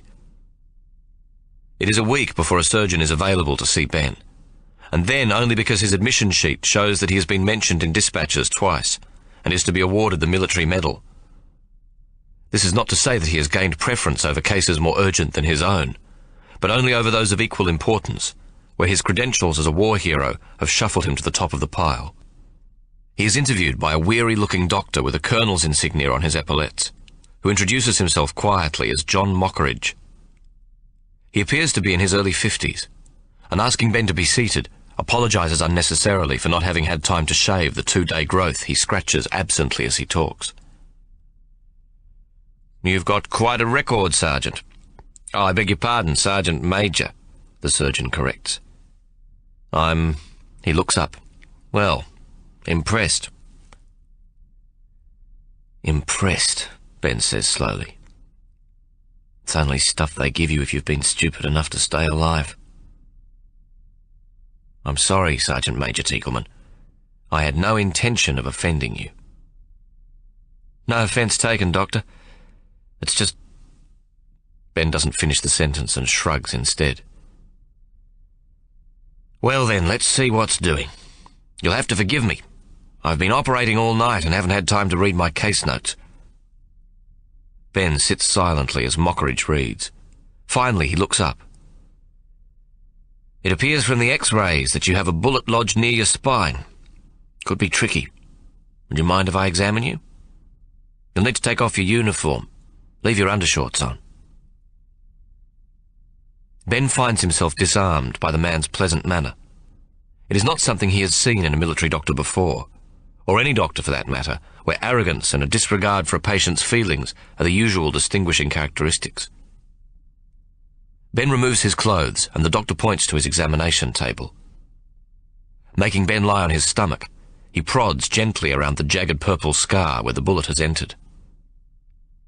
"Most fortunate. The object appears to have entered sideways with a loss of momentum. A Mauser bullet, coming in clean, would most likely have severed your spine and entered your stomach. They're a higher velocity bullet, slightly bigger caliber and do more damage than a Lee Enfield." Ben is impressed. "Yeah, there was a ricochet. The bullet came off a rock." "Well, there you go," the doctor says. "A spot of luck. But we're not out of the woods yet, old son." "What do you mean, Doctor?" "Well, it doesn't feel too bad, but it could have damaged the nerve casing around your spine. Fortunately, it has not penetrated through the wall of your stomach. Sometimes taking these blighters out causes more damage than leaving them in. Is it very painful?" "I wouldn't say it's a lot of fun, Doctor, but I'm learning to sleep on my stomach." He looks directly at the doctor. "I'd rather you had a go at taking it out." "Lot of pain, eh?" "I've seen blokes in a lot worse." "Well, if I leave it in, you'll be sent back home," Mockridge offers. "And if the operation doesn't work, I'll be sent back home in a box. Is that it, Doctor?" The surgeon shakes his head. "No, nothing quite that bad, but you could be a paraplegic. You'd be sent home in a wheelchair." "Or it could work?" Mockridge nods his head. "Or, as you say, it could work. And you'd soon enough be fit as a fiddle. I don't suppose you'd be too keen to get back into the thick of things." "On the contrary, Doctor. I've seen all my friends die while the Turk quite rightly defended his homeland against us. We were the invaders, the enemy who came to take his home away from him. But in France, I'll be fighting against the invaders, the Germans. I reckon that's different. I must go back and finish the fight, or my mates will have died for no good reason." "I've never heard it put quite that way," Dr. Mockridge says. He pauses and scratches the growth on his chin, then brings his hands together, his chin resting on the tips of his fingers. "As I said, Sergeant Major Teagleman, it can be a tricky operation. There's a 30 to 40% chance it won't turn out well." "Those are better odds than I've had in a while," Ben answers. but either save me or kill me. I don't fancy spending the rest of my life as a cripple in a wheelchair. I'd be no use to anyone that way." The surgeon looks shocked. "I can't do that, Sergeant Major. I can only do the best I can to remove the bullet, whatever the consequences. Are we agreed I should try?" "Agreed. Thank you, Doctor," Ben says softly. "Will you perform the operation?" "If you can wait another week, Sergeant Major Teakleman." "Sure." Mockridge writes out a prescription. "Here, take this to the hospital clinic. It will help with the pain." Ben is operated on a week later and wakes up after the effects of the chloroform have worn off to look directly into the hazel eyes of Sister Atkins. "Good afternoon, Sergeant Major Teakleman," she says, looking down at him. Ben blinks. "I must have died and gone to heaven," he mumbles, still not quite in control of his own voice. Now, enough of that," Sister Atkins chides, though her eyes are smiling. "Am I a cripple or what?" Ben asks her. "Cripple? I should think not. You'll be running around like a puppy in a few days." Ben smiles. "This is a surprise. Last time we met was on the Orvieto. Do you remember?" "No, of course not," she teases him. "There are so many big, clumsy sergeants pestering me." She gives Ben a mock sigh. "Oh, how could a girl possibly keep up with all their names?" "Yeah, thought so," Ben says. "Talking about names, may I call you Sarah, sister? I mean, not here, not in the hospital. Other places?" "Other places? How did you know my name, Ben Teakleman?" "I had my sister contact your cousin Lucy in Tasmania." Sarah Atkins looks surprised. "Just to find out my Christian name?" "Well, a bit more, really. I hope you don't think me impertinent." Sarah Atkins brings her hands to her hips. "Now, what am I supposed to say to that?" She suddenly parodies her own voice. "No, Sergeant Major, I don't think you're impertinent. Please go ahead. Find out all you can about me. It's quite all right." "You men are all the same. You think you're God's gift." "I've upset you. I'm sorry. I apologize. I had no right." The words tumble from Ben's mouth. "No right is quite correct, Sergeant Major," Sister Atkins says sternly. "I must remind you once again that I am a captain and you are a warrant officer. The army forbids any fraternizing between us. You know the rules as well as I do." She pauses and then continues. "Now, you've just been through a nasty op and you really must get some rest. You'll be allowed up in 2 days, and then you'll be in a wheelchair for a few weeks before you're allowed to walk. In a month or so, barring complications, you'll be up and about. In 6 weeks, you'll be allowed to leave the hospital grounds for a few hours. You may even be well enough to go into London. In which case, you'll need an escort. Someone to be with you in case you have a turn. And, if you're a very good boy and promise not to pester the ward sister, then Sarah Atkins, the cousin of Lucy Atkins, the well-known Tasmanian blabbermouth, may volunteer for the job. Do I make myself perfectly clear, Sergeant Major?" "Yes, sir," Ben laughs. He can't quite remember when he has been as happy. "Now, try to sleep, Ben Teakleman," Sarah says, smoothing his blanket and tucking it in at the side. "I shall call in to see how you are before I go off duty tonight." She turns, and in the neat, crisp way he'd first seen her walking away from Broken-Nose Brodie's hospital bed on the Orvieto, she walks towards the door. "Sister, Captain Atkins," Ben calls out. Sarah Atkins looks back at him. "What is it, Sergeant Major?" "Thank you. Thank you very much." "Will you please rest now, or I shall be angry," she calls, though Ben can see the corners of her mouth twitch as she struggles not to laugh. A week later, with Ben now in a wheelchair, there is a ceremony at the hospital which Lord Kitchener himself visits to present to 20 of the Australian convalescents ribbons and medals for valour while serving in Gallipoli. Kitchener reads a prepared speech, fumbling with his glasses, and then equally with the words, which are high-flown, pompous and patronising. Sarah Atkins, watching, sees Ben's head sink lower and lower as he slumps in his wheelchair, as if to make himself smaller. Anyone looking at him, though thankfully all eyes are on the great Field Marshal, will clearly see that he is embarrassed and upset, and his face is beginning to colour. She then looks at the other Australian wounded lined up in the front row in various stages of convalescence. 2 of them have been carted out onto the lawn still in their beds with a saline drip beside them, and their expressions are no different from Ben's. Sarah becomes conscious that the turgid speech is filled with sentimental rubbish, which might work at a convocation of middle-aged English choir mistresses, but which is highly patronising and insulting to the Gallipoli wounded forced to listen to it. She has nursed these Australians before, and was on the hospital ship, the Gascon, when the wounded started coming in on the first 2 days after the landing. Barge after barge filled with wounded men arrived at the ship's side and had to be refused since the medical staff of 6 doctors, 7 nursing sisters and 38 medical orderlies were unable to cope with the influx. Sarah's mind goes back to the time on the Gascon. 1 barge had waited at the ship's side in the rain for 5 hours, from 6 until 11 that night, the men in it having lain on the burning beach a further 12 hours or more, their arms and legs smashed, skulls cracked open, features reduced to a pulpy mess so that nose and mouth are simply bloody holes filled with pink froth and bubbles. Some have gone mad in the sun and now cackle and scream, while others beg to be killed or are silent, staring, completely traumatised. Those who die are pushed down onto the duckboards, under which the blood leaking from the wounded sloshes and splashes up through the wooden slats. And still the barges arrive. 1 young lad comes on board just as Sarah has completed bandaging the head of a soldier.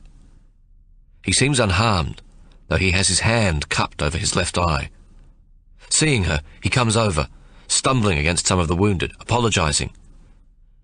"Sister, it's me eye," he cries, and removes his cupped hand slowly, and Sarah sees that he holds his eye in the palm of his hand, though it's still attached to a membrane that stretches some 4 inches from where it disappears within the bloody socket. "Can you save me eye?" the young soldier cries again.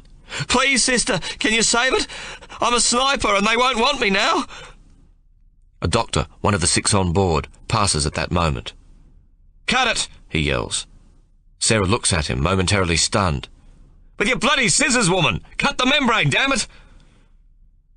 She takes the scissors from her pocket and snips the membrane so that the lad now holds the eye unattached in his palm.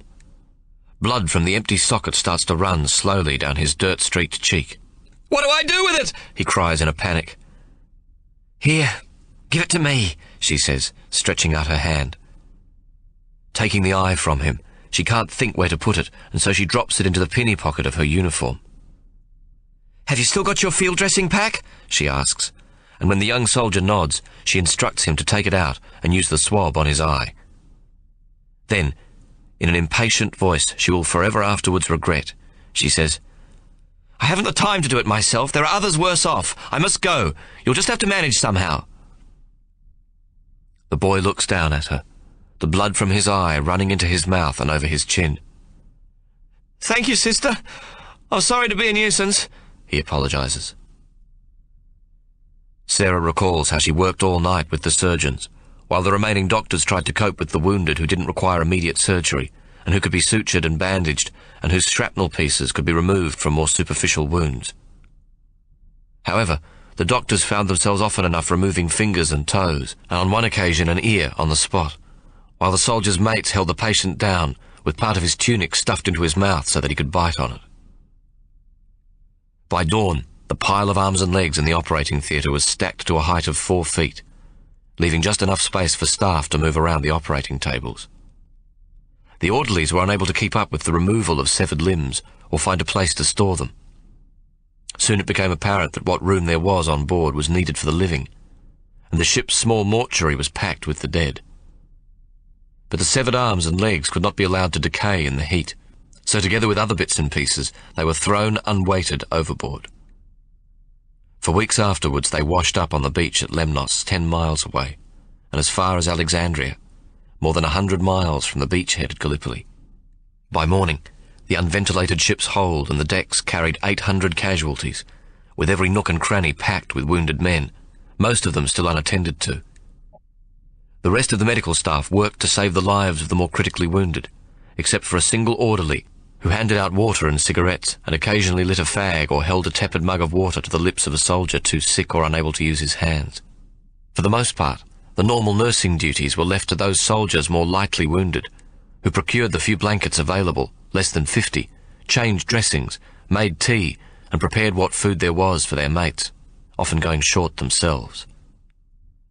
These same men, without complaining, performed a further duty they would never have contemplated in civilian life. The ship's toilets were inadequate and soon clogged hopelessly. With no bedpans available, piles of newspapers were handed out so that the men could defecate on a sheet of newsprint, which was then wrapped into a parcel and thrown overboard. As one wag was heard to remark, "Most of what's in the newspapers is a load of shit anyway." Yet once on board, those in pain were stoic to the extreme, barely wincing when shrapnel was cut out or lesions stitched. Others waited patiently for surgery, often slipping in and out of consciousness. The ship sailed at morning light, its hold crammed with wounded men. Not an inch of deck space available to fit another casualty. Sarah was transferred to the No. 1 Australian hospital at Heliopolis, where she nursed in a constant state of organised chaos, and where the relationships between the Australian soldiers and the nurses more resembled the feelings between brothers and sisters than those of medical staff and patients. In the 5 months she stayed before being sent to Britain, Sarah lost 30 pounds in weight. She had regained half this amount by the time she met Ben again. Yet he thought her nothing but skin and bone and talked constantly of fattening her up. Now, as she stood listening to the platitudinous nonsense from the old tired warrior whom all England so loved and worshipped, and watched Ben's terrible discomfort, tears began to roll down Sarah's cheeks. She knew it was wrong to love Ben, that he would soon be gone, back to the horrors of France, where his chances of returning to her were even slimmer than they'd been at Gallipoli. "Ben Teagleman, I love you," she whispered through her tears. "Please don't die." When it became Ben's turn to receive his medal, she watched as Lord Kitchener bent to pin it on his chest. Then she saw the old man suddenly jerk his head back in surprise and drop the medal into Ben's lap and immediately move on to the next man. She saw that Ben was weeping softly. Later he told her what had happened. Lord Kitchener, noting Ben's 2 mentions in dispatches and the military medal he was about to pin on his chest, remarked, "Well done. You've had a good war, Sergeant Major." To which Ben replied, "Your Lordship, there is nothing good about this war, except that good men are dying because of the arrogance and stupidity of the old men who lead them." It is to Lord Kitchener's credit that nothing was done about Ben's remark. Those hearing about it from Kitchener's aide-de-camp, who held the medal cushion at the time, simply think it typical of the uncouth Australian soldier who refuses to salute his superiors and deserves the contempt with which the English military regard the rancorously undisciplined Antipodeans. Sarah Atkins, though having to maintain her distance while Ben is in the hospital, spends a few minutes with him each day after she has completed her shift. She will pull a screen around his bed and allow him to kiss her, though only briefly. Soon they both long for the time Ben will be well enough to be allowed an 8-hour leave pass from the hospital, so that she can accompany him to London, where they will be on their own. But his wound proves stubborn, and his recovery is painfully slow. The day of their first freedom, when it finally arrives in early April, though still cold, is filled with spring sunshine. Sparrows chirp cheekily on the pavement outside the hospital, where Ben and Sarah wait for their trolley bus, and people smile at them as they pass. Sarah is dressed in civilian clothes, just as if she is a soldier's sweetheart, which indeed she is.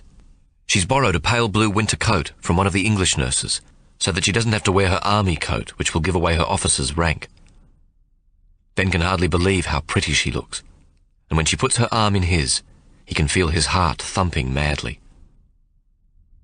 Sarah has packed a picnic lunch, and after getting off at the embankment, they walk along the Thames, stopping to admire Big Ben and the Houses of Parliament, and visit Westminster Abbey, after which they cross Horse Guards Parade and enter St James's Park.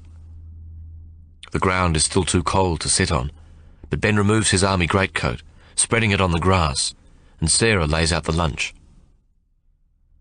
It's only hospital sandwiches and a raisin bun, she apologises. But I managed to scrounge an orange, and I've brought a thermos of tea. As long as there's no tinned meat. Sarah laughs. Cheese, lettuce and onions or apricot jam, take your pick. Either way you're in trouble. Trouble? Why's that? The apricot jam will make you too sticky to kiss and the onion too smelly, she teases him. Ben smiles happily. No kiss, no afternoon tea. Afternoon tea? There's only 3 cups in the thermos. At the Ritz, my dear. Whatever can you mean? Victoria, my sister. It's all arranged. We're to have afternoon tea at the Ritz. Your sister is at the Ritz? The Ritz Hotel? Isn't that very posh? No, she simply arranged it. Sent them a telegram, I suppose. Victoria can arrange anything, anywhere, at the drop of a hat. For all I know, she probably did it through the High Commissioner's office, who would have sent a flunky round. Instead of looking as pleased as he'd expected, Ben now sees that Sarah has an unmistakable look of panic on her face. But Ben, places like that are only for the knobs, the very rich. How will we know how to behave? What fork or spoon to use? It's only afternoon tea, Sarah. Sandwiches and cakes, a pot of tea and a glass of champagne. We can pretend to be knobs for an afternoon, can't we? You can't pretend to be a knob. You either are or you're not. The very rich are different. You can always tell. They're not like you and me. The people in those posh hotels can see a couple of country bumpkins coming for miles. Is that so? Ben laughs. Do you know something, Captain Sarah Atkins? No, what? You're a horrid little snob. Me? No, I'm not. If you'd ever been in a place like that, you'd know what I mean. Oh, have you? No, of course not. But I've seen them at the pictures. There are at least 4 different glasses on the table and more knives and forks in one place setting than we've got in the kitchen drawer at home. Not for afternoon tea, surely. A cup and saucer, a teapot, a plate for the sandwiches or cake, and a glass for the champagne. Maybe a cake fork. Oh, and a teaspoon. A cake fork? There you go. Now there's a fork made especially for cake. Yeah, on one side the tines are joined to create an edge for cutting through the cake, or a tart or flan. How do you know all this, Ben Teakleman? Sarah asks suspiciously. I saw it in the pictures, Ben fibs. It's not funny, Ben. You're not a woman. You don't feel these things. When you grow up having to make your new dress by unpicking someone else's old one, when you see a pretty pair of shoes in a shop window and know you have to buy the plain pair with the sensible heels that will last you all summer because you can only have one pair, when as a young nurse there are holes in your spencer and your stockings have darns on the darns, you soon learn your place in life, and it isn't with the knobs. She pauses and looks at him with her big hazel eyes. And it isn't having tea at the Ritz. I'm not ashamed of being who I am. I don't want to be anyone or anything else. I'm very happy being me. It's only that I'm sensible enough to know I can't have everything, or that having everything is even good for me. You could always marry a rich man. You're way, way pretty enough, and quite the nicest person I know. I don't want to marry a rich man. I want to marry a man who loves me, and me him.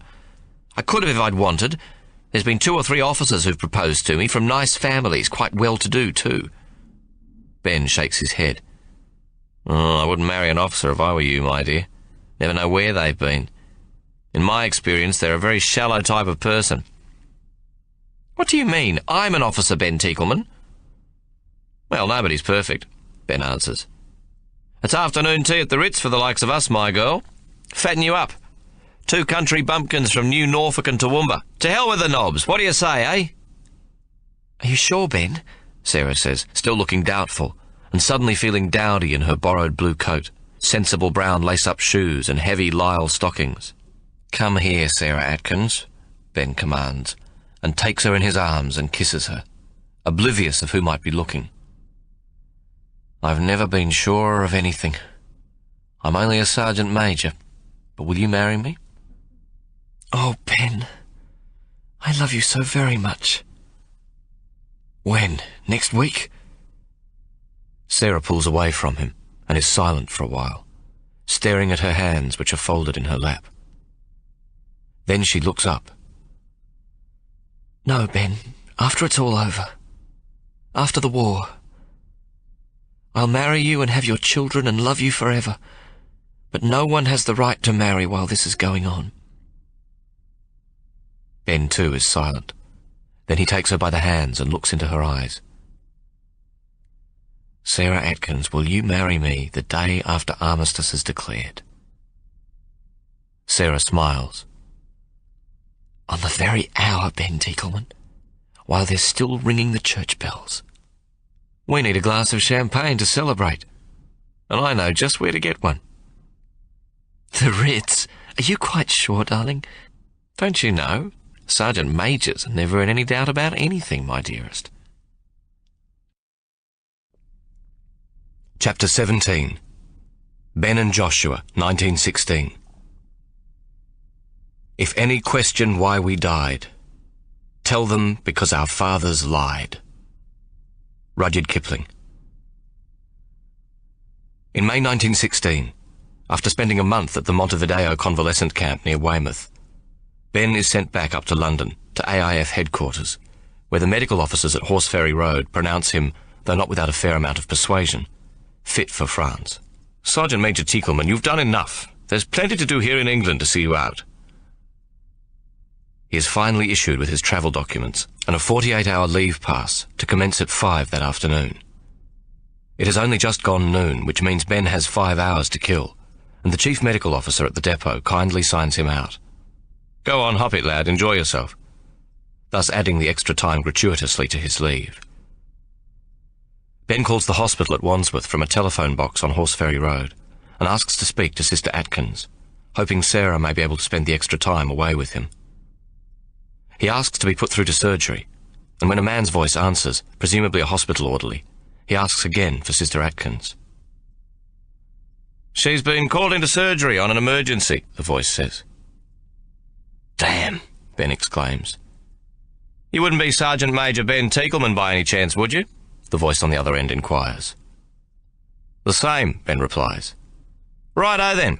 She's left a message to say if you've been given your medical clearance for France and have a leave pass, she'll meet you at the Eros statue in Piccadilly Circus at 4 o'clock this afternoon.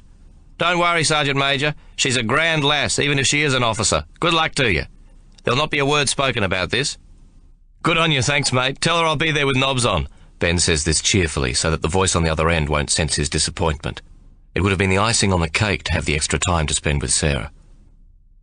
He smiles to himself, remembering how he'd practiced the way he would ask her about sharing his 48-hour leave with him.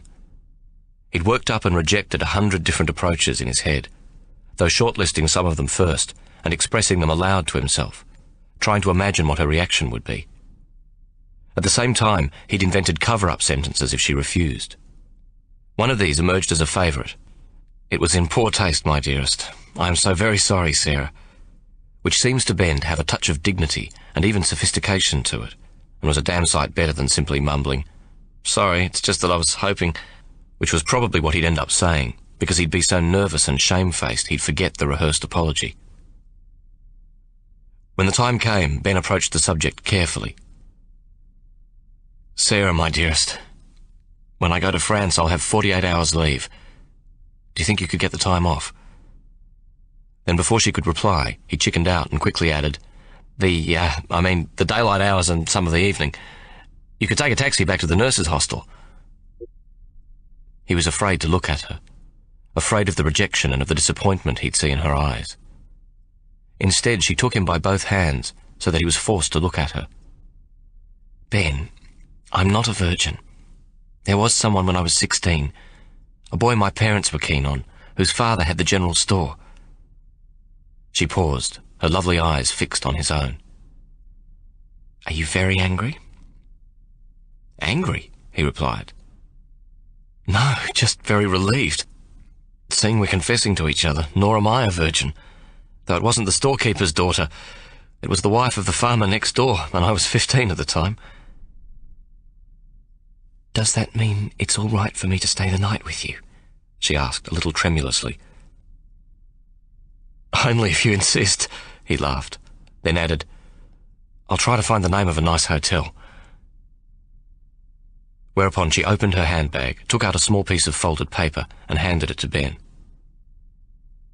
"One of the English sisters at the hospital gave it to me. She says it's nice and clean and not expensive. A boarding house in Paddington.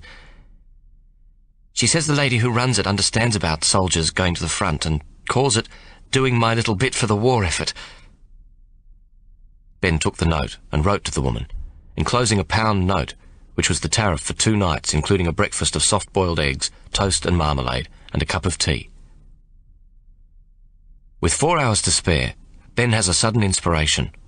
Or rather, he received a letter from Victoria the previous day, in which she asked him when he intended getting engaged. His letters over the past 2.5 months to her have been filled with Sarah, of whom Victoria obviously approves, as she demands to have a snapshot. They'd found a small photographic studio in Penny Lane, and he'd sent off a nice photo of them both. In her latest letter, she'd written to say how thin he looked, and urged him to eat more, and then continued, "You both look so happy, and your Sarah is quite the prettiest woman, probably much too good for you. My urgent advice is to become betrothed as soon as possible, so she can't get away." Victoria, as usual, had it all planned out. "There's a rather nice shop in Albemarle Street named Garrard's, which you may care to visit. They will, I feel sure, have a good assortment of engagement rings. I am enclosing a cheque from Grandfather Hawke on Cootes Bank for £1,000. With it is a letter to the bank authorising you, on proof of your identity, to cash it. You should be able to get a simply splendid diamond ring for about £300, 3 or 4 carats at the very least, and I urge you to spoil her rotten with the remaining money. Take her shopping to Simpson's, or Harrods of Piccadilly in Knightsbridge. A pretty dress, nice shoes. She will choose her own underwear, and you won't like the hat she chooses. Men never do. Dare I suggest a glamorous night dress as well? After all, my dearest brother, you are in London and in love, and should make the most of it. Oh dear, I do so worry about you going to France. I know it's not fair to say so, but I cannot help myself. I pray you fail your medical, though just sufficiently to be sent home to fully recover your health, or at the very least so that you are given a tour of duty away from the front. News recently to hand from Sir Abraham is that Joshua has been transferred to a fighting unit, and is no longer in an ordnance battalion. He didn't say which one, but he seemed pleased. Men are so stupid. Though on the other hand, you already know how I felt about him escaping the fighting, thinking some special arrangement had been made. I'm glad I was wrong, and Joshua goes up considerably in my estimation. With several hours to spare before he is to meet Sarah, Ben visits Cootes Bank, identifies himself, and cashes Hawke's cheque. He immediately opens an account in the name of Sarah Atkins for £400, and hails a taxi to take him to Albemarle Street, where he is deposited at the entrance of Garrard's the jewellers.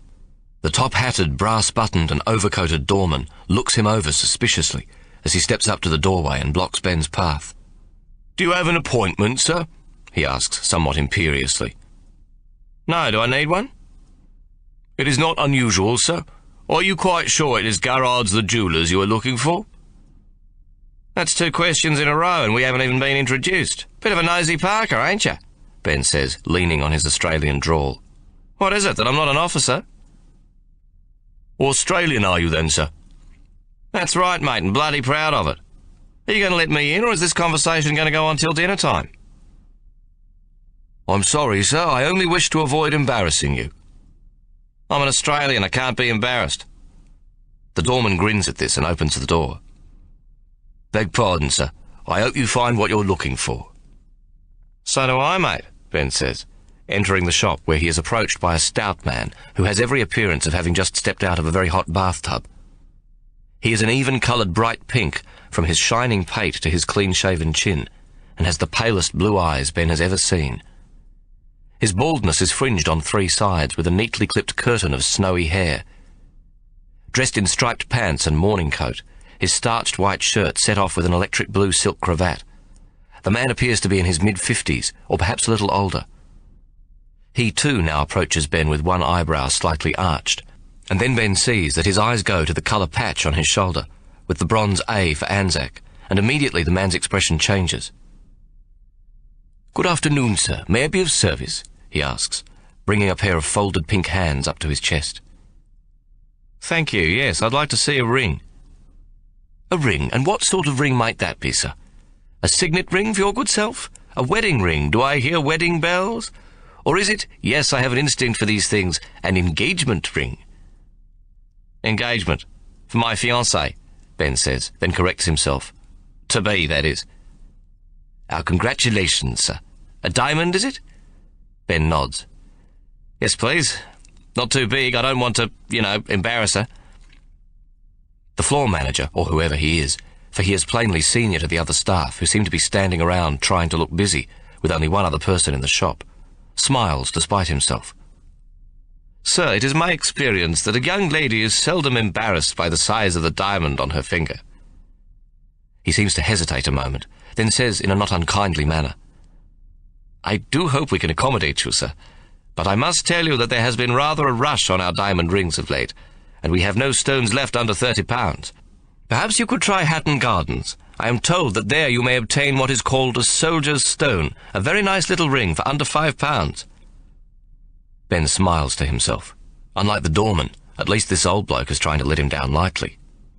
I'd like to see a 2 or 3 carat, round brilliant cut, a D flawless 46 facet diamond set in 22 carat gold. Nothing too fancy, mind. Like I said, I shouldn't want her to think I was trying to show off, but if I cop it in France, my girl will have a bit of a legacy. All this information comes from Victoria's letter to him, and Ben is quietly proud of the authoritative manner in which he delivers her instructions. The shop assistant, despite an attempt to retain his composure, is obviously taken aback. A D flawless. Yes, of course. Certainly, sir. He gives Ben a small bow. My name is Johnson, Jack Johnson. I am the manager here at Garrard's. Jack Johnson, same as the heavyweight champ, eh? Nice to meet you, Mr. Johnson. Ben stretches out his hand. Ben Tiekelman. Johnson accepts Ben's hand in a surprisingly firm grip. Tiekelman? Tiekelman? Name rings a bell. Oh, yeah? Ben says doubtfully. Not too many of us Tiekelmans about. May I suggest a private office, Mr. Tiekelman? Perhaps a cup of tea. Not quite the sherry hour, but perhaps we can send the boy out for a beer. Cup of tea be nice, Ben says, suddenly enjoying himself. He is shown into a small oak-panelled office, which is obviously set up for no other purpose than to show important clients the shop's premium merchandise. It has 2 heavily studded, uncomfortable-looking club chairs, upholstered in green Spanish leather, with a small display table between them. A second, slightly larger table is placed to the left of his chair, and Ben correctly supposes this is for the tea service. There is a picture of the king on the wall, as well as the Garrard's Letters Patent Royal framed beside it. The carpet is of a slightly lighter shade of green than the chairs. Please do sit down, Johnson says, indicating one of the leather chairs. Then, if you'll excuse me just a moment, Mr. Tiekelman. Jack Johnson bows slightly again, and leaves, to return several minutes later waving a sheet of paper triumphantly. Walking behind him is a pale, sickly-looking, pimply-faced young assistant, also in morning dress, carrying a tray draped in black velvet. Ah, here it is, I thought so. I have a letter from Miss Victoria Tiekelman of Hobart, Tasmania, received, let me see. Johnson glances down at the letter. 2 weeks ago.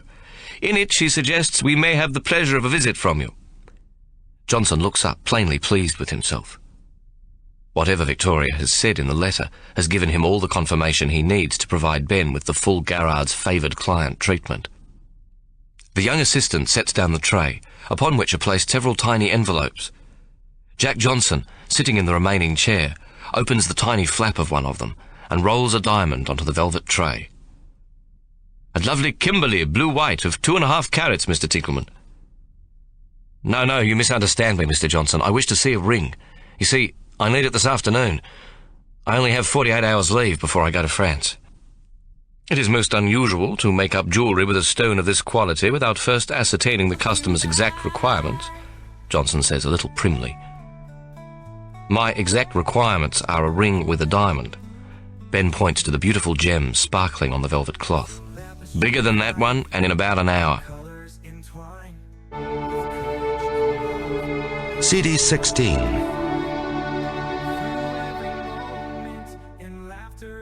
Johnson appears to be thinking, then comes to a decision. I have an order made up for a client. He pauses, and then, unable to resist the temptation to name drop, adds, Well, actually, it's the Duchess of... He pauses again. Well, never mind. It is not required until late next week, when she comes up to stay at Claridge's. Then he adds gratuitously, she has given over her London residence to the military, I believe. Johnson frowns suddenly. Oh dear, a complication occurs to me. Ben remains silent. If I recall correctly, it has 2 baguette diamonds to the side of the main stone. May I see it, please? Ben asks. Why, certainly, sir. Though on the hush-hush, we shouldn't like it to get out. I believe it's a surprise for her daughter. Tight as a chook's bum, Ben says. I beg your pardon, what was that, sir? I promise not to mention it to the Duchess or her daughter, Ben grins. Well then, Johnson says, if you are prepared to accept this little rearrangement, we can remove the canary diamond at present in it and replace it with the one of your choosing. The transfer will take no more than half an hour, sir. Splendid, Mr. Johnson. Let me see the ring. Johnson presses a small electric bell set into the oak panelling, and a few moments later the same pimply-faced lad appears. I want you to bring me number 400 from the safe and ask Mr. James to accompany you. The young bloke departs, and Ben points to the envelopes on the velvet tray. Perhaps you can show me some more of these, Mr. Johnson. Over a cup of tea, which arrives shortly after the departure of the young shop assistant, Ben selects a beautiful 3-carat diamond. The lad returns with a small brown envelope, and Johnson spills the Duchess's ring onto the velvet surface. Ben picks it up and examines it in a perfunctory manner. It is immediately apparent that it is a beautiful ring. Yeah, this will do nicely, he says, laying the ring back down on the tray. He waits for the 3-carat diamond he has selected to be set into the Duchess's ring, whereupon he pays Johnson £275 in large white £5 notes, and obtains a certificate of authenticity and a receipt from the now entirely obsequious Mr. Johnson. If it doesn't fit, you may bring it in for an adjustment in the morning, Mr. Teagleman, Johnson assures Ben as he walks him to the door. A few paces short, he suddenly halts. I couldn't help but notice your Anzac A, sir. My son Roger was a corporal in the Royal Engineers, and was killed 3 days after landing at Suvla Bay. I'm sorry to hear that, Mr. Johnson. The British lads fought most gallantly. I'm sure your son died bravely, Ben says, not able to think of anything more comforting to say to the old man. It's been a real pleasure serving you, sir, Johnson says. I'd like to think my son had a sergeant major such as you to lead him into battle. And you, sir, Ben says, genuinely enough. A pleasure also. I don't imagine too many NCOs come into your shop. Your doorman ought to leave the judgment of those who do to you. Jack Johnson laughs. I very nearly got it wrong myself, Mr. Teagleman. We have learnt to be cautious about judging the Americans, but I regret we still have a rather patronising attitude towards the colonials. You have taught me much this afternoon. Ben shakes his hand. No hard feelings. I've got the Duchess's ring for a princess. Can't do better than that now, can you? This time, Ben elicits a smart salute from the doorman. Ben, with the almost Duchess's ring safely in his pocket, and with Mr. Jack Johnson's mention of Claridge's, has a sudden idea and hails a taxicab. Claridge's, please, he instructs the driver. The desk at Claridge's proves more accommodating than his initial reception at Garrard's, though Ben is also somewhat wiser. I'd like to book a suite for 2 nights and will pay for it in advance, he says to the desk clerk. Certainly, sir, the man says. I shall ring for our manager. What name shall I say? Teagleman, and don't tell me my sister has already written to you. I beg your pardon, sir? No, it doesn't matter. Very well, sir. Will you require the newspapers in the morning? Only the Times, Ben says, grinning. Does it carry the football results? Certainly, sir, though I should include the Telegraph in that case. It has much the better coverage. When can we expect your party to arrive, sir? About 7 o'clock. Skip the Times, I'll take the Telegraph. Very well, sir. 7 o'clock. Ben arrives at Piccadilly Circus with half an hour to spare, but enjoys watching the people and the large red buses which seem to pass every half-minute or so. There are several dozen soldiers and sailors, and a host of civilians all waiting for someone. Somewhere close by a military band plays, though he cannot see it. It is a perfect spring day in May, and Ben plans to walk with Sarah to St. James's Park and find the tree where they had their first picnic. The precious orange had been carefully peeled by Sarah and shared quarter by quarter between them. Tea at the Ritz afterwards had been a painless experience, with the head waiter being especially attentive. After 2 glasses of champagne, Sarah, who admitted she had never tasted it before, got the giggles, and later on the bus returning to the hospital, she fell asleep against his shoulder. Ben simply couldn't remember when he'd felt as happy. Although he's been keeping his eye on the arrival of every red bus, Sarah comes up behind him, slips her arm in his, and says, "Hello, soldier, don't I know you from somewhere?" "Ha! You'll need to do better than that, young lady," Ben says. "Will you take afternoon tea, or shall we walk?" He kisses her lightly on the forehead and takes her small portmanteau. Waiting to cross the road, he sees that Sarah has borrowed the same blue overcoat as before. "Let's walk. I've been in a stuffy operating theatre all day. When I opened a window on the bus, half the people in it suddenly cleared their throats and rattled their newspapers so fiercely that I hurriedly closed it again. The English can be very intimidating." "See that shop over there?" Ben says, pointing at Simpson's. "We're going to buy you a nice new coat, and a dress that hasn't been worn by someone else, the prettiest shoes in the shop, and a smart new hat." "Oh, Ben, I don't still wear hand-me-downs. That was when I was young and living at home. Now I can afford to make my own. You're not to spend your army pay on me. Besides, do you have any idea what a good winter coat costs these days? It's iniquitous." "Oh, we'll manage somehow," Ben says. "Come along, girl. There's not a lot of time, and we have to get to St. James's Park as well. The crocuses and daffodils are out, and there's a patch of bluebells I want you to see." "Oh, I see. Been there with someone else, have we?" Sarah teases. "No, the bobby on the beat while I was waiting for you told me. I asked him the directions to St. James's Park, and he said, 'Oh, the Royal Park, grand time to go, sir. Daffs and crocuses are out, and there's bluebells under the elms. With a bit of luck, the King's tulips will be just coming out.'" Ben adds, "Ah, the darling buds of May." "That's very pretty, Ben," Sarah exclaims. "It's Shakespeare. Compliments of Mr. Wickworth Spode, my English teacher. That's about all I remember. That and 'there is a tide in the affairs of men.'" Ben doesn't complete the phrase as they've reached the doors of Simpson's. "Welcome to Simpson's of Piccadilly, madam, sir," the doorman says, nodding his head and opening one of the several polished brass and glass doors for them to enter. "All the doormen look like Russian generals," Sarah says, when they are out of earshot.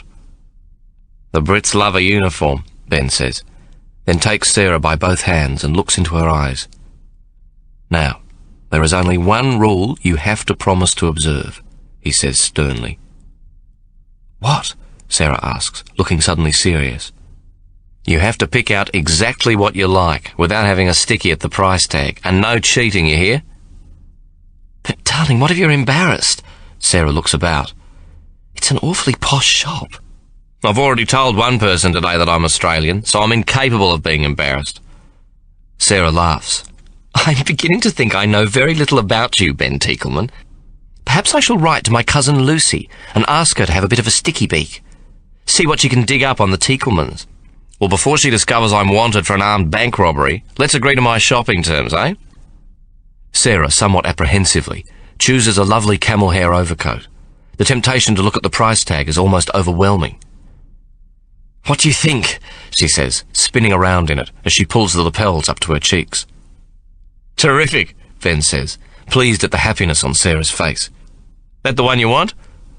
Sarah smiles and nods, and he thinks she looks not a bit like a hardened nursing sister who has seen almost as much death and destruction as he has. "Righto," he says to the shop assistant, a pleasant-looking woman in her 40s with prematurely grey hair drawn back into a severe bun. "We'll take the coat." Ben turns back to Sarah. "Now, choose one for your friend." "What, a coat?" Sarah is thunderstruck. "She's let you use hers every time we've been out," Ben explains. "You choose one you think she'll like." After purchasing the 2 coats, 2 day dresses, a pair of pretty shoes, and an evening ensemble with a second pair of grey velvet evening slippers, which Sarah describes as simply divine, Ben makes her wear the coat out of the shop. As he pays for their purchases, he gives the shop assistant his surname and asks her to send all the parcels to Claridge's, though he does this while Sarah is busy changing back into her clothes. Then he gives the woman another £20. "Mum, I wonder if you could, choose a night dress, silk or something, and some of that, French Lingerie? The woman smiles. It will be a pleasure, Mr. Teakleman. But you've given me too much. £15 will be ample. You've been very kind and helpful. Would you buy yourself something nice? Thank you. It's been a pleasure. I hope the two of you are very happy, the shop assistant says, smiling. Sarah emerges from the changing booth, wearing her new coat, which sweeps down to her ankles in the latest fashion.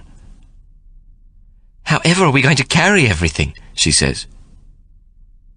It will all be sent to your hotel, madam, the shop assistant assures her. We'll send your suitcase on with it, and the gentleman's kit bag.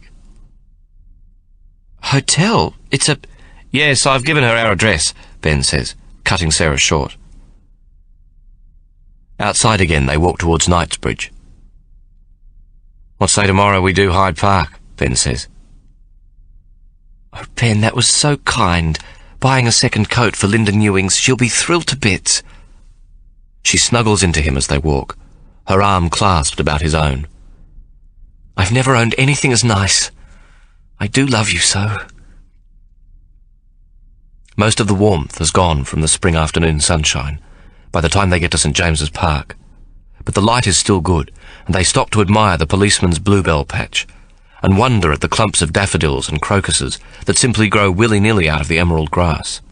Ben spreads his army coat on almost the same spot they'd sat before, having to move it a couple of feet to avoid a patch of lilac-coloured crocuses. They settle down on his coat, and Ben takes Sarah in his arms and kisses her. "Oh, my God, I nearly forgot!" he suddenly exclaims, pulling away from her, and on his knees begins to frantically pat the surface of the greatcoat in a parody of panic. "Thank goodness," he sighs, at last stopping, his hand held over a patch of coat. "What is it, Ben?" Sarah asks, alarmed. Ben turns, enjoying his tomfoolery. "Sarah, while I'm down on my knees..." "Will you marry me?" "I already said I would. Whatever's gotten into you, Ben?" "So, we're engaged. It's official, right?" Sarah frowns. "Well, yes, I suppose. It's wartime, Ben. I don't want you to make any promises to me you may regret later." "But nevertheless, you agree to be engaged to me," Ben persists. "Of course, silly. Why do you think we're spending the night together? I'm not a loose woman, some cheap floozy, you know." Ben has found the opening to the pocket of his greatcoat, and now produces the little black box. "Sarah Atkins, will you marry me?" he asks, resting on his knees in front of her. He opens the lid of the little box to reveal the diamond ring. "Shit!" Sarah exclaims involuntarily, jerking her head backwards in surprise. Wide-eyed, she brings her hands up to her mouth, horrified at what she's just said. "Ooh, ah!" Ben throws back his head and laughs. "Is that all you have to say?" He pushes the little box towards her. "Go on, it's yours." Sarah takes it tentatively, and Ben sees that her hand is trembling violently. Then she suddenly begins to sob, clutching the box to her lap in both hands. She sniffs and brings her right hand up and knuckles the tears from her eyes, sniffs again and then begins to weep, letting the tears run unabashedly down her cheeks and into her lap. "I'm so sorry," she says tearfully at last. "Here," Ben says, offering her his handkerchief.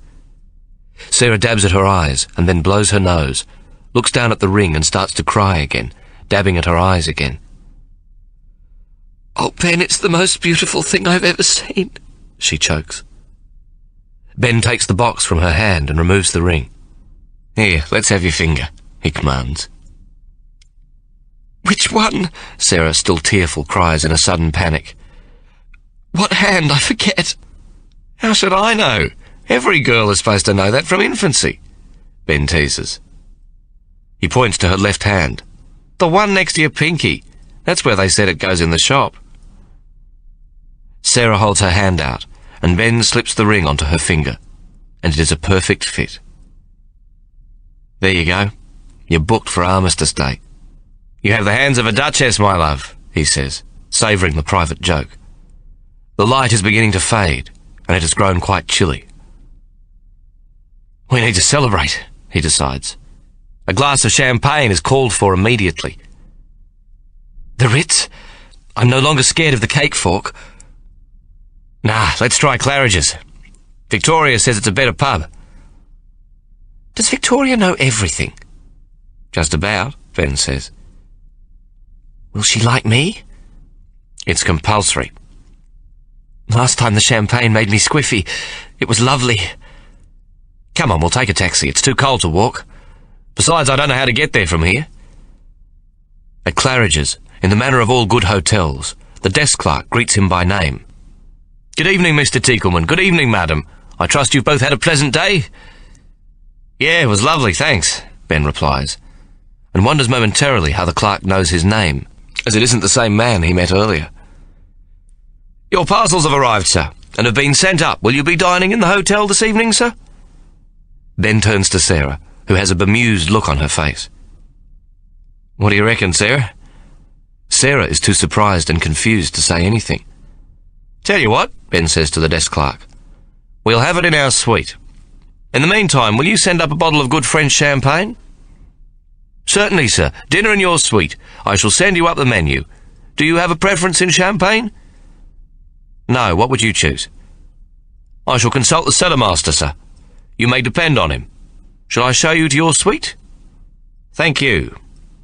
They follow the clerk, and Sarah nudges Ben. What's happening, Ben? Tell me. Ben allows the clerk to go further ahead. Well, you know how you got a bit squiffy on champagne last time at the Ritz? Well, I thought we'd just stay on and get even squiffier. They say, if you can get a girl squiffy enough...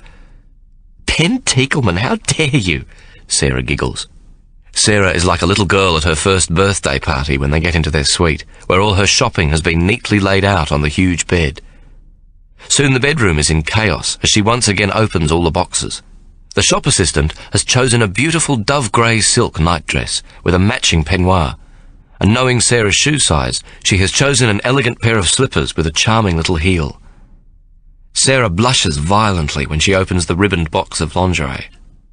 Ben Teakleman, what have you done? Turn around at once. Ben turns his back, and Sarah takes each neatly folded item out of the box. Darling, they're positively wicked. I can't possibly wear these. Oh, well, we'll take them back in the morning, then. I'm sure the nice lady who looked after you won't mind. We'll swap them for a dozen each of good, sensible Spencers and Bloomers, shall we? Don't you dare. I've never seen anything as beautiful in my life. In the middle of unpacking her shopping, a waiter arrives with the champagne in an ice bucket. Sir, our cellarmaster, Mr. Boddington, hopes that you will accept this with our compliments. It is a 1908 Dom Perignon, a particularly good year, and the last bottle he has of that vintage. He lost a son at Gallipoli, and this is a small tribute to the Australians. That's very decent of him, Ben says, slightly taken aback. The English are such a curious mixture of aloofness and warmth, a hot and cold people who constantly surprise. May I leave the menu? You may telephone when you are ready for dinner. We ask that you allow half an hour for preparation. Will you choose the wine now, so that it may be either chilled or decanted? Would you give Mr. Boddington my sincere thanks, and please offer him my commiserations. The English lads fought with pride and determination at Gallipoli. I would be happy to have him select a good bottle of red. He calls to Sarah. Red wine all right with you, dear? Lovely, Sarah calls back, though she cannot remember ever having tasted red wine. After the waiter departs, Ben turns to Sarah. That's twice today I've heard of an English lad's death at Gallipoli. We forget that the English lost nearly twice as many men as we did in the Dardanelles campaign. Sarah moves over to Ben and puts her hands about his waist, leaning back and looking into his eyes. Darling, let's not even think about the war for the next 2 days. I don't want to go out again. Perhaps Hyde Park tomorrow. There are too many people in uniform on the streets. Too many reminders of where we've been, and where you have to go. She stands on tiptoe and kisses him lightly on the nose. I know this is all make-believe, a fairy tale. I can't imagine how you've managed to do it, and what's more, just this once, I don't want to know. I just want to be with you for the next 48 hours. She smiles. And then if they throw us in jail, I won't mind in the least. I love you, Ben, with all my heart. Right now, at this very moment, I am happier than I've ever been. And you haven't even made love to me yet. Ben takes her in his arms and kisses her deeply, and then draws away, still holding her against him. "Sarah, I want you so badly, and have done so since the moment I saw you on the Orvieto. I confess I have made love to you in my head 100 times. No, many more times than that." Ben can scarcely contain himself, his hardness pressing against Sarah's slim body. They kiss for a long moment, until Sarah, in turn, gently draws away. Ben can feel his heart pumping. He is nervous, not quite knowing what to do next, waiting for Sarah to encourage him. "Ben, let me have a bath, darling. Change into my lovely new things. We'll have a glass of champagne when I come out, but I don't want to get too squiffy. I want to love you just the way I am now." Ben watches as she goes into the bathroom and closes the door behind her. Suddenly he is depressed. He tells himself he is simply a bit weary. He's been up since dawn and taken the 6:15 train from Weymouth to London and then the Underground to Horseferry Road. The waiting around, the anxiety of covering up during his final medical examination, where he knows in his heart of hearts he isn't fully recovered from his wound, and the subsequent operation has taken its toll. He tells himself it is mostly the time he's been off his feet. The strength hasn't returned. He simply isn't as fit as he ought to be. His wound still hurts, and he wonders if it will always be with him. Then there's been the excitement of the engagement ring, and the shopping and the strain and emotion of finding himself alone at last with Sarah. It is as if he has stretched out his arms to take something more than just the war, and has had them suddenly filled with something too heavy for him to carry. He aches to make love to Sarah, but at the same time he keeps bumping into the images of the lads in his platoon. Crow Rigby squinting down the telescopic sights of his Lee Enfield. Broken-nosed Brodie reading Dickens, his lips moving all the while, brow furrowed in concentration. Wordy Smith painting his delicate tiny blossoms with a brush that appears to contain no more than 2 hairs. Cooligan, numbers Cooligan, being argumentative, making a bet, taking one. Woggy Mustafa defiantly Christian. Muddy Path working up a good complaint. Library Spencer quietly correcting a fact. Hornbill smiling, fixing something or other, always tinkering. It is as if the love he feels for them in death keeps intruding into his life, even into his love for Sarah, as if they are somehow participants in the present, perhaps competitors, equally admiring of Sarah, sharing her with him. He wonders if he can love and live without them, whether they have become so much a part of his personality that Sarah will be taking them to bed with her, in some weird ritual in his imagination he doesn't fully understand. They will be her lovers forever, while he looks on, Sergeant Ben Teakleman, who managed to kill them all and stay alive himself. Ben pours himself a glass of champagne, watching the bubbles settle in the glass. Outside his window he can hear the starlings settling in for the night. What a racket they make. An urgency to find a place on a branch or twig, a terrible squabbling in the elm trees. Life persisting. Tiny wings beating the air with a furious energy. 1,000 tiny throats demanding their own brief span, resisting death, fighting it for all they're worth.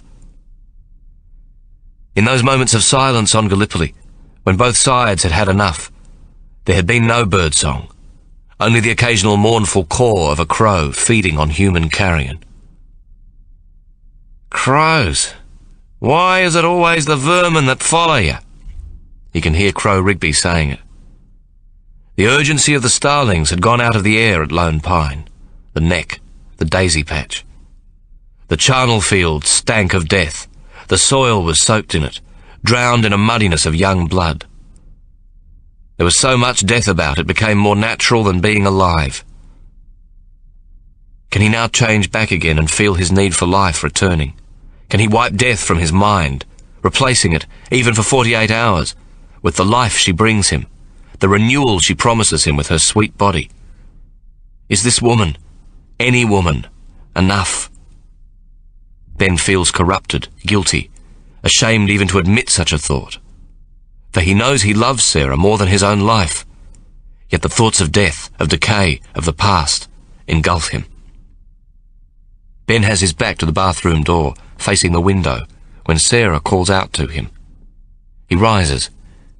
She is dressed in the silk nightdress and peignoir, though her feet remain bare, her toes peeping from under the hem of the dove-grey silk. She has brushed her hair and tied it back with a brown ribbon. Her face is scrubbed clean of any makeup. As Ben draws closer, he sees the light scattering of freckles across the bridge of her nose and the upper part of her cheeks. Her mouth is slightly open, and her hazel eyes are filled with love for him as her arms reach out and she starts to unbutton his tunic. "Come, darling Ben. Come and make love to Sarah."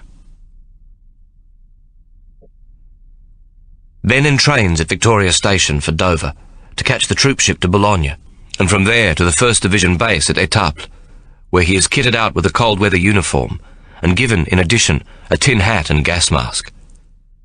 He is also required to undergo a further 10 days of training, which includes the use of the gas mask and a demonstration and lecture on the effects of phosgene gas.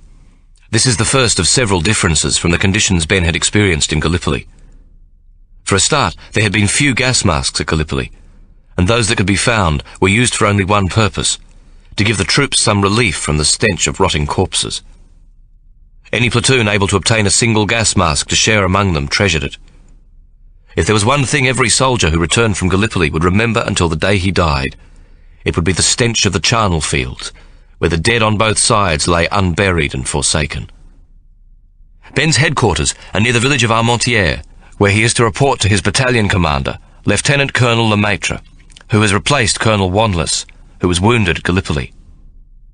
The battalion commander, much to Ben's extreme embarrassment, welcomes him to his dugout some 800 yards behind the lines with, "Well, well, here cometh the Axeman." Ben thinks for a moment that Lemaitre may be chaffing him, but realizes almost immediately that the words are spoken in genuine admiration. Lemaitre points to an ammunition box. "Sit, please, Sergeant Major. I've been through your papers, and you're just the sort of chap we need. Though, of course, you'll be short of experience in this sort of trench warfare, but then we all are. Different, quite different to Gallipoli, and you'll find it will take quite some getting used to. Thank God the weather is being kind at the moment. Except for the deeper bomb craters, which never seem to entirely dry up, as you can see, it is rather dusty. One big shower, though, and we're all back up to our knees in the infernal mud." He briefly ruffles the papers on the small table at which he is seated. The table and the hard, straight-backed wooden chair with it appear to have been appropriated from a farmhouse kitchen. Then Lemaitre looks over at Ben. "Now, much as we'd like to have you here, Brigade Headquarters thinks differently. That's the problem, coming in with a reputation. You can't slip in quietly, as I'm sure you'd rather do, eh?" "Sir, I'm not an experienced sergeant major. In fact, I'm new to the job. I'll be happy to be the dog's body around the place, earn my crown. No, you'll be given your own company just as soon as you return. You're far too experienced a soldier not to be leading men in combat. It's just that Brigade Headquarters want you to join a special training group in the 27th Battalion, being conducted by the 7th Brigade. They're a West Australian outfit, damn fine too. The Joan of Arc Company." "Joan of Arc? That's a new one, sir." Lemaitre grins. "I said that deliberately, Sergeant Major. Hoped you might pick up on it. The battalion has, it seems, a great many members of a West Australian family named Lean. They're all enlisted in the same company, so that the CO, 2 of the subalterns, several NCOs, and God knows how many enlisted men are all Leans. In other words, the company is—" He pauses and then continues, "made of all Leans. Made of all Leans, hence the Joan of Arc Company. Very clever, sir. Can you tell me what I am to do in the 7th? "Yes, you'll be with selected members of the 27th and 28th Battalions to be trained as scouts and as a raiding party. I'm not quite sure what this entails. It seems you are to be instructed in a raiding technique perfected by the Canadians near Messines last November. 2 officers," Lemaitre glances at his notes. "Yes, here it is. Lieutenants Connors and Kent of the 1st Canadian Division have been seconded to assist as training instructors." Ben's commanding officer looks up at him. "I'm sure it will prove to be very useful stuff when you return to us, Sergeant Major." "When will that be?" Ben now asks. "Haven't the foggiest, old chap. Rather sooner than later, I hope. The 5th are in a big offensive planned for some time in July, and I want all the experienced men I can find. I have an inexperienced CO in D Company. Decent sort of chap, but he has spent most of his war in ordnance. We're thinking of putting you in with him." He brings the papers in front of him together. "Thank you. That will be all, Sergeant Major Teakleman. Report to the Provost Sergeant, who'll give you your clearance and papers for the 27th Battalion, part of the 7th Brigade. You're to report to Captain Foss. Ben rises, and coming to attention, salutes. The maitre grins suddenly, and looks up from the table where he is seated. "Oh, I almost forgot. You're supposed to have volunteered for this assignment, Sergeant Major. So take extra good care of yourself. Remember, you belong to the 5th Battalion." Ben finds himself in a special unit, which simply becomes known as the Raiding Party, and consists of some 60 men and 6 officers. It is divided into 2 sections, one responsible for the left half of the attack, the other for the right. As the unit isn't much bigger than a standard platoon, each half is allocated a sergeant, and though Ben is of a higher rank, he is asked if he'll act in the lower capacity for one of the teams. Captain Foss, a big, ebullient man, nearly 6 foot 4 inches in height, and a good 280 pounds in weight, looks and acts naturally as a leader, or put into the colloquial language of the men under him, he doesn't carry on with any bullshit. He introduces Ben to the West Australian volunteers. "Righto, this is Sergeant Major Ben Teagleman. He's a ring-in, a Victorian from the 5th Battalion, 2nd Brigade, but a very welcome one." "Tasmanian, sir," Ben says promptly, and the men laugh. "Tasmanian, eh?" says Foss. "Well, in that case, if you have any doubts about him, you are advised to look at his ribbons. He has earned his crown the hard way, but has volunteered to act as the sergeant for our right section. I guess you'll get to know him soon enough. As for me, I'm bloody glad to have him on board." Ben, accustomed to big men, and himself about average height for the Victorians, finds that he is much shorter than these West Australians. They are magnificent specimens. Few of them are under 6 feet 1 inch, while most are taller. They are hard and well trained, and at first he finds the going tough. After almost 3 months spent on his back, he has lost much of his fitness, and the first few days leave him exhausted, so much so that he wonders if he should tell Foss he's not up to scratch. The whole of the raiding party is withdrawn to a rear area along the railway line between Armentières and Wavrin, where they are trained as if they are a football team preparing for a grand final. Each section is subdivided into right and left trench parties, parapet parties, intelligence, linesmen, messengers, telephonists, scouts, stretcher-bearers, and covering parties. The Canadians have worked it all out, learning from bitter experience, and they prove to be excellent instructors. The men's first task is to dig a replica of the German trenches, copied carefully from photographs taken by an aeroplane sent over especially for the task. Each night they practice the raid, learning to coordinate the various tasks and sections quickly without talk. The Canadians believe that silence, hitherto never attempted, is a critical aspect for the success of the raid. While the practice works well, the aerial photography isn't detailed enough to tell how effectively the trenches are protected, or what state the barbed wire is in, or if there are any other obstacles other than craters. 2 nights before the raid, Ben is still not satisfied with his fitness. Though considerably hardened by the rigorous work of the past couple of weeks, he goes for a run in his full uniform, carrying a wire cutter and the weapons he will take with him on the night of the raid. He runs along the railway line, passing 500 or 600 yards from the German trenches they are to attack. On a sudden impulse, he crosses the railway line into no man's land, and finds himself moving in a circular direction towards the right-hand side of the enemy lines. At first, it is not a conscious decision. He simply wants to feel the nature of the ground they will pass over on the night of the raid. But soon he is taken by the notion of getting as close as he can to the first line of German trenches. Foss, their commander, had some weeks earlier done the same thing, ending up close enough to see that the trenches on his left, the German right, were protected by barbed wire in poor repair, and that they were vulnerable to an attack. It is on this premise that the raiding party is being undertaken. However, it is not known if the right-hand sector is in the same poor condition, and this is the area Ben will be moving into with his men. Progressing from one ditch to another, he slowly makes his way to the German lines, eventually coming to the lip of a bomb crater, in which there isn't the usual pool of muddy water. He jumps into the crater, a large one that brings him at its extreme end to a point no more than 10 yards from the parapet of the enemy trench. He can actually hear someone shouting out a command, and a loud, "Jawohl!" the reply from whomever the direction is intended for. Someone is playing a mouth organ, and in the darkness, Ben can see a thin curl of wood smoke coming from the trench. He crawls out of the crater and examines the wire, which is newly constructed, well tied down with stakes hammered into the ground in an ordered pattern, and calculated to make it very difficult to penetrate. But further up to his left, the newly laid wire suddenly ends, and the old wire is partially pulled up in preparation for the laying of a new pattern. However, there appears to be no sign of work taking place or spare bales of wire lying about. The 10-yard gap where the old wire has been ripped up is quite sufficient to put his section through. It seems the Germans have simply run out of wire and are waiting for more to arrive, their ordnance no more efficient than that of their British counterparts. Ben makes his way back behind the lines, and the following morning reports his findings to Captain Foss. "You're a bloody idiot, Sergeant Major Tinkleman." "But thank you." He thinks for a moment. "This means Lieutenant Gill can bring 4 scouts with him to the left-hand sector to cut the wire and guide us through. And we'll send only one along with you to your section. Are you quite sure you can find your way through the gap again?" "It'll be around the same time as last night, and if anything a little lighter, shouldn't be a problem, sir." Ben salutes him and turns to depart, when Captain Foss calls out, "Sergeant Major!" "Yes, sir." "Bloody beauty, mate."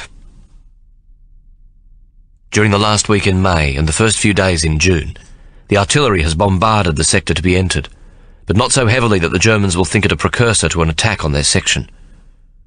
The idea is that they should regard the artillery action as routine, their turn to cop a few medium trench mortars. This may well have been the reason why work was stopped on repairing the barbed wire.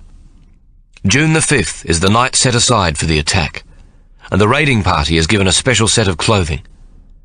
They are fitted out with English tunics that contain no badges or identification marks, these being thought to be by far the most common on the battlefield, and identical for every English unit.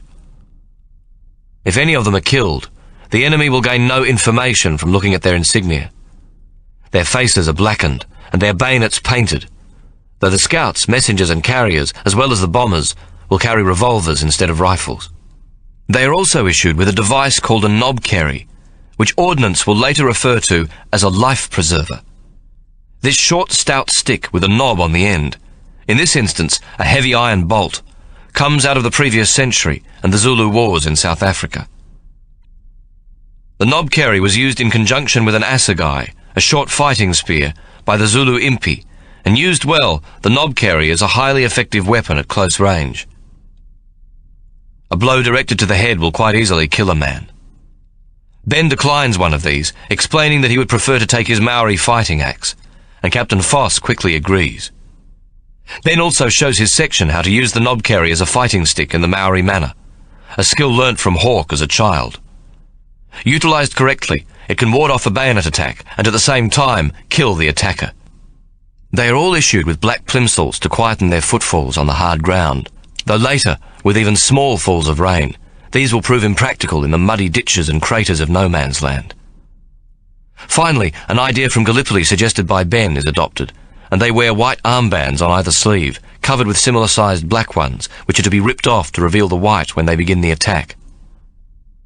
The 2 Canadian instructors, both of them extremely popular with the Australians, request permission to come on the raiding party, but Foss refuses. "Jesus, imagine if one or both of you blokes got killed because of something stupid my boys did. We'd have a diplomatic incident on our hands, the like of which would see me demoted to the rank of corporal if I was bloody lucky." The plan is for Ben and another scout, a lad named Wern from Donnybrook, a small town southeast of Bunbury, both with wire cutters, to move up to the gap in the wire, and if it is still there, wait for Gill and his scouts to cut through their section of the wire to the left.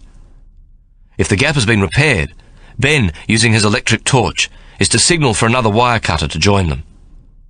On the command of Captain Foss, who is to move up the centre between them, the attacking units of the 2 sections, situated in a rifle trench some way back in no man's land, are to move up into position. Both sections of the raiding party will then mount the attack, entering the German trenches together.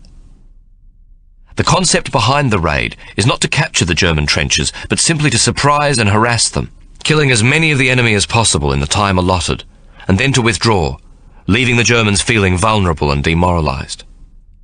This will give the Australian infantry, who have not yet experienced a full-scale battle in France, or are not familiar with this type of trench warfare, the confidence that the Germans can be intimidated and their trenches entered almost at will. After the fierce and bloody resistance of the Turks at Gallipoli when the Anzacs attempted to raid their trenches, Ben wonders privately how successful this tactic will be. When he questions the ever-ebullient Foss, he is told that the fighting is different here, and that a raiding party is not a tactic used in France, and will come as quite a surprise to the Boche. Ben and his scout, Wern, and Lieutenant Gill and his 3 scouts leave the rifle trenches just after 9:30 at the first sign of darkness. At this time of year, the night lasts only until 2:15, so they are aware that the whole operation must be concluded in under 4 hours. All goes well, and Ben and Wern, following the ditches Ben previously used, reach the gap in the wire without any trouble. At the same time, they lay a magnetic wire so that their section of the raiding party can find their way safely home. Things at first go well in Lieutenant Gill's section. They make comparatively short work of cutting through the dilapidated defences. Gill and a scout named Tozer lie on their backs and cut a front path through the wire, while those behind them expand it. So that the clicking of the wire cutters can't be heard by an alert sentry, they do not entirely cut through each strand, a skill that comes from much practice. Later the wire can be easily snapped by hand. Gill and Tozer have cleared a passage almost through the German wire, when they see that it is destined to come out directly under an enemy listening post. In fact, a man in a spiked helmet now peers over it, apparently looking over their bodies directly below him and into the darkness beyond. Both lie frozen, hardly daring to breathe. The sentry must have been made aware of something, because moments later 2 other heads appear and some discussion takes place. Then, as suddenly, the heads of all 3 disappear beyond the parapet. Gill and Tozer, hoping that the other 2 scouts working further back will have seen the Germans, wait another 10 minutes before they begin to withdraw, inching backwards, wriggling their way through the wire, joining those parts further back where they have been forced to cut it. By now it is 11:30, and Lieutenant Gill, using his electric torch at an angle and in such a manner so that its beam cannot be detected by a German sentry, signals Ben to withdraw. By the time Ben and Wern arrive back at the assault group, and are shortly afterwards joined by Gill, Tozer and the other 2 scouts, it is nearly midnight, too late to attempt and complete the raid. The excursion isn't entirely wasted. They have learnt a fair bit, and at the same time on the following night the raid is repeated.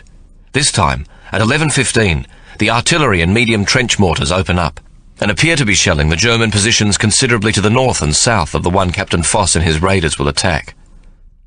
The raiding party moves into position, and with the wires already cut the previous night, they are hopefully in a much better position to attack. During the day, medium trench mortars have played on the area where the wire has been cut, to discourage the Germans from looking too closely at it, or to repair the section on Ben's side. At 11:25, the guns are switched onto the trenches Foss and his men will attack, and they are heavily bombarded for 10 minutes. The direct fire into the trenches ceases, and a box barrage to either side and the rear is formed around the position to be attacked.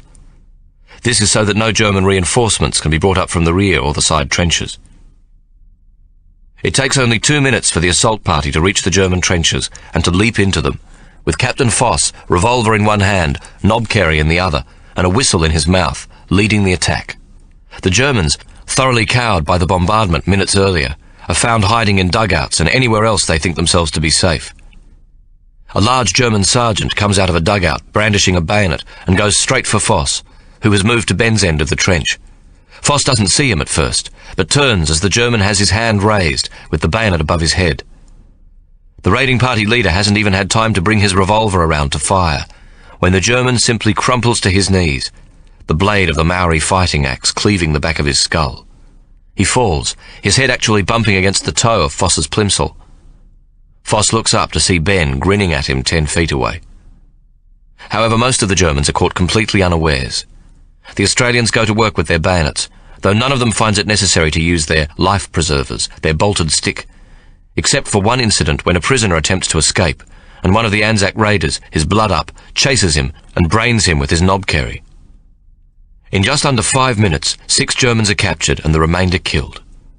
The raiding party withdraws without a single Australian being killed or injured, though later 2 of the scouts are killed when an enemy mortar lands among a group retreating back to their own lines. The Germans grow much more skilled at resisting the raiding parties in the weeks that follow, but the raids are a source of great pride among the Australian infantry.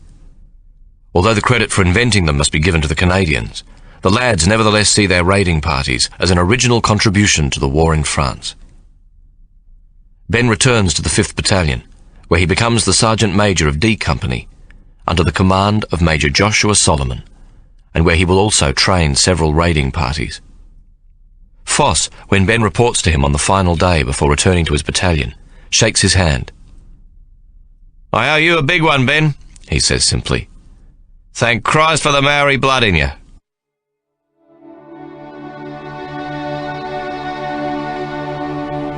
This is the end.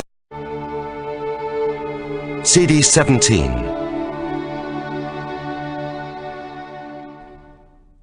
On the morning of his arrival, Ben reports to Joshua in his dugout. Unlike the British, Australian officers share the trench accommodation with their men, and Joshua has a small covered section, though open on both sides, to himself. "Welcome, Sergeant Major Teakleman.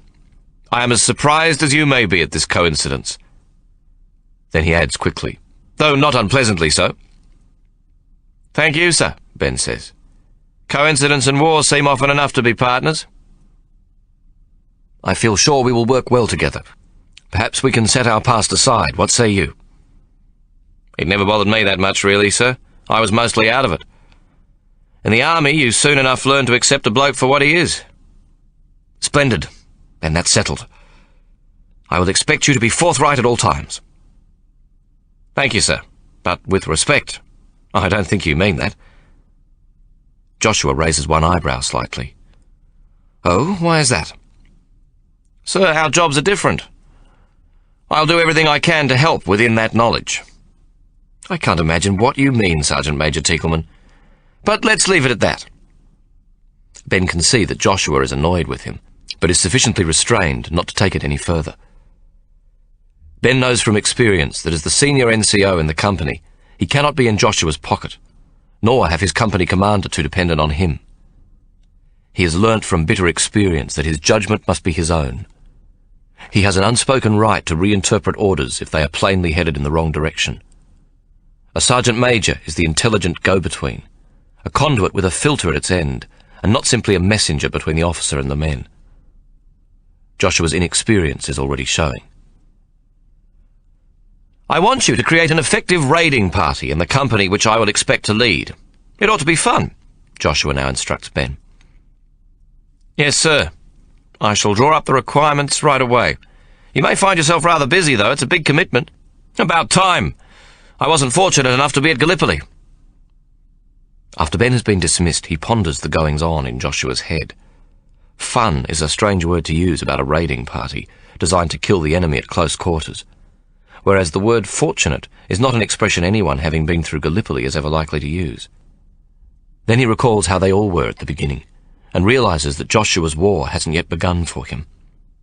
He is as anxious to be blooded in battle as they themselves were.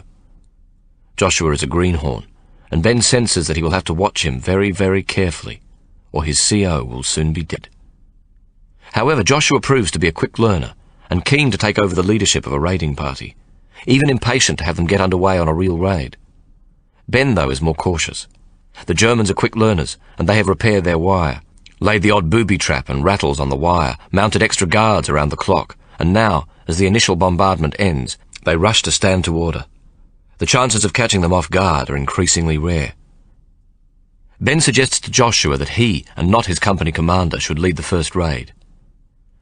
"Sir, if you're both an observer and one of the scouts, you'll gain a great deal of experience on the job, after which you will be able to take over." Ben is aware that he is stepping out of line, but Lieutenant Colonel Lemaitre has asked him to train a raiding party in each of the companies, and he feels responsible. In his mind, it is not right to put an officer without combat experience in charge. He has chosen half of his raiding party from men who are at Gallipoli, while the other half are new recruits, and he feels an obligation to the old-timers and a responsibility for the new. He doesn't want them led by an officer who has never been in a bayonet charge, or killed a man in the heat of battle.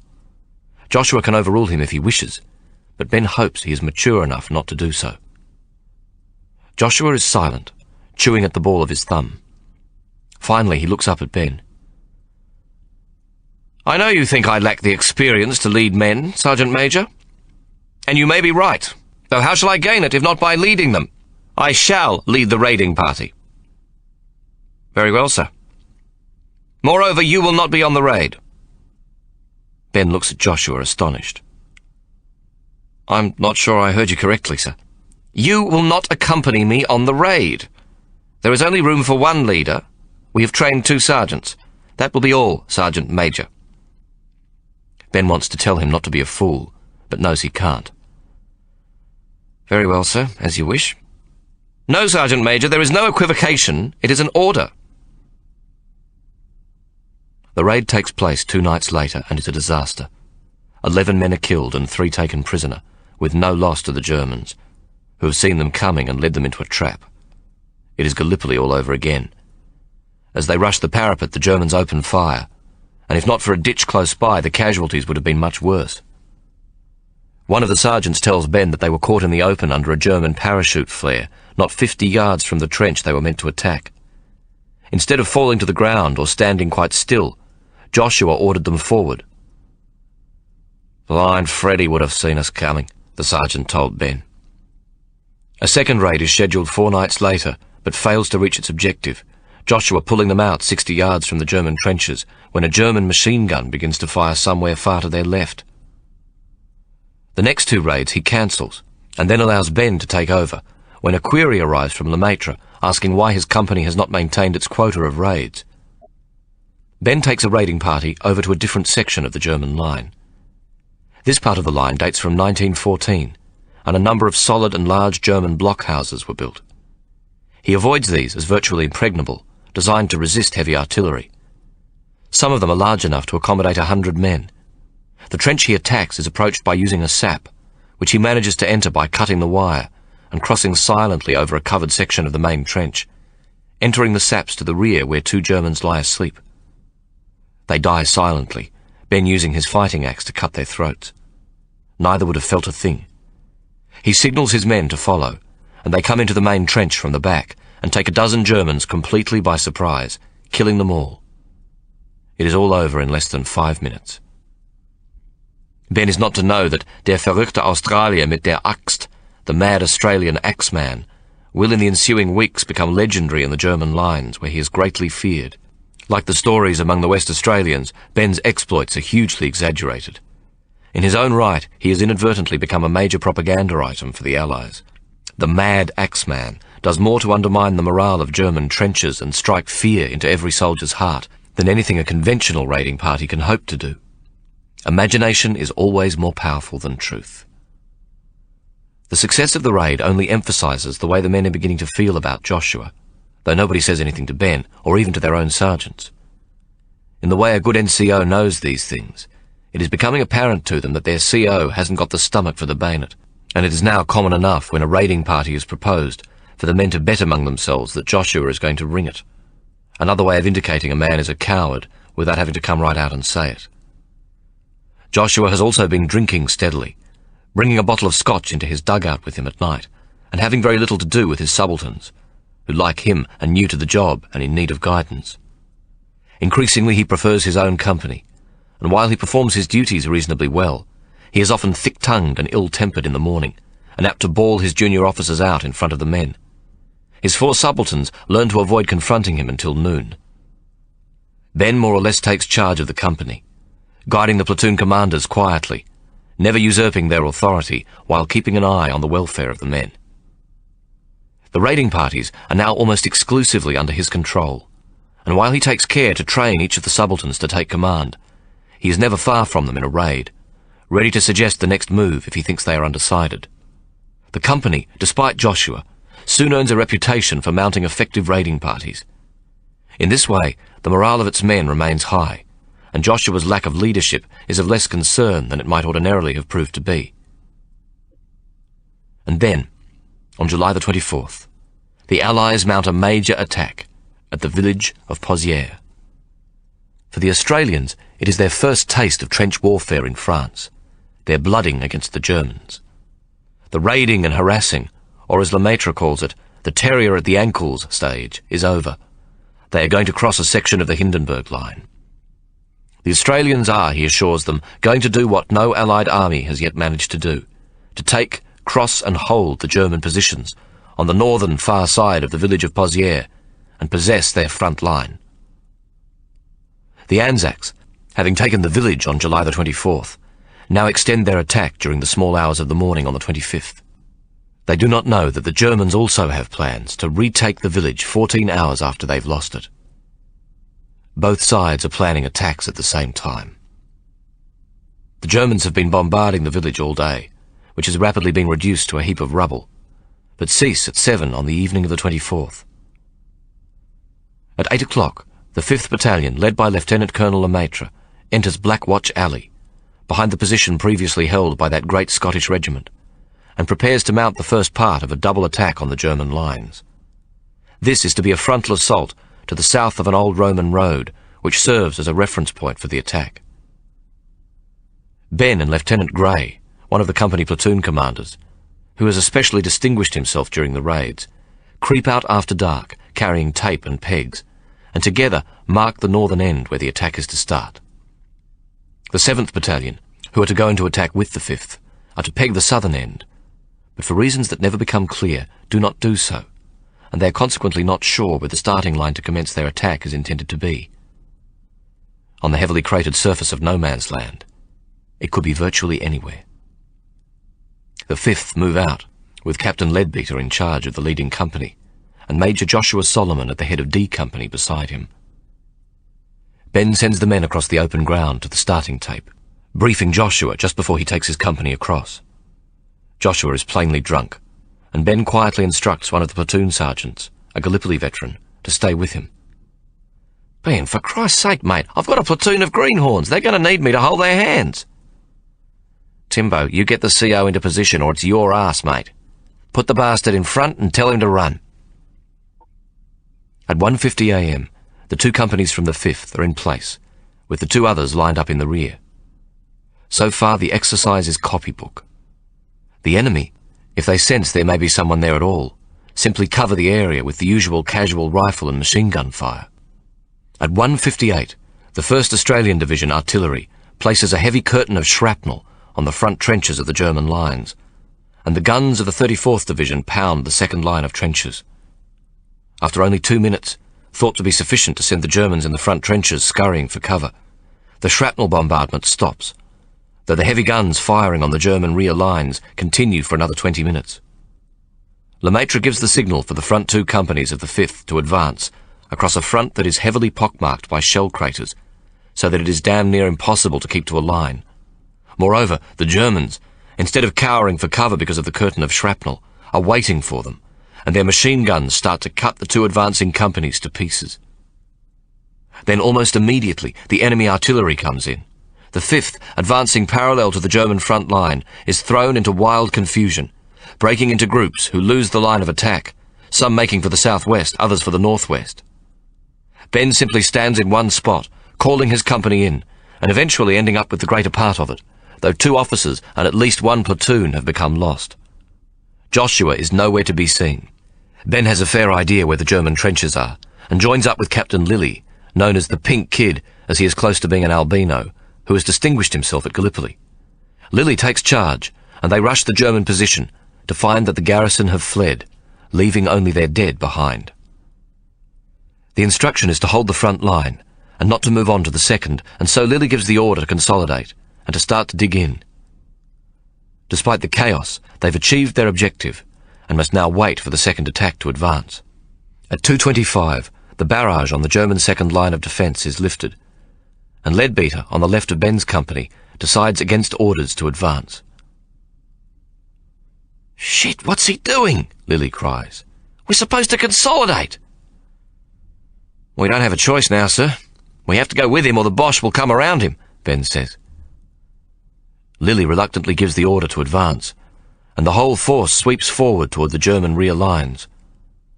To their surprise, there is little resistance, and where they believe the lines are, they see nothing but churned earth and craters. The Allied bombardment has been so heavy that all traces of the German trenches seem to have been wiped out. Eventually, judging by the number of German dead and the equipment lying about, they realize that they have reached the second line, and Lilly, reporting the capture, instructs the troops to dig in. They have achieved more than has been asked of them, and have done what Lemaitre has demanded. They have taken a section of the Hindenburg Line, which has never before been breached. Moreover, They've done it without having to look a single German in the eye. But their victory is short-lived. The Germans now move in. The Welsh Borderers, a British regiment responsible for their extreme right, meets heavy machine gun fire and is forced back, losing 9 of their 12 officers and 74 of their men. They are intended to be the support for the Australians on the right. On Lilly and Leadbeater's left, the 7th Battalion hasn't arrived, and only 1 platoon has made it to the German second line of defence. They join Lilly, and the left flank is completely exposed, along with the right. Lilly and Leadbeater, the 2 officers in command of the 5th, are also exposed on either flank, with the attacking Germans about to encircle them, coming around on the left and right to once again occupy their former front line and trap the 5th Battalion behind the German lines. Ben points this out to Captain Lilly, who, having come this far, is reluctant to turn back. "Sir, they'll be up our asses like a rat up a drainpipe before we know where we are." Just then a message comes through to say that Leadbeater has been killed, and his company is in disarray, all its officers having been killed as well. "We're falling back," Lilly decides. "Ben, get the fuck over there and bring them out. We'll pull back to the first German lines and try to hold them there." Ben, sensing the direction the Germans might be taking to recapture their own front line, orders Lieutenant Fitzgerald, another one of his raider officers in charge of the 5th Battalion bombers, to move up onto their flank to guard it as he withdraws Leadbeater's company. Fitzgerald, though an officer, accepts the order and doesn't muck about in moving into position on the left flank to protect Ben's withdrawal. The Germans, using their own bombers, fight to break through Fitzgerald's defence. The Germans have a lighter bomb, which can be thrown a further distance than the one possessed by the Anzacs. To make up for this deficiency, Fitzgerald and his bombers dash across the open ground so that they can overcome the disadvantage, thus constantly exposing themselves and at the same time drawing nearer to the German bombers. In the meantime, Ben pulls Leadbeater's company back into the German front-line trenches, where he joins up with Lilly. Their flank is still vulnerable to the German attack, which is being halted by Fitzgerald's men, though it is only a matter of time before the enemy break through. "Sir, they'll be breaking through and coming down their own trenches to get us," he tells Lilly. "We can't pull back across no man's land. They'll cut us off long before we make it. We'll have to stay here and fight it out. We have maybe half an hour, if we're lucky, to build a barricade to block their advance down the trench from the railway line. We can fight them from behind the barricade with bombs. It's about our only chance." Captain Lilly nods. "Get the men onto it. By the way, Sergeant Major, what happened to Major Solomon? He's your CO. I could use a little help." "I've not seen him, sir. Must have been caught up in the confusion when the Boche opened up at the start." Ben puts the men to work, building a barricade in the trench, using bits of timber and any German equipment they can find lying around. They work feverishly, knowing it is only a matter of time before Fitzgerald's bombers are overrun. In fact, Lieutenant Fitzgerald, venturing once too often into the open to hurl a bomb, is killed by a machine gun. Shortly after, Gray, who had earlier laid the starting tape with Ben, is also killed, as well as 2 more of the bombers. The barricade, though, is more or less established. The fight begins. At the barricade, the surviving bombers, and those who can crowd in with them, throw until they think their arms must surely fall off. The Germans keep coming, hurling their own bombs. Ben positions 6 snipers, who are given the job of shooting the hands off the Germans as they are about to throw bombs over the barricade. They fight for an hour, the Germans only a matter of feet away on the other side of the barricade. The 9th and the 10th battalions arrive, and at last some of the 7th, to reinforce the exhausted and wounded men from the 5th. They manage to mount a Lewis gun for a while, aiming it directly down the trench at the Germans, mowing them down before it is destroyed by a bomb. One of the officers of the 10th moves in with another Lewis gun into a cross trench, which effectively prevents the enemy from coming over the top of or around the barricade. On the Australian side, the bombers, by now everyone who still has the strength to throw, are standing on the bodies of their mates to get to the Germans on the other side. At 7:30, with the men close to collapse, Captain Oates of the 7th arrives with 3 platoons from his battalion and drives the Germans back almost to the railway. Then a second barrier is built higher up in the German trenches, and a T-sap is cut on either side of it to create a broader front and make bombing and rifle fire easier. After 2 more attacks, the Germans withdraw to beyond the railway, and the Australians remain in possession of the German front-line trenches, almost to the railway line. It isn't everything Lemaitre has hoped for, but they've achieved more than any other advance on the Germans since the beginning of the war. They've breached the German line for the first time, and now they are holding it. They have little time to celebrate. The Germans are not going to let the Australians breach their lines. Realising that all their own troops are out of Pozières and can be cleared from the immediate area, they commence to bombard their former front line, making it impossible for those who hold it to retreat. What follows proves to be the heaviest and most prolonged bombardment of the war. The length of the line the Anzacs hold is just over 400 yards, and contained in it is the whole of the 1st Division, some 8,000 men, who cannot advance or retreat, and are trapped under the maelstrom of German artillery. Those who cannot find cover have little hope of surviving.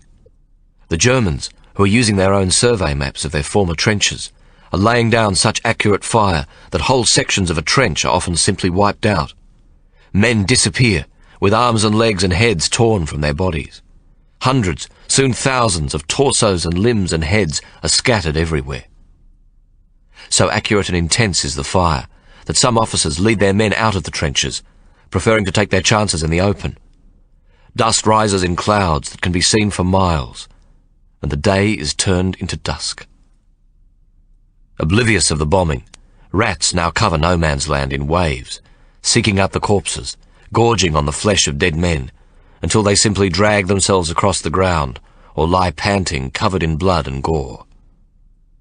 Ben's section of the trench is hit, killing 20 men who just disappear, and he finds himself cut off from Lily with just a handful of men a little further down.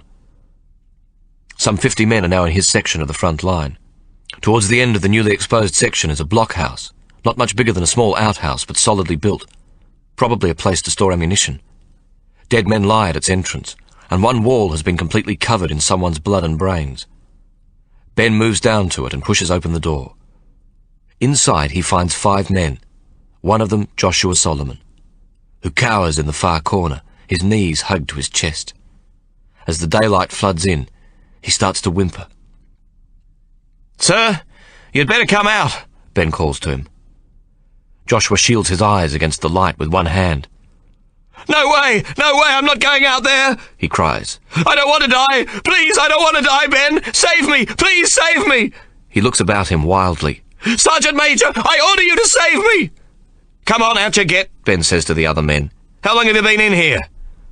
"I don't know," the soldier replies. "Since last night, I think." "Last night? What time last night? When the Germans started to fire on us?" "What, you mean just after we started forward?" "Yes, Sergeant Major, we lost our direction and then we come across this and crawled in." "And him?" Ben points to Joshua.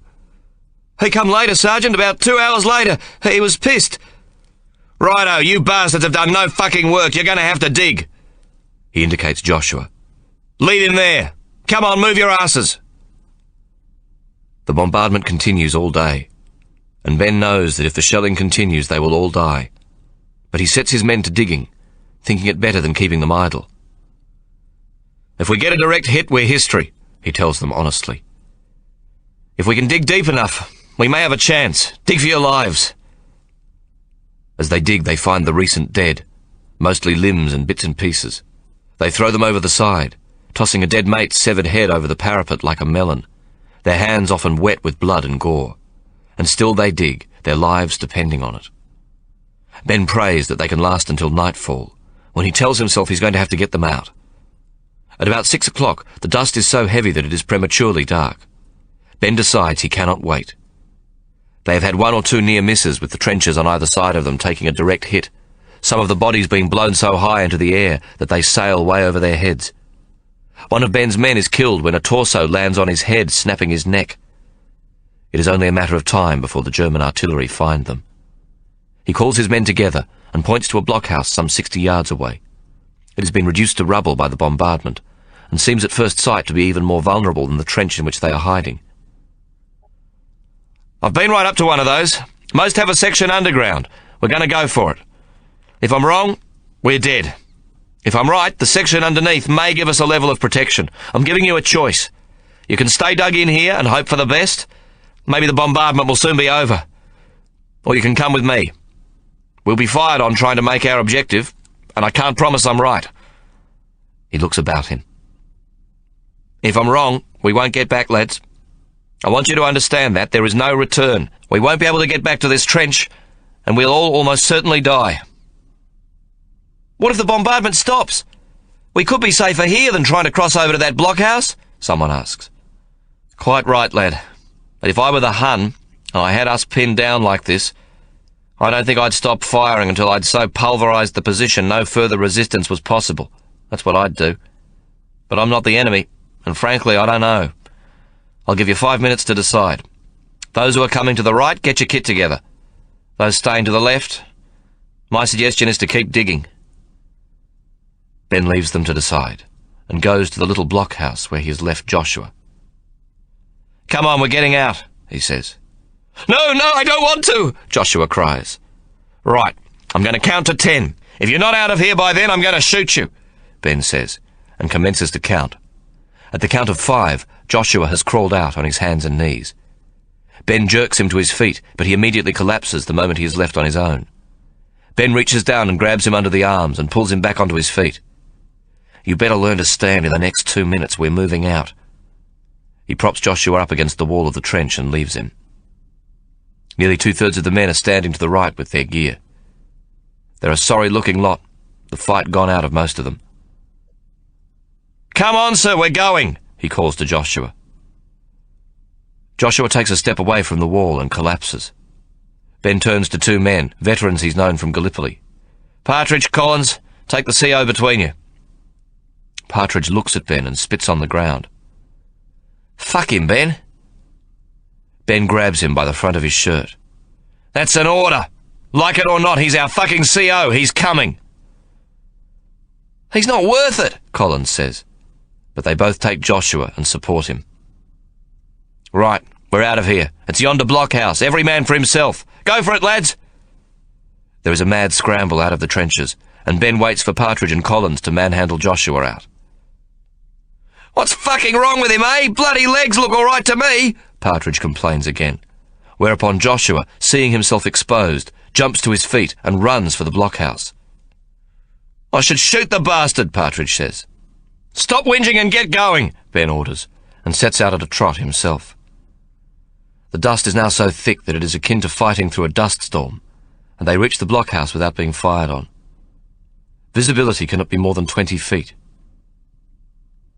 Ben is correct.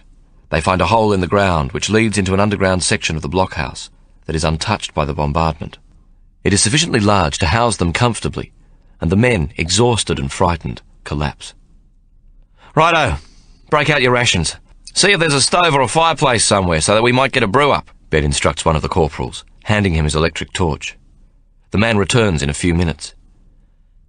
"Found the cookhouse, a stove, wood and an urn. No water though, Sergeant Major." Ben doesn't know where he's heard it, but now he says, "Look under the floor near the stove. Wait on, I'll come with you." Sure enough, in the centre of the small room used for cooking is a flagstone set in the floor, and upon lifting it, they see a steel tank of water, and a rope with a bucket attached hangs from it. They find 6 storm lanterns, and the interior of the room where the men are gathered is soon lit, dimly but sufficiently for them to see each other and to prepare their field rations. There is a huge sense of relief among the men.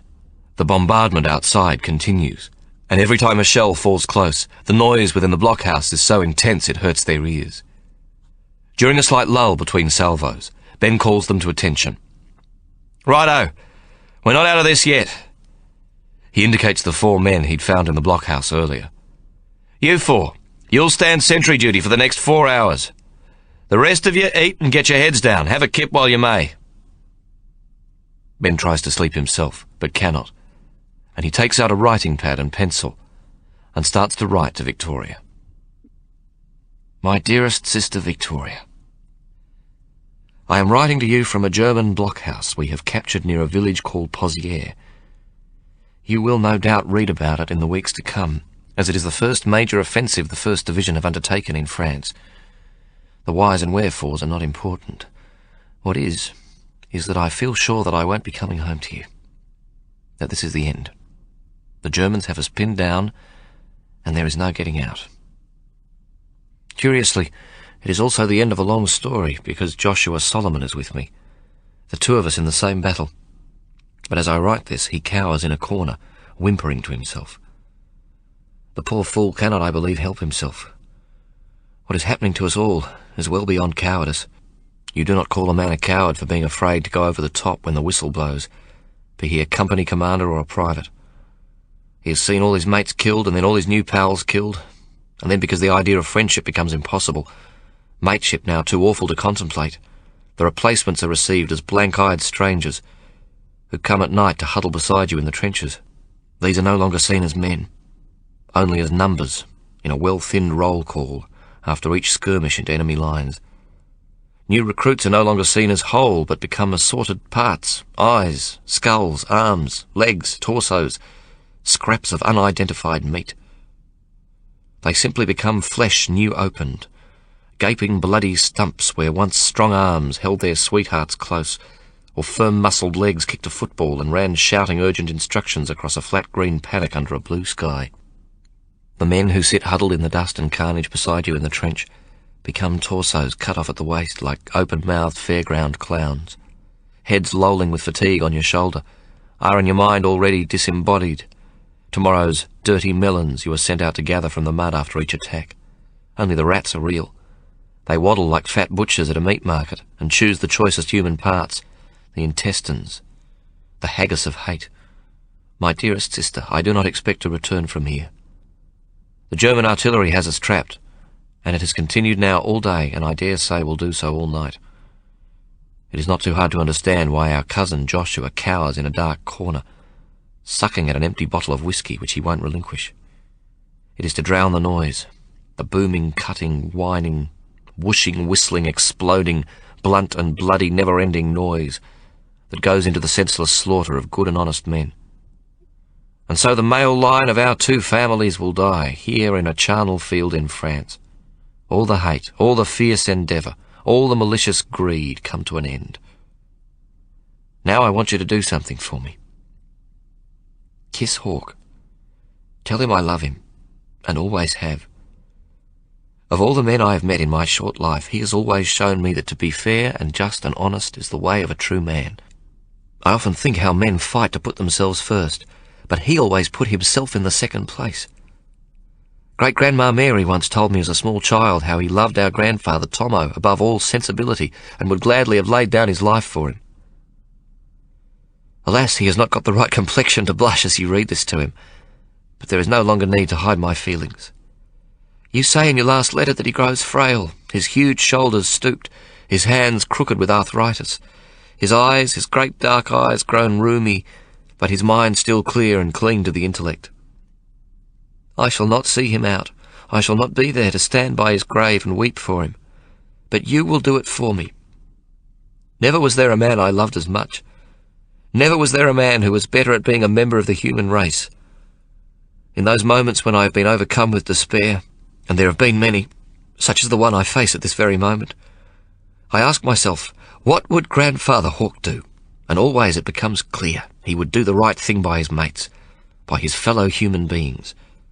I must do the same. My dear grandfather, if I should die, as I think I shall, I can say only this: you have given me the strength to die with dignity. No better man than you ever lived. And you, my dearest, I love and cherish you to the last moment of my life. Be brave and good and strong. I thank you and love you with every breath in my body for what you have been to me. And then there is Sarah, my beloved Sarah.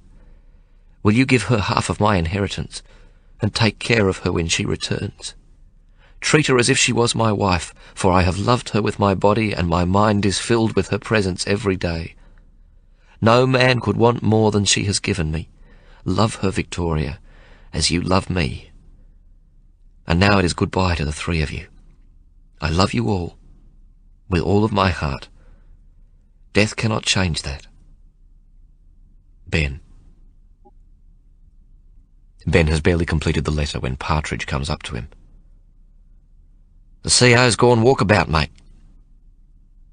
Ben doesn't understand at first. What are you talking about? He's ripped off his gear and gone. Tin hat and revolver, screaming like a banshee. Told you the bastard wasn't worth bringing. You didn't stop him? Ben asks. Stop him? 3 of us tried. He's gone mad. He just knocked us aside. Next thing, he was out the entrance. Folding the letter, Ben finds an envelope and addresses it. He places the letter in the envelope and seals it. Then he puts it in his kit. Partridge, you're a useless bastard, but promise me one thing. Ben points to his kit. Inside are 2 letters. One is addressed to my sister in Tasmania, the other to my fiancée. If you get out of here, you see they get them. Tell my sister I said to give you 100 quid. Ben grabs up his pad and writes, Victoria, pay this bastard Partridge £100 when he delivers my letter. Ben Teakleman. There you go. He hands the note to Partridge. Hey, wait a moment, Sergeant Major. You're not going after him. He's gone mad. He's a flaming loony. That's a long story, Ben says. And taking up his Maori fighting axe, he starts for the entrance. There is a brief lull in the bombardment, and he turns to the men. There's just a chance the Germans will stop in the early hours of the morning and we'll try to beat a retreat. If it does, get out of here and make for our lines. It's your only hope, lads. Take it, don't stay here. Ben walks into the open. It is now around 10 o'clock at night, with the German bombardment lighting up the battlefield in huge flashes as the heavy shells land, sending up towering pillars of dust that catch the light. It is like a scene from hell, and he looks to where his trench was before they made it across to the blockhouse. There is nothing to be seen except craters. The lads who stayed are almost certainly dead. Ben is not concerned about machine guns. There is too much dust. He hopes only to find Joshua cowering somewhere. He doesn't know why he's gone after him. Something simply tells him he must. That if he doesn't, he will be dishonouring himself, Victoria, Hawke. It doesn't make a lot of sense, but by now nothing does anymore. Somehow, something is coming to an end, something dark and ugly and too long in his blood. A shell explodes about 50 yards ahead of him, lighting up the whole area, cutting through the dust, and then he sees Joshua. He is naked, walking towards the village of Pozières. He has crossed a section of trenches where the German front line stood, now pounded into nothing. Where men a few hours before crouched and hoped, there are only craters and death, and the rats scurrying everywhere. Ben starts to run towards Joshua. Stumbling, he falls and feels his face scrape against the dirt, losing his tin hat. He doesn't try to find it, but rises and continues running. Joshua has disappeared into the darkness. But another shell lands and lights him up again. His nude body, wearing only the tin hat, seems enlarged, bigger than the landscape itself. His nudity is somehow vision-like, as though he is an angel who has come among them, or is man, naked, pleading, asking for the carnage to end, for a new beginning, a new start. Adam looking on the battlefield for Eve. Ben keeps running, his breath beginning to hurt in his chest. He realizes that he is very tired, but he moves forward. Another shell bursts and he sees Joshua. This time he is standing in a shell crater and is up to his waist in dirty water. At last Ben comes upon him. Joshua has his revolver and he is firing repeatedly at the body of a dead German strung up on a roll of barbed wire. The German is long dead, his body rotting. An arm falls off and rolls down the side of the crater into the water, and still Joshua fires. Ben runs into the crater, and taking Joshua's hand, he pulls him out of the hole. Joshua screams as though in pain. On the bank, Joshua clutches at his ankle, crying like a small child, and Ben, using his torch, sees that his ankle is broken. He lifts him across his shoulder, not quite sure where he finds the strength. Then he begins to carry him across no man's land. Ben carries Joshua for 50 yards, and then rests and picks him up again, and carries him a little further. Twice a machine gun opens up, and he can hear the bullets as they strike the ground near him. Still he continues, resting and carrying. It takes him nearly an hour to cover the 600 yards. A pistol is fired from the direction of the village, from the Allied lines. He can see men starting to run towards him, his own people. The light seems to hang in the sky forever. Bright silver light, sharp, clean, and beautiful. He thinks of Sarah, her body touching his, making love, the soft whimpering sounds she makes, and then a sudden lull in the bombardment, and into it a single cracking sound, like a twig breaking, as the sniper's bullet hits him. Ben feels himself sinking, melting with the weight of Joshua's body. and he hears Sarah sighing. He is caressing her cheek with the back of his fingers, and she looks at him and sighs, "I love you, Ben, more than my life." And then the darkness comes. Joshua Solomon is mad. Ben Tekelman is dead. The story is ended. Lest we forget. That was the end of Solomon's Song, written by Bryce Courtenay and read by Humphrey Bower. This has been a Belinda Audiobooks production. Bryce Courtenay, best-selling Australian author, wrote his first book, The Power of One, at the age of 55. It has now sold nearly 3 million copies worldwide, has been translated into 11 languages, and made into a movie of the same name. During a very successful advertising career, Bryce has won most of the local and international advertising awards, and in addition has won a gold medal for Best Documentary at the 1984 New York Film Festival. Committed to the cause of literacy and the importance of motivating young people to read, he is actively involved with literacy programs in primary schools Australia-wide. Bryce was born in 1933 in Johannesburg, South Africa. He has 2 sons. Other Belinda audiobooks available on CD by Bryce Courtenay include The Power of One, Tandia, Tomo and Hawk, and The Potato Factory.